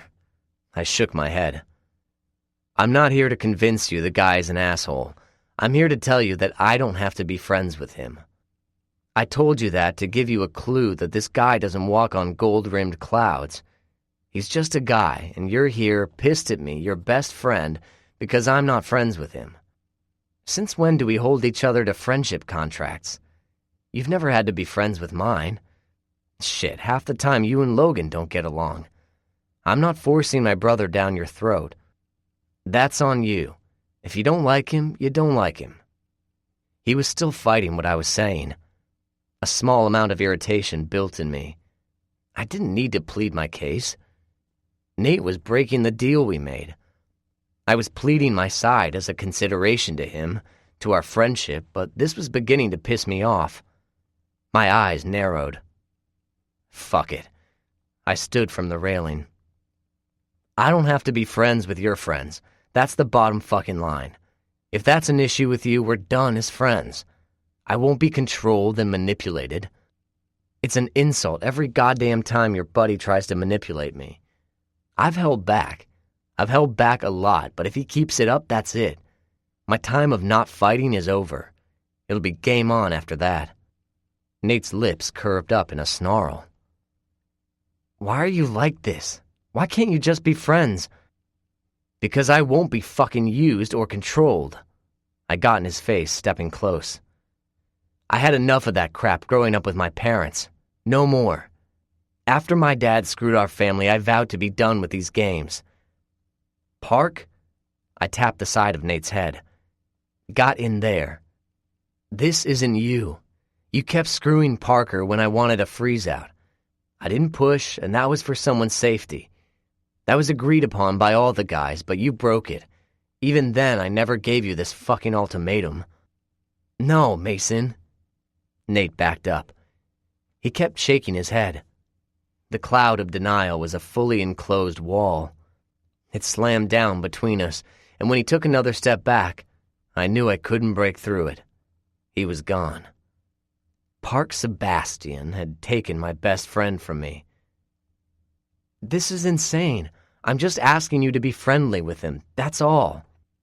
My jaw clenched, and I felt as if a nerve had been hit one too many times. If that's all you think it is, he's brainwashed you a lot more than I realized. It was pointless trying to talk to him. I needed to move on to the second matter at hand. What's up with you and Marissa? What? Marissa. What are you doing with her? Nothing. Why? He had a hand on the side of his face as if he was still pondering something, but it fell back down to his side. His head straightened and he focused on me more clearly. Don't tell me you're interested in her.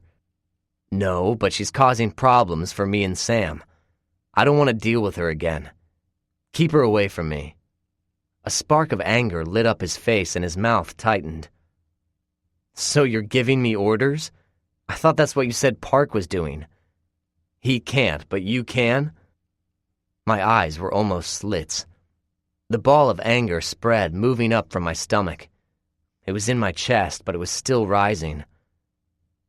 I know you're friendly with her. You took her as a date to that dinner. I don't know what her agenda is with me, but I know she's got one. If you see her, I emphasize that word, tell her to stay away from me. It's never going to happen. The sooner she accepts that, the sooner she can move on and maybe fuck you. My own anger mirrored his features. His eyes snapped to attention and his shoulders shifted back, readying for a fight. Nate moved closer to me this time. Excuse me? He lowered his voice. So did I. You heard me. I was waiting. The crowd was cheering from the backyard, but we were about to have our own fight in the front. There was no announcer, no microphone, no audience for us. Nate had gone into that world where he needed those things. Attention, power, control. That's what he wanted. I didn't need any of it. His eyes shifted to the left, and I knew he was going to throw a punch. His arm lifted. So did mine. I blocked his right arm with my left, then reared back with my own right and let it go. My fist slammed into his face. It happened as if in slow motion. We were standing so close together. Neither of us stepped back, but as I made contact with his face, I could see his skin rippling from the force of my hit. He dropped. His body went to the ground, and at that same moment, another burst of cheers went up from behind the house. I knelt, checked to make sure he was breathing. He was. I'd only knocked him out. I turned, stepped over him, and left. Now I knew. That friendship was over. Fucking hell. Samantha. It was morning. Every tendon in my body was stretched tight. I had perpetual butterflies in my stomach. It felt like they were on speed, whipping back and forth. When the first gun sounded, it was our alert to head for the starting lines. As I did, my legs were almost numb. I couldn't feel them, just the nerves inside me. I looked to the sidelines. David, Melinda, Mark, Logan, and Heather all waved back at me. Mason had a game that afternoon. He couldn't make it, but he had called last night and this morning. There had been 10 text messages from him the last time I checked my phone. All were filled with good lucks and reassurance that everything would work out, no matter what. It was easy for him to say. He was already at Kane University. I was being irrational. He was there, I wasn't. I needed to get there. It was on me. This was my job. People were yelling out good luck to me. I heard my name being cheered, but it all faded. My eyes were trained on the referee holding his hand in the air. I waited. Everyone waited. And the more I focused on him, the more my nerves faded away. The horn sounded, and he dropped his arm in a dramatic motion. We were off. The front of the group started off. I had been placed in the middle. It never took long for the groups to scatter. I waited again. Because of the press from the other runners, I couldn't start out at my normal pace. I was itching to go, though. It was taking everything in me to keep from veering to the edge of the crowd and putting distance between me and them.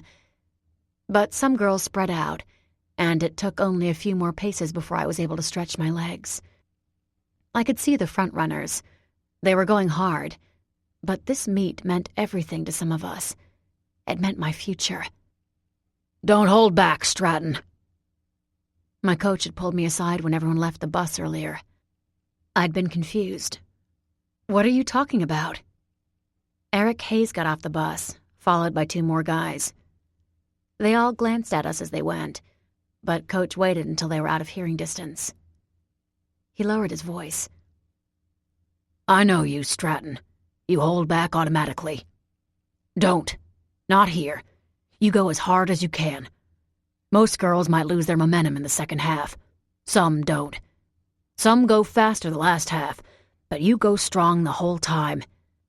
I know you run on your own still. Only sometimes. It doesn't matter, I've known. This is your run. Run today as if you'll never run again. You got it? You can take state. You could even go to nationals. Run your ass off, that's all I'm telling you. He pointed to my head. Turn that off and just go. Okay. I could do this. I will, Coach. Good. He clapped me on the shoulder. Do what you need to do. I'll see you at the finish line. With that said, I set my internal speedometer to full force. Once I did this, I knew this was how I would go the whole way. I didn't pay attention to who I was passing. I didn't look to the sides as people were lining up ahead, trying to keep up with me. It wasn't long until I realized I was alone. Either I was in first, or the girls who were in first were too far ahead of me. I wasn't running against them. I was running against myself. The first marker was set up. I soared past it. The second had a small group of people. My eyes were focused, but I caught movement from the corner of my eye.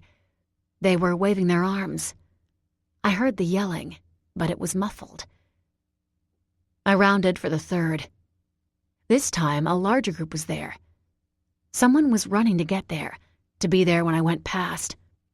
Sam! That was Logan. A small tear came to me, but it flew off my cheek. I kept going. The fourth marker had more people. The fifth doubled in size. The sixth and seventh were the same. As I flew past, I realized they were there for me. I heard my name clear as day, but it didn't slow me down. I didn't let it distract me. I remembered Mason's last text as I cleared a hill and started down it. "Run your ass off. Run to me. All roads, Sam. I'll be there."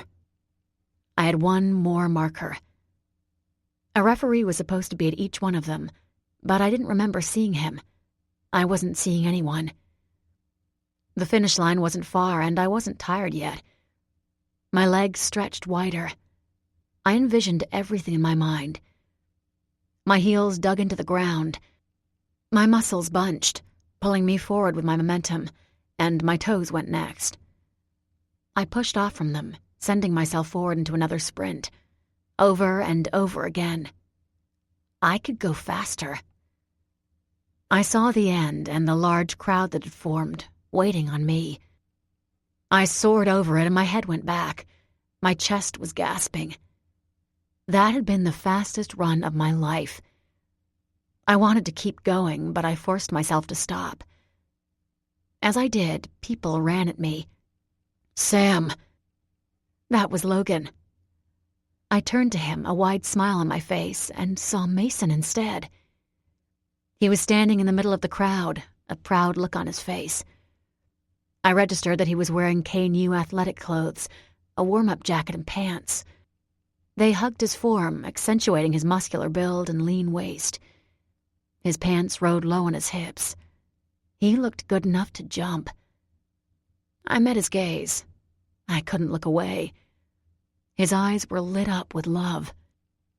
I didn't think. I leapt for him. My legs wrapped around his waist, and I clung to him as my arms went around his neck. I didn't think he would be there, and he was. I wasn't going to question it. I was just going to revel in it. "Okay, where's the sharing means you're caring?"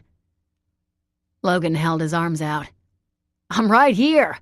I can care too." Mason started to let me go, but I clung tighter to him, pressing my face into the crook of his neck and shoulder. He wrapped his arms around me once more, and his hands splayed out over my back as he rocked me back and forth. For a moment, just one more moment, it was only him and me. I breathed him in, remembering what it had felt like as he pressed me down on the bed, with him inside me, holding me, kissing me. He was home. "Logan." He cleared his throat. "Standing right here. The two love tweeties can get alone time later. Still wanting to share some caring here." Laughing, I lifted my head. Logan patted his chest and spread his arms wider. "Sam, you just kicked major record ass today. I'm still willing to be your bitch, but I want a hug." Before I could unwind my legs from Mason's waist, I was transferred from him to Logan. "Oh!" My legs dropped to the ground, and Logan lifted me back up. His arms were tight around my back as he whirled me in a circle. When he set me back down, he leaned back and grinned down at me. A stupid, happy look was on his face, and he shook his head. "I'm so fucking proud of you. You have no idea." "We all are." Melinda was next. She pulled me in for a hug. Then David, Heather. Mark was last, and it was an awkward hug. There was no body contact. His arms lifted up and around me. Then he patted me on the back and moved away as soon as it was done. From a safe distance, he nodded. "You did really good." I laughed. I had to. "They're not going to hurt you for hugging me." I pointed to Mason and Logan, and realized Logan was gone. "Logan?" Mason was looking past my shoulder, and I turned to follow his gaze. He was greeting Chris, who looked ready to fall down. Her hair was soaked with sweat. After he hugged and kissed her, he handed her a water bottle. Mason stepped forward. He sent an apologetic smile to Melinda and David, his gaze sweeping over everyone as he touched my elbow. Applying pressure, he guided me away from the group again. I have to head back right away. That's right, you play today, don't you? He nodded. I do. It was nice seeing everyone. Melinda held her arms out and shook her head. Oh no, you big, muscular football hottie. Get that tight ass over here. I am the mama bear and I want a hug. I don't get to see you that much anymore. Instead of waiting for Mason, she lifted his arms and wrapped hers around him. They were standing so close I heard her whisper, "David's relieved you're not going to be around for Christmas break. You know, with the slumber parties. But not me." She moved back, brushed a tear away, and cupped the side of his face. You're just so handsome. I miss you, and I know Sam does too. Every day. Mason's gaze met mine. I let him see the truth in her words. Having him there made everything right. Seeing the look, Melinda made a crooning sound. Her other hand lifted to cup the side of my face. She was holding us in the palm of her hands, looking back and forth between us. You two will go the distance. I just know it. Neither of you need to worry. True love always survives. It's supposed to. She patted us both on the cheek and groaned. I just love you both so much. And on that note, I will step back. You two love Tweeties, as Logan called you, need some time alone. It was so nice seeing you again, Mason. I'll invest in a teleporting machine. I think everyone would be happier with that invention. He laughed. Yeah, that would be nice. Okay. She turned, waving as she did. Love you and drive safe. Melinda, David called. Leave them be. Mom, Mark groaned. I glanced to Heather, who was waiting beside Mark. She gave me a 2-finger salute. I wasn't sure what that meant, but assumed it wasn't bad as she watched Logan and Chris. A small smirk was starting to form on her face when I looked back to Mason. He was waiting for me. He sighed and pulled me close for another hug. He had to go. That's what he was saying. When his chest tightened and he lifted his head, I knew he was going to say something. I shook my head. No talking. Not now. Just us. That's all I wanted. But when he pulled back and dropped a soft kiss to my lips, it wasn't enough. It was never enough. As he headed for his car, the feeling of victory dimmed a little bit. Sam! I turned and hugged the rest of my teammates as they came over the finish line. Mason, I forgot to tell you I hit Nate. Sam. Good. Chapter 24. Mason. I was heading for the locker room when a guy passed me. A second later, I heard, "Cade?" Turning around, I asked, "Yeah?" He was wearing a Kane U athletic jacket, so he was on staff. I glanced to the clipboard in his hands, but couldn't place him. He was my height, over 6 feet, with a trim build and tan complexion. A whistle hung from around his neck. He was probably in his 40s. His dark hair was combed to the side with gray on the sides. He pointed at me, a phone cupped into his palm. "Mason Cade, wide receiver on the football team." "Yes, sir." He patted his chest, still holding his phone. "I'm Douglas Montgomery. I just got off the phone with a buddy of mine. He's at the state cross-country meet, and he mentioned that he could have sworn he just saw you there." "Yes, sir, I was there." "That's an hour away." I nodded. I was aware because I was late getting into my uniform. The buzz from the stadium was loud, and parking had been a nightmare. It was the first game of playoffs. Everyone was ramped up more than normal, and this guy, whoever he was going to make me even more late. "Yes, sir. My girlfriend ran today. I wanted to be there for her." "Your girlfriend?" His eyes narrowed, and he tilted his head to the side. His hand lifted, rubbing his chin. "You're from Fallen Crest, right? My buddy was going to watch a girl from there. Which one was your girlfriend? Hearing his question, I was filled with pride. I tried to hold back a smile, but I couldn't. I said, "The one that won." "Really?" "Yes, sir." "Where the fuck is Cade?" Hearing my coach, I gestured behind me. "I need to go, or I won't be seeing any playing time. It was nice meeting you." Yeah. A keen look came over him and he held his hand out. "It was nice meeting you." After shaking hands, he patted me on the shoulder. "You're going to go far, I can tell. Maybe your girl, too. How about that, huh?" "Cade has 30 seconds to get his behind in this locker room." "I'm sorry, but I really have to go." And with that abrupt statement, I sprinted and crashed through the locker room door. Once inside, I ducked my head down and ran through the team. They had already formed a circle in the middle of the room, all in uniform, all raring to go. Even though I just got there, I felt the nervous excitement from the guys. I'm here. Sorry, coach." "Get your gear on and you will be giving me a damn good excuse why you're late." I nodded. He meant after the game. He had already taken his spot in the middle of the room with his coach's jacket on and his whistle in hand. He never used it, but he liked to swing it around for his speeches. I caught the look in his eyes. He was primed and ready to go. As I dropped my bag and started changing, Drew patted me on the back. He leaned in close and whispered, "Did she win?" I nodded, not saying a word. Coach was still watching me. Mateo started to lean in close from the other side, but Coach pointed at him.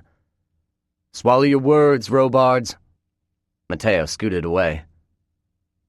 "Swallowing, Coach. This is team time." As he said those last two words, he pointed at the floor. His hand moved up and down in an abrupt motion.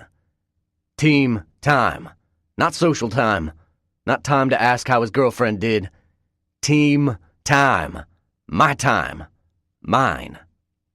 He swept his gaze around the room, waiting, watching. That one gesture changed the feel of the room. There'd been nerves, some jokes, but as our coach lifted his chin, everything settled in the room. As he started his speech, I finished getting my uniform on and slowly sat down between Drew and Mateo. "Gentlemen," he looked at each person, holding their gazes for a beat before moving on to the next person. "This is the first game of the playoffs. This is the game that when we go out there, we either win or we lose. If we win, we keep going. You keep doing your jobs. If you lose, we're done for the season." He shook his head, taking off his hat. As he did, he rubbed a hand over his hair before putting the hat back into place. "For the veteran players, you know how I get during playoffs. I don't believe this is the last game. It's the next game. It's the next win. We keep going. We always keep going. Sometimes we go all the way, and sometimes we don't. That's fine. You can go home, rest, and enjoy the off-season. You've had a good season so far, but the playoffs..." His voice was soft, but everyone could hear him. Everyone was so still. "The playoffs is where we make our season great. That's my job.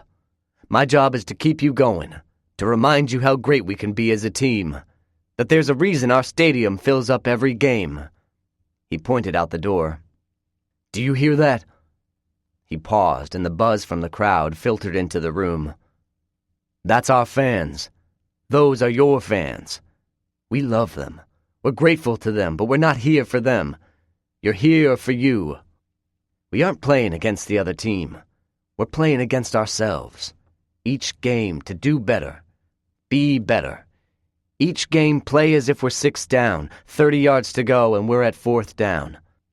It's the next play that'll make or break the game for you. 4th down. That's our mindset. Every play we go hard. Every play you strive to be perfect. Every play is 4th down. You got that?" No one said a word. No one looked around. We were all focused on him. "How we playing?" he asked us. As one, we answered, 4th down. "How?" He raised his voice. 4th down. "How?" He cupped the backs of his ears. "I want to fucking hear you!" The other coaches waved their arms in the air. "Stand up! Get to your feet!" We stood. The ones who were kneeling clambered up, and as we did, Coach jumped up on a chair. He yelled, his hands around his mouth. "How are we playing?" "4th down." "How?" "4th down." "I want to hear you say it one more time." He jumped off the chair and the assistant coaches started clapping their hands. They started to chant, "4th down, 4th down, 4th down." Mateo was intense. He was waiting next to me, cheering with the group, but he was watching our coach. When he nodded at Mateo, it started. Mateo jumped into the middle of the circle and started bobbing up and down. They were still chanting 4th down, but it was going to change. Any second. The adrenaline was coursing through me. In this moment, we were one. We were going out there. We were going to conquer, and Coach was right. It was us against ourselves. To be better, to be the best, to be perfect. Every single word he said resonated through me. It resonated through all of us. We were proud to be at Kane U. We were going to keep being proud. Mateo tipped his head back and let out a battle cry. Everyone started banging their helmets against the lockers. Those in the middle stomped their feet, and Mateo started the next chant. "Kane U, Kane U, Kane U." We kept going, kept banging our helmets, but there was another section. Drew would lead us out, and we would keep chanting as we ran out of the locker room and onto the field. We were just waiting. It would be any moment. The longer he waited, the higher our adrenaline grew. He stepped forward. He was the signal. Everyone turned. We fell in line, single file, and started from the locker room. He led us out, taking over as the leader for the chant. Mateo fell in line behind him. We stopped banging our helmets. Instead, they were held at the waist by both hands. Our heads went down and our shoulders hunched forward. It was a sign of respect to those who followed Kane U's traditions. We entered the stadium like this every time, like gladiators going out to fight. As we jogged out like that, each assistant patted us on the shoulder, giving us their approval. We ran down the hallway, our feet a constant clattering sound against the floor echoing around us. We could hear the crowd in the stadium. Music, cheering, announcements. We kept chanting the whole time. It was this moment that I savored the most, when the crowd heard us coming. As they did, the volume dipped for 1 second. There was a slight pause and a cheer erupted. They started cheering with us, and it would spread through the entire stadium. Kane U. Kane U. Kane U. Drew paused at the threshold. He held his helmet up and started ahead. We didn't jog. We ran out. The crowd stood and waited with their hands lifted. Drew waited on the field, and still in single file, we ran around him to form a circle. His helmet was still in the air. Then he brought it down and we finished the chant. Everyone did. Kane U conquers you. After that, it was time to play football. Samantha. The state meet was a 2-hour drive from Fallen Crest. With most away meets, we traveled together on a bus, and were allowed to get a ride home with family afterwards. But since this was the last meet, Coach wanted everyone to travel back together on the bus. We were a team on the way there. He wanted us to keep that unity on the way home, at least for this last time. After showering and changing, everyone agreed to a celebratory pizza stop. I was in the back of the bus with my headphones on as we headed to the pizza place. Logan had texted earlier. He was going to meet us there, but I knew Melinda, David, and Mark had gone home. Mark needed to get back for some reason, but Melinda made sure that it was okay with me if they skipped the pizza stop. I was fine with it. I had to admit that I was still glowing from the win, the medal that was hanging around my neck, and the talk a Kane U scout had with me. He wanted to talk later in the month about a scholarship. When he found out that I ran track too, the talk was scheduled for the next week. All of those things, plus seeing Mason there and knowing Logan was waiting to eat with us, I was on cloud 9. Chris, woman, my God! Hearing that shriek, I lifted my gaze. Chris was 3 seats up and bent over, whispering to one of her friends. Judging from the wide eyes, sly smile, and red face on both of them, I wondered what they were talking about. But I saw the giddiness on Chris's face. She seemed happy. In fact, the entire team was in a good mood. A few runners hadn't placed, but as a whole, the entire team got medals. Shut up!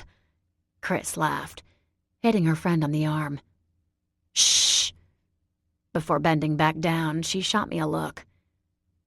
Our gazes collided and the laughter stopped abruptly.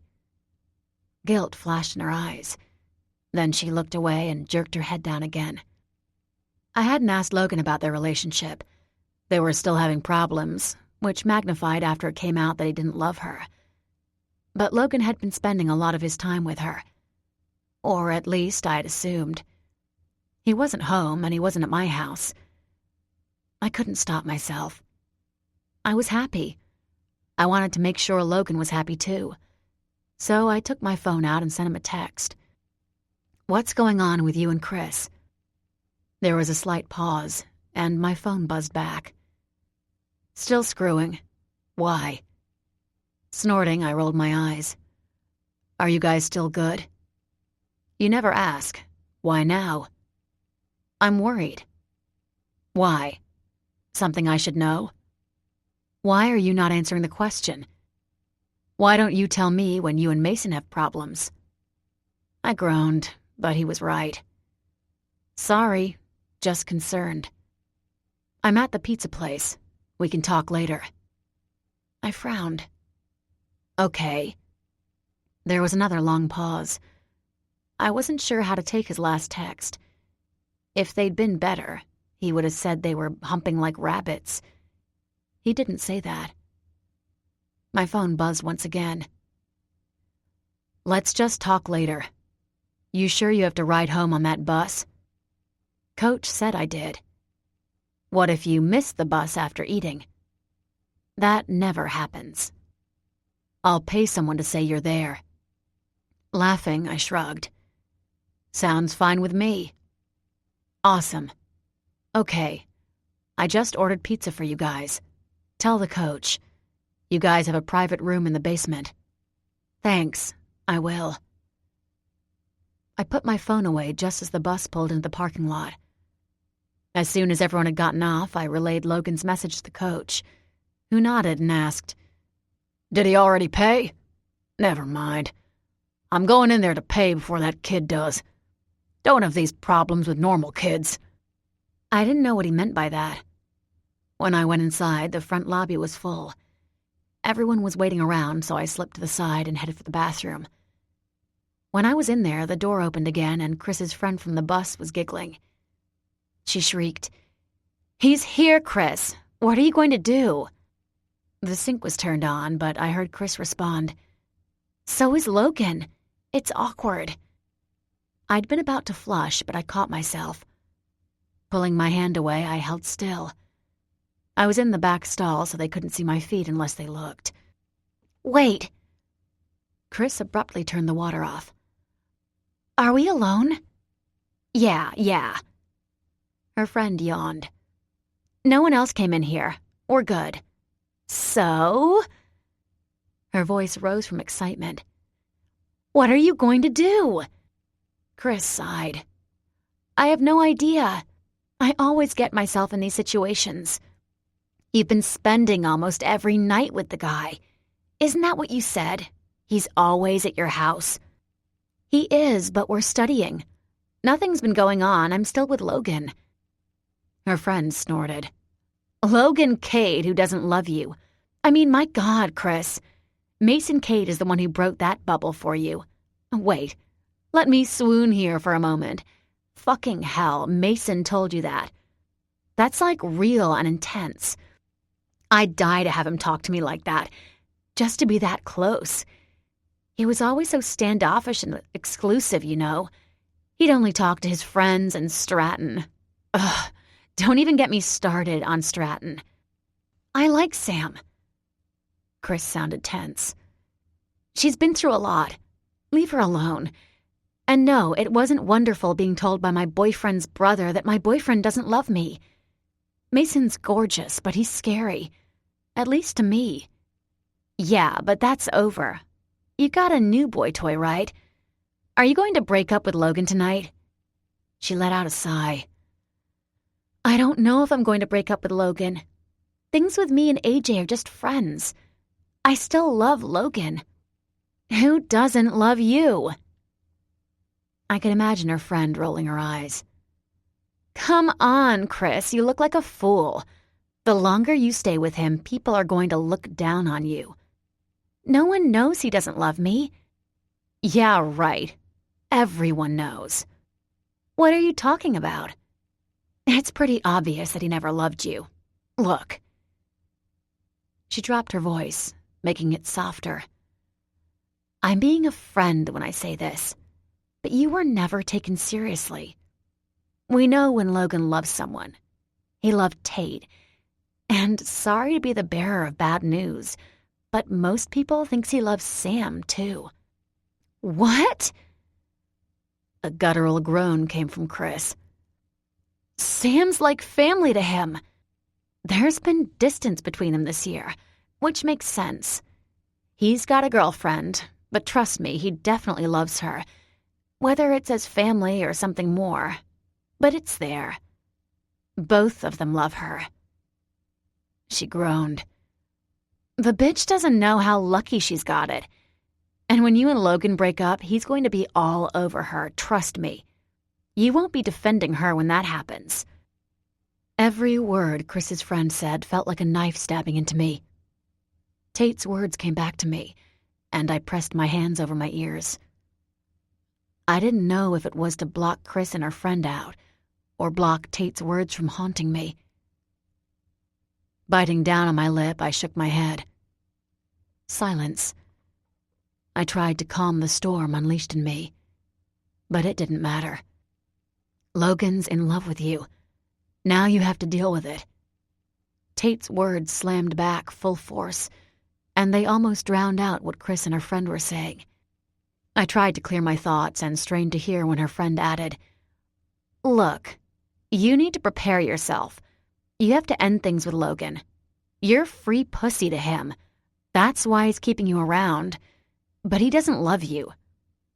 As your friend, I'm telling you that you look like a fool. Logan loves you. Stop, I screamed in my head, and it worked. For a split second, the storm went away, and I could hear someone softly sobbing from inside the bathroom. Chris was crying. She said, You're being really hurtful, Jen. No, I'm preparing you. You should also be prepared that Logan's going to sleep around. That's how he's been the last 2 years, until you.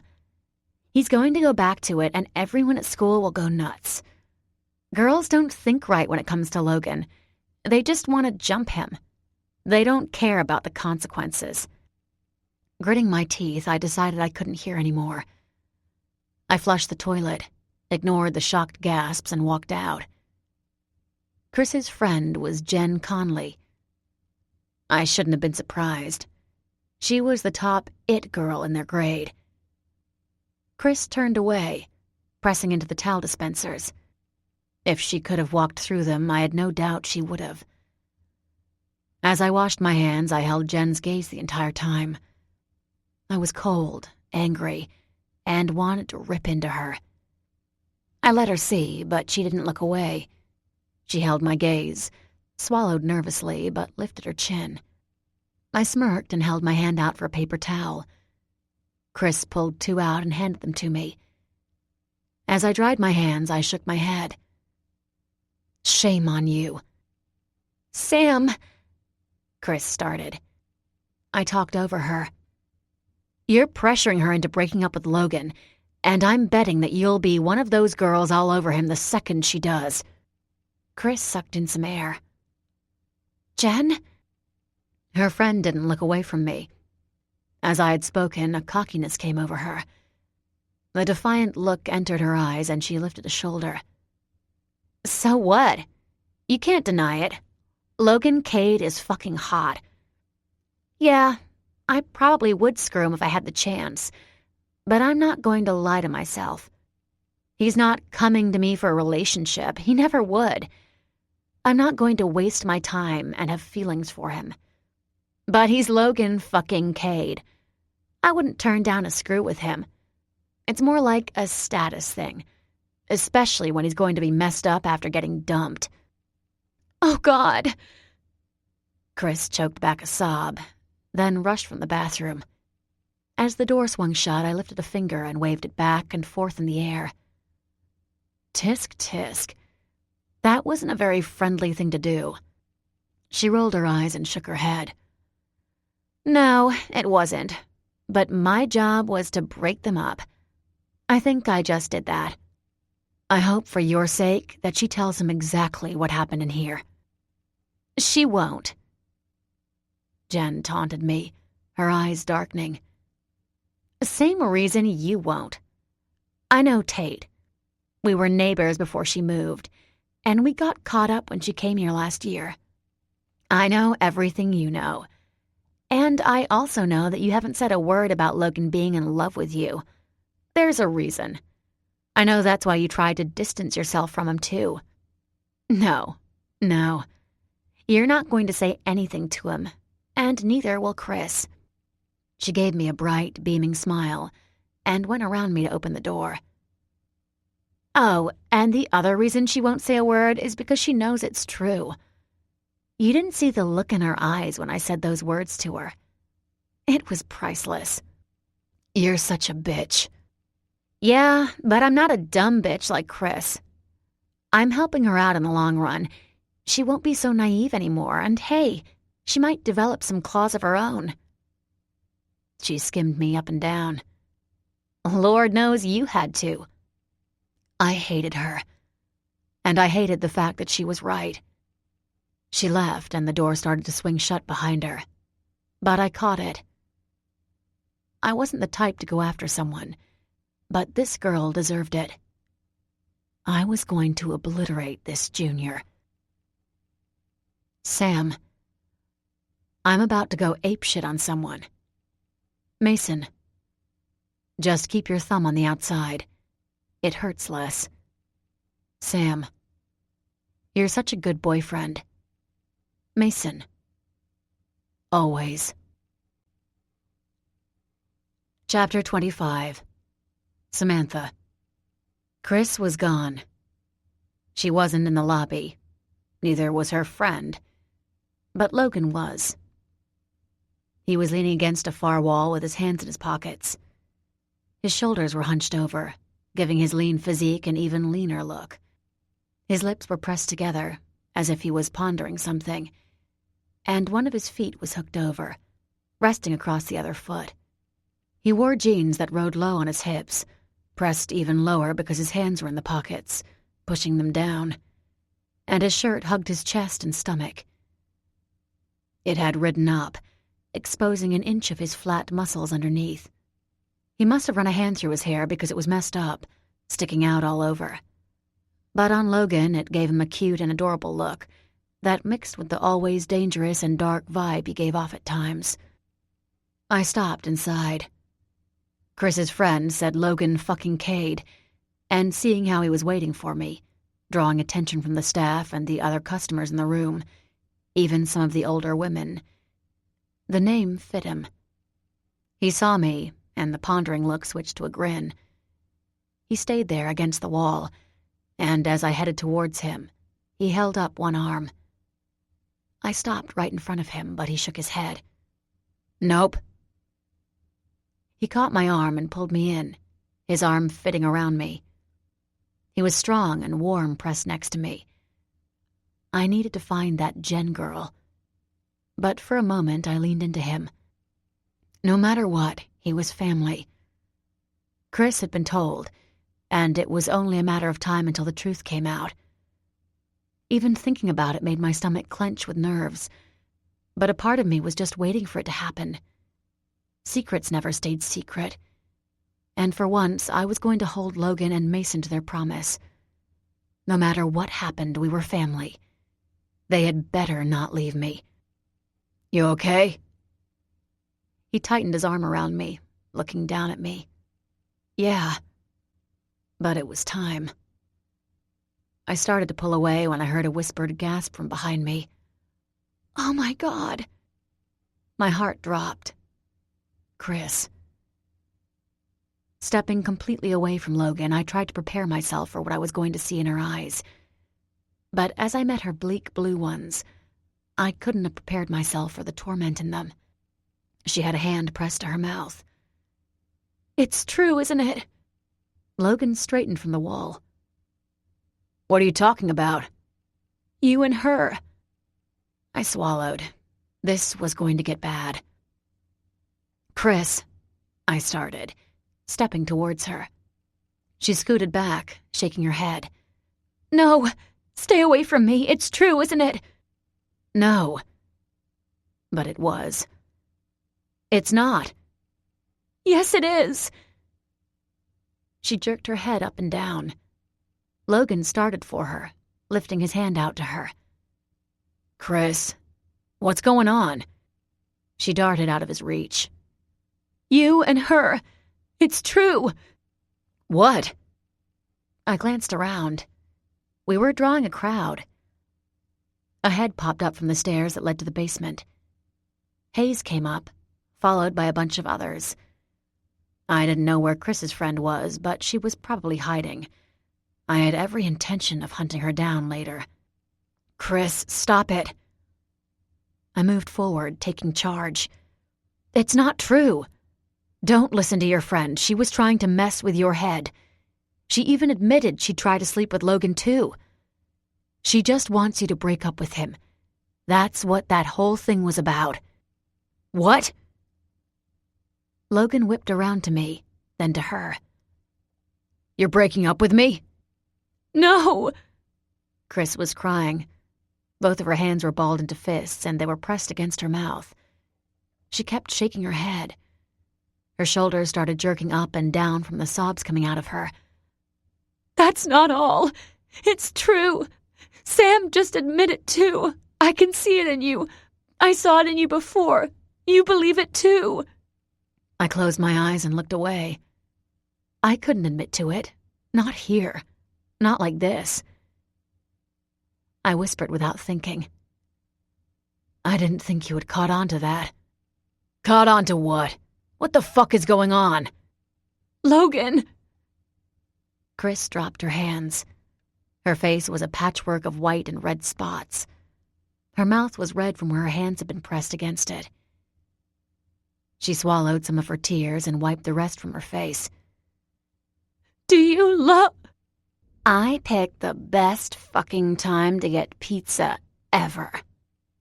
Oh no. I recognized that voice. It had been in my head the whole year. Right in the doorway was Tate, the root of my ass pain. With a beaming smile on her face, her long blonde hair hanging loose over her shoulders, and wide eyes as she took in the scene, Logan's ex-girlfriend looked ready to climax. She shook her head.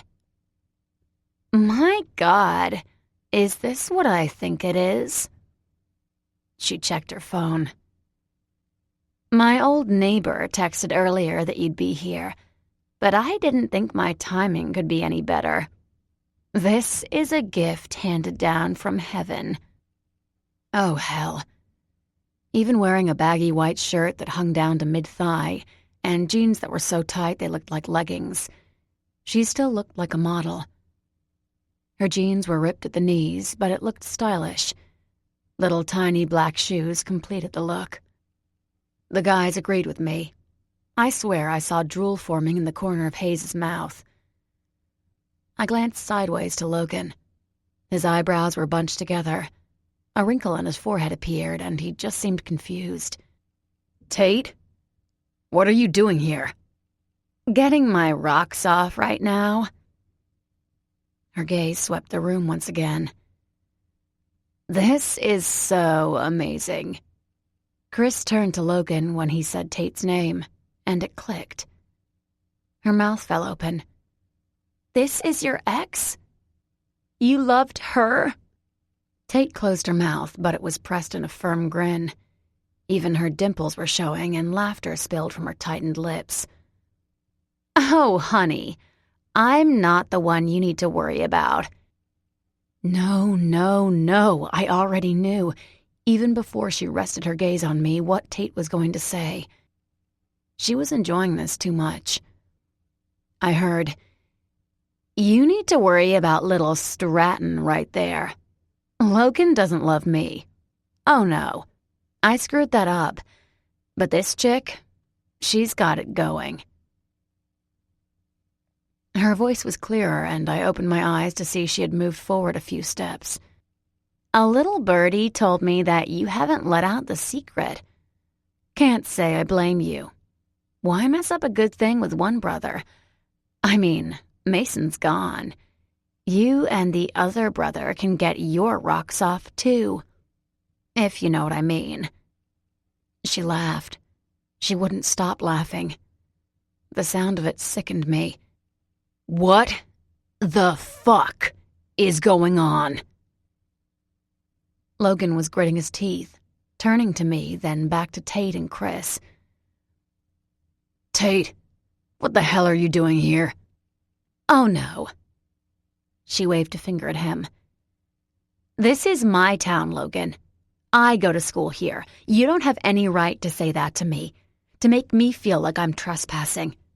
It's you this time. I get to flip it on you and make you feel unwelcome. My town. I don't fucking care." She reared her head back, flipped her hair over her shoulder, and her hand fell to her hip. "Well, you should, because this whole thing is about you." She circled the room with her hand. "This is all about you. Or should I say about how you feel?" Chris cut her off. "Do you love Sam?" Tate shot her a dark look. Chris placed both her hands on her hips and stuck her chin out at her. She said to Tate, "How do you like that? You didn't get to say it." She muttered, "Bitch." It was a small victory for Chris, and one for Logan, even though he didn't know it. Tate had been rubbing her paws together. She'd been so happy to be able to deliver the news, and even though I heard it coming, I couldn't talk. I was frozen, but I glanced at Chris. I tried to thank her for interrupting. Those words should have been spoken by me, but I hadn't said them. I held it in too long. I didn't know if I ever would have said Tate's words, but they were out. And they hadn't been delivered to Logan by someone who only wanted to harm us. Even then, as Chris nodded at me, I knew she still cared about him. I turned to Logan. He was right next to me, but he was radiating tension. His jaw was clenched tight, his shoulders were rigid, and he was staring down at me, heatedly. He was furious. "Cat got your tongue?" "Shut the fuck up!"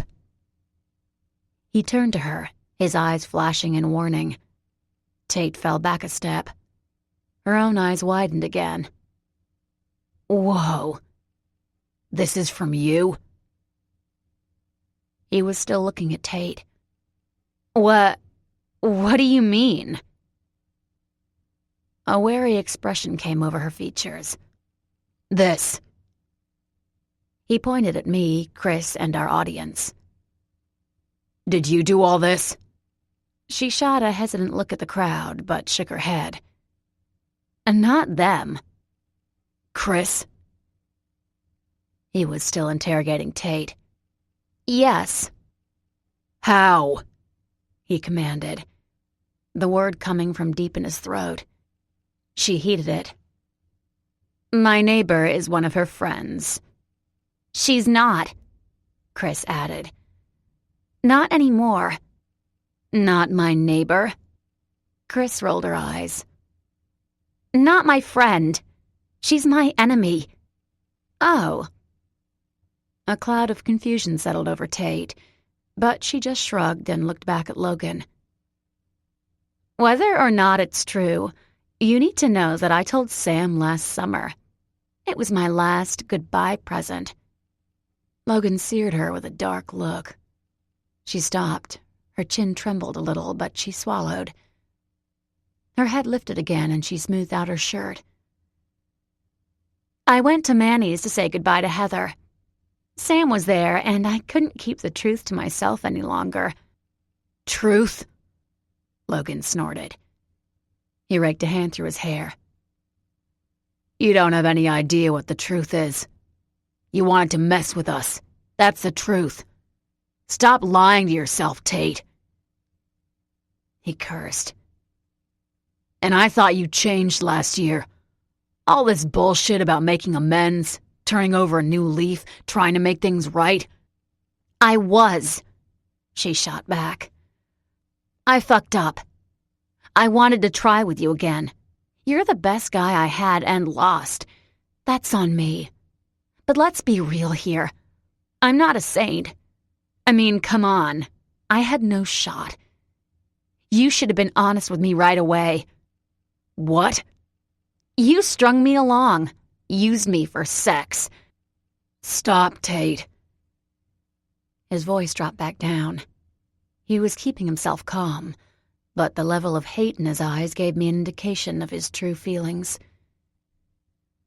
I never lied to you. I never said we'd date.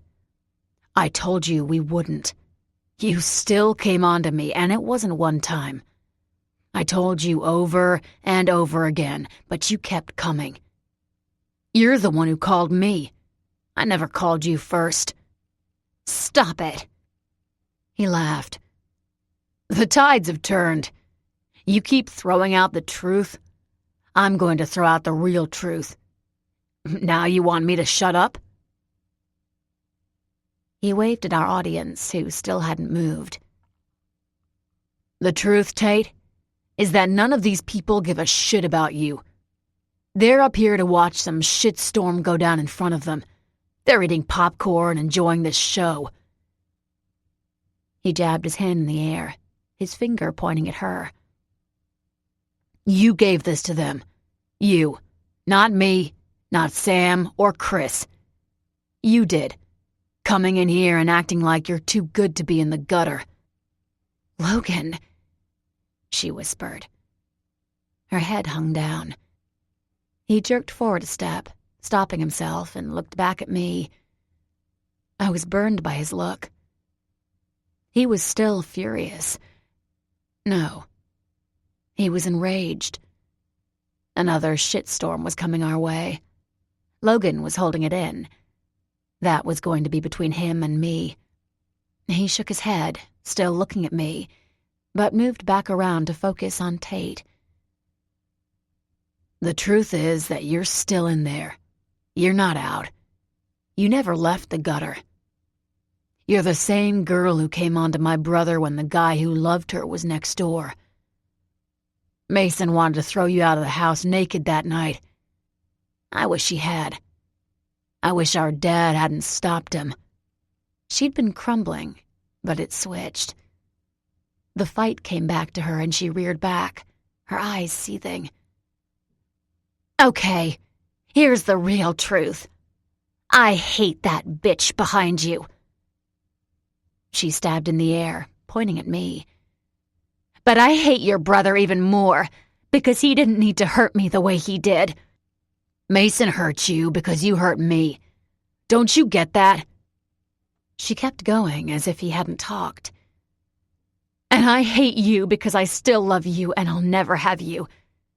There's the real ugly truth right there for you. But everything else? I have changed. I did make things right with Marissa.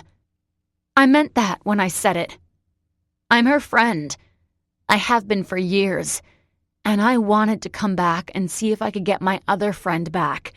But because of her, everyone knew she meant me. There's no hope in that. Heather acts like I'm dirt beneath her feet. You brought that on yourself. No one else did this. Stop fucking with my family. Logan turned to Chris. His voice softened. I'm sorry you heard this. I'm sorry that you've been hurt by her, too.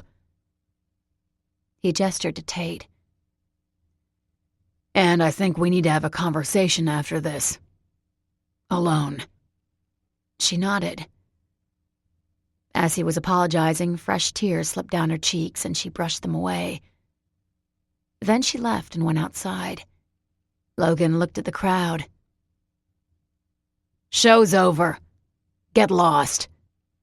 Everyone dispersed. Some ran into each other, but Logan wasn't one to be ignored when he spoke like that. Logan fucking Cade was back. He stood there, shaking his head from side to side. I couldn't move. I didn't know if I dared. My eyes met Tate's. She was feeling the same way. He motioned to her. Get your pizza, or whatever the hell you came here for, and get out of my fucking life. She sneered at us for a moment and left too. There was an eerie silence over the customers, and Logan shook his head. A soft curse slipped from him as a manager came out from behind the counter. He started to lift his arm, but Logan shook his head. No need. I'm leaving. The manager looked from Logan to me. Sam, Logan said. I jumped. The softness in his tone, the raw feeling that I heard from him, sent me into a full-blown panic attack. My heart started racing. My chest grew tight. The storm that had been rolling over and over inside me during the confrontation had doubled. I had hurt him. He asked, She told you last summer? I had lied to him. I forced myself to nod. After graduation. That was 7 months ago. I flinched as I realized how long I had kept this secret. He turned and started for the door. I went after him. Once we were outside, I paused on the sidewalk. Logan? He was going to his Escalade, but he stopped. He didn't turn around, not right away. As I waited, my heart pounded against my chest, straining to get out. His head lifted, his shoulders dropped down, and his hands balled into fists. He turned slowly. The bleak look that had been in Chris's eyes was in his, but it was more intense. That's when the fear came in. I could lose him. I could lose Mason. My nightmare was happening right in front of me. The ball was in my throat. I could barely talk around it. I was scared. He cocked his head to the side. You better tell Mason. He started to turn back around, but stopped halfway. With his head down, he said softly, Before I do. A fresh wave of chills came over me. This wasn't the Logan who loved me, who called me his sister or family. This was the Logan I knew before he cared about me. He was a stranger in that moment, and when he got into his Escalade and drove away, I was suddenly very cold. I had screwed up. Sam, I have to tell you something. Okay? Chapter 26. Mason. After the game, I stayed back to explain my tardiness to Coach. He hadn't been happy, but the fact that we won and I ran 2 of those touchdowns in helped lessen some of his anger. The locker room was empty when I came back out, and when I read a text left on my phone from Mateo, I understood why they'd left so fast. Everyone was grabbing their favorite alcohol and meeting at the house in 2 hours. A big party was planned with only the most trusted invited. That meant girlfriends, best friends, or family. As I was heading out to my Escalade, I was tempted to ask Sam if she wanted to come. Seeing her for only a few moments wasn't good enough. The school year was almost half over, but that meant there was another half to go. I'd be out of season, though, which would give me free weekends. I already knew Logan was expecting me to go back for his basketball games. That was fine. I'd take Mateo with me. I grinned at the thought of Mateo in Fallen Crest. I didn't realize it was raining until I pushed open the last door and felt the drops on me. Shit. I stepped back in, letting the door slam shut. It was pouring down. I'd be drenched if I walked out there, but I didn't want to wait. I was hungry. I was tired, and honestly, I just wanted to call Sam. With a scowl, I shoved back outside. There were cars still parked in the lot, but I wasn't surprised. I had to park in a different lot because I had been so late. Hurrying through a few of the rows, I got to mine. It was dark. The light flickered above me, but half the bulb was out. Opening the door, I tossed my bag inside and started to climb in when I heard my name. Mason. Marissa was on the other side of my door. The rain had drenched her, plastering her hair to her face. She was wearing a baggy sweatshirt, jeans, and sneakers. All of it must have felt like 50 extra pounds on her. Marissa? She stepped closer. Her eyes were bright and alert, skirting over my face. She swallowed, biting down on her lip for a moment. I have to say this. She gestured to her chest, and her sleeve hung limp, barely moving as she did. I have to get it out. It's just eating me alive. Okay. I was drenched too. Can we have this conversation in my car? We can dry off. I skimmed up and down her tiny figure. It was cold. She could get sick. You should warm up too. She shook her head. No, it has to be here. It has to be now. I have to say this. Marissa, I started to argue. This was insane. No, Mason. She scooted back a step and pressed against the front of my Escalade. The door was still open between us, so I closed it and leaned against it, facing her. She added, I've been crazy these last few years. Marissa. Fuck, really? Let's go somewhere dry. She shook her head again. No. Her hand went up to her head and grabbed a fistful of hair. She kept shaking her head, swinging her elbow around with it. You have no idea what it's like for people like me. I'm not even feeling the rain. I'm so hyped up. I have to get this off my chest, or I feel like it's going to swallow me whole. Mason, she stopped and her eyes found mine. When you became my friend our sophomore year, you have no idea what you did to me. What I did? She kept going, her voice rising as she did. I was nothing. I am nothing. I had 2 friends, that was it. My life was all about studying, helping my uncle at Quickies, and maybe a movie night with my friends. We read books. That was our excitement. Then you came along and changed everything for me. I'm sorry. No. She released her hair and her arm fell back against her side. I think you helped me. I mean, there were bad times. Trust me, I was picked on. I was bullied. Girls beat me up. They called me names. They called my house constantly and just hung up when someone answered.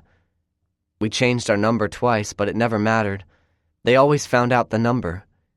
We went to the principal, but he didn't do anything. That was the bad time, but, you know, I got through it because of you.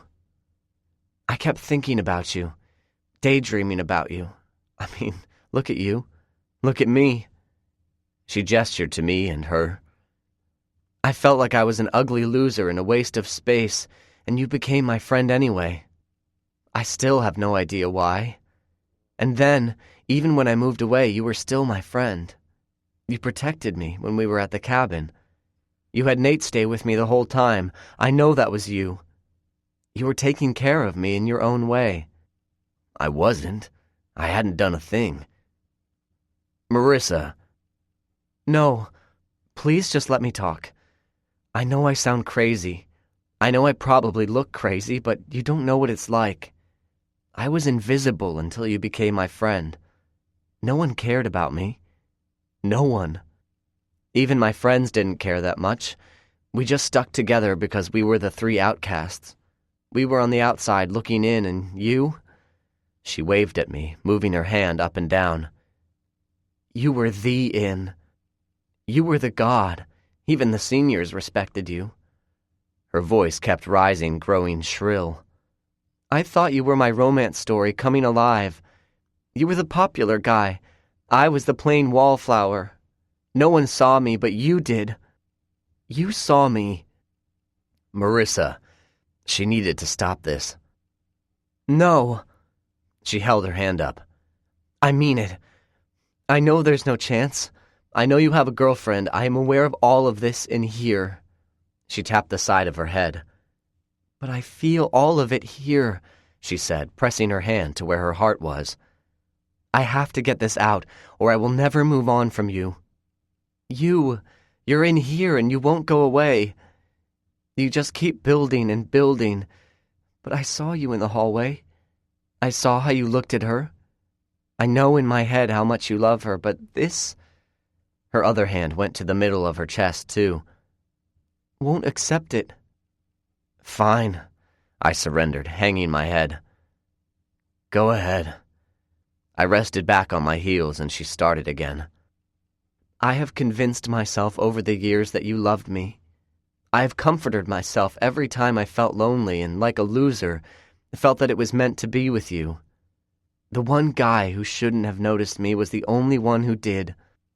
I have planned our future together. I have everything worked out from how I was going to come back into your life in college. We were going to be together. You were going to realize you loved me and I was going to be your superstar girlfriend. I even told my friends here that I could see us dating. They laugh at me now. Her voice trembled, but I wasn't sure if it was from emotion, if she was crying, or if it was from being cold. I never expected you to protect me in high school. Why would you? I didn't protect myself. I never fought back. I took it. A part of me thought I deserved it. I was a nobody, remember? Then the cabin. When you invited me there and had Nate take care of me, I convinced myself it was because you loved me. You loved me, but you couldn't be with me. It wasn't meant to be. That's how sick I was. She laughed at herself. I even talked to Tate about it. I talked to her for hours about you and me. Marissa, I tried again. There was no her and me. No. I interrupted her. I had Nate take care of you because I was having sex with Sam. She choked on her protest and fell back a step. Her hand flew out, grabbing hold of the Escalade, righting herself. Her mouth clamped shut. Even under the rain and in the darkness, I could see that she had paled. No, you were protecting me from her. You didn't even want me to meet her. I clipped my head to the side, cutting her off again. I didn't want you to meet her because I didn't want her to find out that I let people bully you. I never stopped them, and I should have. I was ashamed. I didn't want Sam to look down on me. I had Nate do my dirty work. He was on babysitting duty. The truth is that I never should have invited you, but I was trying to be nice. I was trying not to be an asshole all of the time. But... She shook her head. I could see the argument coming. She was going to spin it some way. I couldn't let her. Stop, Marissa. I don't like you. Her hand fell from the Escalade. You didn't want anything from me in high school. You were a vacation for me, but that was it. I was using you to escape from all the fucking piranhas everywhere else in my life. I'm sorry, I am.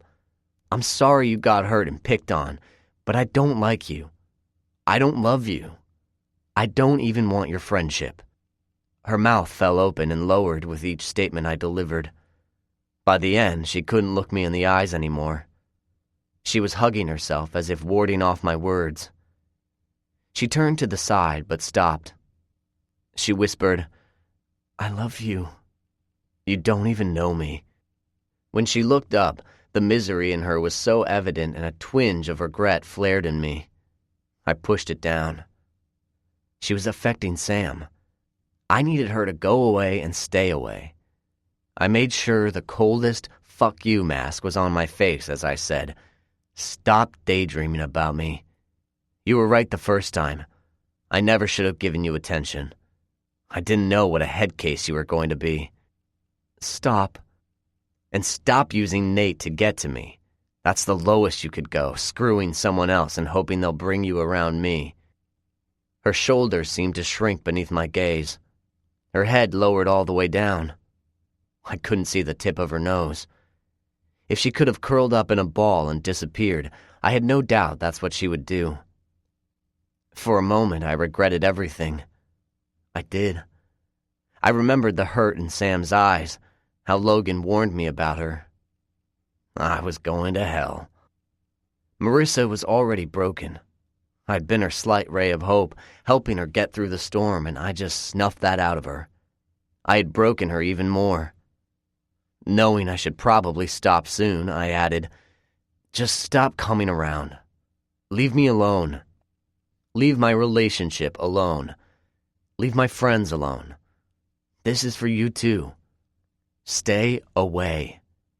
Fall in love with some nice guy, someone who will care for you, but keep away from me. I mean it. I need you to go and never come back.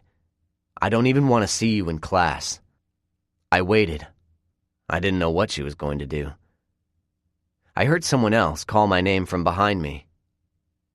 "Mason!" Park was standing in the other row of cars behind my Escalade.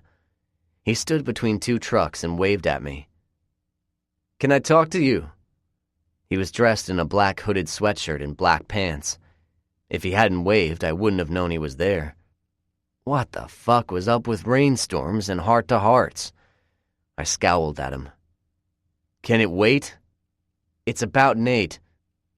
Crap. "Yeah." I glanced back to Marissa. She had turned the other way around. Her arms were still hugging herself, but she was bent forward, pressing against my Escalade. Fuck, I had no idea what to do. "Cade!" Park yelled again. Suddenly, Marissa burst around me. She ran past my Escalade, heading in Park's direction. A burst of bright lights lit up. She stopped in the middle of the lot, frozen in place. It happened so quickly, but it was in slow motion at the same time. Her eyes got big. Her mouth opened and she let out a scream as she held a hand up before a truck barreled into her. Her body hit the front of it and flew in the air. I watched as her body flipped an entire 360-degree circle and fell to the ground 10 feet away. Her body bounced and settled back down with a thud. I couldn't comprehend what had just happened, but as quick as that thought flashed through my mind, time slammed back into place and I took off running. "Marissa!" The truck had screeched to a halt as soon as it hit her, and a door flung open. As I raced past it to where Marissa laid ahead, I heard someone say inside, "Shit! Who was that?" I stopped paying attention. Marissa was my focus. Getting to her side, I felt for her pulse. It was there. She was alive, but she was unconscious. I looked back up. I was going to tell Park to call 911, but instead I saw him leap into the truck. Before he shut the door, he pounded his fist on the dashboard and yelled out, "Put it in reverse! You hit a girl! Get the fuck out of here!" Fuck! The truck sped backwards, its lights right on us. I couldn't see them, but I knew they were watching me. They hit her on purpose. No, they hit her by mistake. I had been the target. My mind was reeling, and I felt vomit coming up my throat. I shoved it down. That fucker. I reached for my phone in my pocket, but I had a hard time getting a hold of it. My fingers kept slipping. As I finally got a firm hold and pulled it out, I dialed 911. The truck got to the opening path and careened to the right, whipping the front around. I lifted the phone to my ear, my one hand on Marissa's shoulder, and saw Park in the window. His eyes met mine.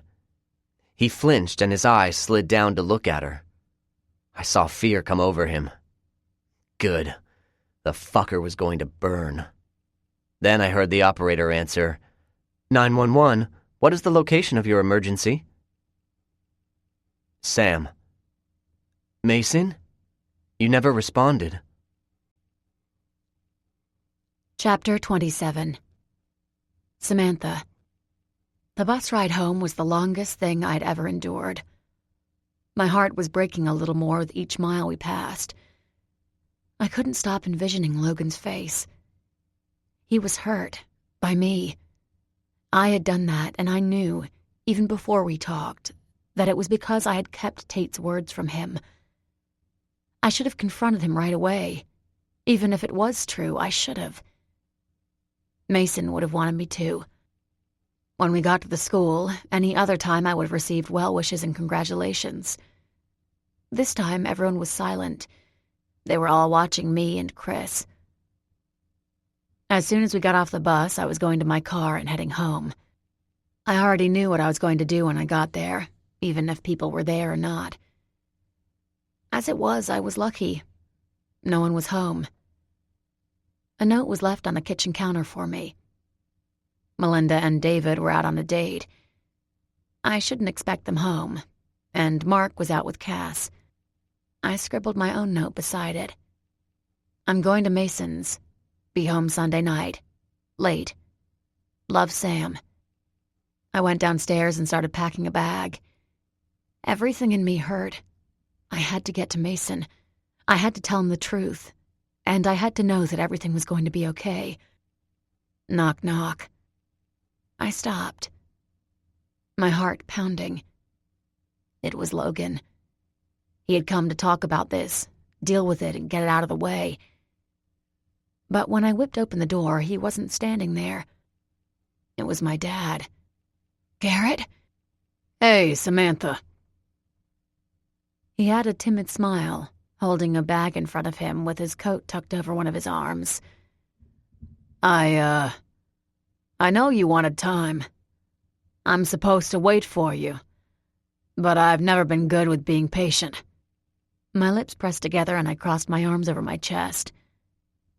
I had wanted it to be Logan. Badly. What do you want? He lifted a hand and raked it through his hair. It was then that I noticed he was dressed in a suit and tie. Even his shoes looked rich. The last time I saw him had been at Logan's football game. He always emanated wealth, even when he was dressed in jeans and a sweater. He was not like me. He was so far from me. I have to fly back to Boston. I had hoped to come tomorrow. I wanted to give you a present. David told me about your race, that you won, and that you will probably get a scholarship. I wanted to say congratulations. I wanted you to stay away. That didn't happen either. His Adam's apple bobbed up and down. Yeah. Listen, Samantha. I know I messed up. I know that I was coming in at a bad time in your life. You probably wanted an escape. David's told me more about that time. That he had stepped away from you and you felt abandoned by him. Then it was like I'd abandoned you too. I get it. I do. But I'd really like to talk to you about that time. I'd like to explain what I did and why.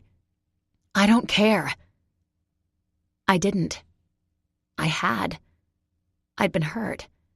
I hadn't wanted to trust him again, but after tonight, after the possibility of losing Mason and Logan, I didn't give two shits about anything else. You're my dad. Whatever, fine. We can have a relationship, just don't think you can pressure me to do what you want. I haven't been... I didn't have time for this. You have. You call every fucking night. I don't. He glanced to the side.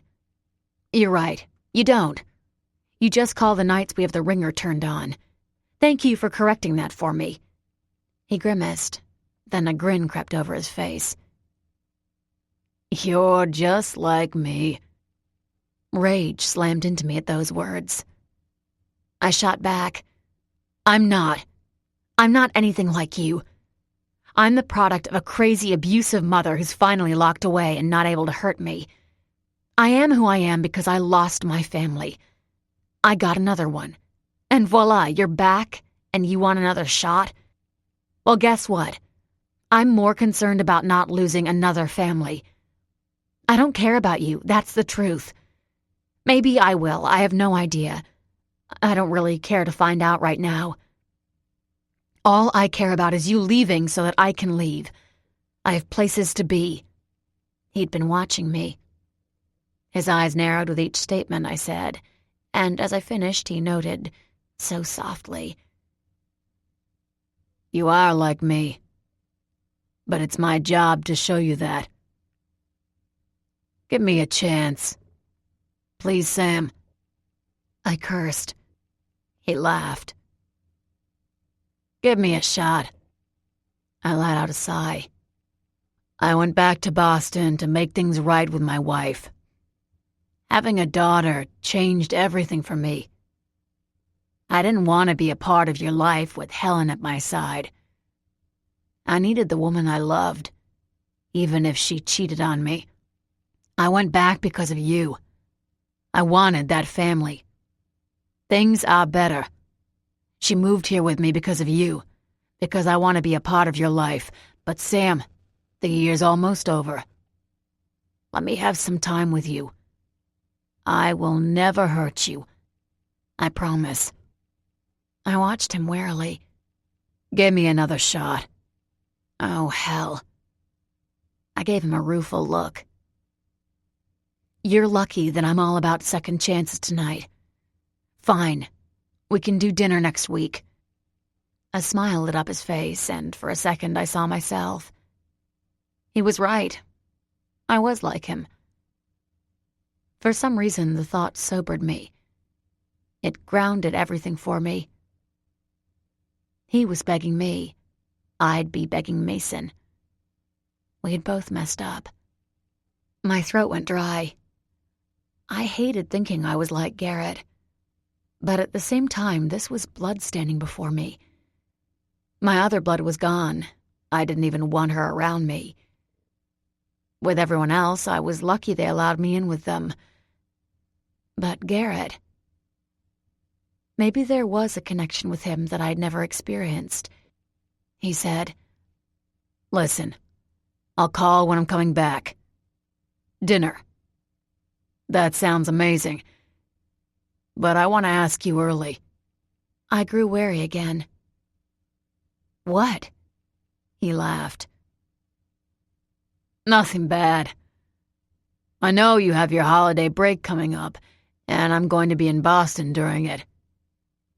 I wanted to invite you to join me." "In Boston?" "Yes." He nodded. His eyes were bouncing with happiness.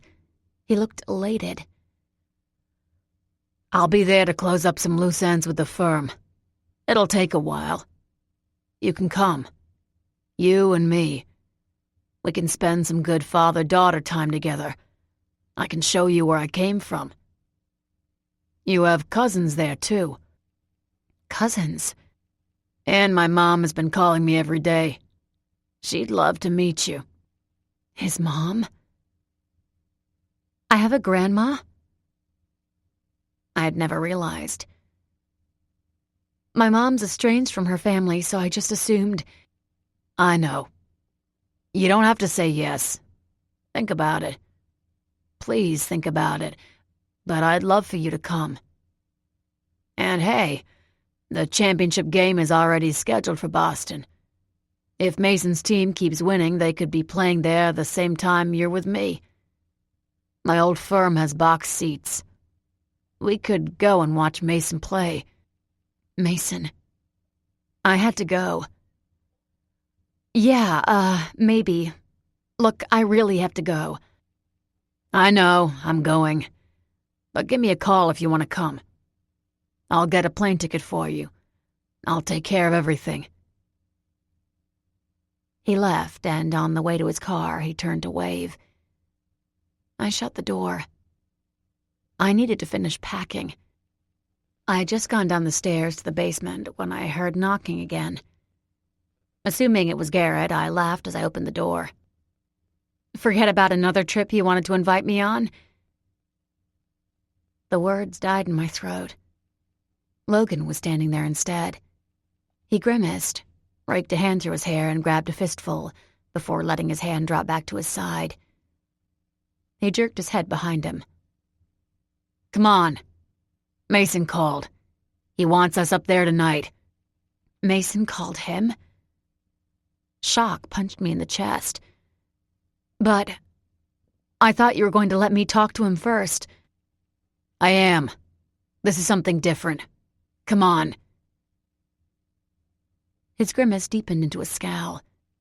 Logan, tell me what's going on. He looked past me, saw the notes on the counter, and gestured to them. That's you leaving a note, right? You're going to see Mason. Yes. Let's go. Whatever Mason wants comes first. You want me to ride with you? A litany of curses left him, and he held his arms out. What do you want, Sam? I am pissed at you. No, I'm goddamn furious at you. We're family, and you being told that I love you, that's a huge thing to hold back from me. You should have talked to me. Trust me, I am brimming up to here. He lifted his hand to his head. With anger. I want to talk this out and tell you a few things, but I can't. Mason has to know first. He should have been told long before I found out. You two are dating. You guys have to talk first and bring me in. To be fair to my brother, to have his back, I can't say a fucking word. I want to. His eyes were almost bulging out. Trust me, I have a lot that I want to say. So do me a favor, grab your bag, get in the Escalade, and keep fucking quiet the whole way there. He didn't wait for me, just turned and went back to the vehicle. I didn't think. I didn't let myself. I did as he told me. It was the longest 3-hour drive that I would ever endure. Mason. I'd been at the hospital for 3 hours when Nate came through the front door. He saw me right away and held his hands up in surrender. Across the lobby, he said, "I'm here for Marissa, that's all." I snorted and rolled my eyes. As he came to sit beside me, I said, "Think again, buddy."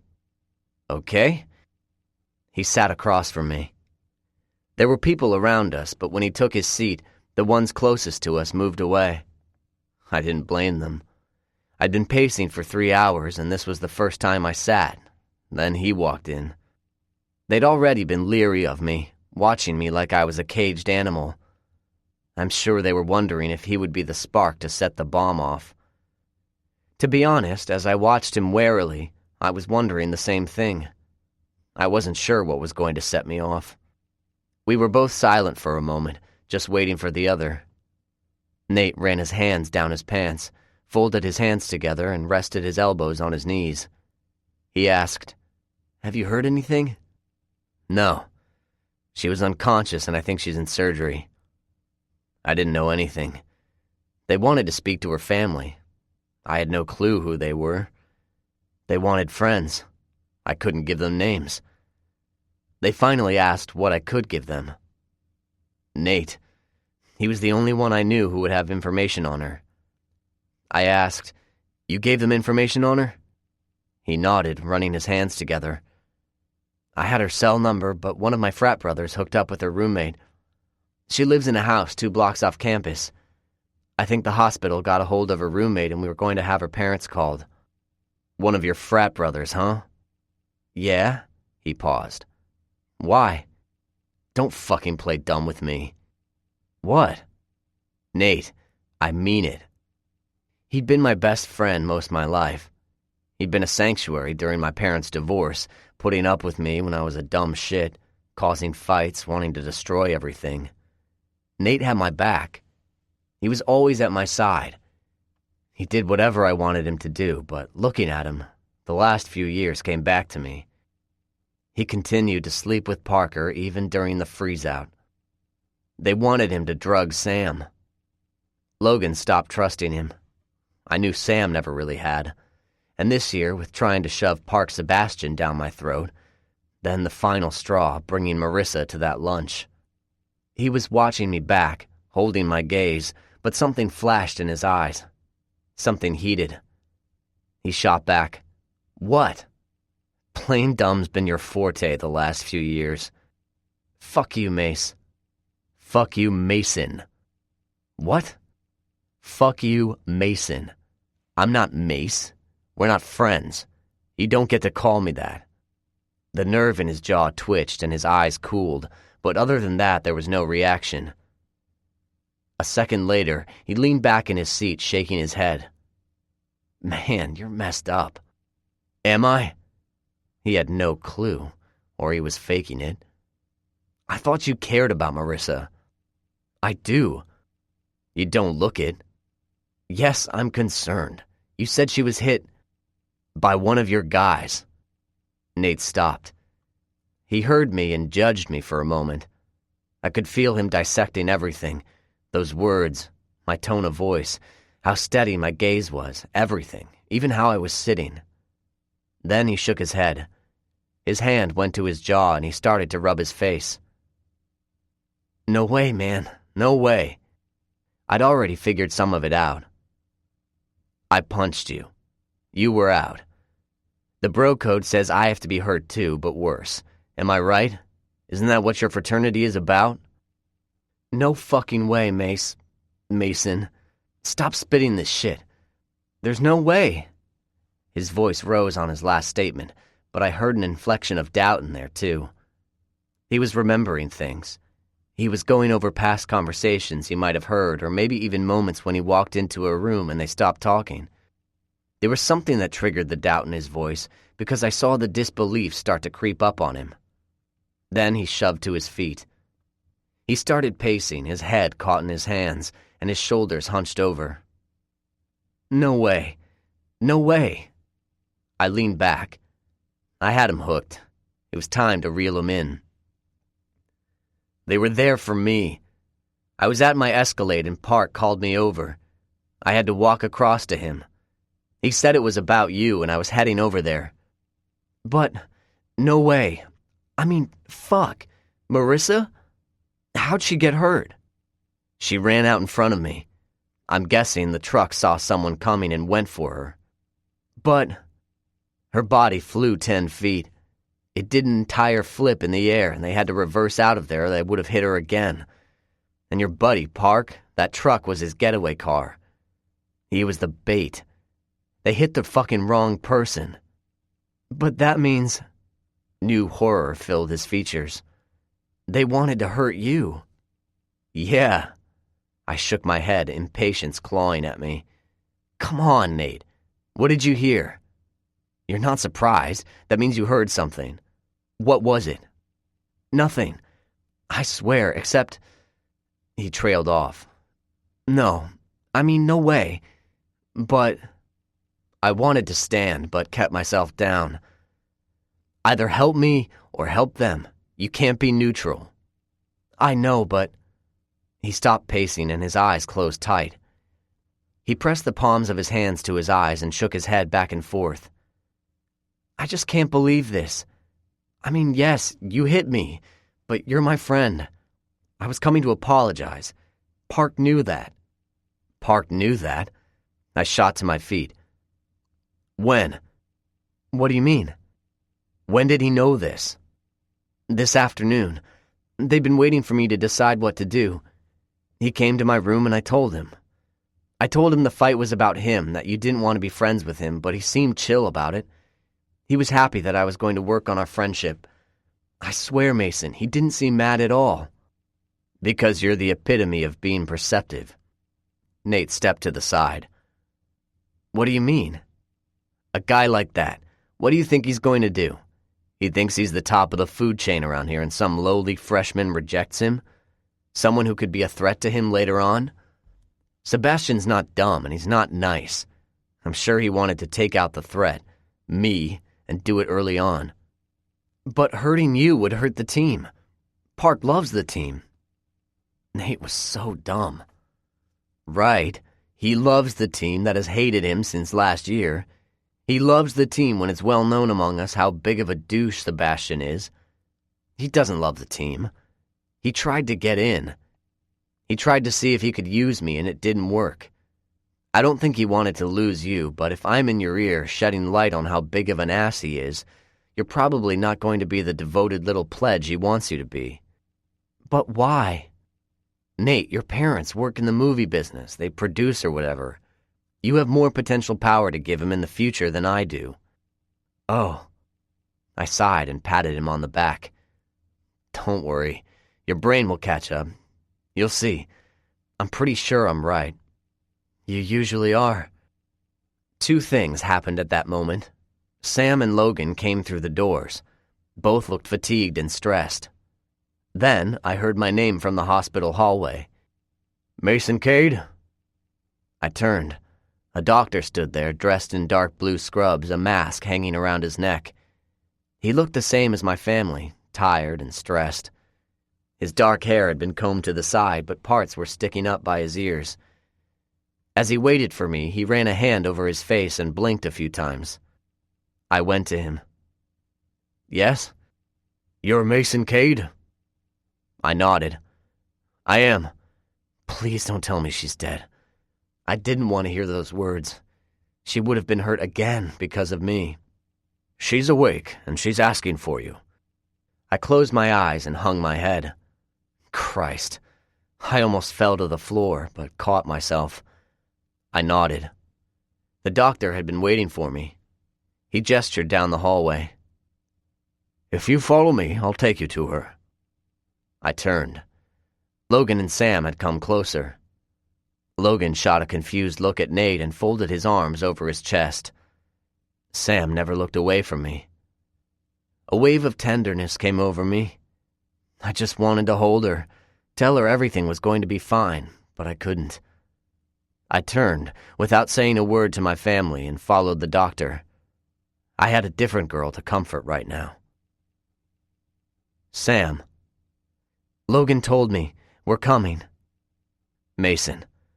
Thank God. I need you. I need you both. Chapter 28. Samantha. We were waiting in that lobby for what seemed like forever. I couldn't handle it anymore and went outside to get away. Nate had seemed dazed when we came in, but he told us what happened.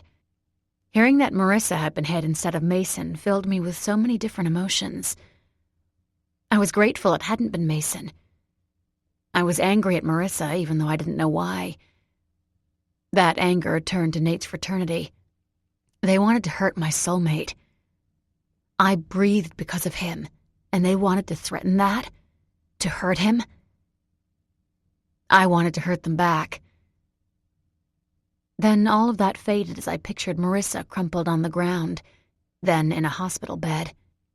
I'd been there almost a year ago. I was a mess.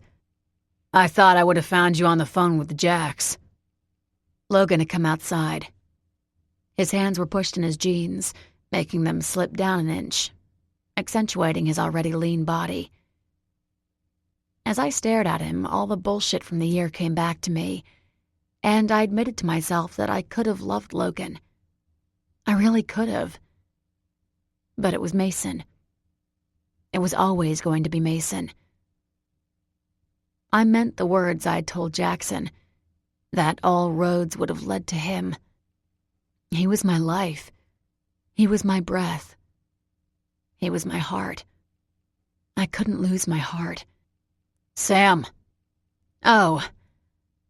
A husky laugh came out of me. No. Knowing Heather, she'd be in her car and headed here. I meant it, Logan. When I told you before that it's the threesome fearsome again. Oh. He sounded sad, but he shook his head and came to lean against the wall beside me.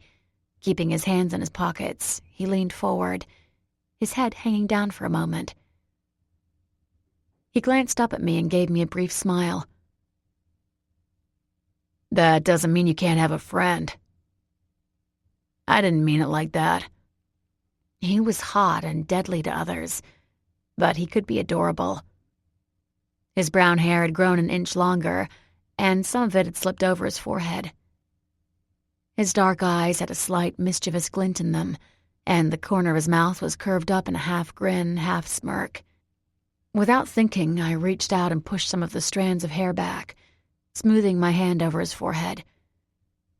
He closed his eyes, and I finished, tucking more strands back behind his ear. As my hand fell away, he opened his eyes. A soft smile came over him. That felt nice. My heart was heavy. I loved them both so much, but I couldn't keep it in anymore. A whisper left me.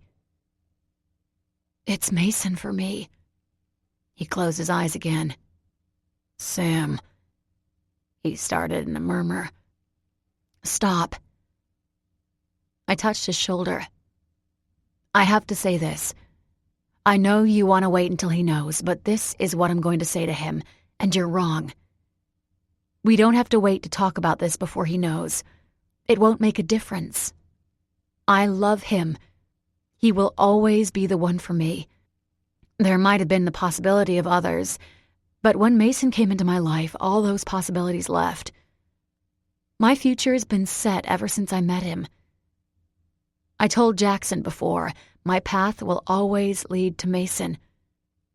The only way it wouldn't have is if I had never met him. Sam. He straightened. He sounded so tired. Stop, please. No. Even if it isn't true, what Tate said, it doesn't matter. You're right. He pushed off from the wall and stood facing me. It doesn't matter. What does matter is that you kept it to yourself. You never should have done that. Something like that, something that big, would only have caused distance and problems. Fuck, Sam. He lifted his hand and raked through his hair. I held back a grin at his gesture. Whenever he was frustrated or nervous, his hand always went to his hair.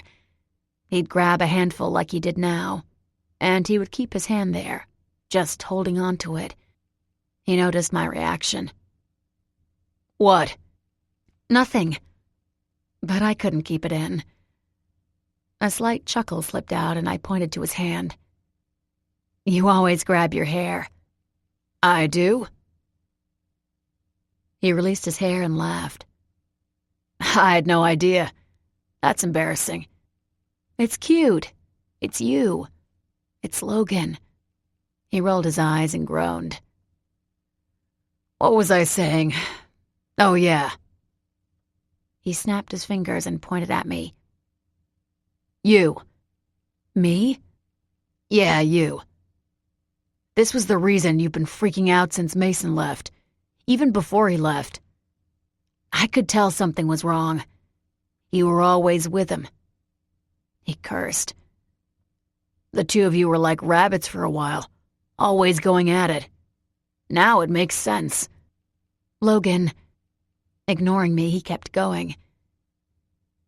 It hurt when you pulled away from me this year. We were already separated. You moved in with David and my mom moved back. Mason left me too. It wasn't just you. I needed you this year. I don't let people in, Sam, but I let you in. We both let you in. It fucking hurt. That's all I'm saying. A lump sat on the bottom of my throat. It rested there, blocking me from talking, from breathing. I struggled around it. My God. I could see the damage I had done. I choked out. I'm sorry. I was. God, I was. Yeah. He looked at me with dead eyes. It's over and done with.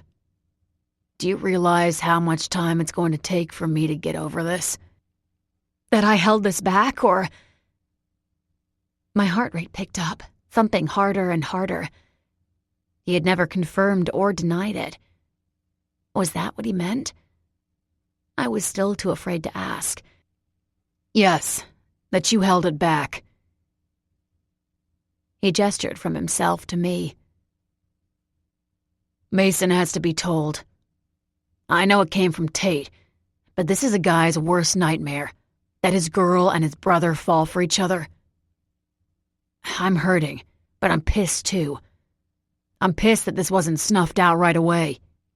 I think about my brother and what's going to go through his head. I mean... He turned away sharply, then placed both his hands on the side of his head. Bending over, he let out a yell. When he looked back up, the deadness was there, but it was mixed with anger and just plain misery. I wanted to look away. I couldn't, though. Logan's chest lifted, and I heard him take a shuddering breath. The girl I loved wanted my brother. I knew what he did for me, what he kept doing for me afterwards.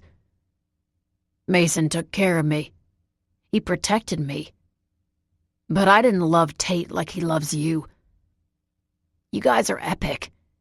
You guys are going to last forever, and knowing that a wedge is between you, that the wedge is me, will haunt me. He still hadn't denied or confirmed. I bit down on my lip. I didn't want to know. Then it would be worse. I just knew it. Sam. He dropped his voice to a whisper. I turned away. His hand came to my shoulder and I held still. I kept biting down on my lip and my hands curled into themselves. I felt the first stabbing pain from my nails cutting into my skin, but it went numb. Flashbacks of my junior year, before Mason and Logan loved me, went through my mind. I'd been so alone. I'd been ostracized. I had no one. I was laughed at, jeered at. People wanted to hurt me. I had nothing to lose then. I had everything to lose now. Stop. I was gritting my teeth. Everything had tensed inside me, but he didn't remove his hand. Stop, Logan. Sam. I said stop it. I whirled around. It felt as if I had a never-ending stampede in my chest that would never slow down. Sam. Stop! You don't love me! I snapped. In the back of my mind, I was telling myself to calm down. I should have been quieter. I needed to be quieter. We were outside, the front lobby just a few feet away. The only thing separating us and that room was a wall of windows. They could hear, and someone could come outside. Logan stepped back, his eyes wide. He looked taken aback. I shook my head again. You can't. I won't let you. You can't love me. If he did, what then? What would happen? Would Mason still choose me? No. And that was the root of my fear. If Logan loved me, Mason wouldn't choose me. He had said over and again that he wouldn't ever let a girl get between them. He would leave me. Sam. Logan hesitated. Shut up. His eyes trailed past me and agony filled them. I didn't recognize it in time. I should have, but I didn't. Instead, I whispered, You can't love me. I won't let you. I heard from behind me. Sam. Oh, God. My stomach dropped to my feet. Mason was there, and I knew from the soft tone of voice, from the small note of wariness that he had heard. I tried to prepare myself, but when I turned, I couldn't have. He wore a mask to me now. His green eyes were cold, staring through me, and it was like he was seeing behind me, not me anymore. He was so gorgeous. Even though my heart was breaking, I couldn't stop myself from feeling a surge of love just at the sight of him. Football had made him leaner. He was an athlete, and he moved with a silent litheness, like a predator. I had never heard him, but even if I had, I didn't know if I could have stopped myself. It was going to come out no matter what.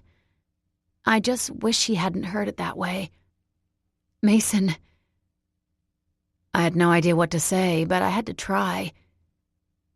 I wet my suddenly dry lips. He shook his head in a savage motion. Don't. Marissa wants to talk to you. Go do your duty, Sam. Mason. She wants to see you. Go and listen to her. Then he turned away from me and went back inside. I watched him go. I watched my heart walk away from me. I had no idea what Marissa would want to say to me, and I had no idea what to say to her either. I didn't know why she'd been in that parking lot with Mason. He said he would handle it, she would go away, but she hadn't, and now this. She'd been hit instead of him. Should I be thankful to her? When I got to her room, I stayed in the hallway for a moment. I could see her through the window in the door. She was so tiny. Her hair was brushed to the side, resting over her shoulder, but it was in clumps. It looked like she had tried raking her fingers through it, but it hadn't worked. Her skin was pale. She had her eyes closed and the bedsheet was folded perfectly over her chest. I wondered if she was cold. She wore the hospital gown, but it looked so thin. I caught sight of the goosebumps on her arms and knew she was. I knocked once, saw her eyes open, and went in. I had no idea what to do, what to say, so I stood there. The door shut behind me and we continued to stare at each other. She looked even tinier now that I was in the same room as her. She didn't move. Not a bit. She looked like a little statue. I watched her chest to make sure it was rising and falling. I know, stupid of me. But there was an eerie stillness in the room. It was making me feel weird, like I had stepped into a different time zone. But that wasn't me. I knew whatever was in the air was coming from Marissa. I realized I wouldn't ever understand her. I wasn't going to try.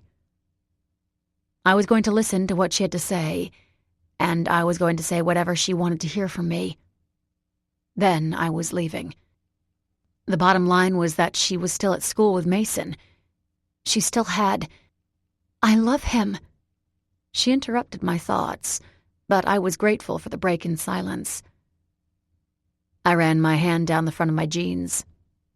I didn't know what to do with them, so I put them in my pockets. Okay. One of her eyelids twitched. Okay? I shrugged. It doesn't take a genius to figure that out. I'm sorry that truck hit you. I'm not. I'd been looking everywhere but at her, and hearing that word, spoken from her calm tone of voice, my eyes flicked to hers. What do you mean? Her lips pressed together, grimacing, and she gestured to the chair beside her bed. Do you want to sit? I have a lot to tell you. There was a chair immediately next to her, and another positioned at the foot of her bed, angled so it was facing her. I took that chair. I still needed distance from her. When I sat and perched on the edge, my back straight in the air, a soft laugh slipped from her. She said, I make you really uncomfortable, don't I?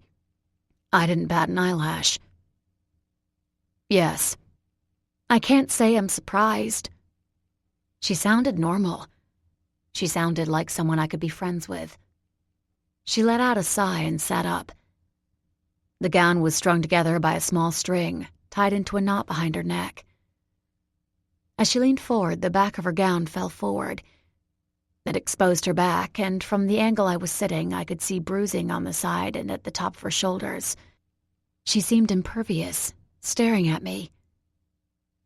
She started to pick at the blanket in front of her as she spoke. I hated you. Mason was still emailing me when you moved in, and he told me about you. He didn't say much, but I could tell that he liked you." She laughed and shrugged to herself. "It wasn't hard to figure out. Mason doesn't talk about anyone except Logan, and he had mentioned you more than a few times. Then I met you at the cabin and you punched Tate for me." She looked up. Her eyes were sad, but there was regret in them too. She murmured, "It's ironic." "Maybe not. But Tate was being mean and you defended me. You punched her. You were drunk and kept shaking your fists in a weird motion, saying something about being a survivor and being 50. You were funny, and came to my defense when no one else had. You didn't even know me, and you marched right in and got in Tate's face. I liked you instantly, but that made me hate you even more." A small tear came to her eye. "I knew why Mason liked you. I should have left that room liking you too. You stood up for me, but instead I hated you and became friends with Tate. That's messed up, right?" The regret in her eyes was heard in her laugh as well. "I don't even know how to tell you the rest. I'm ashamed." I asked the only real question I had for her. "What do you want from me?" She bit down on her lip and her eyes widened. My question was direct and strong. She reacted. She shrank back in the bed, but determination flashed over her face, and she straightened back up, sitting tall. "Nothing. Why am I here? I know you love Mason, but he's mine. I won't give him up without a damn good fight." "No, I know." She rolled her eyes at the ceiling and muttered to herself, "This is so hard." A bitter laugh wrung from me. She stiffened, looking back to me. I leaned forward in my seat. "This is hard for you? This is hard for me. Here you are, beaten up because you literally got hit by a car so my boyfriend didn't. Whether that was by accident or not, it doesn't matter. I should be grateful to you. You should be my best friend, but it's you. You've been in my life for over a year, but I don't know you. I know of you. Mason's told me about you, and about how he regrets not helping you. Then you go to that lunch and just stare at him. Then at his house. I mean, was that by accident? I don't believe you were that drunk. I think you manipulated that whole thing and you were going to try and sleep with him. Now I'm summoned by you and what? I'm being put in a place where I should like you? I should be kissing your ass and giving you hugs or balloons? But all I want is for you to say what the hell you need to get off your chest so I can leave and you can stay out of Mason's life." The words flashed in my mind and I snapped my fingers at her. "You're being passive-aggressive. You're controlling this whole thing. I should be yelling at you, but I'm not. Well, I kind of am, but I'm just frustrated. Don't spin a pretty story, just spit it out." She didn't shirk from me. She didn't look away. She held my gaze the entire time I spoke, and when I was done, she said, without blinking, "Tate lied to you." I sat there for a second. I heard her say those words. For one split second, I wondered what she was talking about. But it clicked. Surging to my feet, I exploded. I yelled, "What?" Again, she didn't cower from me. Marissa just watched me. Tate made it all up. She laughed about it, said it could actually be true, but she doubted it. She was going to try anyway. Oh my God. Tate had lied. Tate had lied. Those words were repeating in my head, laughing at me. I couldn't stand still, so I started to pace. As I did, she kept going. "Logan doesn't love you like that. Well, he might. But as for Tate knowing about it, that was a lie. She said that was her graduation gift to me. This had to be a joke. It had to be. Tate knows how I feel about Mason. She's always known. It's why she bullied me in the first place, but she said she wanted to make it up to me somehow. I told her that I got into Kane University and that I was excited. I didn't go to KU on purpose, because of Mason. I applied to a lot of schools, but when I got in my mind, it was like my fairy tale was coming true. I always thought Mason was going to be my husband. We were going to be together, and I was no longer going to be that invisible girl that I'd always been. She broke off and looked away. When she started again, the pain that came from her struck deep in me. It mirrored pain that I had gone through myself. She continued so quietly. She said the lie was going to eat you up inside. She told me that you wouldn't tell them, that you'd be too scared of losing them, so it would send you into a tailspin where you'd destroy yourself. Each word she said was a blow to me.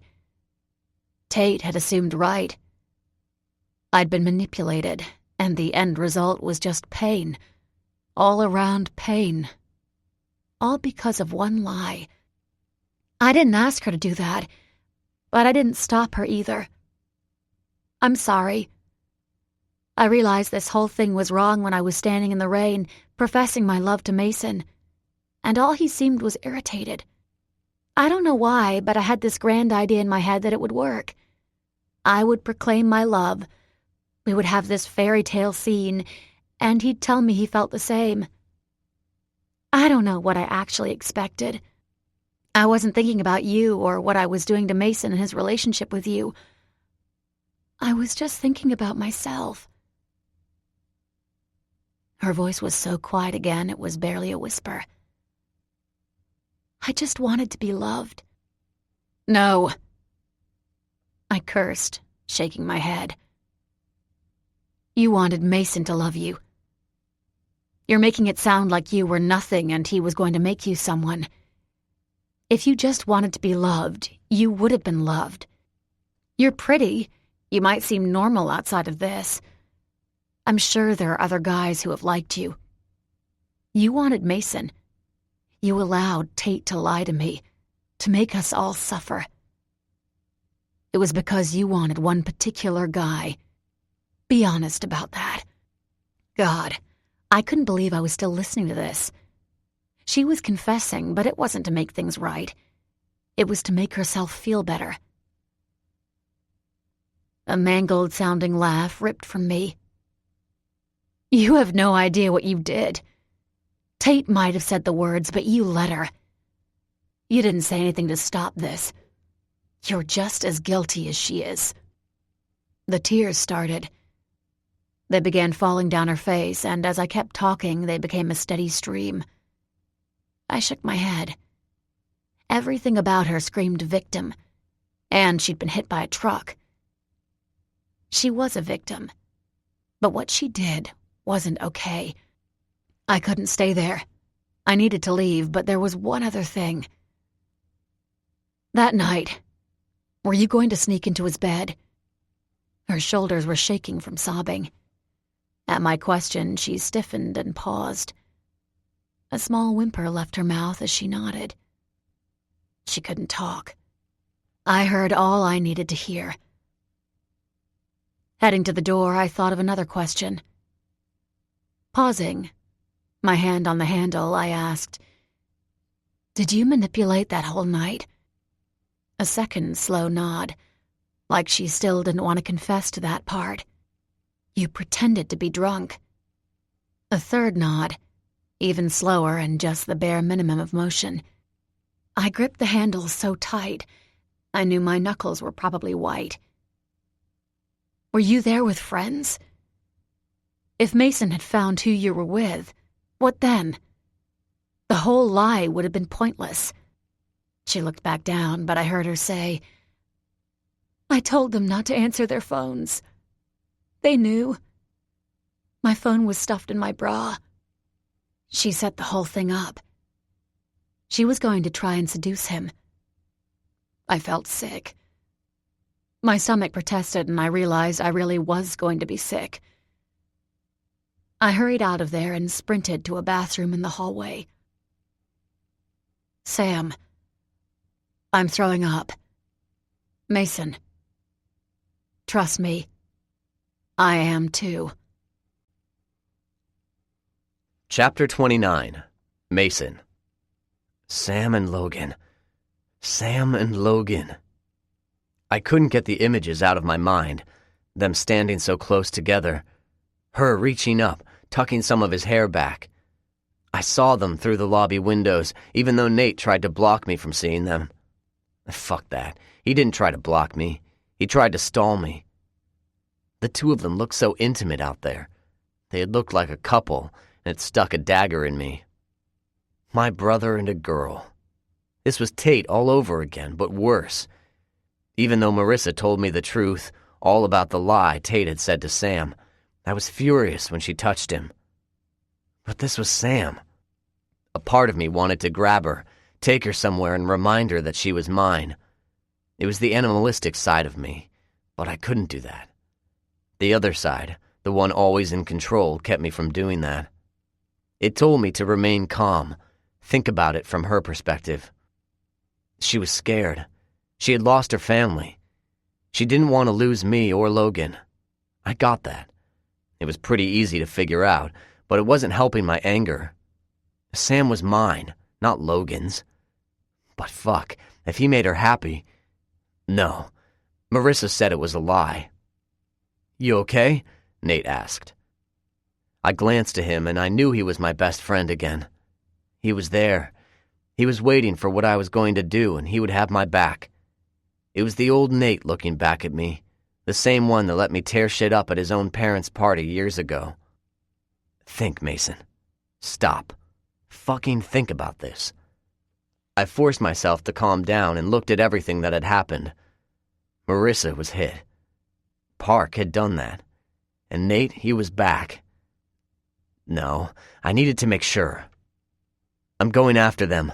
I waited, studying his reaction. He didn't even blink. I'm going with you. Good. I still wasn't sure, but my gut was telling me he was speaking the truth. He really was back. But hell, the image of Logan and Sam so close together had thrown me off balance.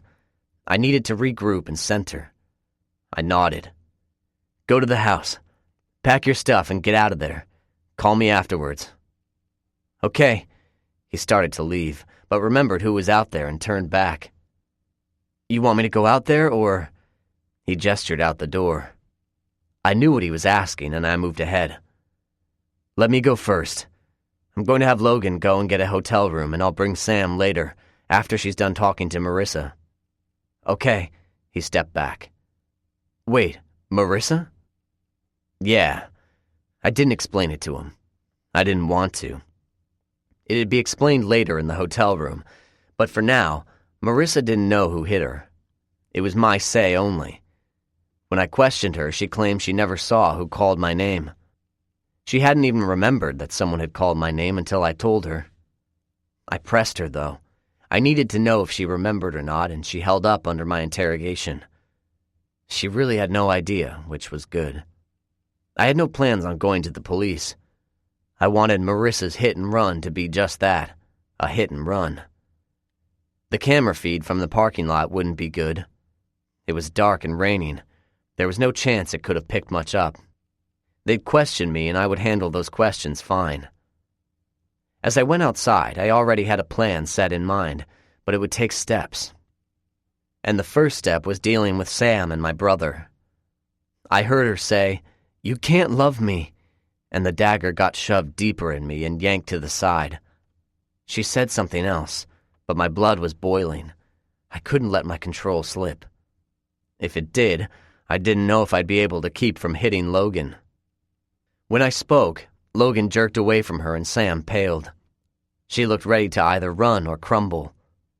If she did, I'd have no sympathy for her. When I told her that Marissa wanted to talk to her, I was grateful. It was a break from the sudden tension, and I was literally counting down the seconds until she left and went inside. I wished that Marissa would prolong her apology to Sam. Then my brother said, "I don't love her." I snorted. Don't fucking lie. I don't, Mason. I shook my head. I didn't want to deal with this. You've loved her since the cabin. He was silent. I didn't give a shit. I continued to shake my head, laughing at myself. I've known, Logan. I'm not stupid. Then he sighed, and I heard his surrender in that sound. He murmured, "Yeah, well, it doesn't matter. I don't love her like you do, and I know she doesn't love me like she loves you." This was a clusterfuck. The whole thing. My brother and my soulmate. I should have seen this coming a long time ago. It should have been dealt with before now. Dealt with? How? By you not going for her? Logan pushed off from the wall and started pacing in a small, tight circle. This is bullshit. I'm gonna lay all my cards out, and whether you believe them or not is up to you, but this is the truth from me. I love Sam as a sister. I love her as family. I love her as a best friend, and yes, I could have loved her. I could have dated her, and maybe I could have married her. I don't know, but it doesn't matter because we're not meant to be together. I realized how I could have felt, and I stopped it. She's my sister. That's all she is to me. She's family. No guy would have held up against you. She said that to me. No guy, not as long as she knew you, and that tells me you're the one. You're the real deal for her. No one else even holds a slight shot against you. He might have made her happier, though. That was the hardest piece to swallow. Maybe another guy would have made Sam happier than I could. As I forced myself to think about that, it was like Sam had reached down, grabbed my balls, and yanked them off. Then she started to play with them, even throwing them to Logan in a game of catch. I know what you're thinking. I cursed, throwing him a sideways glance. I highly doubt you do. That I would have made her happier. Fuck, he did. He added, but not as much as you do. I don't know what to tell you to make you understand. You're like sunlight to her. I'm the fucking lamp in the corner. He paused and shook his head. No, screw that. You're the sun to her while I'm a chandelier. Still beautiful, but one drastically outshines the other. I sighed. Yeah, well, I'll talk to her later about this. Logan gave me a half grin. Come on. The chandelier comment was funny. That's serious Golden Logan shit.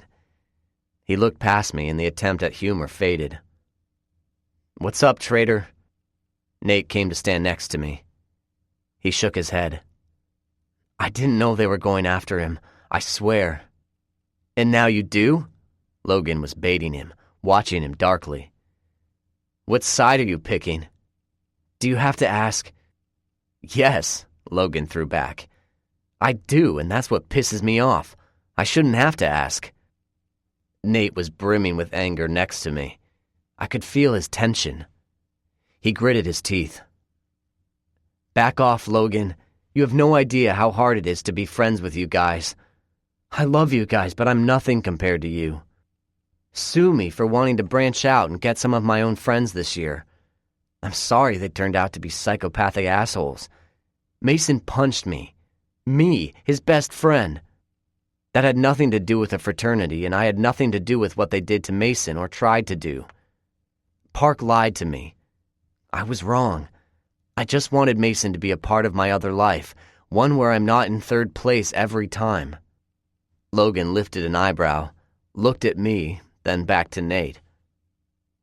That really touched me. I have no smart-ass comment to follow that. He patted Nate's shoulder. Good job. I will call you 3 from now on. Nate groaned. Really, Logan? He smirked at him. I wasn't aware of how inferior you felt to me. I mean, that's a compliment since I'm a year younger and you're Nate fucking Monson. Shut up. He shoved at him, laughed, and then grumbled. I'm so stupid. 3, don't get so hard on yourself. Logan moved to pat him on the shoulder again, delicately, but Nate caught the arm and pretended to punch him instead. The two grinned at each other, and as the laughter died down, they turned to me. It had been squashed and buried. Just like that, in our way, That's how we dealt with things. Logan asked, "So what's the plan?" "The other way we dealt with things? Payback." I said, "Nate's going back to the house. He's going to pack his stuff and get out of there." Logan nodded. "And me? You go to a hotel, get a big suite. We'll all stay there. I don't want anyone from the football house to know about this. I'll come with Sam later tonight." Nate asked, "Is this going to hurt your career?" I nodded. It could, if it's not kept under wraps. But they were trying to hurt me, to either ruin my career anyway or something worse. They brought this to a whole new level. I'm not going to let them get away with it. They left after that, and I waited. Samantha. Mason was waiting for me when I left the hospital. He was outside, leaning against the wall, and for a moment the sight of him stopped me in my tracks. His head was bent down with his shoulders hunched, and his hands were in his pockets. He was wearing dark gray athletic pants. They were lightweight and stuck to his form. The wind picked up, rippling his shirt, and as it swept over him, some of his oblique muscles were exposed. He had always been defined, but since he had been training for his new position, he had become leaner. It had just made him more sculpted. For one slight second, everything melted away. Shit. I wanted him then and there. A surge of heat bloomed inside me. He looked up, and I felt pierced by his gaze. I'd forgotten how penetrating those green eyes could be. He saw through me, even if I didn't want him to. He still could, and I felt stripped bare in front of him. Wetting my lips, I started forward. Marissa told me the truth. He didn't react to that. Instead, he said, "He loves you." I jerked back. The suddenness of that statement caught me unaware, and it took a moment for it to filter in. I gasped softly. He straightened from the wall, his hands still in his pockets, and holy shit, he was hot. With a dark look in his eyes, he asked, "So, I need to know. Do you love him? Could he make you happier than me?" Those two questions slammed me back into place, and I felt the world spinning from beneath me. "What?" "Logan said he could have loved you. Do you reciprocate?" A nerve clenched in his jawline. "I don't want to waste time thinking about this. The idea of you two together is a fucking cancer in me.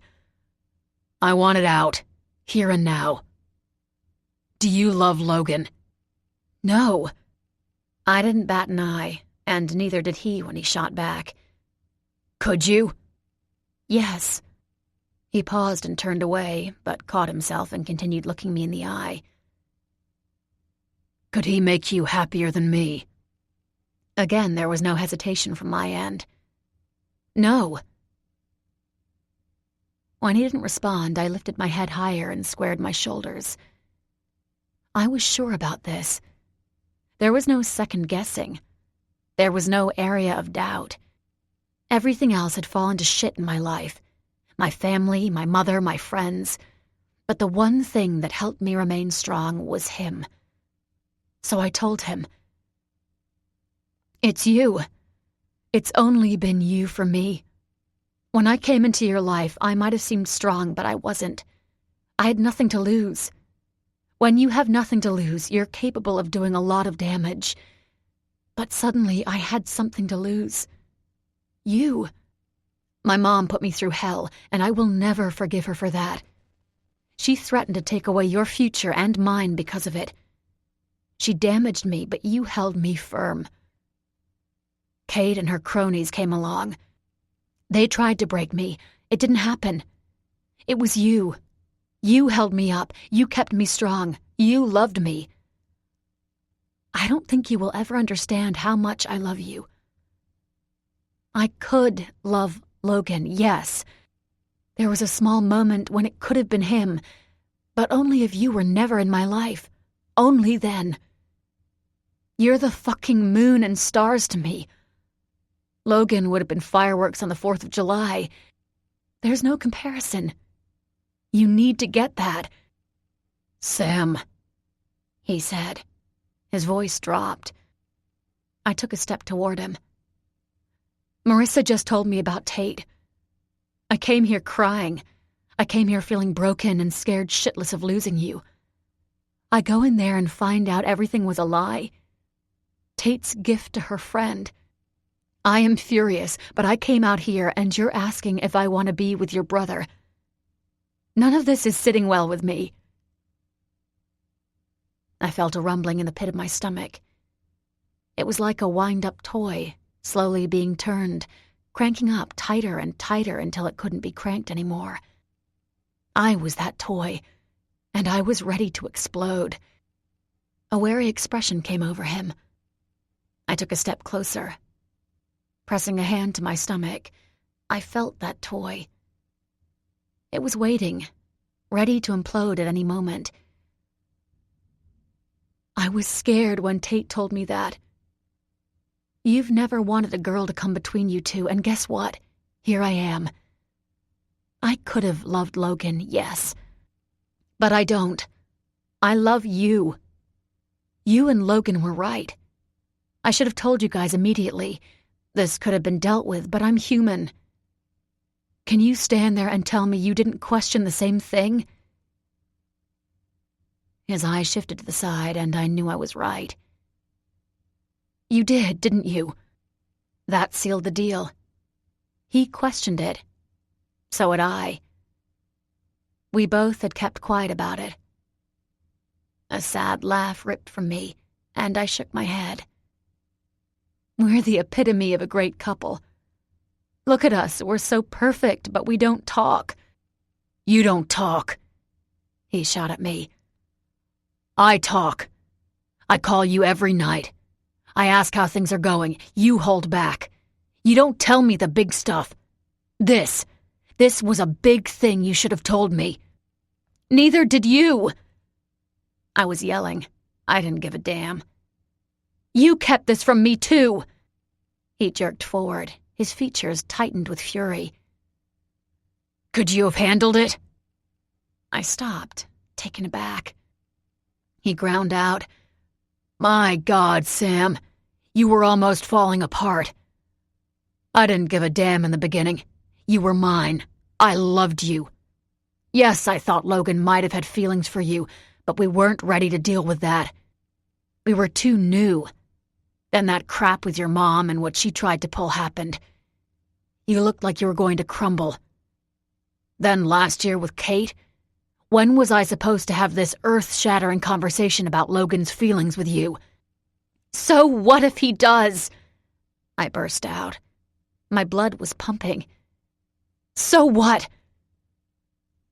I gasped for oxygen and then added, He doesn't anyway. Pointing to the hospital, my voice broke. Tate lied. Marissa lied. It's all a lie. Mason lifted his hand. They were in fists, but they went to the side of his face. He pressed them there and bent forward. As he stayed like that for a brief moment, his shoulders heaved up and down. He lifted his head, and a flash of pain splayed over his face. He rasped out, It's not a lie. My heart stopped. He whispered, It's not a lie.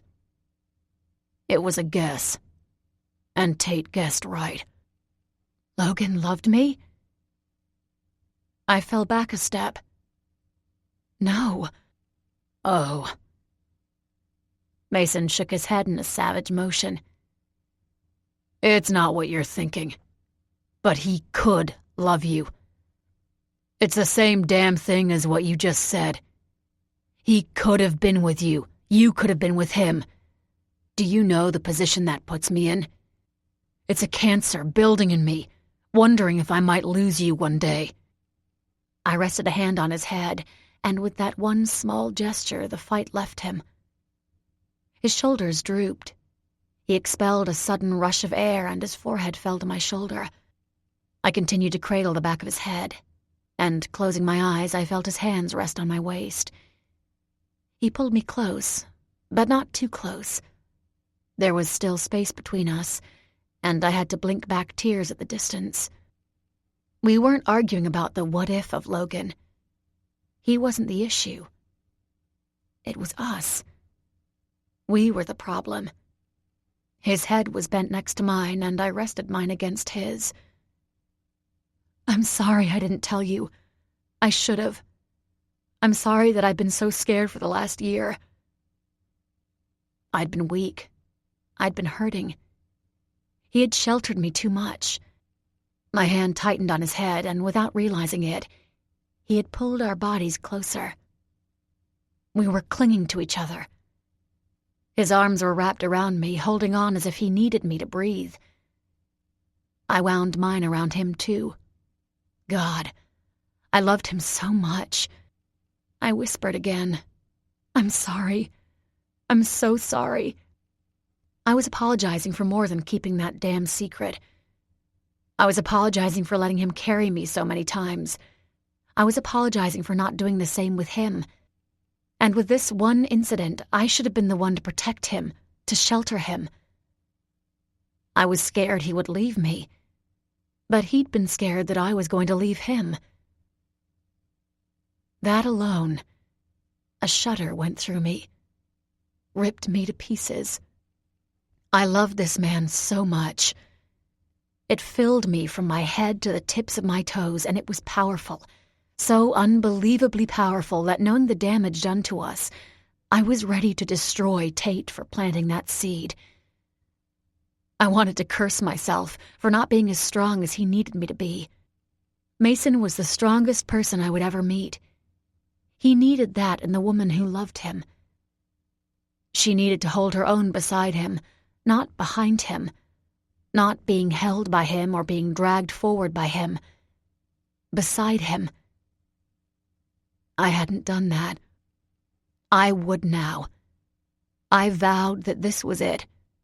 I wasn't going to lose him, and anyone else who tried to take him from me, good luck.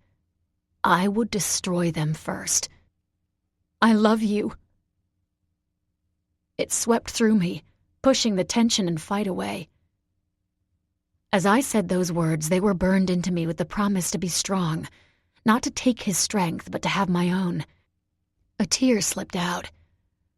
I lifted my head, and he tilted his back as well. Cupping both sides of his face, my eyes met his and searched inside him. I was looking into him. I was piercing his walls, making him feel me slipping inside him. We stared into each other's gaze, and I knew he felt me there. His eyes widened a bit, and he tried to step back, but I kept hold of him and held firm. He stayed where he was, in my arms. I promised, I will not leave you. I will not hold back anymore. I will not allow anyone to get in between us. They don't have to deal with just you anymore. They'll have to deal with me, too. This was different. It was in the air. Something in our relationship was changing.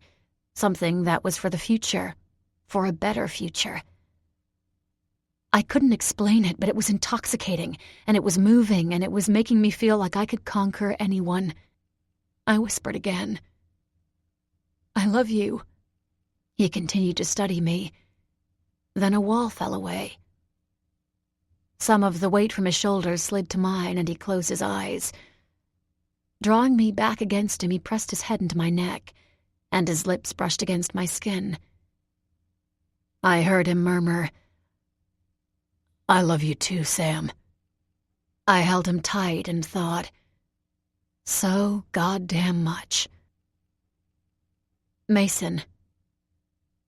So goddamn much. Sam. So goddamn much. Chapter 30. Mason. Sam and I were fine. We would be fine. I'd like to spend more time sealing our renewed connection, especially with the possible rift of Logan being so damn close to heart. He was my brother. She was mine. The thought of a possible them was like a hot poker stabbing repeatedly into me, but the truth was that I couldn't do anything about it. I trusted both of them, and the only other thing I could do was trust in Sam's love for me and the integrity of our relationship. We weren't like other couples. We didn't mess with temptations and weak wills and petty bullshit. We were more than that, or I hope to God we were. If we weren't, well, we'd have to deal with that in the future.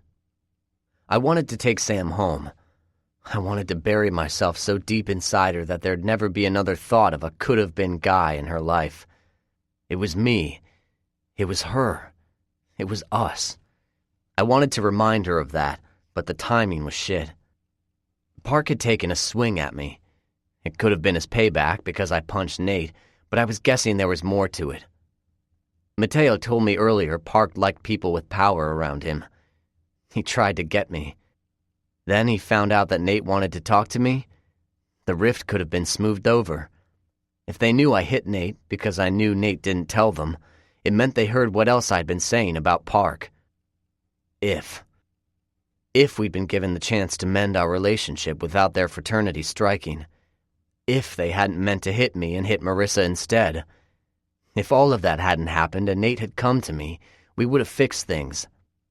I hadn't known that after I punched him, but hearing what Nate told Sebastian, that he wanted to talk to me himself, I knew it would have been inevitable. Nate hadn't been too far gone, and with our friendship back on, I would have been in Nate's ear. I wouldn't have been able to keep my disdain quiet for his brother. That would have pulled Nate away from the fraternity. That would have pulled another powerful person away from Sebastian's control. He put a stop to it, or he would have if I'd been hurt, or worse. The hit and run could have just caused minor injuries like a sprained ankle or bruising that would have healed quickly, but it also could have torn a ligament or broke a bone, putting an end to my football career. If I'd been still breathing afterwards. Marissa still was, and she was 3 times smaller than me. Still, they went for the jugular. So would I. I took Sam to the hotel instead of home. She was here, but I didn't want anyone in the football house to know. Logan mentioned later that he overheard Garrett at her house when he went to pick her up. Her biological father had invited her to Boston over the holiday break, and whether Sam knew it or not, she was going. After what I had planned, I wanted her out of harm's way. The farther away, the better, and when she came back, we'd have to deal with whatever was going on then. Everything would be touch and go for a while, but I was ready. What I had planned could hurt me. It could do more than just take my career away, but Park wasn't going to go away. I recognized his type. He'd keep coming. He'd want blood from me. He would want me destroyed. I intended to destroy him first. Logan stood up when we walked inside. Skimming over us both, a smirk came to him and he winked at Sam. So, want to be my sister wife? I scowled, but hearing him joking helped lift some of the tension. Not funny, asshole. Logan laughed. What? This is typical Logan Cade. This is good material. So how about it, Sam? Sam rolled her eyes. She was holding on to my hand, and for a second her hold tightened, but at his first joke she relaxed, relief settling over her. A door that led to an accompanying room opened and Nate stepped through. Logan stood back up and gestured to him. Just kidding. Nate already claimed me as his sister wife, even though we're both dudes. We'll figure a way. We don't need you guys. You can have your own twosome fearsome. Nate and I have realized our long-lost, deeply buried love for each other. He's my twosome gaysome. Come to my bosom, my little horny husband. Nate stopped, frowned at him, and looked at us. What the fuck? Logan hushed him. Don't listen to him. We're still basking in the honeymoon stage. He just doesn't want you guys to be jealous since it's obvious you two aren't. Nate burst out laughing. Burn, bitches. Logan beamed at us. He licked his tongue and held it to the air, then made a hissing sound. It's still sizzling. Sam groaned, her fingers still entwined with mine. Way to be sensitive to the issue. What issue? My brother gestured to Nate, throwing his arm around his shoulder. You two gotta duke it out over me. It's obvious you both want me." Seeing the bag that Nate was holding, he held it up to me as Logan made another teasing comment. I took it and went over to the couch to look at what he brought. He'd gone with the directions to grab his stuff and get out of there. If he had something for me, there was a reason. As I started looking through it, aware of the other three watching me, I wanted to see what he had gotten for me first. And knowing this, Logan kept making offhanded comments. He was stalling for me. Well, they were all just waiting, but I knew the other reason for his jokes. He and Sam had gotten close over the year. Now this shit of their could have been love wasn't going to help me feel at ease, but he was breaking the tension. In his way, he was trying to reaffirm that everything would be fine. I knew this. Still, the sight of them talking together, standing so close, was permanently etched in my brain. I didn't think it would ever leave. The entire image of them had seemed intimate, like I was the one intruding on them. I found Nate's phone and held it up. He turned and his slight grin vanished. A sense of gravity filled the room and everyone knew the jokes were over. I asked, "Is there something on here?" He had included it in the bag for a reason. He nodded and came over to sit across from me. Sam sat next to me and Logan stayed standing up. He'd be pacing soon. That's what he did. I recorded something. He took it, got it to the right recording, and hit play before handing it over. A crackling sound came out and then, "What are you doing, Monson?" Nate's voice came from his phone. "I'm packing. I'm leaving." "This is because of Cade?" The other voice scoffed. "You shouldn't pick your side so soon." "What does that mean?" "Look, we didn't mean to hit that girl. Trust me, we'll fix it. She'll never have to pay her college bills for the rest of the time she's in school. Her entire tuition will be covered. She'll find that out in due time. You don't need to worry about any of this blowing back on us." "Right. I mean it. Cade didn't see shit." "He saw you, Park." There was silence and a laugh came from the phone. "No, he didn't. He doesn't know what he saw. Trust me, Monson, you're picking too early. Put your stuff away. We can forget any of this happened." "Yeah?" "Yeah." His voice smoothed out, becoming persuasive. "Our dads are friends. Your dad is friends with Masons, too. This is between us, the sons.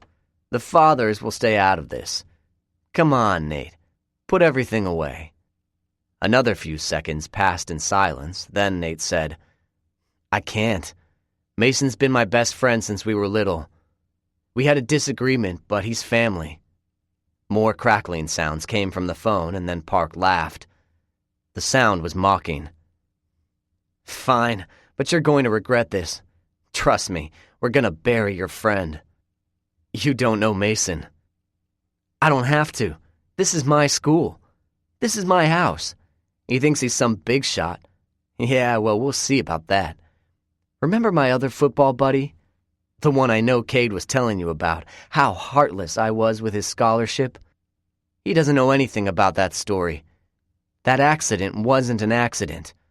I can get at anyone, even your precious Mason Cade. Trust me, Nate. Go ahead. Go to his side. It's your funeral." It cut out. I handed the phone to him, but Nate said, "No, I'll get a new one. That needs to stay how it is. I don't want to risk deleting it by accident." Logan cursed. "What's the plan?" I looked around the room. They were all waiting, all looking back at me. There were varying emotions in each of them. Logan was bristling. He wanted to fight. He was always down for anything. Nate was calm. I could see he was just ready for anything. I glanced at Sam. Other times she might have been fearful and slightly looking away. She wasn't this time. She was looking right at me, and I could see her anger. There was a flame in her eye that I hadn't seen in a long time. I sighed. Then I told them the plan. We waited for a night. Nate was certain his fraternity was going to be out of the house. Then he snuck inside. His job was to search every room, every closet, the bathrooms, even the showers. He searched every inch of that house. When a flashlight was turned on and then off and it was repeated, that was our signal. The house was empty. Logan was next to me. He expelled a deep breath, then took off. Both of them went through the house. They dumped gasoline over everything. When they were done, they tossed the containers inside and headed back to me. This was it. This would change everything. No one said a word. For a moment, we just stood there and thought about what we were going to do. Then I held out my hand. Logan pulled the box of matches from his bag. For a second, everyone paused. There was a gravity in the air, a sense of stillness about what we were about to do, but I wasn't going back. Logan tried to break a smile. He tried, but failed. He sighed. Is this like 4th down and we're going for the goal? I took out a match. No one else spoke. I shook my head. No, this is kickoff. They brought us to the game. I lit the match. This is just the beginning. I tossed it and watched it burn. Sam. I'm in Boston. Mason. Have fun with Garrett. Sam. Mason? Mason. Yeah? Sam. This will change everything, won't it? Mason. Yeah. This concludes Fallen 4th Down by Tijan. Narrated by Saskia Marleveld and Graham Halstead. Copyright 2014 by Tijan Meyer. This unabridged audiobook is published by arrangement with Tijan, care of Distel and Goderich Literary Management, and was produced in the year 2015 by Tantor Media Incorporated, which holds the copyright thereto. Please visit Tantor.com for more information on our growing library of unabridged audiobooks and to take advantage of special offers. Or call toll-free 877-7-TANTOR to request a catalog.